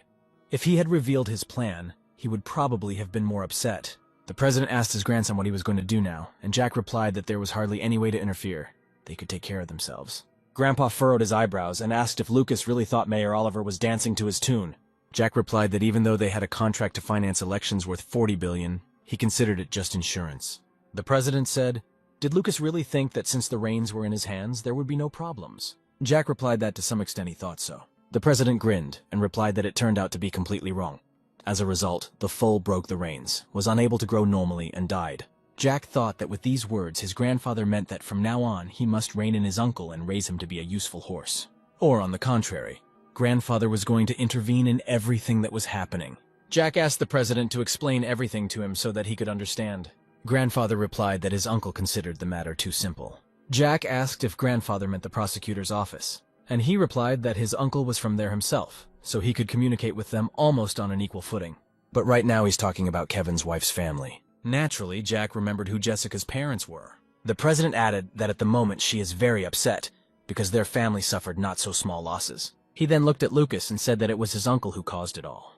The president added that journalists are most afraid of companies like Syntes Group because they give them money. But there is one place where they cannot be dismissed, and that is politics, because that is where they can abuse their power. The president asked what Lucas thought would happen to Daily News if word got out that it was under the thumb of the mayor of Seoul. In this case, she will be branded as a powerless, cheap newspaper, and then it is unlikely that they will be able to endure such shame. Jack could not even imagine that the largest media company would begin to sharpen its grudge against the mayor of Seoul, and would continue to bite him for the next 4 years. Not only will Uncle Oliver not be able to take the presidency, but he won't even be able to run for mayor of Seoul again. In addition, it is unknown how public opinion will change if Daily News encroaches on the media city. Then the president turned to Lucas and asked him if he thought his grandfather was a bad man. Jack was surprised and asked why grandfather was asking about this. The president replied that he does not forbid children to fight each other, but on the contrary, encourages them, and besides, they are also happy that their grandson is in trouble. Jack thought and replied that he perceives his grandfather as he is. The president smiled and said that since the grandson did not hide his intentions, then he probably understood the meaning of their trip to Gunsan. Jack replied that he understood this because his uncles and aunts tried to win him over to their side. Grandfather folded his hands on his chest and said that whoever wins this fight will get everything. Among those who receive everything for granted, he does not see anyone who properly protects what they receive. Then the grandfather added that over the past 50 years, a lot of company had disappeared, and all because they got everything for nothing. Jack replied that perhaps Grandpa was wondering if he would join the fight. The president said that Lucas had done this a long time ago, and he was just wondering how much more he should give. Jack asked what Grandpa meant. Did he get something from him? The president asked if Lucas had forgotten how he got 17% of the shares when he stole Wilson Motors, to which Jack replied that he received them as a loan and had already returned them with interest, and it was interest in dollars. Grandfather laughed and said, "When did this happen? Perhaps he forgot." Jack looked seriously at the president and replied that there were things he should never forget. The president looked at his grandson and asked what he meant. Jack reminded his grandfather that he saved his life when they were in an accident. The president replied that the grandson was acting so self-confidently because he himself did not receive a scratch. Then he paused and said that he would give the crying child another piece of pie. Jack looked at his grandfather in bewilderment and did not understand why he said this expression. The president said that this is what he thinks about when he looks at his unhappy children, and Lucas will cope even if he receives much less. But if he gives his grandson the same amount as the others, they won't have a chance to resist him. Jack looked at his grandfather and understood what he was feeling now. His children are relatives of the first generation, and he has relatives through a generation, so he is more closely connected with his uncles. Jack couldn't say for sure whether it was because of the relationship, but he understood the pride in them that couldn't just be thrown away. He told his grandfather that from tomorrow he too would begin to cry and evoke pity in every way. The president looked at his grandson in surprise, and Jack added that today he would be a good grandson. Then he bowed and said that everything would be as grandfather wanted. After reading the latest newspaper, Larry said that he did not understand why so much wasted effort. Although if this continues, the city's media project will face headwinds. Jack responded that, barring the issue of land speculation, the Media City project itself looked like a breeding ground for corruption. Larry said Lucas talks like he's watching a fire across the river, and shouldn't he stop the daily news? He added that today it is only in this editorial office, and tomorrow all other newspapers will pick up the rumor. Jack replied that if Larry had a plan in which the president should participate, then he should forget about it, because grandfather had previously drawn a line beyond which he would not act. Larry replied that in this case, he already had a suspicion that the city's media project would fail. Jack went to the window and said that this would not happen, because Syntez Group accounts for more than 30% of the project, so grandfather will not let everything take its course. Then he turned to Larry and said that the Daily News could attack his uncle all they wanted, but if they touched the project, they themselves would go down. Larry sighed and said that maybe everything would be okay then. And Jack looked out the window and could not understand what was happening to Uncle Oliver. After all, only a few days have passed since he assumed the post of mayor of Seoul. And instead of, as always, doing what his wife told him, he suddenly seemed to break loose. Is it because grandfather was categorically against his uncle's political career because he knew about his flighty character? Jack turned to Larry and suggested that he meet with his aunt before the two uncles got into trouble. Larry agreed, saying that he was still nervous and unable to work, and would return to business once the city's media project was back on track. Caroline screamed into the phone at Oliver that he needed to stop this, because what could he get if he butted heads with the prosecutor's office? At that moment, Lucas and Larry came into the office, and Caroline told her husband that she would talk to him later. Caroline got up from the table and, trying to put on a nice face, asked why such dear guests came to her. Jack replied that she herself understood perfectly well that they had come to her because of her grandfather. Then he reminded that she was the first to leave that day, and his grandfather scolded him for several more hours after that. Caroline looked at Lucas with a frightened look. Jack said that he was not a fool and did not say anything about her, but only insisted that it was just an accident. Caroline offered to sit down and said that she was very sorry that the president had to worry. Larry sat down opposite and said that since this happened, they should finish everything right. Then he added that he had overheard her telephone conversation and asked if any other problems had arisen. It was noticeable that Caroline hesitated and wanted to say something. Larry reminded her that they are in the same boat and therefore must solve all problems together. Caroline tilted her head and finally said that Oliver had decided to visit the Central District Prosecutor's office to protest the sluggish investigation. It seemed like this news would become a hot topic. Larry looked at Caroline with great surprise, and Jack thought about how Oliver was going to start a quarrel with the prosecutor's office when he sent them a signal of reconciliation. The next second, Jack imagined Oliver's unpleasant laughing face. Then he looked carefully at his aunt and asked if she had assigned any person to her husband. Caroline looked at Lucas in surprise and asked what he meant, and then she realized that she had instructed her people to monitor the actions of the brothers, but had completely forgotten about her husband. Jack looked at his aunt with concern. He hoped that she would think of this. Larry told Caroline that, most likely, something had changed in Mayor Oliver's circle. He then added that Seoul's budget exceeded 10 trillion won for the first time, and such a sum would surely attract vultures. Caroline was afraid that someone from his circle was really eager to get this money. Larry replied that it was quite possible and he wouldn't rule it out. Jack thought about it. His aunt firmly believed that his uncle wouldn't hurt a fly, and now they all have to pay for it. He wondered who it could be. Perhaps someone who could fully finance his uncle so that he could not even pay attention to his wife. Jack then turned to his aunt and said that the first thing he needed to do was stop nagging his uncle. It seems that he is throwing out everything that has accumulated. Now there is no stopping him. Carolina indignantly replied that everything was fine in their relationship and did not understand what Lucas was leading to. Jack decided that it was necessary to end the conversation here, because he was unlikely to be able to bring his aunt to reason. Later, Larry read the latest issue of the newspaper and was extremely surprised by the same thing that was reported there. Jack sat across from him and listened to all the newspapers, including the Daily News, praising Mayor Oliver's courage. All the articles said that as the son-in-law of the Wilson family, he had the courage to reveal that his relatives were engaged in land speculation. Jack took the newspaper and, reading the headlines, thought that such an act requires considerable courage, which not everyone is capable of. And then Larry suggested that Richard Wilson himself might have had a hand in this. Jack replied that this could not be because grandfather was not one of those who backtracked on his words. He then added that for some reason he wasn't at all surprised that the Daily News was trying to cozy up to his uncle. Jack looked at Larry and said that it seemed like his uncle had found a great sponsor. He added that the sponsor probably has so much money that he can promise to fill the daily newspapers with advertising.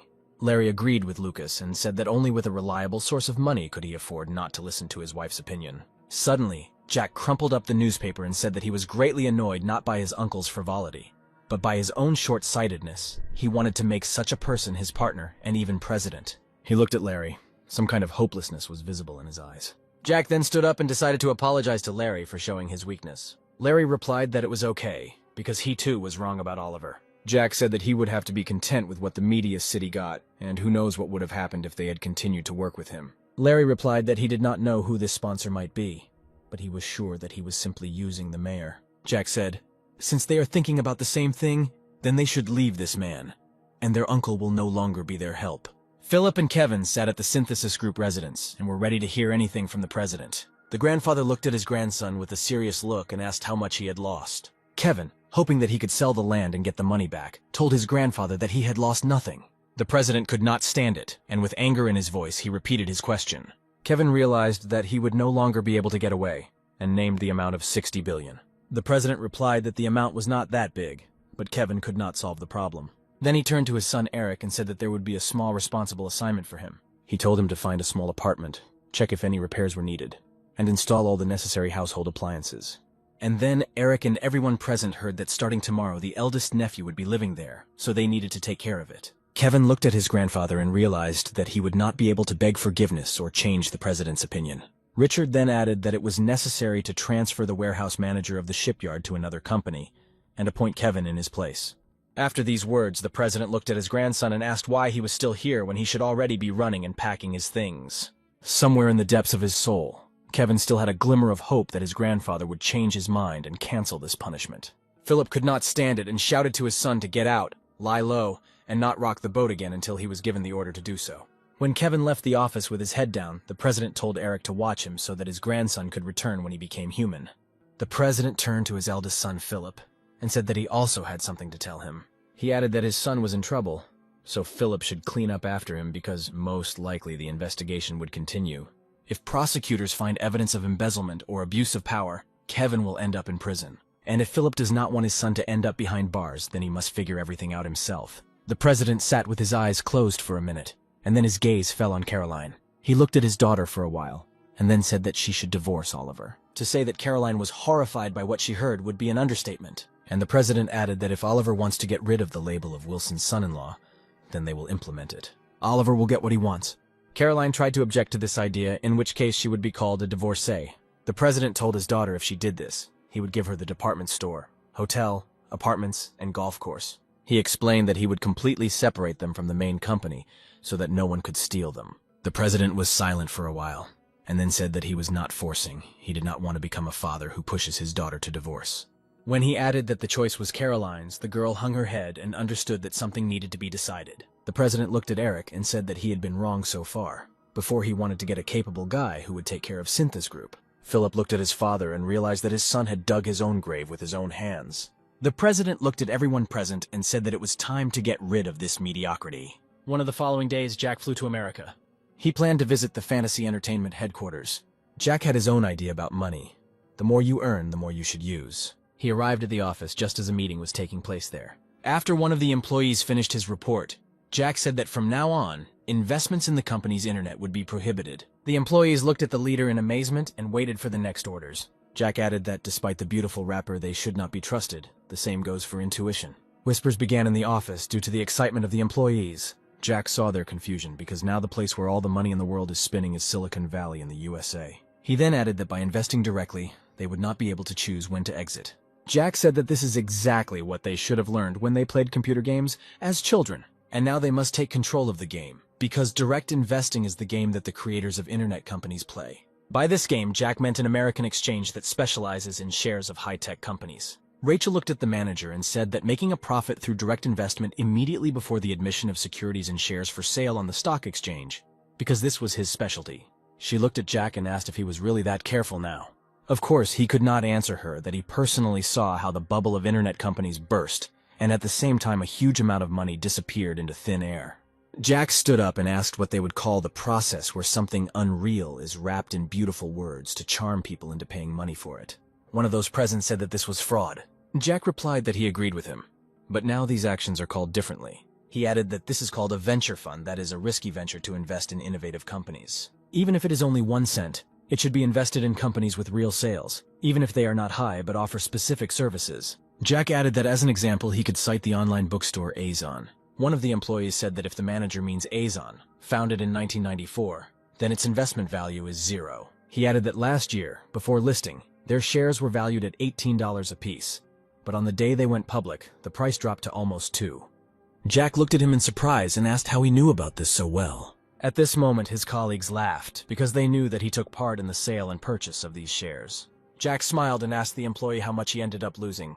He sighed and, lowering his head, named the amount of $50,000. Rachel said they all tried to talk him out of it, that the company wasn't worth it, but he invested in it anyway. Jack replied with a serious look that if he were in his place, he would have invested 100 times more. This answer caused great surprise among everyone present. Jack explained that Azon takes orders and delivers books, albeit small ones, but there are sales. He added that the concept is simple, but it is different from internet companies that only make noise. After that, Jack said that before time runs out, it is necessary to return all the money that was invested in such internet companies. He ordered to come up with a suitable excuse and withdraw the money, even if there was some kind of loss. From now on, they will only invest in companies that have entered a certain exchange, and this is the first rule. The girl asked what the second rule would be. Jack replied that no matter how big this exchange grew, they should leave there before the first quarter of the year 2000. Rachel asked to explain the reason for such actions. Jack replied that by then everyone will know that venture capital firms are a complete scam. After these words, a short break was announced so that the employees could rest and drink a cup of coffee. Jack felt a little awkward because Rachel was almost boring into him with her piercing gaze. Since she remained silent, Jack was the first to say that it looked like she wanted to tell him something. And then the girl suggested going to Los Angeles. She explained that next month there will be a premiere screening of Saving Private Duke. Rachel added that they are always invited to such events, because, as he said, they have invested in every film since the founding of the Dreams Company. Jack replied that if the reason for the trip was this movie, then he didn't want to go. It was tiring for him to watch this film several times in the cinema, and then also on television. The employee said that an offer was received from the company Dream sang because they are almost partners. Rachel added that once they learned that Fantasy's capital was coming from Korea, they offered the rights to distribute their films in Asia. Jack became interested and asked what their terms were. The employee replied that Dream started with $1 million, and the first offer was 25% shares, as well as the rights to distribute films in Asia for $500 million. Jack asked if they had any answer, and the girl replied that she was just checking. That's all she could do. Jack said he personally wasn't interested, but he knew someone who was licking his lips at the opportunity. Rachel looked at the leader with surprised eyes and asked who this man was. Jack put the mug on the table and said that it was his father. Returning to Korea, Jack immediately met with his father. He told him in detail about the proposal from the Dreams Company. Henry listened carefully to his son and asked if he was talking seriously now.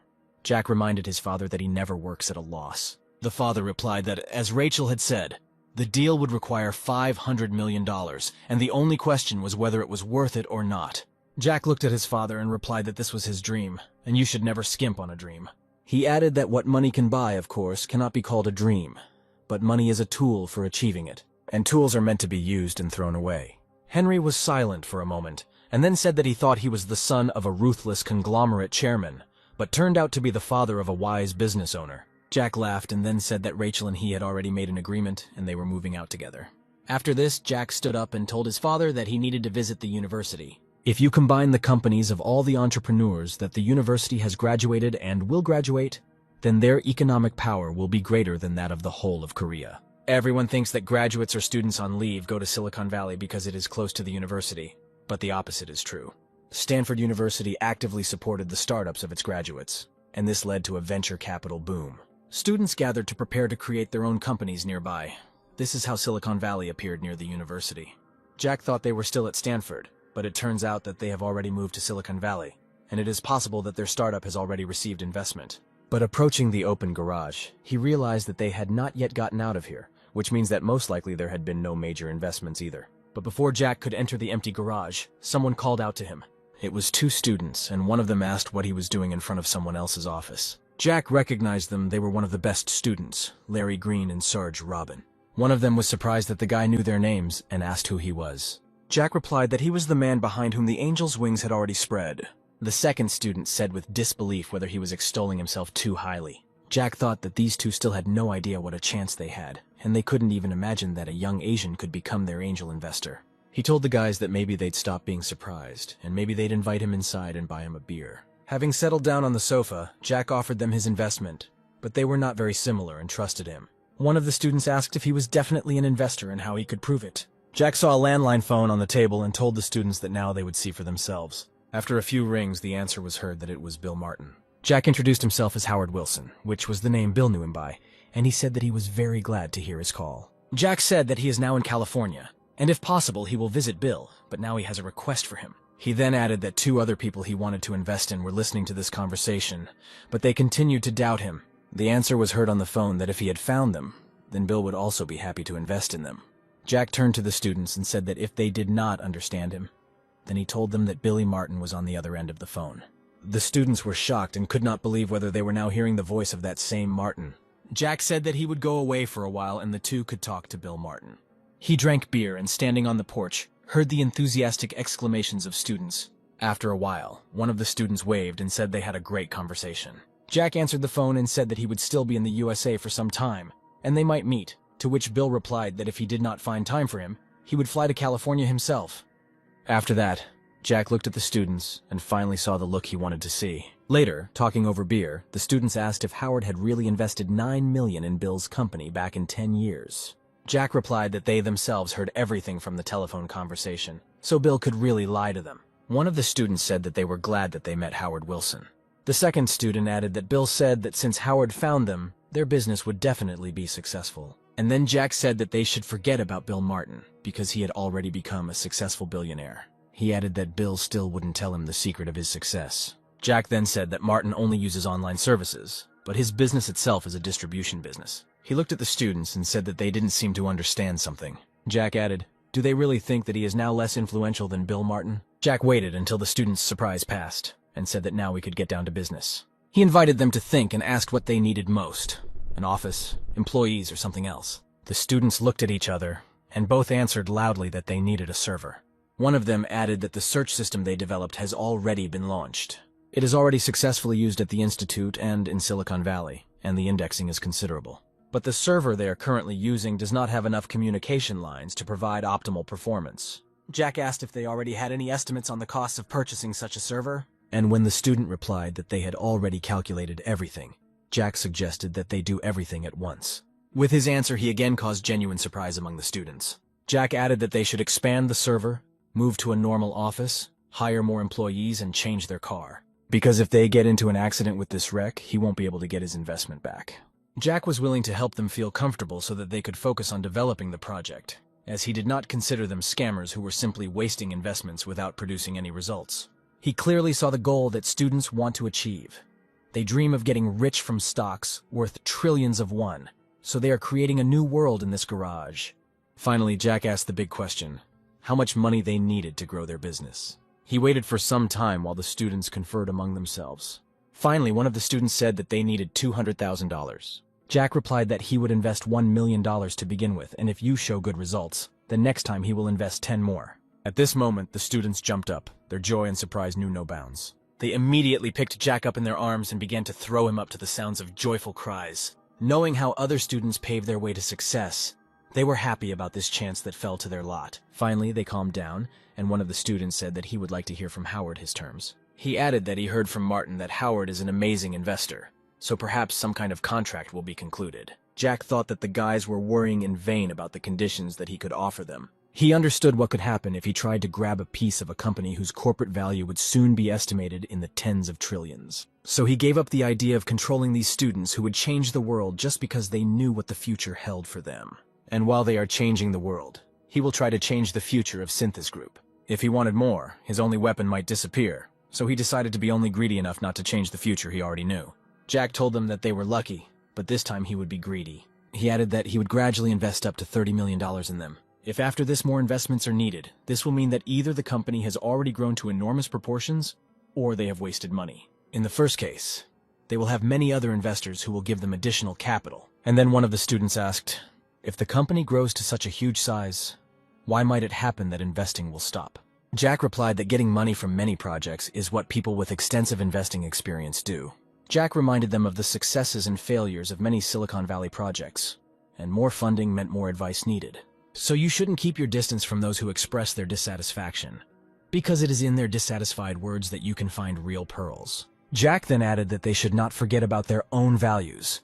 As the company grows, their values may change, but it is better not to do anything that goes against their values. And then the student asked what would happen if the second option happened, and how Howard was going to return the money if their business failed. Jack calmly replied that they would then start over and he would keep investing until they were successful. And then the student said that Howard really believed in their success if he was ready to take such risks. Jack smiled imperceptibly and said that it should be so. And then one of the students said that investing only on the basis of one's beliefs is irrational, and asked for specific numbers. Jack replied that he was not going to take away the decisive vote, and so they would share it. He added that therefore, in exchange for a future investment of $30 million, he wanted approximately the same number of shares as each of them. The student asked, what do you mean they will start by dividing the shares into 3 equal parts?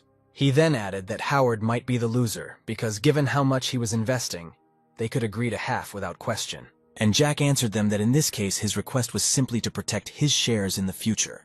Then the student extended his hand to Jack and said that they could make a deal before he changed his mind.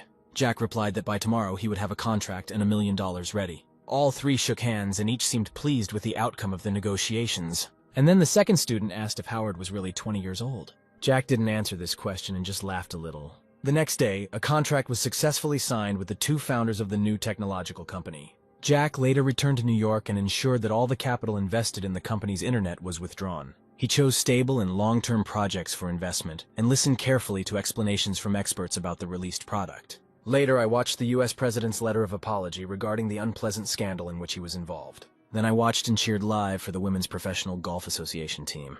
Time passed, and the 4th of September came when a company called New Technological was officially opened, and when Christmas trees appeared on the streets, symbolizing the beginning of the Christmas holidays and the holiday season. Jack boarded a plane and went to Korea. The people who were most happy about his return were not his parents, or even his grandfather, but Aunt Caroline. He was surprised to hear from her that she was ordered to file for divorce. Caroline said that she was looking forward to meeting him. She wanted to go to the USA immediately, but the president did not allow her to do this. Jack tried to understand what purpose his grandfather was pursuing by pushing her to divorce. Perhaps he was trying to rein in his uncle. Jack said that grandfather seemed very angry, and he did not know how to help Caroline in such a situation. The aunt replied that Lucas could talk to his grandfather, because he doesn't care about the opinions of others, and only listens to his words. Henry asked his sister if Oliver knew what his father had ordered him to do. Caroline cried and said that she still couldn't talk to her husband about this, because she couldn't even imagine how to start this conversation about divorce. Jack understood that under her mask, her aunt was an ordinary woman, but she could not show it to anyone. The older brothers were essentially not family to her, but rivals with whom she was constantly at odds. And even being alone with her aunt, she would never show her weakness. She tried to keep her composure while talking about her problems. But as soon as she saw Henry and his wife, her hidden side came out because they were the only ones who were not her rivals. Jack asked his aunt what stage the investigation was at and whether Oliver was still putting pressure on the prosecutor's office.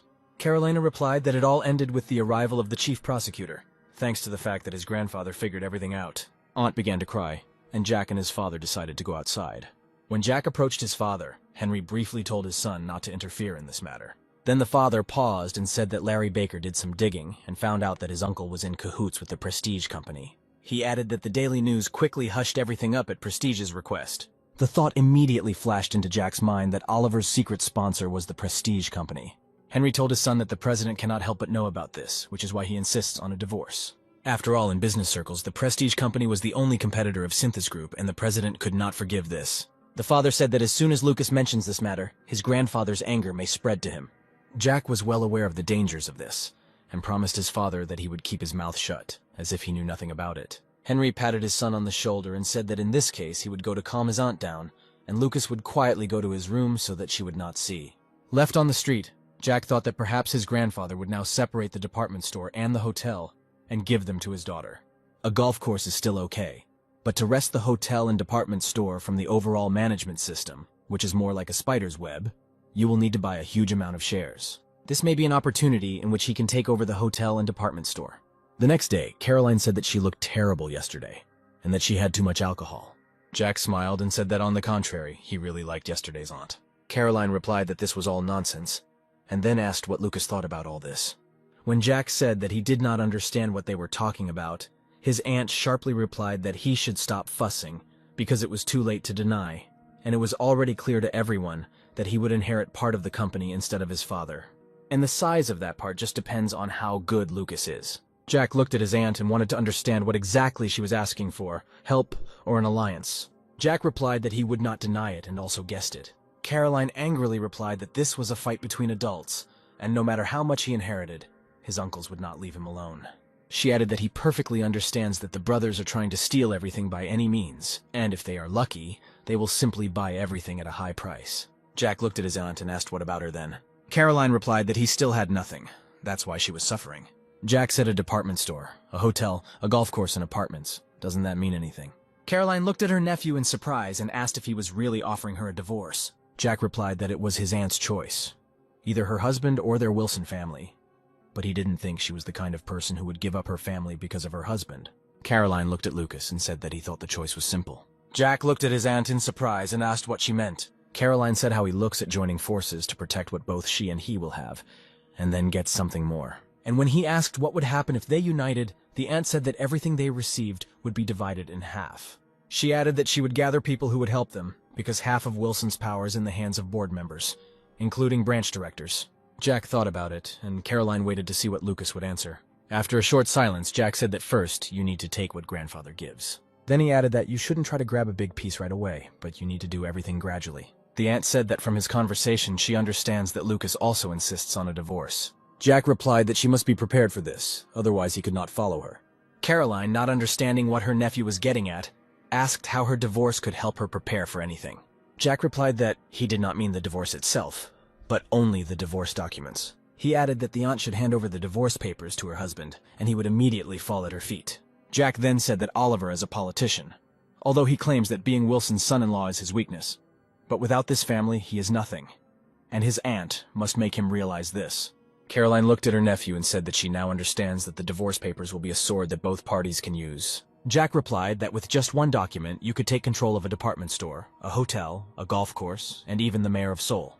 Aunt said that Lucas speaks very confidently, apparently.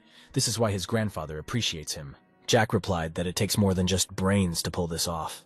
He added that real geniuses do not try to become kings, but only his right hand will stop. Jack looked at his aunt and knew that all he had to do was get her to see him as someone who could be put to good use and not as a competitor. Caroline said that Lucas is too modest. In fact, he is much stronger. She then asked, regarding the divorce papers, what would be the best way to use them.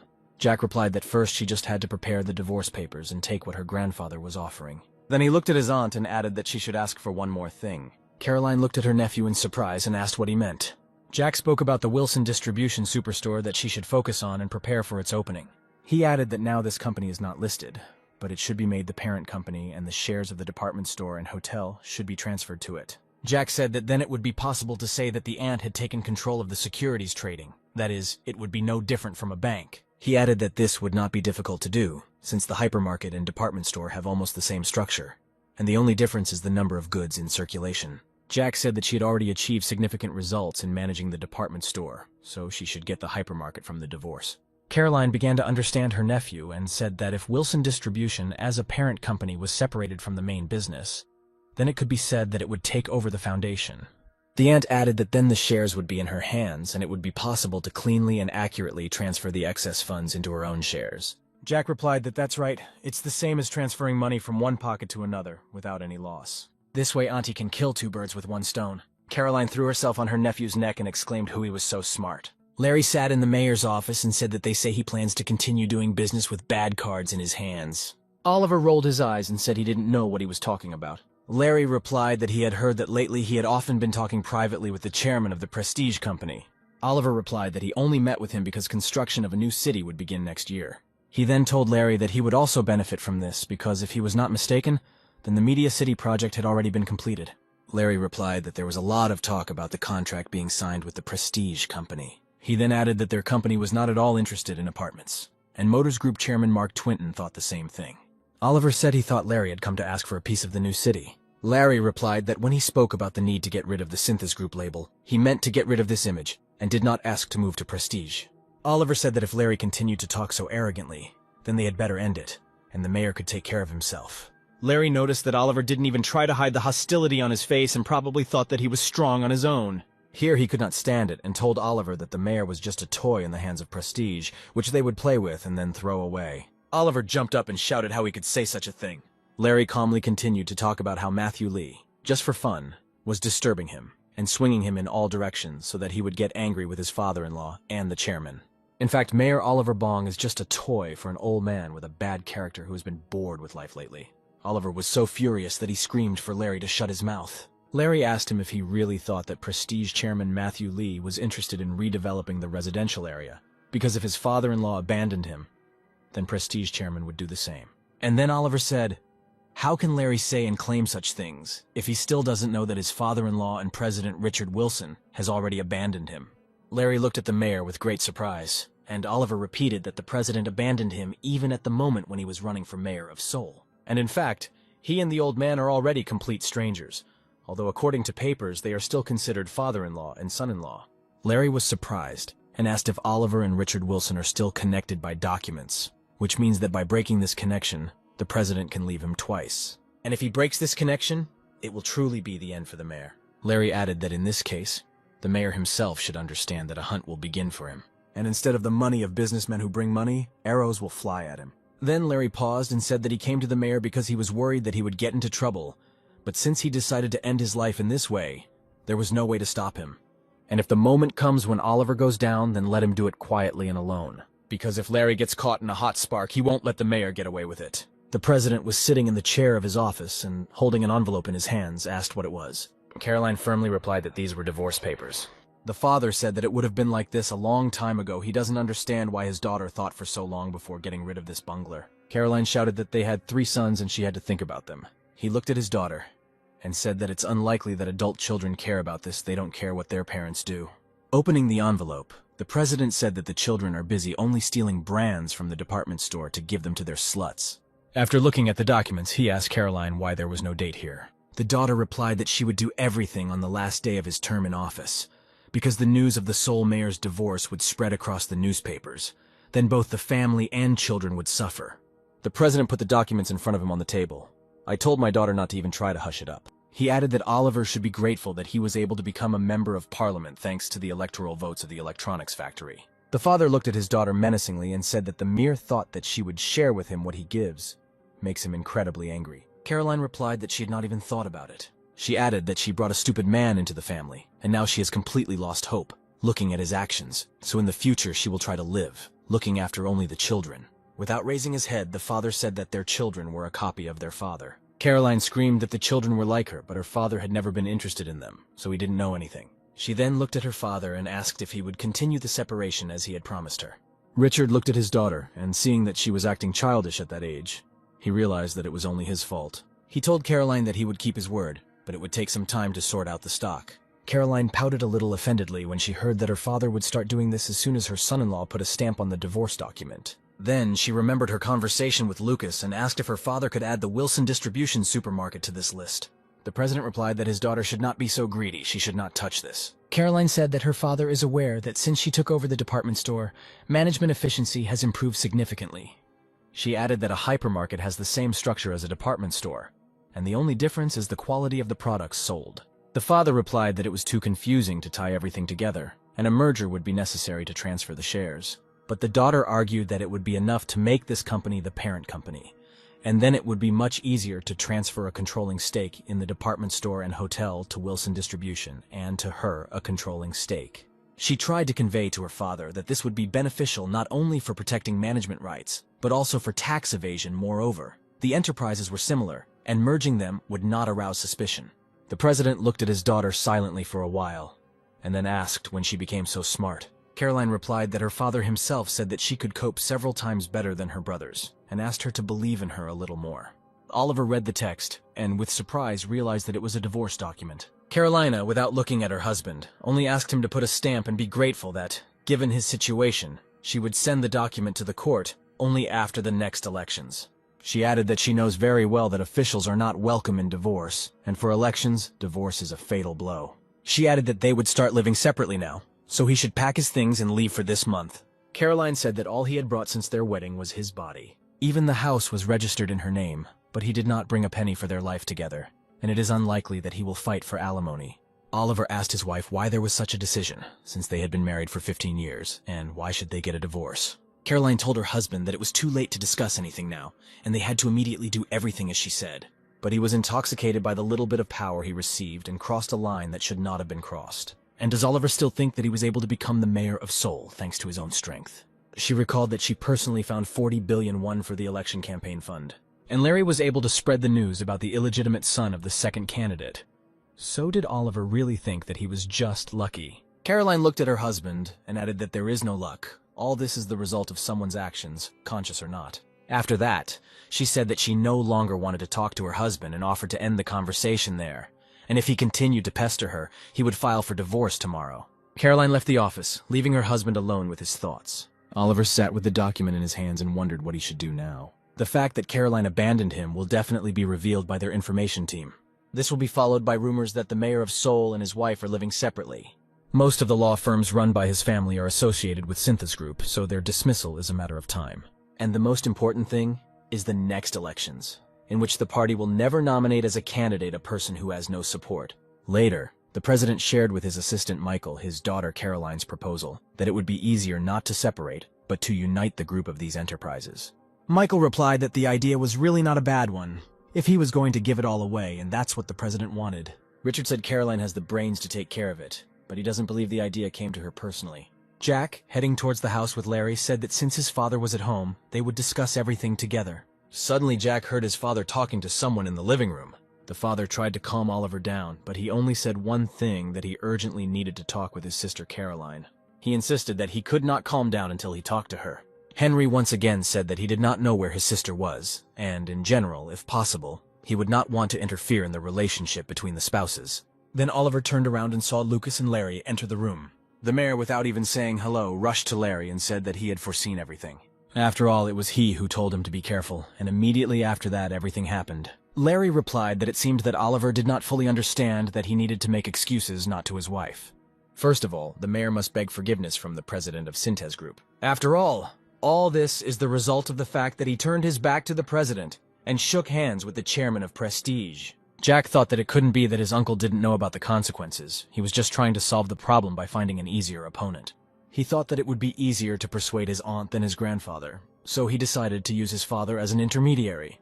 The mayor lowered his head and asked if the president was now trying to take revenge on him for this, with problems on the personal front. Then he again could not stand it and, exploding, said that his father-in-law was taking on too much. Henry looked at Oliver and asked if he didn't know this when he got married.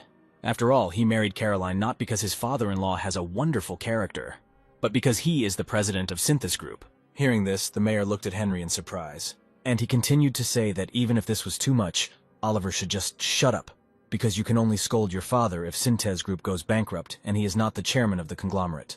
And then Larry intervened, saying that they could only talk if Oliver admitted the essence of the problem. He then turned to Henry and told him to calm down too. Jack watched as his father didn't say a word and headed for the exit. When the mayor calmed down, Larry told him that first he had to pacify the president's anger, and he could talk to his wife later. Oliver said that since they were talking about divorce, would his father-in-law meet with him? Jack asked his uncle if he was really not the kind of person who would shake hands even if the chairman pulled it away. He added that the uncle should still try to meet with the president at all costs. Jack did not have the slightest desire to prevent his uncle and aunt from divorcing, and this should have been the end of their relationship. But first, it would be nice to get something from him. And since he couldn't keep the man, he would at least try to get back the money he invested in him. Jack advised his uncle to prepare a gift and go to his grandfather. At least he would definitely be able to go into his office. Seeing the silent question in Oliver's gaze, Jack asked if he was really going to go empty-handed. The mayor scratched his head and said that he simply had no idea what he could give his father-in-law. Larry added that in order for the president to receive him again, he needs to give something magnificent. At this moment, Jack could not understand whether Larry was trying to give a hint or was being sarcastic at the mayor. Oliver thought deeply, turning over in his head the options of what exactly he could give to the president. Jack said that he would bring his uncle some water, and he could sit down for now. As he left the room, he noticed Larry's gaze and realized that he wanted to talk about something. Jack poured the drink and quietly asked Larry if he had any opinions on the matter. He smiled and just as quietly replied that he was thinking that they should also start building a residential area. Jack replied that they had no experience in this industry, but did Larry have some kind of idea? Larry didn't answer, but only winked slyly. The mayor, apparently thinking about the gift all this time, shouted to them that the two of them had met their father-in-law more often and should know better than him. When Larry and Jack returned to the living room, Larry said that Mr. Mayor should first loudly announce the severance of relations with the chairman of Prestige. Jack sat silently opposite. He was haunted by the thought of what Larry was up to. And then Larry said that when he sees the mayor in such a state, he can no longer say anything. What's the point of making efforts if he still doesn't get anything out of it, and suggested that the mayor figure it out himself. Then he stood up and said that he had his own conversation with Henry, and therefore he would probably go. Oliver grabbed Larry's hand and asked if he did this. They said, would his father-in-law forgive him? Larry replied that this is just his opinion, and he cannot be sure of anything. And in general, he is busy. With these words, he, like Henry, left the room. The mayor looked after him, and his eyes showed complete despair. The uncle turned to his nephew and asked pleadingly if maybe he could answer him something. Jack said that he had heard that Seoul's development plan for the next year included developing a new city, and the fact that his uncle had secretly promoted the Prestige company was the death blow. He added that they say that when the grandfather heard about this, he overturned the table in the office. The uncle's look was as if he not only did not see a way out of the situation, but also the meaning of life. Jack understood that now all he could do was watch with pleasure what choice his uncle would make. The 1st of January of '99 came. President Richard Wilson gathered all the children at his residence. He stated that he planned to make an important announcement today and asked him to listen carefully and not complain. He looked at Henry's youngest son and said that now the conversation would be about him. The father said that from this year he becomes the official general director of the medical center and director of the development center. The eldest son, Philip, listened attentively that the legal procedures had already been completed, and Henry would take office as soon as the official announcement was made. Second son, Eric, also listened carefully that each branch would allocate enough money to the development center, so that Henry could manage everything wisely. Then the president looked carefully at his son and told him not to think about making money, but to take just enough so that there would be no shortage. The father was silent for a while and added that he did not plan to leave him anything else. But when the president asked if his son was happy, Henry became thoughtful. And then he asked his father if suddenly he was dissatisfied. Would his father give him more? Neither Philip nor Eric expected their younger brother Henry to respond to their father this way. The president replied that he would not give it, and his son had no choice. Henry chuckled and asked why he even asked his opinion. The father replied that he was sure that he would not become greedy anyway, and besides, if not with his help, then with the help of his wonderful son, he would be able to do whatever he wanted. He looked at Henry again and said that he was the luckiest of all. Philip listened silently to their conversation and felt his palms begin to sweat. After a brief silence, the president said that he planned to separate the department store, hotel, and golf course, forming Wilson Distribution. He added that the controlling stake will be removed from the management cycle, and the difference in value from the exchange of shares will be dealt with by converting them into bonds. After these words, he looked at his daughter Caroline and said that this would be her share. Eric felt a cold trickle of sweat run down his temple. Only he and his older brother Philip remained. Caroline finally swallowed the lump in her throat and thanked her father. The president replied that there was nothing to be grateful for because in the process of secession, a large debt had arisen. And when her father said that she would have to quickly earn money and return the money to Synthes Group, the smile instantly disappeared from her face. The president turned to his son Eric and said that starting this year, he would be vice chairman. The father added that his son would have to take over the branches of the heavy and chemical industries. Until now, everything was going like clockwork there, so there won't be any problems. Finally, the president looked at Philip and said that he would continue to run the electronics and food processing branch as before. Father looked at both older brothers and said that they would both serve as vice chairman.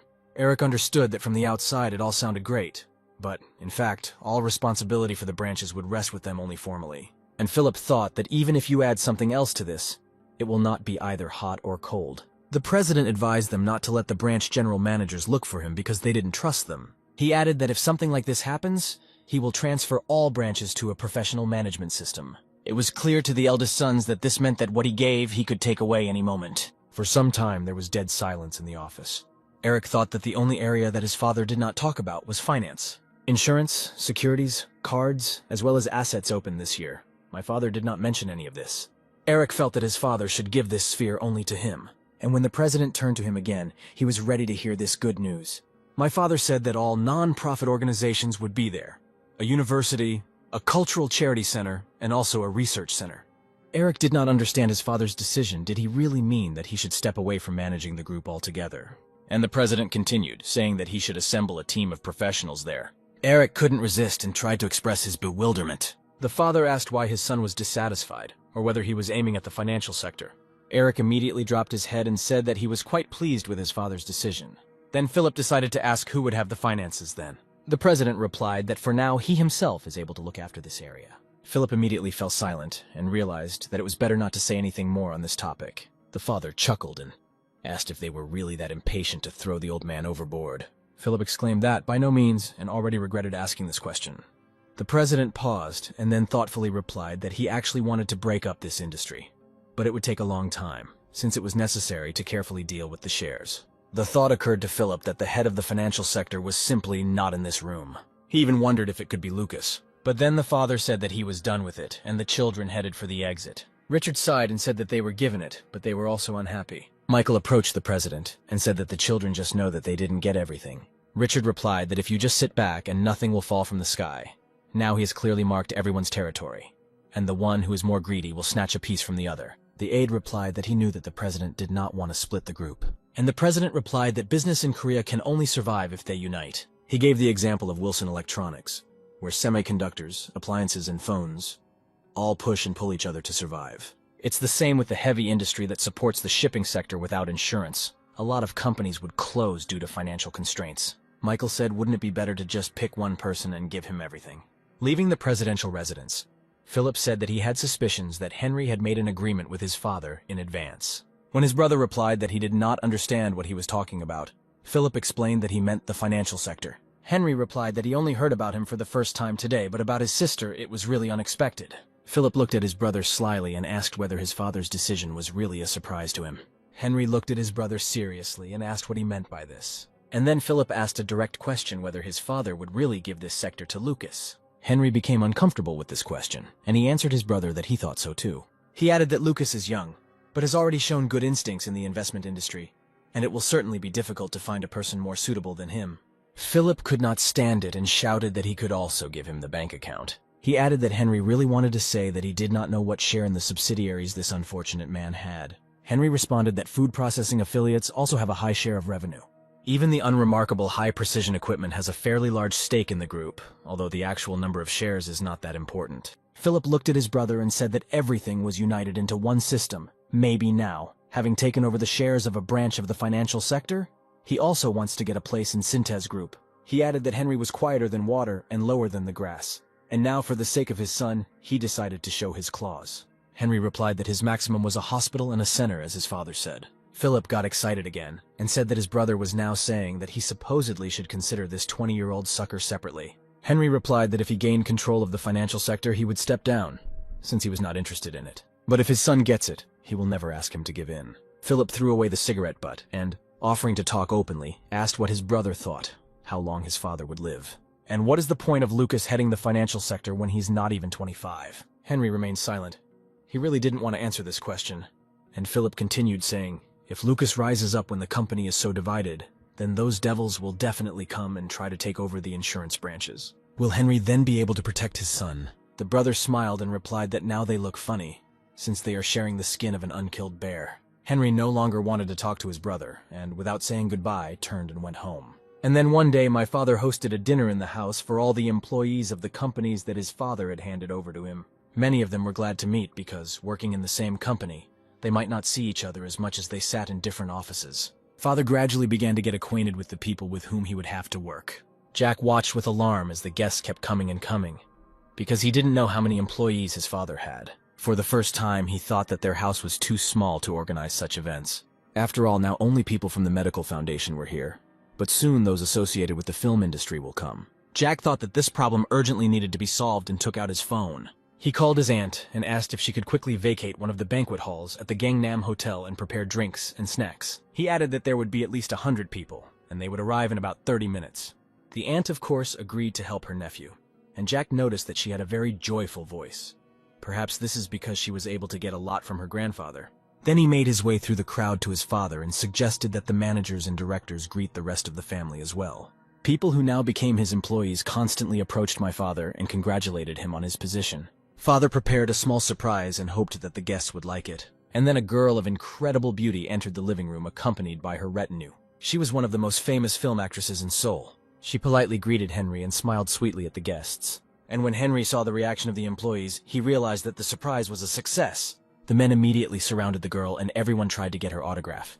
The father was very pleased that the banquet was going smoothly and in a very friendly atmosphere. Jack, seeing his happy father, understood how much work he would now have to do. Finally, the party came to an end and the guests began to leave, and only when the last guest left did Jack breathe out a sigh of relief. The father thanked the actress for taking the time to attend their event. When Henry and Jack were alone in the yard, his father said that the cool wind helped him sober up a little. He then turned to his son and said that he would like to talk to him. He asked Lucas what he thought about the financial industry. He then added that there was a possibility that his grandfather would give him the financial sector. Jack nodded his head and said that he did not rule out such a possibility. Henry thought that if his uncles did not interfere, then everything would go as usual. Jack added that it will take time to understand the shares of the branches and their relationships. Henry said the father took good care of his daughter Caroline. He was also able to protect the management rights of his two older brothers. But no one can predict what will come into the old man's head. Jack said no one knows or can say for sure how things will change. The father asked Lucas not to try to do something alone, and if he needed help, then he should just tell him about it. He then smiled and clenched his fist and said that for Lucas' sake he would grab his brothers. Jack grinned and replied that most likely his uncles would be the first to squeeze him. Henry laughed, and Jack thought that alcohol was still playing in his father's head. And then he remembered Caroline, who was ready to give him half. I wonder if she will keep her word and give him half the shares. Oliver stood in front of the president's residence and was afraid to go inside, but he understood that it had to be done. Richard, seeing his father-in-law, grinned and said that he shouldn't have bothered himself so much with New Year's greetings. To say that the mayor was very surprised by his father-in-law's reaction would be to say nothing at all. The president took his hand and, smiling, began to shake it. Oliver, having come to his senses and remembering why he had come here, bent over the president and began to ask his forgiveness and mutter that he should have come earlier. The president smiled and said that he was well aware that government affairs took a lot of time. Oliver could not understand the president's behavior. Either the old man had gone crazy, or he simply no longer saw him as a son-in-law. Perhaps his father-in-law now communicates with him as a simple mayor of Seoul. Oliver fell to his knees in front of him, asked again for forgiveness, and also to give him another chance, because for some time the power intoxicated him, and he lost his mind. The smile immediately disappeared from the president's face, and he ordered the mayor to stand up. He looked at his son-in-law and said that it was all too late. Oliver understood that if the president said these words, then there was no turning back, and this was definitely the end.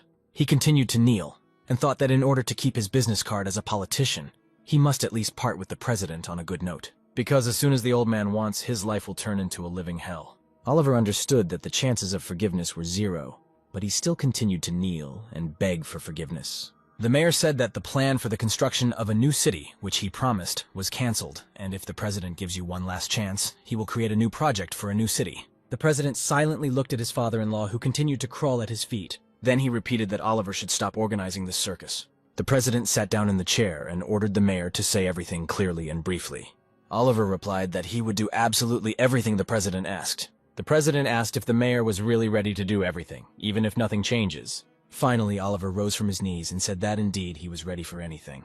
The president paused and then said that there was no question of canceling the divorce, and Caroline, although reluctant to follow his words, nevertheless made this decision. He looked at Oliver and said that all this meant was that he would never be able to join their family again.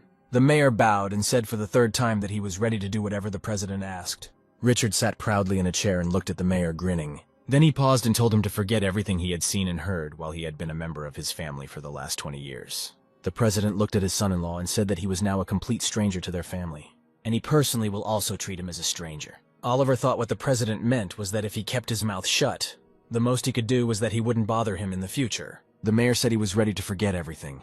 The president replied that he was glad that he understood everything and told him to go, because they would not see each other again.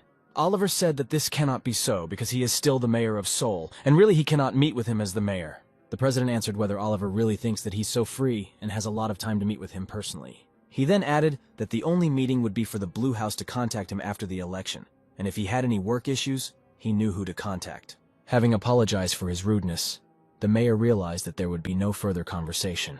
The president said that he no longer wanted to see him and ordered him to leave. Oliver knew that although his political career remained intact, the doors to the law firm that had been the mainstay of the family were definitely closed. Larry entered the office and, smiling, congratulated Caroline on her new position. Jack joined in the congratulations and said that she can now safely be called the chairman of the Wilson Department Store Group. A genuine smile appeared on Caroline's face, because she was so happy to see Larry and her nephew. Still smiling, she shook Larry's hand and thanked him for making Lucas such a smart guy. After all, she trusted him, his advice, and did not regret it at all. When they brought tea, Caroline said that she had long wanted to talk to them about working together, and hoped that they would not refuse. Larry replied that working with her department store group was a great chance for him. The aunt pointed with her gaze at a pile of folders lying on the table, and said that this was an inventory of debts, and the department store group should pay Synthes Group after the separation. She added that board members have indicated that they will be difficult to deal with until the largest discounter starts turning a profit. Without delaying the matter, Larry and Jack began to carefully study the documents. Caroline was nervous and silently watched her nephew and Larry work. Finally, after a couple of hours, all the documents were studied. Larry gave his verdict, saying that the costs of obtaining land ownership and building a hypermarket are quite high, and the profit margins from the hotel and department store are slightly overstated. Jack added that due to the economic stagnation of late, one should not count on big sales, and therefore opening several more stores would be too much. It would only increase the financial burden. The aunt replied that she had planned to do this in the first place. She cannot delay the development of the hypermarket chain. Perhaps the problem is the incapable people who work for the group. Jack was struck by the idea that his aunt intended to change the lender. The president's eldest son, Philip, considers every brick of Synthes Group his own. And the second son, Eric, was sure that he was the only one worthy of taking the post of chairman. And they both quietly watch and wait for the chance to show their claws and take away their little sister's share. Caroline said that she knows very well what her brothers are capable of, and that is why she turned to Larry and her nephew for help. And suddenly my aunt said if their company Contour Group could take on the construction of a hypermarket. Jack was very surprised to hear that his aunt had come up with such an idea, and she seemed determined to not waste this chance and gain a foothold in the territory. Larry grinned at first, and then thought for a while.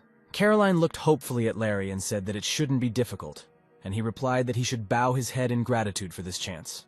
Then he looked at Caroline and said that she was making such an offer for a reason. Jack glanced at Larry and saw that he was acting very confidently. It seemed that he had already figured out the situation and just wanted to show which side had the real advantage. Caroline added that her offer would be followed by a fairly generous reward. Larry replied that this was all too good and therefore sounded even more suspicious. Jack smiled imperceptibly. He understood that Larry was simply pretending that he did not understand and continued asking questions. Perhaps he wants to hear something specific from his aunt. Carolina looked at Larry hopefully and said that she was asking him for a favor. Larry looked thoughtfully and asked if she meant that they should do everything on credit. Caroline replied that she would pay with interest as soon as the business started operating. Larry asked the aunt, since this is a loan, what she can offer as collateral. Caroline replied that she thought they had a trusting relationship, and the question of collateral confused her a little. Larry told her that when someone borrows money, they usually repay the debt only to the bank, forgetting about their friends. This answer puzzled my aunt, and she did not know what to say. Then Jack reminded Larry that he had to go, and he could look at the document later. He looked at Lucas carefully and began to collect the documents in a bag. Then he bowed to Caroline and said, in order not to upset each other, "We need to find the right line of doing business." After these words, Larry went out, leaving his aunt in complete bewilderment. Caroline looked at her nephew and asked why the hell he was behaving like that, pushing him away and suddenly leaving. Jack grinned and replied that Laurie simply knew what her weakness was. He added that he only needs to look at the books to understand the state of the company. Jack sat down opposite him and added that Larry simply realized that her aunt's share of the department store could be stolen before her grandfather gave it back. Caroline asked with concern if it was really that bad. The nephew nodded his head and said that the members of the board who are responsible for the financial department are probably also aware and the situation is difficult. The aunt screamed that this was starting to piss her off and called her father a damn old man. Jack looked at her calmly and asked if she still didn't understand anything. Noticing his aunt's surprised look, he added that his grandfather had arranged a test for her. Only if she went through all this safely would the department store be in her hands. Seeing that she did not understand anything, he again explained that her business was based on turnover. Therefore, it was extremely sensitive to capital, turnover, and economics. Therefore, in other words, grandfather gave her an exam. Finally, Caroline understood the whole point and asked what she should do now. Jack looked carefully at his aunt and decided to check how greedy she was. He asked how she felt about postponing plans to build a hypermarket. Aunt replied that she had already said that this could not be done. Then Jack suggested that she begin a radical reorganization, sell the couple's golf course, and deal with the low-profit apartments. He added that the department store and hotel are a symbol and should remain as they are. The aunt replied that it would not be possible to start selling. It would look like a lack of ability. Jack thought that she was mistaken, because at times when companies lack funds, selling to accumulate money is a priority. Jack asked if his aunt was only going to receive money from their company. Caroline exclaimed that this was the simplest option. The simpler the better. She asked her nephew to talk to Laurie, because if everything works out for her, then they will not lose. But when his aunt added that they were in the same boat, Jack smiled sarcastically. The next moment, he decided to test his aunt's trust and suggested that they be honest. Jack asked if her promise, which she made when they boarded the same boat, was still valid. Then Caroline remembered with horror that she had promised to give Jack half. He looked at his aunt and said that, judging by the reaction, she might not answer. He understood everything. The aunt asked what was wrong with her reaction, which he understood. Jack replied that he wasn't sure she would actually spin off the branches for him to become a co-owner this year, and there was no guarantee that he would get a job in finance. The aunt tried to justify herself, telling him not to misunderstand her. Not that she didn't want to, as he said, that as soon as the inheritance procedure was over, they would unite. Jack was sure that she never intended to share with him, but simply wanted to use him. He was not one of those who would be content with a branch of a department store and suggested that his aunt think carefully. He then added that if he gets his hands on the financial industry, everything could change because even one insurance company is worth more than everything it has. Caroline listened to her nephew and still did not understand what he was driving at.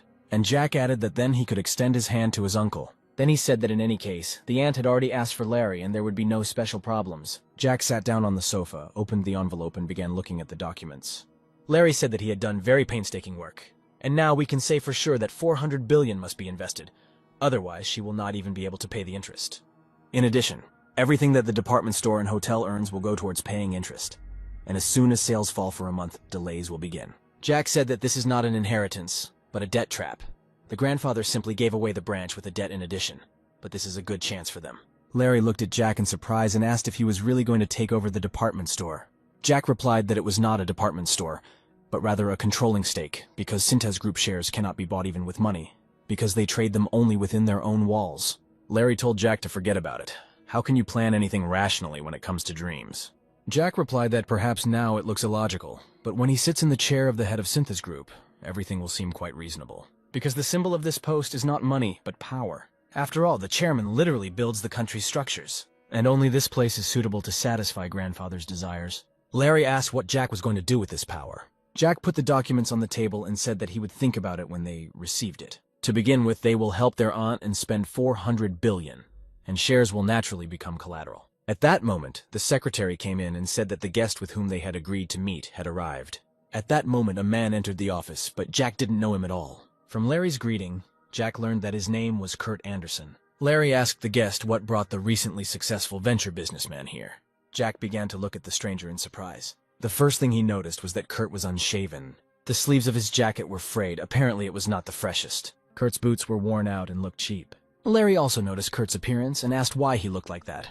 Wasn't his business going uphill? The guest embarrassedly apologized and said that he had been so busy lately that he had not had time to change his clothes. Larry replied that it was good that he was so busy, apparently in great demand everywhere. He then pointed to Jack and said that this is his friend that he works with and he can be called a little genius. Jack extended his hand and introduced himself as Lucas Wilson. Hearing the name Wilson, Kurt realized that Lucas was related to Synthes Group. He then said that he knew that Lucas was a student. Kurt replied that he had heard about Lucas and what an outstanding talent appeared in Synthes Group. Larry asked in surprise whether there really were such rumors. Kurt added that there are still rumors that the real owner of Fantasy Entertainment is Synthes Group, and in fact the investment company is managed by the grandson of the chairman, Lucas Wilson. Larry laughed and said that this was all nonsense, although, of course, there was nothing wrong with the rumors. Kurt took a business card from the inside pocket of his jacket and handed it to Jack. And then Jack realized with surprise that the man in front of him was living proof of the reality of the Korean venture business. Or rather, he was living proof of the future. But Jack still couldn't understand the reason why he looked like that. In 1994, after the release of a computer emulator program, it became possible to send faxes through a computer without a fax machine, and this attracted huge investment into the company. And soon the company appeared on the stock exchange. But something went wrong. Kurt, sitting on the sofa, asked for a glass of water and said that his throat was dry. He then added that they would have a long conversation. Jack said that he could leave so as not to disturb their conversation, and Larry replied that it would be better for him to stay. Kurt wanted to object, but Larry insisted that since work was involved, they should listen to this conversation together.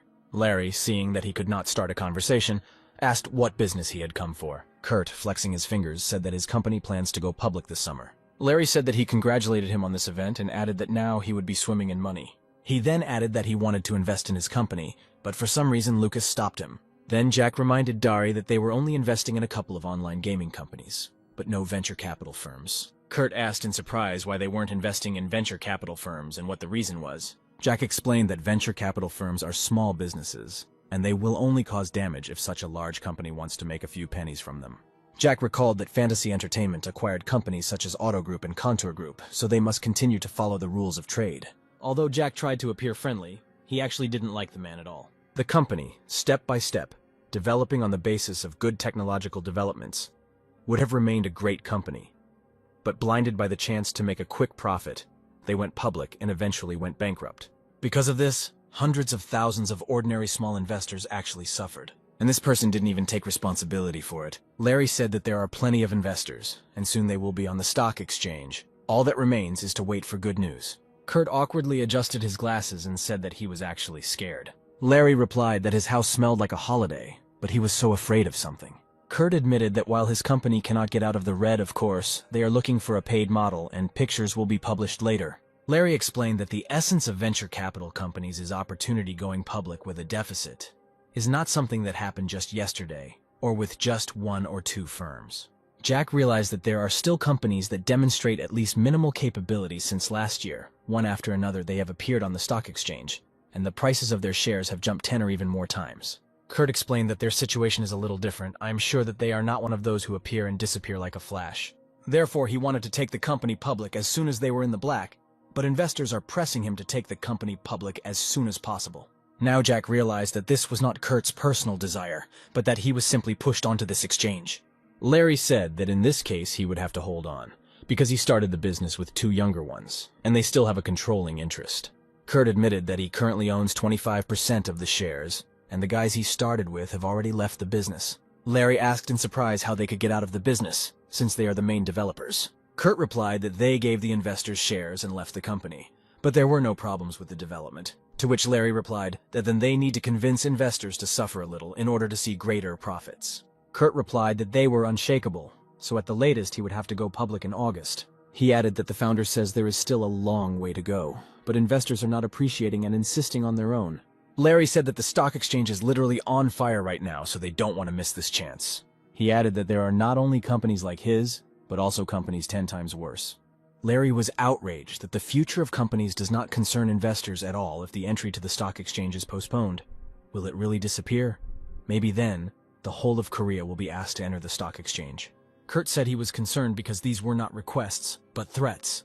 He added that if he continued to resist them, he would be robbed. They threatened to send him to prison if he became indignant and raised a fuss. Jack did not expect to hear this, but assumed that there could only be one reason. Larry said that if an investor is already threatening him, then this is very bad. And if he without hesitation made threats against the general director, it means he is aimed at short-term profit. Larry suggested that as soon as his company goes public, all operational forces will immediately be presented to it. Jack listened to this entire conversation, and everything became definitely clear to him. Larry said that perhaps everything would be fine. With going public, he would again receive capital, and with this money he would hire high-quality specialists and build his company into a normal company. After all, his company is not a bubble, so he has to work hard to turn a profit. Kurt recalled that Larry had just said that all operational forces would be assigned to him. Then Jack looked at Kurt and said that it looked like he still hadn't told them something. He then added that if he was the reason, he could go out to leave the two of them alone. Kurt said that Lucas would have found out about it anyway. He looked at Larry and said that he would like to see if he would invest in his company. Kurt tried to prove that he has excellent qualifications, and the company is in good standing. In fact, they are now discussing the possibility of increasing capital. Then the shares of those investors will also increase in price. He then added that if Larry were his investor, he would not allow him to suffer losses, even being willing to transfer all his shares if it would only help delay the entry into the stock exchange and go the usual way. Kurt hung his head and said he didn't want to disappear into the internet bubble. Jack listened and realized that it was probably too late to change anything. Larry thought and said that this is not like withdrawing money from an account or savings book. First, you will have to check whether there is free money to put into circulation, and it cannot but be considered an investor's doubt. Jack looked at Kurt and was sure that, judging by his appearance, he had already been in meetings with many credible investors. And they were the last place he turned. In the end, Larry structured the entire conversation so that Kurt realized that he had been rejected, not getting what he wanted. Kurt shook hands with Larry and Jack and left the office. When the door closed, Jack said that he felt sorry for the poor fellow. He had gone through such hardships and would still go to prison. Larry asked in surprise why Lucas thought that. And then Jack realized that he had made a mistake. Jack explained that, if you think about it, it's inevitable if people with political power are involved. He added that Larry himself makes money on the growth of shares in order to then sell them at a higher price. Once the stocks go up, small investors will come in and buy everything they can, and eventually it will lead to a lot of people going bankrupt. Larry replied that more than one person was burned at the protests, and that this is not a reason for which they can imprison someone. Jack agreed, but elections were coming up. Larry also knew that there was evidence of the company being stolen, so he could definitely become a target. Jack asked if Larry was going to help him or stay away. Larry said that maybe they would join this game too. He added that if they intervene, the company will not be crushed in a short period of time. But even if they become the main investors, going public is inevitable, and their investment should be aimed only at profit. Larry sat opposite Carolina and looked through the documents with a satisfied look. The aunt asked impatiently if they could mobilize resources right now. Jack understood how upset his aunt was, because only 2 months had passed, and everything that the hotel and department store had earned had been taken away. Larry replied that they would immediately distribute the $400 billion among the branches. Just a month ago she got angry when they demanded bail, and now, finding herself under financial pressure, she quickly found them herself. Carolina said with displeasure that this was robbery. How could one take 30% of the shares? But Larry reminded her that these shares were not even in her hands yet, and no one else would give her money on the security of future profits. Larry added that this is not all the funds. It is worth considering another $130 million for the construction of the first hypermarket. So he thinks this deal is fair. Jack grinned. Wilson Distribution was now in his hands. Richard Wilson was perplexed when he learned that his daughter had returned the money. He couldn't understand where she could get the money from, since the company was going through hard times. Assistant Michael replied that she had borrowed from Fantasy, and asked Larry through Lucas. He added that shares of its branches are used as collateral, which is 30% to begin with, and it is possible that Carolina will borrow again. Michael recalled that the president wanted to see his daughter overcome difficulties, but she chose the easy way out. Richard replied that Caroline and difficulties were incompatible things. If she had any sense, she would have gotten rid of the hotel apartments and the golf course first, and put off building the hypermarket. So as soon as she falters, someone will appear who will take everything away. Richard paused, then said he could buy it all back. Michael reminded them that they still had a private loan market in Mendon. Michael once again caught himself guessing that the real owner of Fantasy was Lucas, and the chairman is glad that he will take his place. Philip asked if Eric had received the money, and he replied that he had even already paid part of the debt. Philip reported that an application had been received to terminate the contract for the construction of a large department store. He added maliciously that this bastard had finally created significant problems by trying to attract others by pledging shares. And then Philip asked if Eric thought that Larry was acting on his father's instructions. Eric didn't understand what he could possibly have in common with their father. Philip recalled that even Wilson Motors was transferred to Fantasy. Eric asked his brother what their father could be planning. Philip replied that he did not rule out the possibility that his father would transfer everything to Lucas, but gradually, including the department store. Otherwise, why would Larry take non-existent shares as collateral? If the father does not give them to Caroline, he will lose $400 billion without any guarantees. Eric replied that if this was their father's will, then what could they do?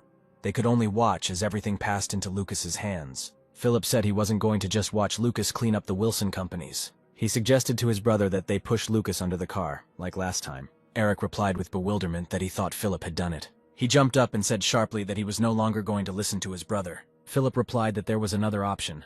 They could buy out the collateral entrusted to Caroline. He added that they could raise the amount to $500 million. Eric said that if Larry didn't agree to give up the bail, they would make sure that he was acting on his father's orders. Philip smiled contentedly and said that they had not worked together for a long time. Eric decided to ask his brother if he thought Larry represented Lucas and not his father. Philip replied that this would mean that fantasy belonged to Lucas. Eric said that he didn't want to believe it either, but such thoughts often visited him. Philip replied that he kept all his cash in this country in fantasy, so how could Lucas possibly be its owner? Eric said that if you allow that thought, then everything falls into place, starting with the fact that his father can't wait to hand over Synthesis Group to Lucas. Philip said that if you hand over $1 billion, you can only get a car company. Eric added that Larry brought in foreign capital and gave up shares, but it still wasn't worth it. Indeed, no matter how tight the deadlines were, there was no point in investing in shares. In addition, it is already clear that the father is going to transfer the finances to Lucas. Of course, these are all just assumptions, but they have some basis. In any case, you need to start with the department store. Larry asked how much Lucas was willing to invest. Jack replied that $3 billion was enough for such a small company. Larry began to count. There are 2 million shares at 1,500 won each. If they sell them, the price will rise to 5,000, and they will be able to get 100 billion. Jack offered to keep some of the money he received from his aunt. The shares need to be sold when the price reaches 200,000. Then you can get 400 billion. Larry asked if Lucas was planning to make personal investments. After some discussion, they decided to invest 500 million so that it would not be so noticeable. At that moment, the door opened and Nick Wilson, Lucas's third uncle, appeared on the threshold. Jack realized that if he had come now, it meant he had already received a message from his older brother, Deputy Chairman Philip Wilson. He knew that he was meeting Larry for the first time and introduced them to each other. Larry shook his uncle's hand and asked why he had come to see them. Nick replied that he had one request. He is aware that his younger sister Caroline made a stupid mistake, and he would like to correct it. Larry pretended that he didn't understand anything yet, and asked how he could help.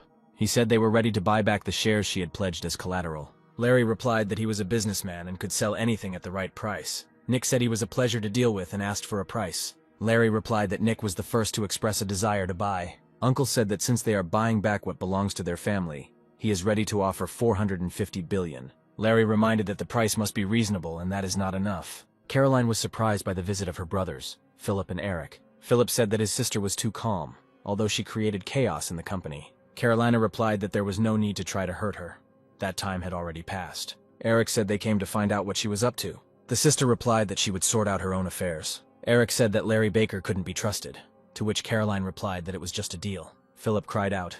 Did she really think that he lent her money only to get a high interest rate on it? And he refused even 100 billion. Carolina replied that she did not understand what billions were being discussed. Eric explained that Larry had turned down the 100 billion he was offered for the pledged shares. Philip said, doesn't she understand that Larry wants her to put the building up as collateral, and demands that she pay off the interest along with the principal, wanting to get the building for himself? The brothers reminded her that the construction of the department store was about to begin, and that it would require a lot of money, as she was going to cope with all of it. Carolina replied that everything was not at all as they imagined. She added that if they were afraid of her company being taken away, they should create an obstacle, add 100 billion to the 400 and lend it to her, rather than offering 100 to a stranger. And they can set the interest rate at half the bank rate. She will earn money and gradually pay off the debt. Jack read that the Transmotors company had practically collapsed. The chairman asked if Lucas had any companies in mind to invest in. Jack replied that maybe Grandpa had some decent options. The chairman suggested the Transmotors company, considering it a worthy investment.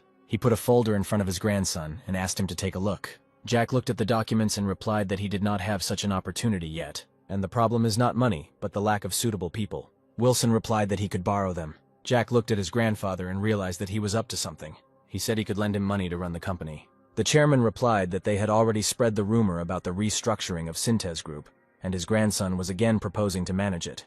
The government would not stand idle. So Lucas will act as the nominal director, and when things calm down, he will put everything back in place. Jack realized that his grandfather was going to hand over the company to Wilson Group. She is responsible for shipbuilding, but she is not in first place. Wilson Contour is in the lead. If Syntes Group and Transmotors merge, Wilson Contour will move to second place. And now grandfather has admitted that he wants to use him for this. The chairman said that if Lucas was against it, he could leave. But first he needs to look at some documents. Jack opened the package and saw that it was a contract for the partnership that he and Larry had made with Caroline regarding the department store. He realized that his grandfather knew everything about this contract, and he can change everything if he doesn't like something. Jack replied that he would do everything as the chairman said. Wilson said what he likes about Lucas is that he understands everything without words. Larry said that Transmotors' main creditors had called and asked if we were ready to buy their company. Jack asked if they had received any attractive offers. He understood that his grandfather had already given the creditors a tip. Larry replied that they had promised to write off the debts and were ready to negotiate, promising that Fantasy would not suffer any losses. He looked closely at Lucas and said that it looked like he had done something behind his back. Jack said that he made a deal with his aunt. Larry grabbed his head. Jack explained that if they wanted the department store, they had to act first. And for this, grandfather must invest all the money in the hypermarket. If the transfer doesn't take place, Fantasy will borrow $400 billion without collateral. And that's very stupid. Jack added that his grandfather had asked him to do so, and he would pretend that he didn't know that they were taking over a chain of department stores. He explained that when Larry acquires Transmotors and then sells it to Synthes Group, he will receive a huge profit. Larry asked if he would be the only one receiving money from this deal. Jack replied that it was, and he could consider it a special bonus. Over the past 5 years, Larry has announced his retirement several times, and Jack has tried his best to delay it. He stood up and said that he had to tell his grandfather that they were going to buy out Transmotors. Eric agreed with his father that buying out Transmotors was a great decision, but the government would question the true meaning of restructuring the company. The chairman replied that in this case he had found a replacement, and then they would buy out the company and take it for themselves. Eric asked if that company was a replacement by any chance Fantasy. Father replied that he was quick-witted. Fantasy was closely related to them, so it was an appropriate decision. Eric dared to ask how closely they were connected to Fantasy. My father replied that Larry Baker had a talent for buying good companies cheaply and selling them at a high price a few years later. Eric said he would meet with Larry and handle the purchase personally, but the chairman replied that it would not be easy. He added that Larry would not give in easily and would not follow his orders or be at his beck and call. Did my father really mean to say that, having bought out Transmotors and smelled the money, he would not leave so easily? The chairman replied that it was, and Eric realized that Fantasy did not belong to his father. If it were his company, they would obey the chairman without question. Eric promised his father that he would make sure that Larry only did what he was supposed to do. The father asked if he could trust his son because they needed the Transmotors company to transport the liquefied gas, and their plan must not fail. Eric replied that he would make sure that no problems arose. The chairman advised his son not to miss this opportunity, to develop the company, and one day it would grow to the level of Synthes Group. Eric bowed and replied that he would live up to his expectations. He entered the office and said from the doorway that he was glad to cooperate with him. He shook Larry's hand and added that there could always be people who would try to stop them. Larry looked at Eric. He was not at all like his brother Nick, whose impudence knew no bounds. He added that he hoped that Eric would lead them far. Eric drank some tea and said that he had heard that Larry had taken in their nephew and was teaching him. Larry decided to answer him what he wanted to hear. He said Lucas was a natural-born player and the complete opposite of his father. He knows exactly when to act and when to retreat. Lucas has an incredible ability to read the necessary information. Eric replied that such abilities were very suitable for a manager. Larry agreed with Eric. Lucas had a great future, and suddenly he asked if the uncle was wary of his nephew. Eric replied that it was not known who would become the next chairman, but it was clear that Lucas would be the third. All he needs to do is take care of his share so that Lucas doesn't take it over. Larry realized that Eric already considered Lucas his enemy and began to act. Carolina asked in surprise if her brother had really made this decision himself. The manager replied that the investment was only $20 billion, and therefore the deputy did not even need to intervene. New Technology's investment has not yet been announced, but it will be announced based on the stock price when the amount reaches 20,000 won. It's 10,000 won now, but there are already those who are selling shares and leaving. Caroline shouted that she was giving the manager 2 days to study everything properly. Otherwise, she would reconsider her opinion regarding him. When the manager left, Caroline thought that the price of New Technology shares could really reach 20,000 won. Without thinking, she called a car. Carolina showed up at Larry's office and said that a certain company had been too active lately. Larry stood up and asked to explain what was going on. She stated that either he didn't know or he was just playing with her. Larry replied that stock movement has always been active in any company. He added that one should not always follow gossip, especially in such a matter. Larry realized that she was going to invest in New Tech shares and tried to dissuade her. He said if she spent the money, she wouldn't be able to get it back. Larry, as an investment expert, advised Caroline to focus on management. It was clear that the aunt began to doubt her intentions. He asked her what she was going to do if she suffered losses. Carolina replied that that was why she came here for advice. Here, Jack intervened and said that if the relevant facts were presented, then the aunt herself would change her decision. Caroline replied that she was not going to sit back and do nothing, knowing that the stock price would rise again. Larry said that no one would believe that she was an investor until she had money in her account. Aunt stood her ground. She would still invest $20 billion in the company. She added that the price of the shares is not yet the limit, and she will be able to sell them later for twice the price. Larry offered to sell everything when the rate reached 40,000. He had nothing more to say. Jack realized that his aunt had heard what she wanted, but she will not be able to cope with her greed, and thus will fall into the dead end created by Jack, losing her money. The time came when Kurt Anders, the chairman of New Technologic, held an emergency conference. He stated that their company had decided to merge with Synthes Group in order to develop global brands. Having purchased the company's shares, Caroline came to consult with Lucas about whether it was worth selling the shares now that their prices were continuing to rise. Jack replied that Larry was never wrong. A fall could happen at any moment. He added that if she misses the moment, she will never be able to get that chance back. Jack said they sold their shares at the 38,000 mark and were happy with the 25 times profit. Carolina was furious at his greed and asked him to explain where such profit came from. He said that they bought them at the beginning of their release, when each one cost only $1,500. Carolina asked why her nephew didn't tell her that he had such investments. Jack replied that he had nothing else, since his uncle had spent everything on the election fund, and Lucas had received land on Sanam in return. He looked at his aunt. She still won't know everything that she doesn't need to know. Jack only added that there would be another opportunity to make money, and now there is no need to doubt and sell everything. Larry was furious in the morning, shouting that his company, with a share sales volume of 30 billion, had sunk to losses. And Jack sat on the sofa and calmly drank coffee. Larry shouted that everything could collapse and everything would turn into shreds of toilet paper. Jack replied that even if he was wrong in his predictions, the company's capital was still 3 billion, and the 500 million spent was Lucas's money. And if Fantasy loses 3 billion, then for the company it's an empty sound, and it's still his money. Larry reminded him when Lucas promised that the price would reach 250,000, and Jack responded by reminding that Larry said it was nonsense and sold all his shares. The manager ran to Caroline and said that all the money that was supposed to be transferred to the companies in the department store was frozen, and then redirected to the accounts of the new technology company.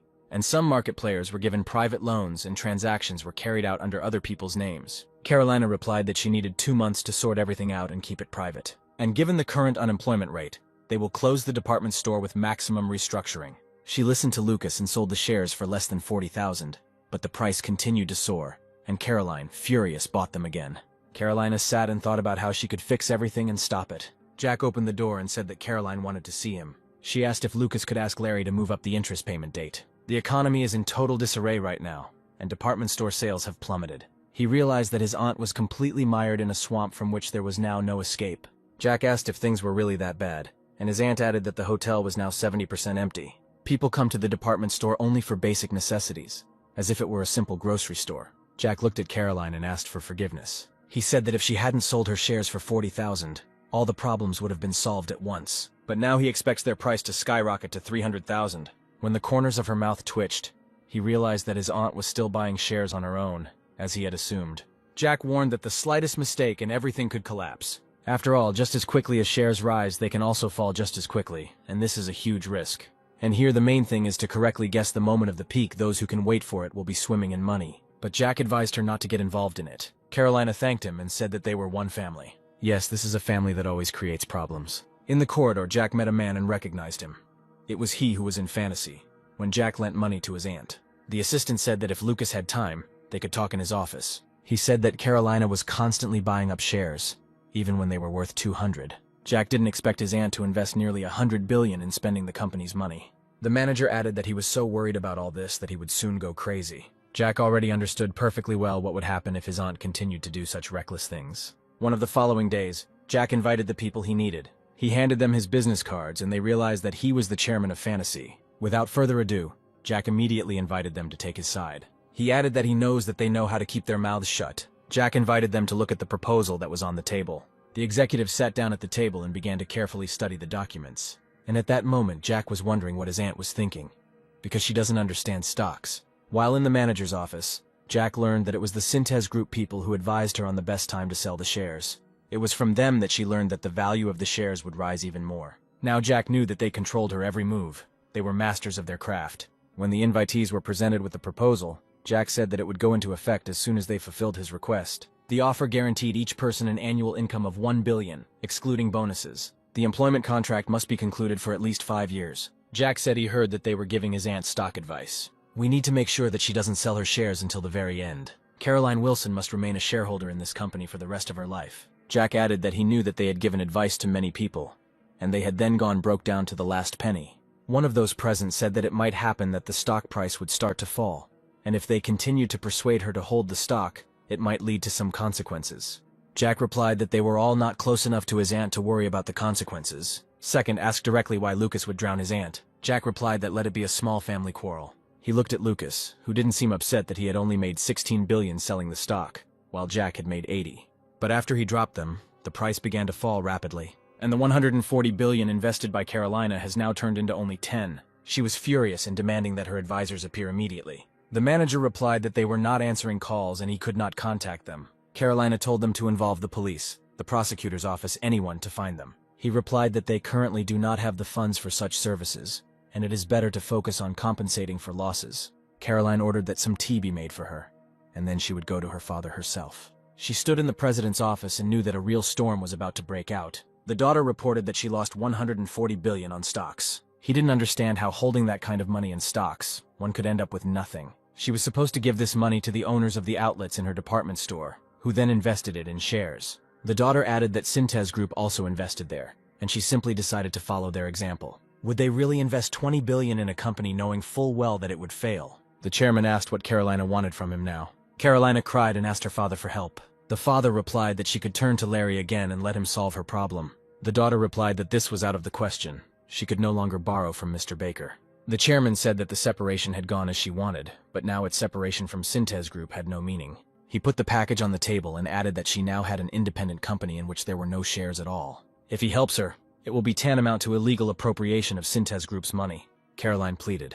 If the department store remained in her hands, there would be huge problems. The chairman replied that she had not only lost money, but had also gone mad. The father shouted that she couldn't even imagine how much he would lose if he violated the order of inheritance. He paused, then asked in whose name the shares were purchased. Perhaps she had used a false name. Carolina replied that she had purchased them in different versions. Suddenly the chairman asked how confident she was in her manager. She said that she trusted him with her most intimate secrets. Father asked the answer differently. Was Caroline sure that he was devoted to her? The daughter replied that she trusted him, but her voice sounded somewhat unsure. The chairman was silent again, and then said that he would figure everything out by tomorrow. In her heart, Caroline was glad that her father had fallen for her tears and would help fix this problem. She tried to assure her father that she would be able to repay this amount within a year. And then the chairman replied that she did not quite understand him. She decided to separate herself, so the money and the company's affairs are her personal problems.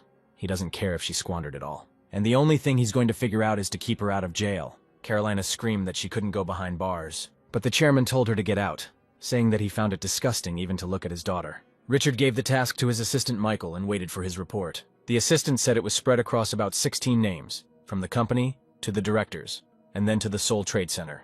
The chairman asked if there was a connection with Carolina. Michael answered in the negative. Wilson exhaled and said that at least this made him happy. The aide asked whether the chairman would check those who bought these shares. He replied that a total of 5 trillion had been invested, but that this was not included in the conglomerate's money or taxes. It was mostly money from mothers who came to the stock market to earn money for food. The chairman said that if they don't sort this out, even the political regime could be shaken, so they need to find a suitable scapegoat. New Technologic was going to sell their shares of Syntes Group when they were at their peak price, but he prevented them from doing so. These vile politicians are working together with whoever started all this. The chairman would have preferred to lose 20 billion. They could have sold the shares at their peak, but then Syntes Group would have been blamed for everything. Michael was surprised that a chairman in his 80s could calculate such complex moves. Wilson said prosecutors in the Financial Services Commission are already investigating, and they need to find out their strategy and prevent his daughter's name from ever coming up. The assistant warned that if they made the slightest mistake now, they could lose their license to drive fantasy. Larry reasoned that the shares they had taken as collateral amounted to 30%, and Carolina still owned 35%. Jack replied that his aunt had lost a large sum, but they should get 25% more. Larry asked if Lucas really thought she would give them away just like that. Jack replied that his aunt had committed a terrible crime by investing the company's money. Larry asked if Lucas was offering to play villains again and take it on. Jack replied that it was not quite so. This time he himself would take the first step and find out who really owned the department store. Larry said his aunt was clearly scared, and it was possible that her family would become more wary of Lucas. Jack replied that now his aunt would not tell anyone anything anymore. At that moment, Carolina's manager burst into the office and asked to save him. Jack and Larry both asked in unison what had happened. He reported that Synthesis Group had decided to blame him for the crisis and make him the scapegoat. The manager said that the chairman's personal assistant came to him and accused him of all the mistakes and sins. He tried to explain that it wasn't fair. Jack understood that if Michael himself came to him, it meant that mistakes had indeed been made, and that they had been thoroughly studied. The manager knew about all of Fantasy's deals, and he is the only one who knows that only Fantasy, who has the right to take the place of the head of the department store, can save him from the threats of the Synthesis Group. But his main mistake was that he did not know who they really were. Larry said that if the manager wanted them to try to help him, he should tell them everything he knew. Jack added that they were specifically interested in his collaboration with Caroline Wilson. He said he was sure it was she who stabbed him in the back. Jack said they needed to know how the aunt lost her investment, and what cash flows and capital she used. Then they can decide how all these facts can be used against Carolina. The manager gathered the directors and said that something urgently needed to be decided. and there was almost no time. The department store's chairman said he wanted to hear some tough arguments before he said anything. He added that Director Caroline Wilson trusted the manager, and now he was proposing to betray her.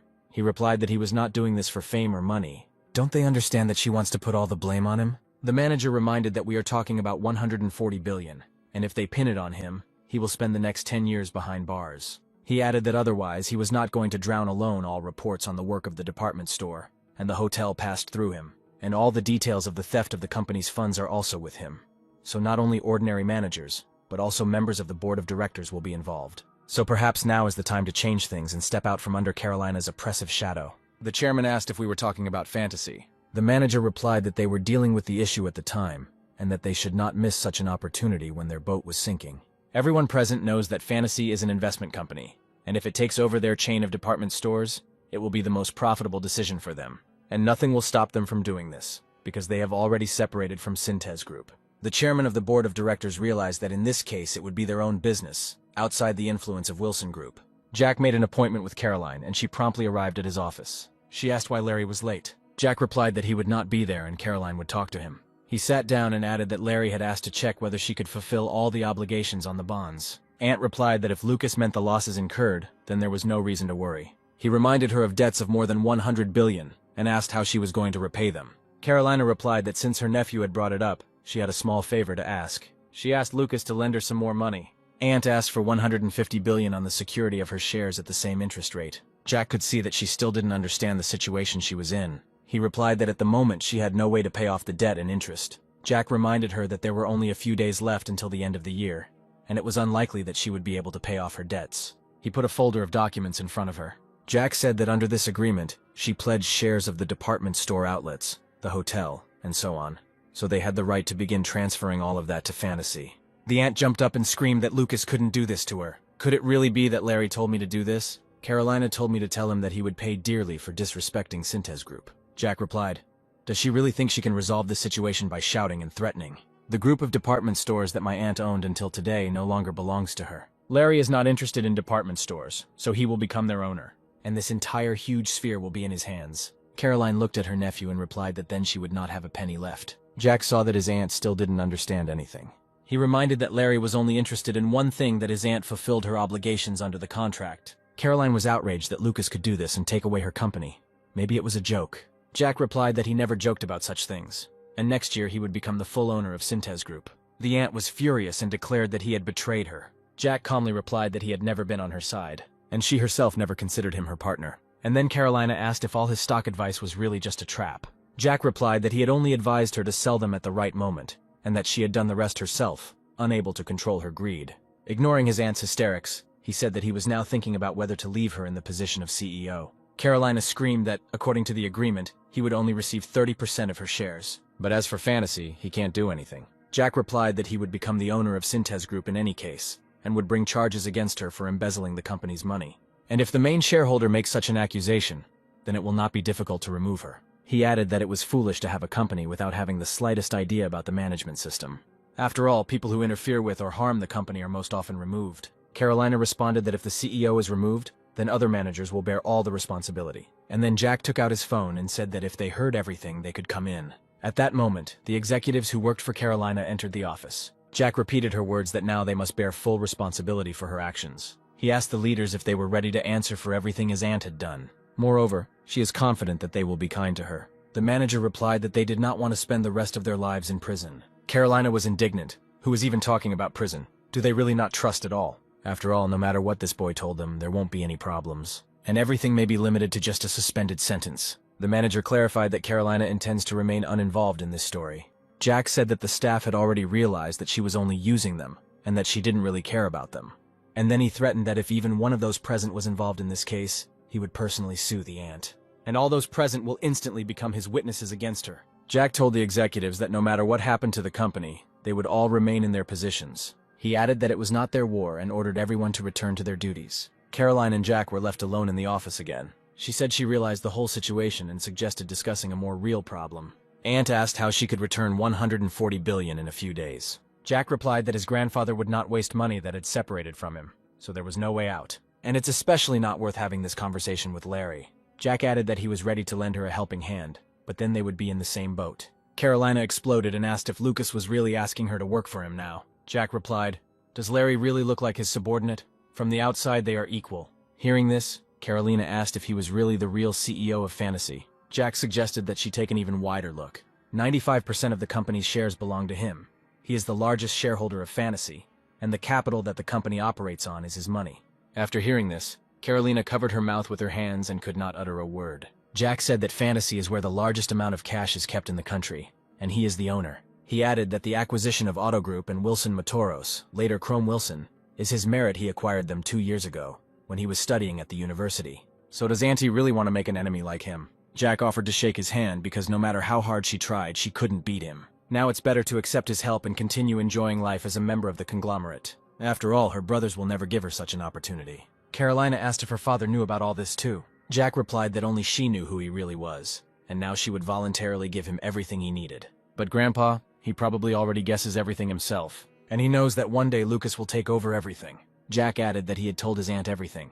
Now all she had to do was make her voluntary choice. But if she refuses, she will spend the next 10 years in prison. And no matter what happens, Grandfather will not help her. After all, what he loves most is neither her nor him, but Synthes Group. Carolina asked what would happen if she accepted his proposal. Jack replied that his aunt would have to voluntarily allow him to run the department stores, and Larry would run Fantasy on his behalf. The aunt will not be able to manage the company's funds, and all decisions will be made by Lucas. And in return, he will allow his aunt to live in luxury. Without thinking, Carolina asked what she should do. Jack put the documents on the table and replied that, in that case, they could get down to business. Taking out a pen, he added that he would buy part of her shares, Synthes Group, for $140 billion. This will make him the largest shareholder with 55%. Jack held out his pen and said that if he were her, he wouldn't hesitate. Now the first thing to do is to report everything to the head. After all, there is no greater betrayal than receiving such news from third parties. The chairman said that Caroline must be in shock. Jack replied that she was fine, and he had promised to make sure that she could live her life as before. The chairman thanked Lucas and added that it must have been difficult for her, and then he asked if Lucas was involved in the fact that his aunt fell into this trap. Jack replied that he had nothing to do with it, and many people got burned buying and selling new technology shares. But the difference between her and an ordinary person is that she did not use her own funds, but the company's money. The chairman's look was very distrustful. He then asked Lucas not to be like him on one issue. The grandson replied that he understood what was being discussed, and said that this would not happen. After all, one day the chairman treated his brother very cruelly, and was afraid that his grandson might do the same to his child. The chairman said that Caroline had surprisingly managed the department store and hotel very well. Jack replied that she had a good understanding of the client's needs. He tried to calm his grandfather down, saying that his aunt, as before, continued to do her job. Grandfather said that Lucas, unlike others, does not have the thirst for crazy spending of money, and has the gift of foresight. He is one of those who knows the true value of things and advised to further develop it, and this quality will allow Lucas to become even richer. Jack replied that he would keep that in mind. Now the chairman had mixed feelings, the awareness of his daughter's unreliability, and the fact that his grandson deserved trust. Caroline asked how Lucas intended to proceed, keep his promise or show her the door. Jack replied that he was a man of his word and would keep his promise. He added that the aunt can do everything the same as before. The aunt will continue to run the company, but he will be the owner. She will be vice president and she will have a lot of responsibility. From now on, ownership and management will be completely separate from each other. He will oversee performance and leave the position of president vacant for now, and this position may be taken by her or by someone else. Caroline asked if Lucas would fire her if she started to perform poorly. Jack replied that that was the job of a leader. Aunt asked if the hotel room would remain her office, to which Jack replied no. Jack added that she would work in the Synthes Group office, but, as before, live in her own room. The nephew said she probably guessed that he would continue to push for the presidency of Wilson Group, and if she continues to be on his side, then he will guarantee her the position of vice president of the Synthes Group company. The aunt replied that he was offering her to be in her subordination forever. Jack said that this was one of the options suggested. He added that his path to the top would be long and she could prepare during this time. Prepare to destroy him. Carolina replied that while he would destroy everyone who stood in his way, she just needed to watch. Jack knew her character. She would constantly chase after an illusory hope. Philip said that Lucas was already showing his claws, and the stupid sister lost all her shares. Eric replied that he was succeeding because their father indulged his grandson. He added that she needed to take control of her people and not worry about it. As for Larry, he is now completely consumed with his fantasies of becoming the head of a conglomerate. After all, the amount of fantasy funding directly depends on the USA. The Americans trust him because he has not missed a single chance. If he wants to play the cool boss, American investors won't stand in his way. Philip thought about it and suggested getting rid of the department store and the hotel as quickly as possible. Eric added that if this works out, everyone will flee this sinking ship. The chairman asked whether the restructuring of Motors Group and Auto Group would be their end. After all, Chairman Mark Twinton and James Twain have done an excellent job and have received positive reviews from the business community. But Jack replied that he would like to make some changes. After all, surpassing the prestige company still remains a difficult task, which means we need to be ahead of the curve. The chairman asked how Lucas intended to surpass them. Jack replied that production and sales volume were not everything. He added that they should become a favorite car brand. At that moment, the chairman of Auto Group, James Twain, entered the office and apologized for being late. The chairman replied that he was offering his apologies for inviting him on the first day of the new year. He pointed at Lucas and added that it was he who invited James here. James Twain looked at Lucas and replied that he was even nervous that he had been called by the largest shareholder. James looked at the director in bewilderment. Did he really already know that he was the owner of Fantasy? The chairman reassured him that he knew how to keep his mouth shut. He easily gave up Wilson Motors, so he had the right to know. James replied that he really shouldn't have hidden it from them. The chairman thanked the director for the New Year's gift and invited him to go into his office. James listened to Lucas and asked him how he wanted to make it a beloved car company. Jack replied that even if they don't have big sales, they will have a special uniqueness. They will be the ones who have the cars that people will want to buy. They will be the only company that will create unique cars. Jack recalled that something similar happened in 1996, when Motors Group began producing two-seater open-top cars. But their mistake was that they started churning them out in series. James added that the cars lost their uniqueness and eventually had to be discontinued. Jack said that they would not produce the same sports cars, knowing full well that the company would suffer losses. They will start producing unique compact cars that even a woman can buy in installments, or coupes that young men can buy with payments over 3 years, or even a pickup truck, which a middle-aged man can afford as a second car. The director replied that there were already plenty of coupes, pickups, and compact cars, and besides, pickups were not sold in their country. Jack said that these are not the cars you want to buy. The car should have an unusual design. It should be beautiful, but unpretentious, and at the same time a coupe, and a pickup should look like a small truck. The director replied that people were always wary of new things, and that they wouldn't be able to sell even a few pieces. He added that the best-selling cars are family cars, and this is an absolutely break-even option. Then Jack suggested launching 2 lines, family and favorite. James replied that Lucas had no idea how huge the expense was. Jack said that even if they were in the red for 10 years, it would be a good thing, because by then the situation would have changed. The grandfather and the director looked at each other and suddenly burst out laughing.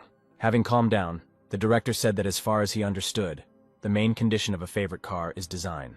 Jack replied that he would hire the best car designers, who would only need to explain what design was needed. The director said that Lucas could easily lose a lot of money on this idea. Jack replied that he had enough funds to invest for 10 years. The director warned that a huge startup capital was needed. Jack asked to name an approximate amount right now. James did the math and said it would be around $250 million, which would be enough to produce 100 units. Jack replied that he was ready to invest $500 million, taking into account urgent expenses. The chairman laughed and told the director that he had warned him that the guy had a lot of money. Carolina sat in her ex-husband's office and said that he looked good. Oliver replied that there weren't many women over 50 who looked great. He adjusted his glasses and asked what she had come for. Carolina suggested that they be on the same side again, as business partners. Oliver replied that he remembered very well how much he got into trouble when they worked together. He asked if her father had left her alone and was no longer trying to take away her assets. Carolina said that now he doesn't bother her at all because she has nothing. Her ex-husband asked her what that meant, but she said that was all he needed to know. He didn't ask for details, only asked why she wanted to collaborate again. Jack visited Caroline and said that he looked at the reports. It didn't look like she was doing anything, and she asked her not to rush. He replied that they should develop a strategy in advance before the tough competition starts. Jack said that she had a good idea of the size of Incheon Airport, so they shouldn't miss out on an opportunity like duty-free. In addition, with the opening of the airport, more than 3 points will be opened in the city, and duty-free will have special rights. And now he is asking to double-check the documents so that they can come up with their proposal. Carolina smiled and answered where she was and where the documents were. Jack said if she was going to continue running the business, she should start looking at them. The aunt replied that he could use it more effectively and appropriately. Jack said he had plans to use her connections. It just wasn't the time yet. Carolina replied that she was better at managing shopping than making new connections. She may have meant managing fashion trends, but isn't that what designers and fashion designers do? His aunt asked him to set aside $1 billion for marketing expenses, and then he would see what she could do with it. A few days later, Jack visited his aunt again, and saw her sitting in front of a pile of fashion magazines. She explained that she was reviewing the latest collections to select them for sale. The aunt added that fashion trends are the first thing you need to know in this business. Jack picked up an interior design magazine and asked what it had to do with fashion and clothing. She replied that fashion-conscious clients try to furnish their interiors accordingly, including bedding, curtains, and other small details. The same goes for decoration. They are also important. Jack, who knew nothing about fashion, replied that it was all very well. Auntie said that it was better than not bad, because these luxury items are very expensive. They can cost someone a month's salary, and some of them cost a year's salary. Jack thought that if people don't buy these products, then sales won't go up. And if the product is hard to use, then no one will buy it either. Carolina said that stores for the average consumer are organized by price. But when it comes to luxury goods, price doesn't matter. Over the next few days, Jack watched his aunt work closely. She constantly called her employees to her office and gave them instructions. Carolina said that this time we need to pay attention to details. There is an important project at stake. She assigned one of her employees to send out invitations to regular customers. In addition, it was necessary to prepare snacks, dishes, and invite a famous chef who has a sense of taste. When Jack came in, his aunt said that it was the first time she had had so much fun in a long time. When you look at beautiful things, your mood improves, even if you are very tired. Jack asked if she was going to use the billion she had been given to buy all those expensive things from the catalogs. The aunt replied that she was not stupid. This money would go towards marketing to attract the right clients. It's worth it for women to go crazy and start praising the department store and the hotel. Jack hadn't seen his aunt so proud and confident for a long time. Carolina said the first step is to select the fashion items that will be the focus, and then order samples for the show. Then think about the exhibition space. Arrange the products so that related ones are closer to each other. Jack asked for clarification on what this meant. Aunt explained. Rings to necklaces, dresses to shoes, bags to gloves, and so on. Jack asked if it wouldn't be easier to pick out the appropriate products and put them on the mannequins and sets. Carolina replied that then it would be a finished product, but an individual approach to each VIP client is needed. My aunt wanted to hold this event in a European villa or in an apartment in New York. Jack replied that he was interested in how it would all go. Aunt jumped up and said that Lucas should definitely be there, because a famous person always attracts attention, and this will increase the number of sales. Jack replied that he had no time to go to parties. Carolina said that all he had to do was come and say hello, and the professionals would do the rest. She added that women will have no chance when they see a young, rich, and handsome man in front of them. Jack knew he would be acting as bait, but for the sake of business he couldn't refuse. He replied that their sales needed to be made record-breaking, so he agreed. Aunt added that after this part there would be a banquet at the hotel for the 100 best buyers. There will also be a presentation of luxury items, including interior items. The idea is that these 100 rich people will look with envy at the young conglomerate and try to imitate it by buying up expensive goods. In addition, they will start competing with each other and stop looking at prices. And this whole event will resemble an auction. Jack replied that it was all very colorful, but how could it be connected with their duty-free plans, which were their priority at the moment? The aunt replied that those same 100 guests were precisely those who had influence in the areas they needed. She added that Lucas should trust her insight. She knows what she is doing. The day of the presentation arrived and the necessary goods were delivered to the apartments. Jack arrived early. He wanted to see how the preparations for the event would go. The staff worked tirelessly, arranging everything as the aunt had ordered. Finally, the show was announced and the first elite guests appeared. These were the richest and most influential people in Seoul. The elderly lady immediately noticed Jack and said that she didn't know that such an interesting young man would visit them. Customers looked at luxury goods and quietly talked among themselves. A little later, customers began calling the staff over and asking about the product they were interested in. And then one of the guests asked Jack to come to her. She asked him if he liked the decoration. Jack replied that it was luxurious and would be very suitable for the guest. Apparently he said it too loudly, because the other clients turned their attention to him with interest. The busty brunette, who turned out to be the elderly lady's daughter, quietly said that he really was a very interesting young man. At that moment, an employee came to Jack's aid and told the client that it was sterling silver. The design was discreet, and the jewelry was comfortable to wear. She added that this collectible piece of jewelry is the embodiment of beauty and strength, and will definitely attract the attention of others. Jack realized that the employees were very knowledgeable about each product and could tell customers everything. The elderly lady saw Jack's stiffness and asked if there were any problems, or if they were not being told something. Here the employee intervened again and said that this decoration had arrived only a few days ago on a charter flight, and only a few people could tell about it in detail. Jack apologized to the elderly lady and added that it was his first time at such an event. The lady responded with displeasure, asking how Miss Caroline could send such an inexperienced newcomer. The employee explained that Lucas is Caroline Wilson's nephew, and that he is now in charge of this area. Jack apologized again and admitted that he should have been better prepared. The lady said if he is Caroline's nephew, then he is Richard Wilson's grandson. Jack clarified that he is his youngest grandson. A busty brunette came up to him and asked if he was the same young man who had entered the law faculty and was one of the 10 most outstanding minds in the country. Jack replied that it was quite a long time ago, and now he is no longer the most diligent student. The elderly lady looked coquettishly at Jack and asked if he would like to have tea with her. When they were alone, the lady asked him what year he was in now. Jack replied that this was his last year of school. She asked him what it was about the department store that had interested him so much that he decided to work there. Jack replied that he was still searching and did not want to rush. The lady asked about his plans after graduation. Maybe he was going to continue his studies abroad. Jack wanted to understand whether she was really interested, or whether she was testing the waters so that he would receive the inheritance and step back from the business. Either way, he felt like the woman was trying to connect with him. To change the conversation, Jack said he kept thinking about the hat she bought. The lady looked at the young man with interest. And then Jack declared that she was not right for her. He wanted to know how the woman would react to his words. The lady said that he should think about it. It seemed that working in a department store was not his field. Jack thought the woman would be angry, but she continued drinking tea. She said that if a short old lady was going to buy a hat with a brim that was too big to see, she understood perfectly well. She also knows that this hat doesn't suit her. But the thing is, she's not going to wear it. Jack asked her why she bought it then, to which the lady replied that she wanted it that way. She may be old, but she's still a woman, and if he doesn't understand that, he should quit his job at the department store. The lady added that he relies only on his own intelligence and understands nothing about women. They returned to the hall, and the lady told her companions to make their choice, but she was already tired of waiting. She allowed them to buy whatever they wanted. After all, they needed to make money for this department store. The lady looked at Jack and said that they could meet again, chat and have tea. Jack's next plan was to visit several homes of wealthy clients to whom the purchased goods were delivered. Standing in front of him was the wife of the head of the oil company KS Group. The employee explained that they were seeing her for the first time. Usually she never comes shopping on her own. Jack knew what was going on. She had already received information that the heir to Synthes Group would be present in person. The woman looked at him and said, "So he is Lucas Wilson, Caroline's nephew."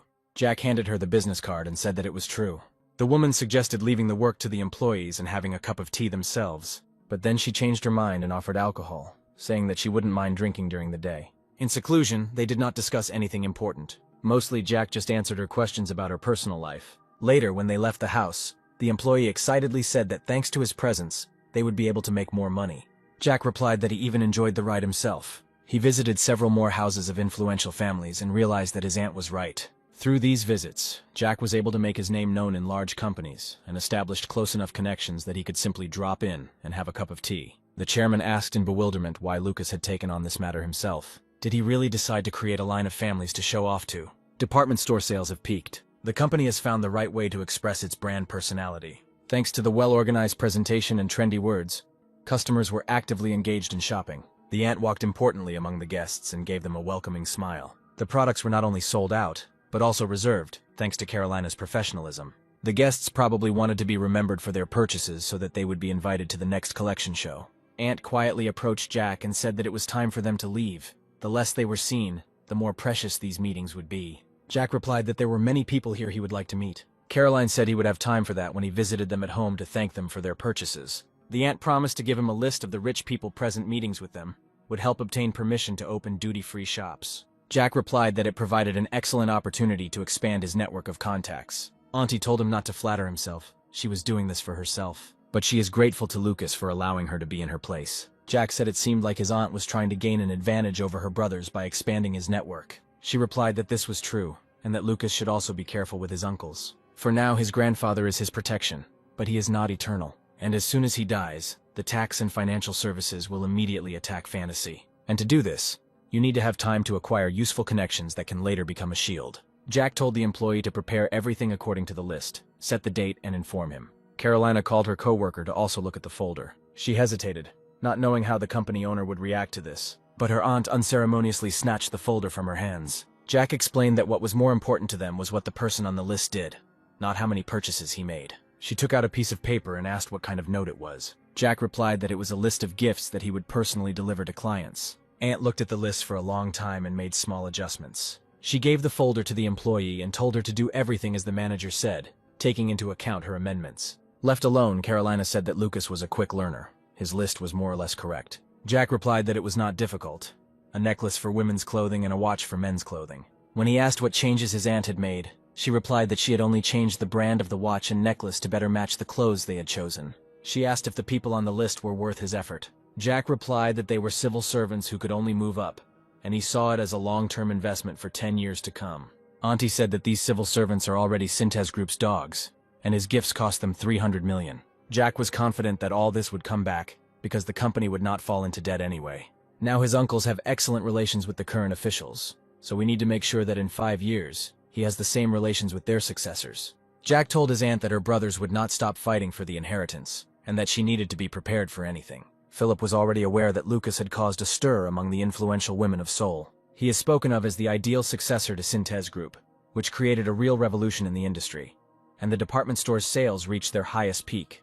Young clients spend a lot of money on purchases to win his attention and impress him. Eric reminded him that his brother called him to talk about his son Kevin, and they discussed Lucas and his authority with women. Philip said that if they don't get Kevin on the right track, he'll be in exile for a long time. Eric replied that his brother knew very well what his son was doing when he came to Seoul. Philip remembered that party on the island where Kevin invited the supermodels and what happened later. He added that his daughter-in-law, who is not at all to blame, is also suffering along with him. In addition, Kurt Anders, the director of New Technologic, may soon be arrested, and the reason is that trillions of won simply evaporated, and a large number of people ended up on the street. But the day after tomorrow there is an election, and the ruling party needs to secure the votes of the voters. So Kurt will be put in jail, and they must pull off a rare scam. He offered Eric that they would help the parties to calm the anger of those who had lost their money, and for this he will involve Lucas and Larry, and of course their younger sister Caroline. Eric replied that it was a crazy idea, and the outcome was unknown. Philip said they would try it and see what happened. Eric replied that if an investigation were to begin,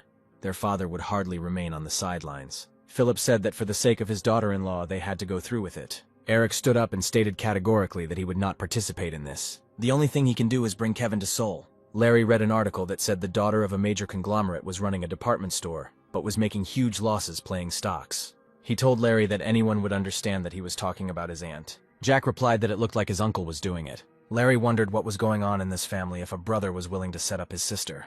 Uncle won't give away the department store just like that, so this probably won't be the last setup. Larry replied that the first thing to do was to prevent such articles from being published. Carolina shouted into the phone that her brother had several printed publications that he used to his advantage. Jack handed his aunt a glass of water and said that they were already working on blocking the publication of such articles. She took a sip and replied that it wouldn't end that easily if such newspapers did accuse someone. They hit the mark. Jack said that they could also attract a lot of tools, and now she needs to try not to get caught by reporters and paparazzi. He asked if his aunt knew anything about the printed publications that his uncle worked with.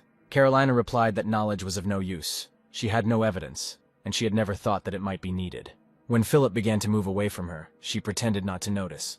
But when a sword is pointed at you, you have to draw your own. Doesn't the aunt want to say by this that she has a person who will influence the course of the accusations? Perhaps she meant her ex-husband Oliver, which means they haven't completely cut off their connection. And then Jack got a call from his father who said he was in big trouble. They sent him a subpoena stating that he had to appear as a witness for the prosecution. According to the summons, this desire was expressed by his uncle. Henry summoned the necessary people and waited impatiently for their appearance. Finally, manager Kim looked into the office and asked what could have happened so urgently. Heinrich replied that we still needed to wait for Brooke and Alona. The manager replied that they all came together. These were young actors, but they had already won fame among the audience. Henry said that he had a very important request and asked everyone to sit down. He said he knew Brooke and Alona were dating, and rumors about their affair must be spread immediately. The actors looked at the director in bewilderment and did not understand why they had to do this. The manager said that if articles about this appeared in the newspapers now, it could affect the casting of the drama, and refusal could affect their relationship with their manager. After all, Henry is one of the most influential people in the film industry.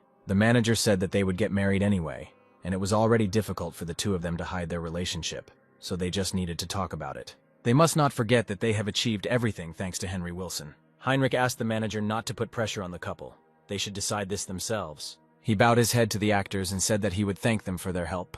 Brooke told Alona that it was bound to happen someday, and would she mind if they announced it early. Alona agreed, and Heinrich asked that they do it as soon as possible. He told the manager to get the news on the front pages of the newspapers the following morning. Kim replied that newspapers, radio, and the internet would all talk only about these two. The next morning, Richard had already read articles about the relationships of famous actors, and did not understand what kind of nonsense these guys had started. He told Michael that the older brother had started the war and the younger ones had decided to strike back. The aide said he had information that the Eastern District Attorney's Office had launched a secret investigation against his eldest son, Philip. The chairman responded that Mayor Oliver Bong also worked in that prosecutor's office. Michael assumed that it was Caroline, his ex-wife, who asked Oliver about it. The chairman shouted in anger how they dared to bring real accusations into family squabbles. He turned to the second mate and asked what he thought about it. He replied that it seemed that the chairman could not avoid a personal meeting with the prosecutor. Richard saw that the assistant hesitated and asked if there was any problem. The assistant replied that suddenly the question of the fantasy company's investments was raised there, and rumors were circulating that the owner of this company had too close ties with the chairman. The chairman replied that this relationship consisted only of these guys taking away his company piece by piece. He asked what about the situation with his daughter, and whether it could be somehow hushed up. The assistant replied that Carolina was just a victim who had lost quite a lot of money. But be that as it may, she had gotten it all back. He added that there was one circumstance he would like to check, but he needs to know if the chairman really has anything to do with fantasy. The assistant asked this because Avto Group, Wilson Motors, Wilson Contour, the department store, they absorbed all these companies and, judging by the distributed shares, they own the majority of the shares of Synthes Group. Is this possible without some omission on the part of the chairman? Richard replied that he sold the car business because he didn't have the funds to pay for it on the currency board during the crisis, and they took the department store because of his daughter's stupidity. The aide said that in any case, the financial watchdog had begun looking into fantasy. The chairman ordered that these overseers be told that they were doing a useless job. The assistant replied that it would be difficult to convince them otherwise, since they believed that fantasy had speculatively taken over capital during the crisis, and then simply laid low. The chairman replied that he knew the fantasy guys very well, and they could not have obtained these funds by speculative means. This means that if the finance department starts an audit, they will understand that everything is clean in their business. The assistant said he would closely monitor the progress of the case, and would immediately contact the chairman if anything important happened. Michael later confirmed that Philip had indeed been dealing with the financial watchdog recently. The chairman said that the head of the financial watchdog should be made to resign after the elections, as he and his colleagues were too easily influenced by Philip. Jack showed up at the prosecutor's office in response to a subpoena, and mockingly asked why they weren't in the interrogation room. The prosecutor replied that he just wanted to get some information as a witness. Jack said he would answer his questions as thoroughly as he could. The prosecutor replied that in similar situations, in the past, people had to be put against the wall and given time to think carefully, and after that, the conversation went like clockwork. Jack thought that if he decided to immediately show his power, then he would not remain silent. He said that he came here as a witness, and they treat him like a criminal, or this is his complex. The prosecutor yelled at Lucas to watch his words. Jack replied that his screams would not change the fact that he would be transferred to a different district attorney's office next month. The prosecutor looked at Lucas in bewilderment. Jack added that the appointment of a prosecutor to the position is not a state secret. The secret may be that the prosecutor got his rich friend off the hook when he was caught drunk driving. But now that's no longer a secret. This is precisely why he was forced to transfer to the district prosecutor's office. Jack added that if you compare the investigation he conducted into the prosecutor and his investigation into Lucas and his money, the prosecutor's case would be 3 times thicker. So he suggested that it was not worth wasting time and nerves and to end it. The prosecutor won't be able to find anything against him anyway. The prosecutor broke the pen and said that if the rich kid decided to intimidate him, then now he will visit the prosecutor's office much more often. Jack replied that he would take it as a compliment. The prosecutor said they knew Caroline Wilson was using company money as if it were her own. Jack was about to leave the office, but stopped. The prosecutor added that as soon as she had money again, the fantasy company bought shares in the Synthes Group company from her. He did not believe that this was a simple coincidence. Jack replied that the company's money had been spent, so a deal was made to cover those costs. The prosecutor stood up and asked for clarification. Jack said the company's money was simply transferred to a shell account, and then returned, along with the shares. The prosecutor was furious and had nothing to say. Jack handed him a business card and said that their entire investigation was just made up. The only thing that will come out of this is throwing a handful of dust in their direction. Jack advised the prosecutor to remember that whoever ordered this investigation was not such a big deal. He put the card in the prosecutor's breast pocket and added that if he was needed, he knew where to find him. Jack added that he could easily prove that he was nothing like Vice President Philip Wilson. Leaving the office, Jack knew that he had done everything right. It was with such small baits that one should start. Larry asked how the meeting with the prosecutor went and whether he was looking for some kind of catch. Jack replied that he had nothing on them, so he was just trying to scare them. Larry replied that he had been called too, and it seemed to him that the prosecutor was speaking in Philip's words when asking questions. He added that from the outside it looks like they are only hunting for Caroline, but it is clear that Philip is not only targeting his younger sister, and his main prey is Lucas. Larry said that Philip wants to know the whole story about fantasy. He suggested that Lucas contact his grandfather, but Jack replied that he had no right to involve him in this matter and disappoint him. It's like getting into a fight and then running to complain to your older brother. Grandpa will probably say that this is a simple family quarrel. Jack added that he knows him. The chairman only wants to see results. The prosecutor asked for a meeting and immediately apologized for his past behavior. Jack replied that it was his job and suggested that they forget about it and start over with a clean slate. He invited the prosecutor to sit down and asked what brought him to him. The prosecutor replied that he had learned something about him. Lucas was not only a third-generation representative of the conglomerate, but also a unique person. Jack replied that they were generally considered to be obedient children who did not cause trouble. The prosecutor said that in that case, It was interesting why his uncles were now keeping their finger on the pulse. Jack ignored his words and asked how things were going. The prosecutor replied that he had been instructed to sort out the situation with him and Larry Baker, and bring this matter to an end. All that was left for him to do was to talk to Caroline Wilson. Jack asked how many people he was friends with in the Southern District Attorney's office. He replied that he only had close relationships with a few employees. Jack asked if they were all aiming for the chief prosecutor position. From the prosecutor's face, Jack could tell that none of them would pass up such an opportunity. But the system was designed in such a way that it was easier to open your own law office in your city, and this goal was more realistic. Jack asked how the prosecutor would feel if he became a lawyer with a stratospheric salary. The prosecutor asked what amount was involved. Jack replied that if he agreed to cooperate with him as a lawyer, his annual income would be no less than that of the chief prosecutor. Jack knew that the prosecutor knew perfectly well that Lucas could afford such an offer, because his accounts had long been checked, since the prosecutor was personally involved in this case. The prosecutor suggested that if he agreed, he would take on cases of any complexity and without reservations. Jack explained that the more difficult and dangerous the cases, the higher the pay. The prosecutor asked who he would have to fight. Jack hoped that he would figure it out himself. The prosecutor replied that he understood everything. It would be Philip Wilson. Kevin thanked his father for doing everything he could to ensure that he could return to Seoul. Philip patted his son on the shoulder and asked if he had seen his uncle yet. Kevin replied that he met him as soon as he arrived. Philip added that while Kevin was away, his brother tried very hard. At that moment, the door swung open and Henry, Kevin's uncle, entered the office. He apologized for interrupting the long-awaited reunion between father and son. Henry said he had a conversation with Philip and asked Kevin to leave. The brother replied that there was no need for that. Henry agreed to his presence, saying that it would also be useful for his nephew to hear it. He sat down on the sofa and told his brother that he understood perfectly well why he had come. Henry asked Philip to call the prosecutor immediately and have him drop the case. Kevin had no idea what they were talking about. Philip replied with a grin that his younger brother had grown up and was now in a different position. Henry replied that using his relatives for his games was certainly not a bad move, but hiding behind his family was going too far. Philip replied that his brother was not as simple as he seemed, and he never thought that his articles would be covered up by some gossip from the entertainment industry.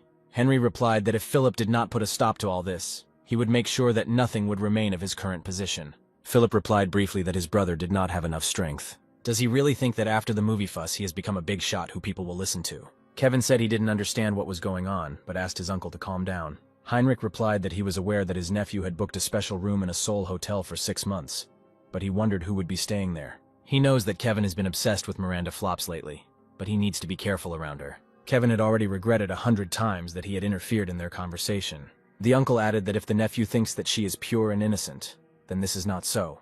The girl ran away from home in high school and went through a lot. Its managers are also dangerous, because their leader is a real bandit who deals in drugs. The gang's plan is quite clear. They are thinking about how to get more exposure for Kevin. Philip couldn't stand it any longer, jumped up and shouted at his brother to shut up. Heinrich replied that he was opening a new entertainment channel in August, and one of the first news items will be a series of programs about the third generation of prodigal sons. Henry was referring to Kevin and his younger brother Martin. Philip asked what his youngest son Martin had to do with it. The brother replied, "Doesn't the father know who his son lives with in Los Angeles?" Philip said he had no bad news from Los Angeles. Martin was doing well in school and there were no reports of incidents. Henry replied that he only had a month to find out all this. If he wanted to conduct a deeper investigation, there would be many more points. So does Philip really think he can handle all this? The brother replied that Henry was threatening him in vain. Henry agreed. It was hard to watch someone bully his children, but Philip was the one who started it. If everything were like before, if these were just attempts to grab a bigger piece for themselves, then okay. But now how can we not fight?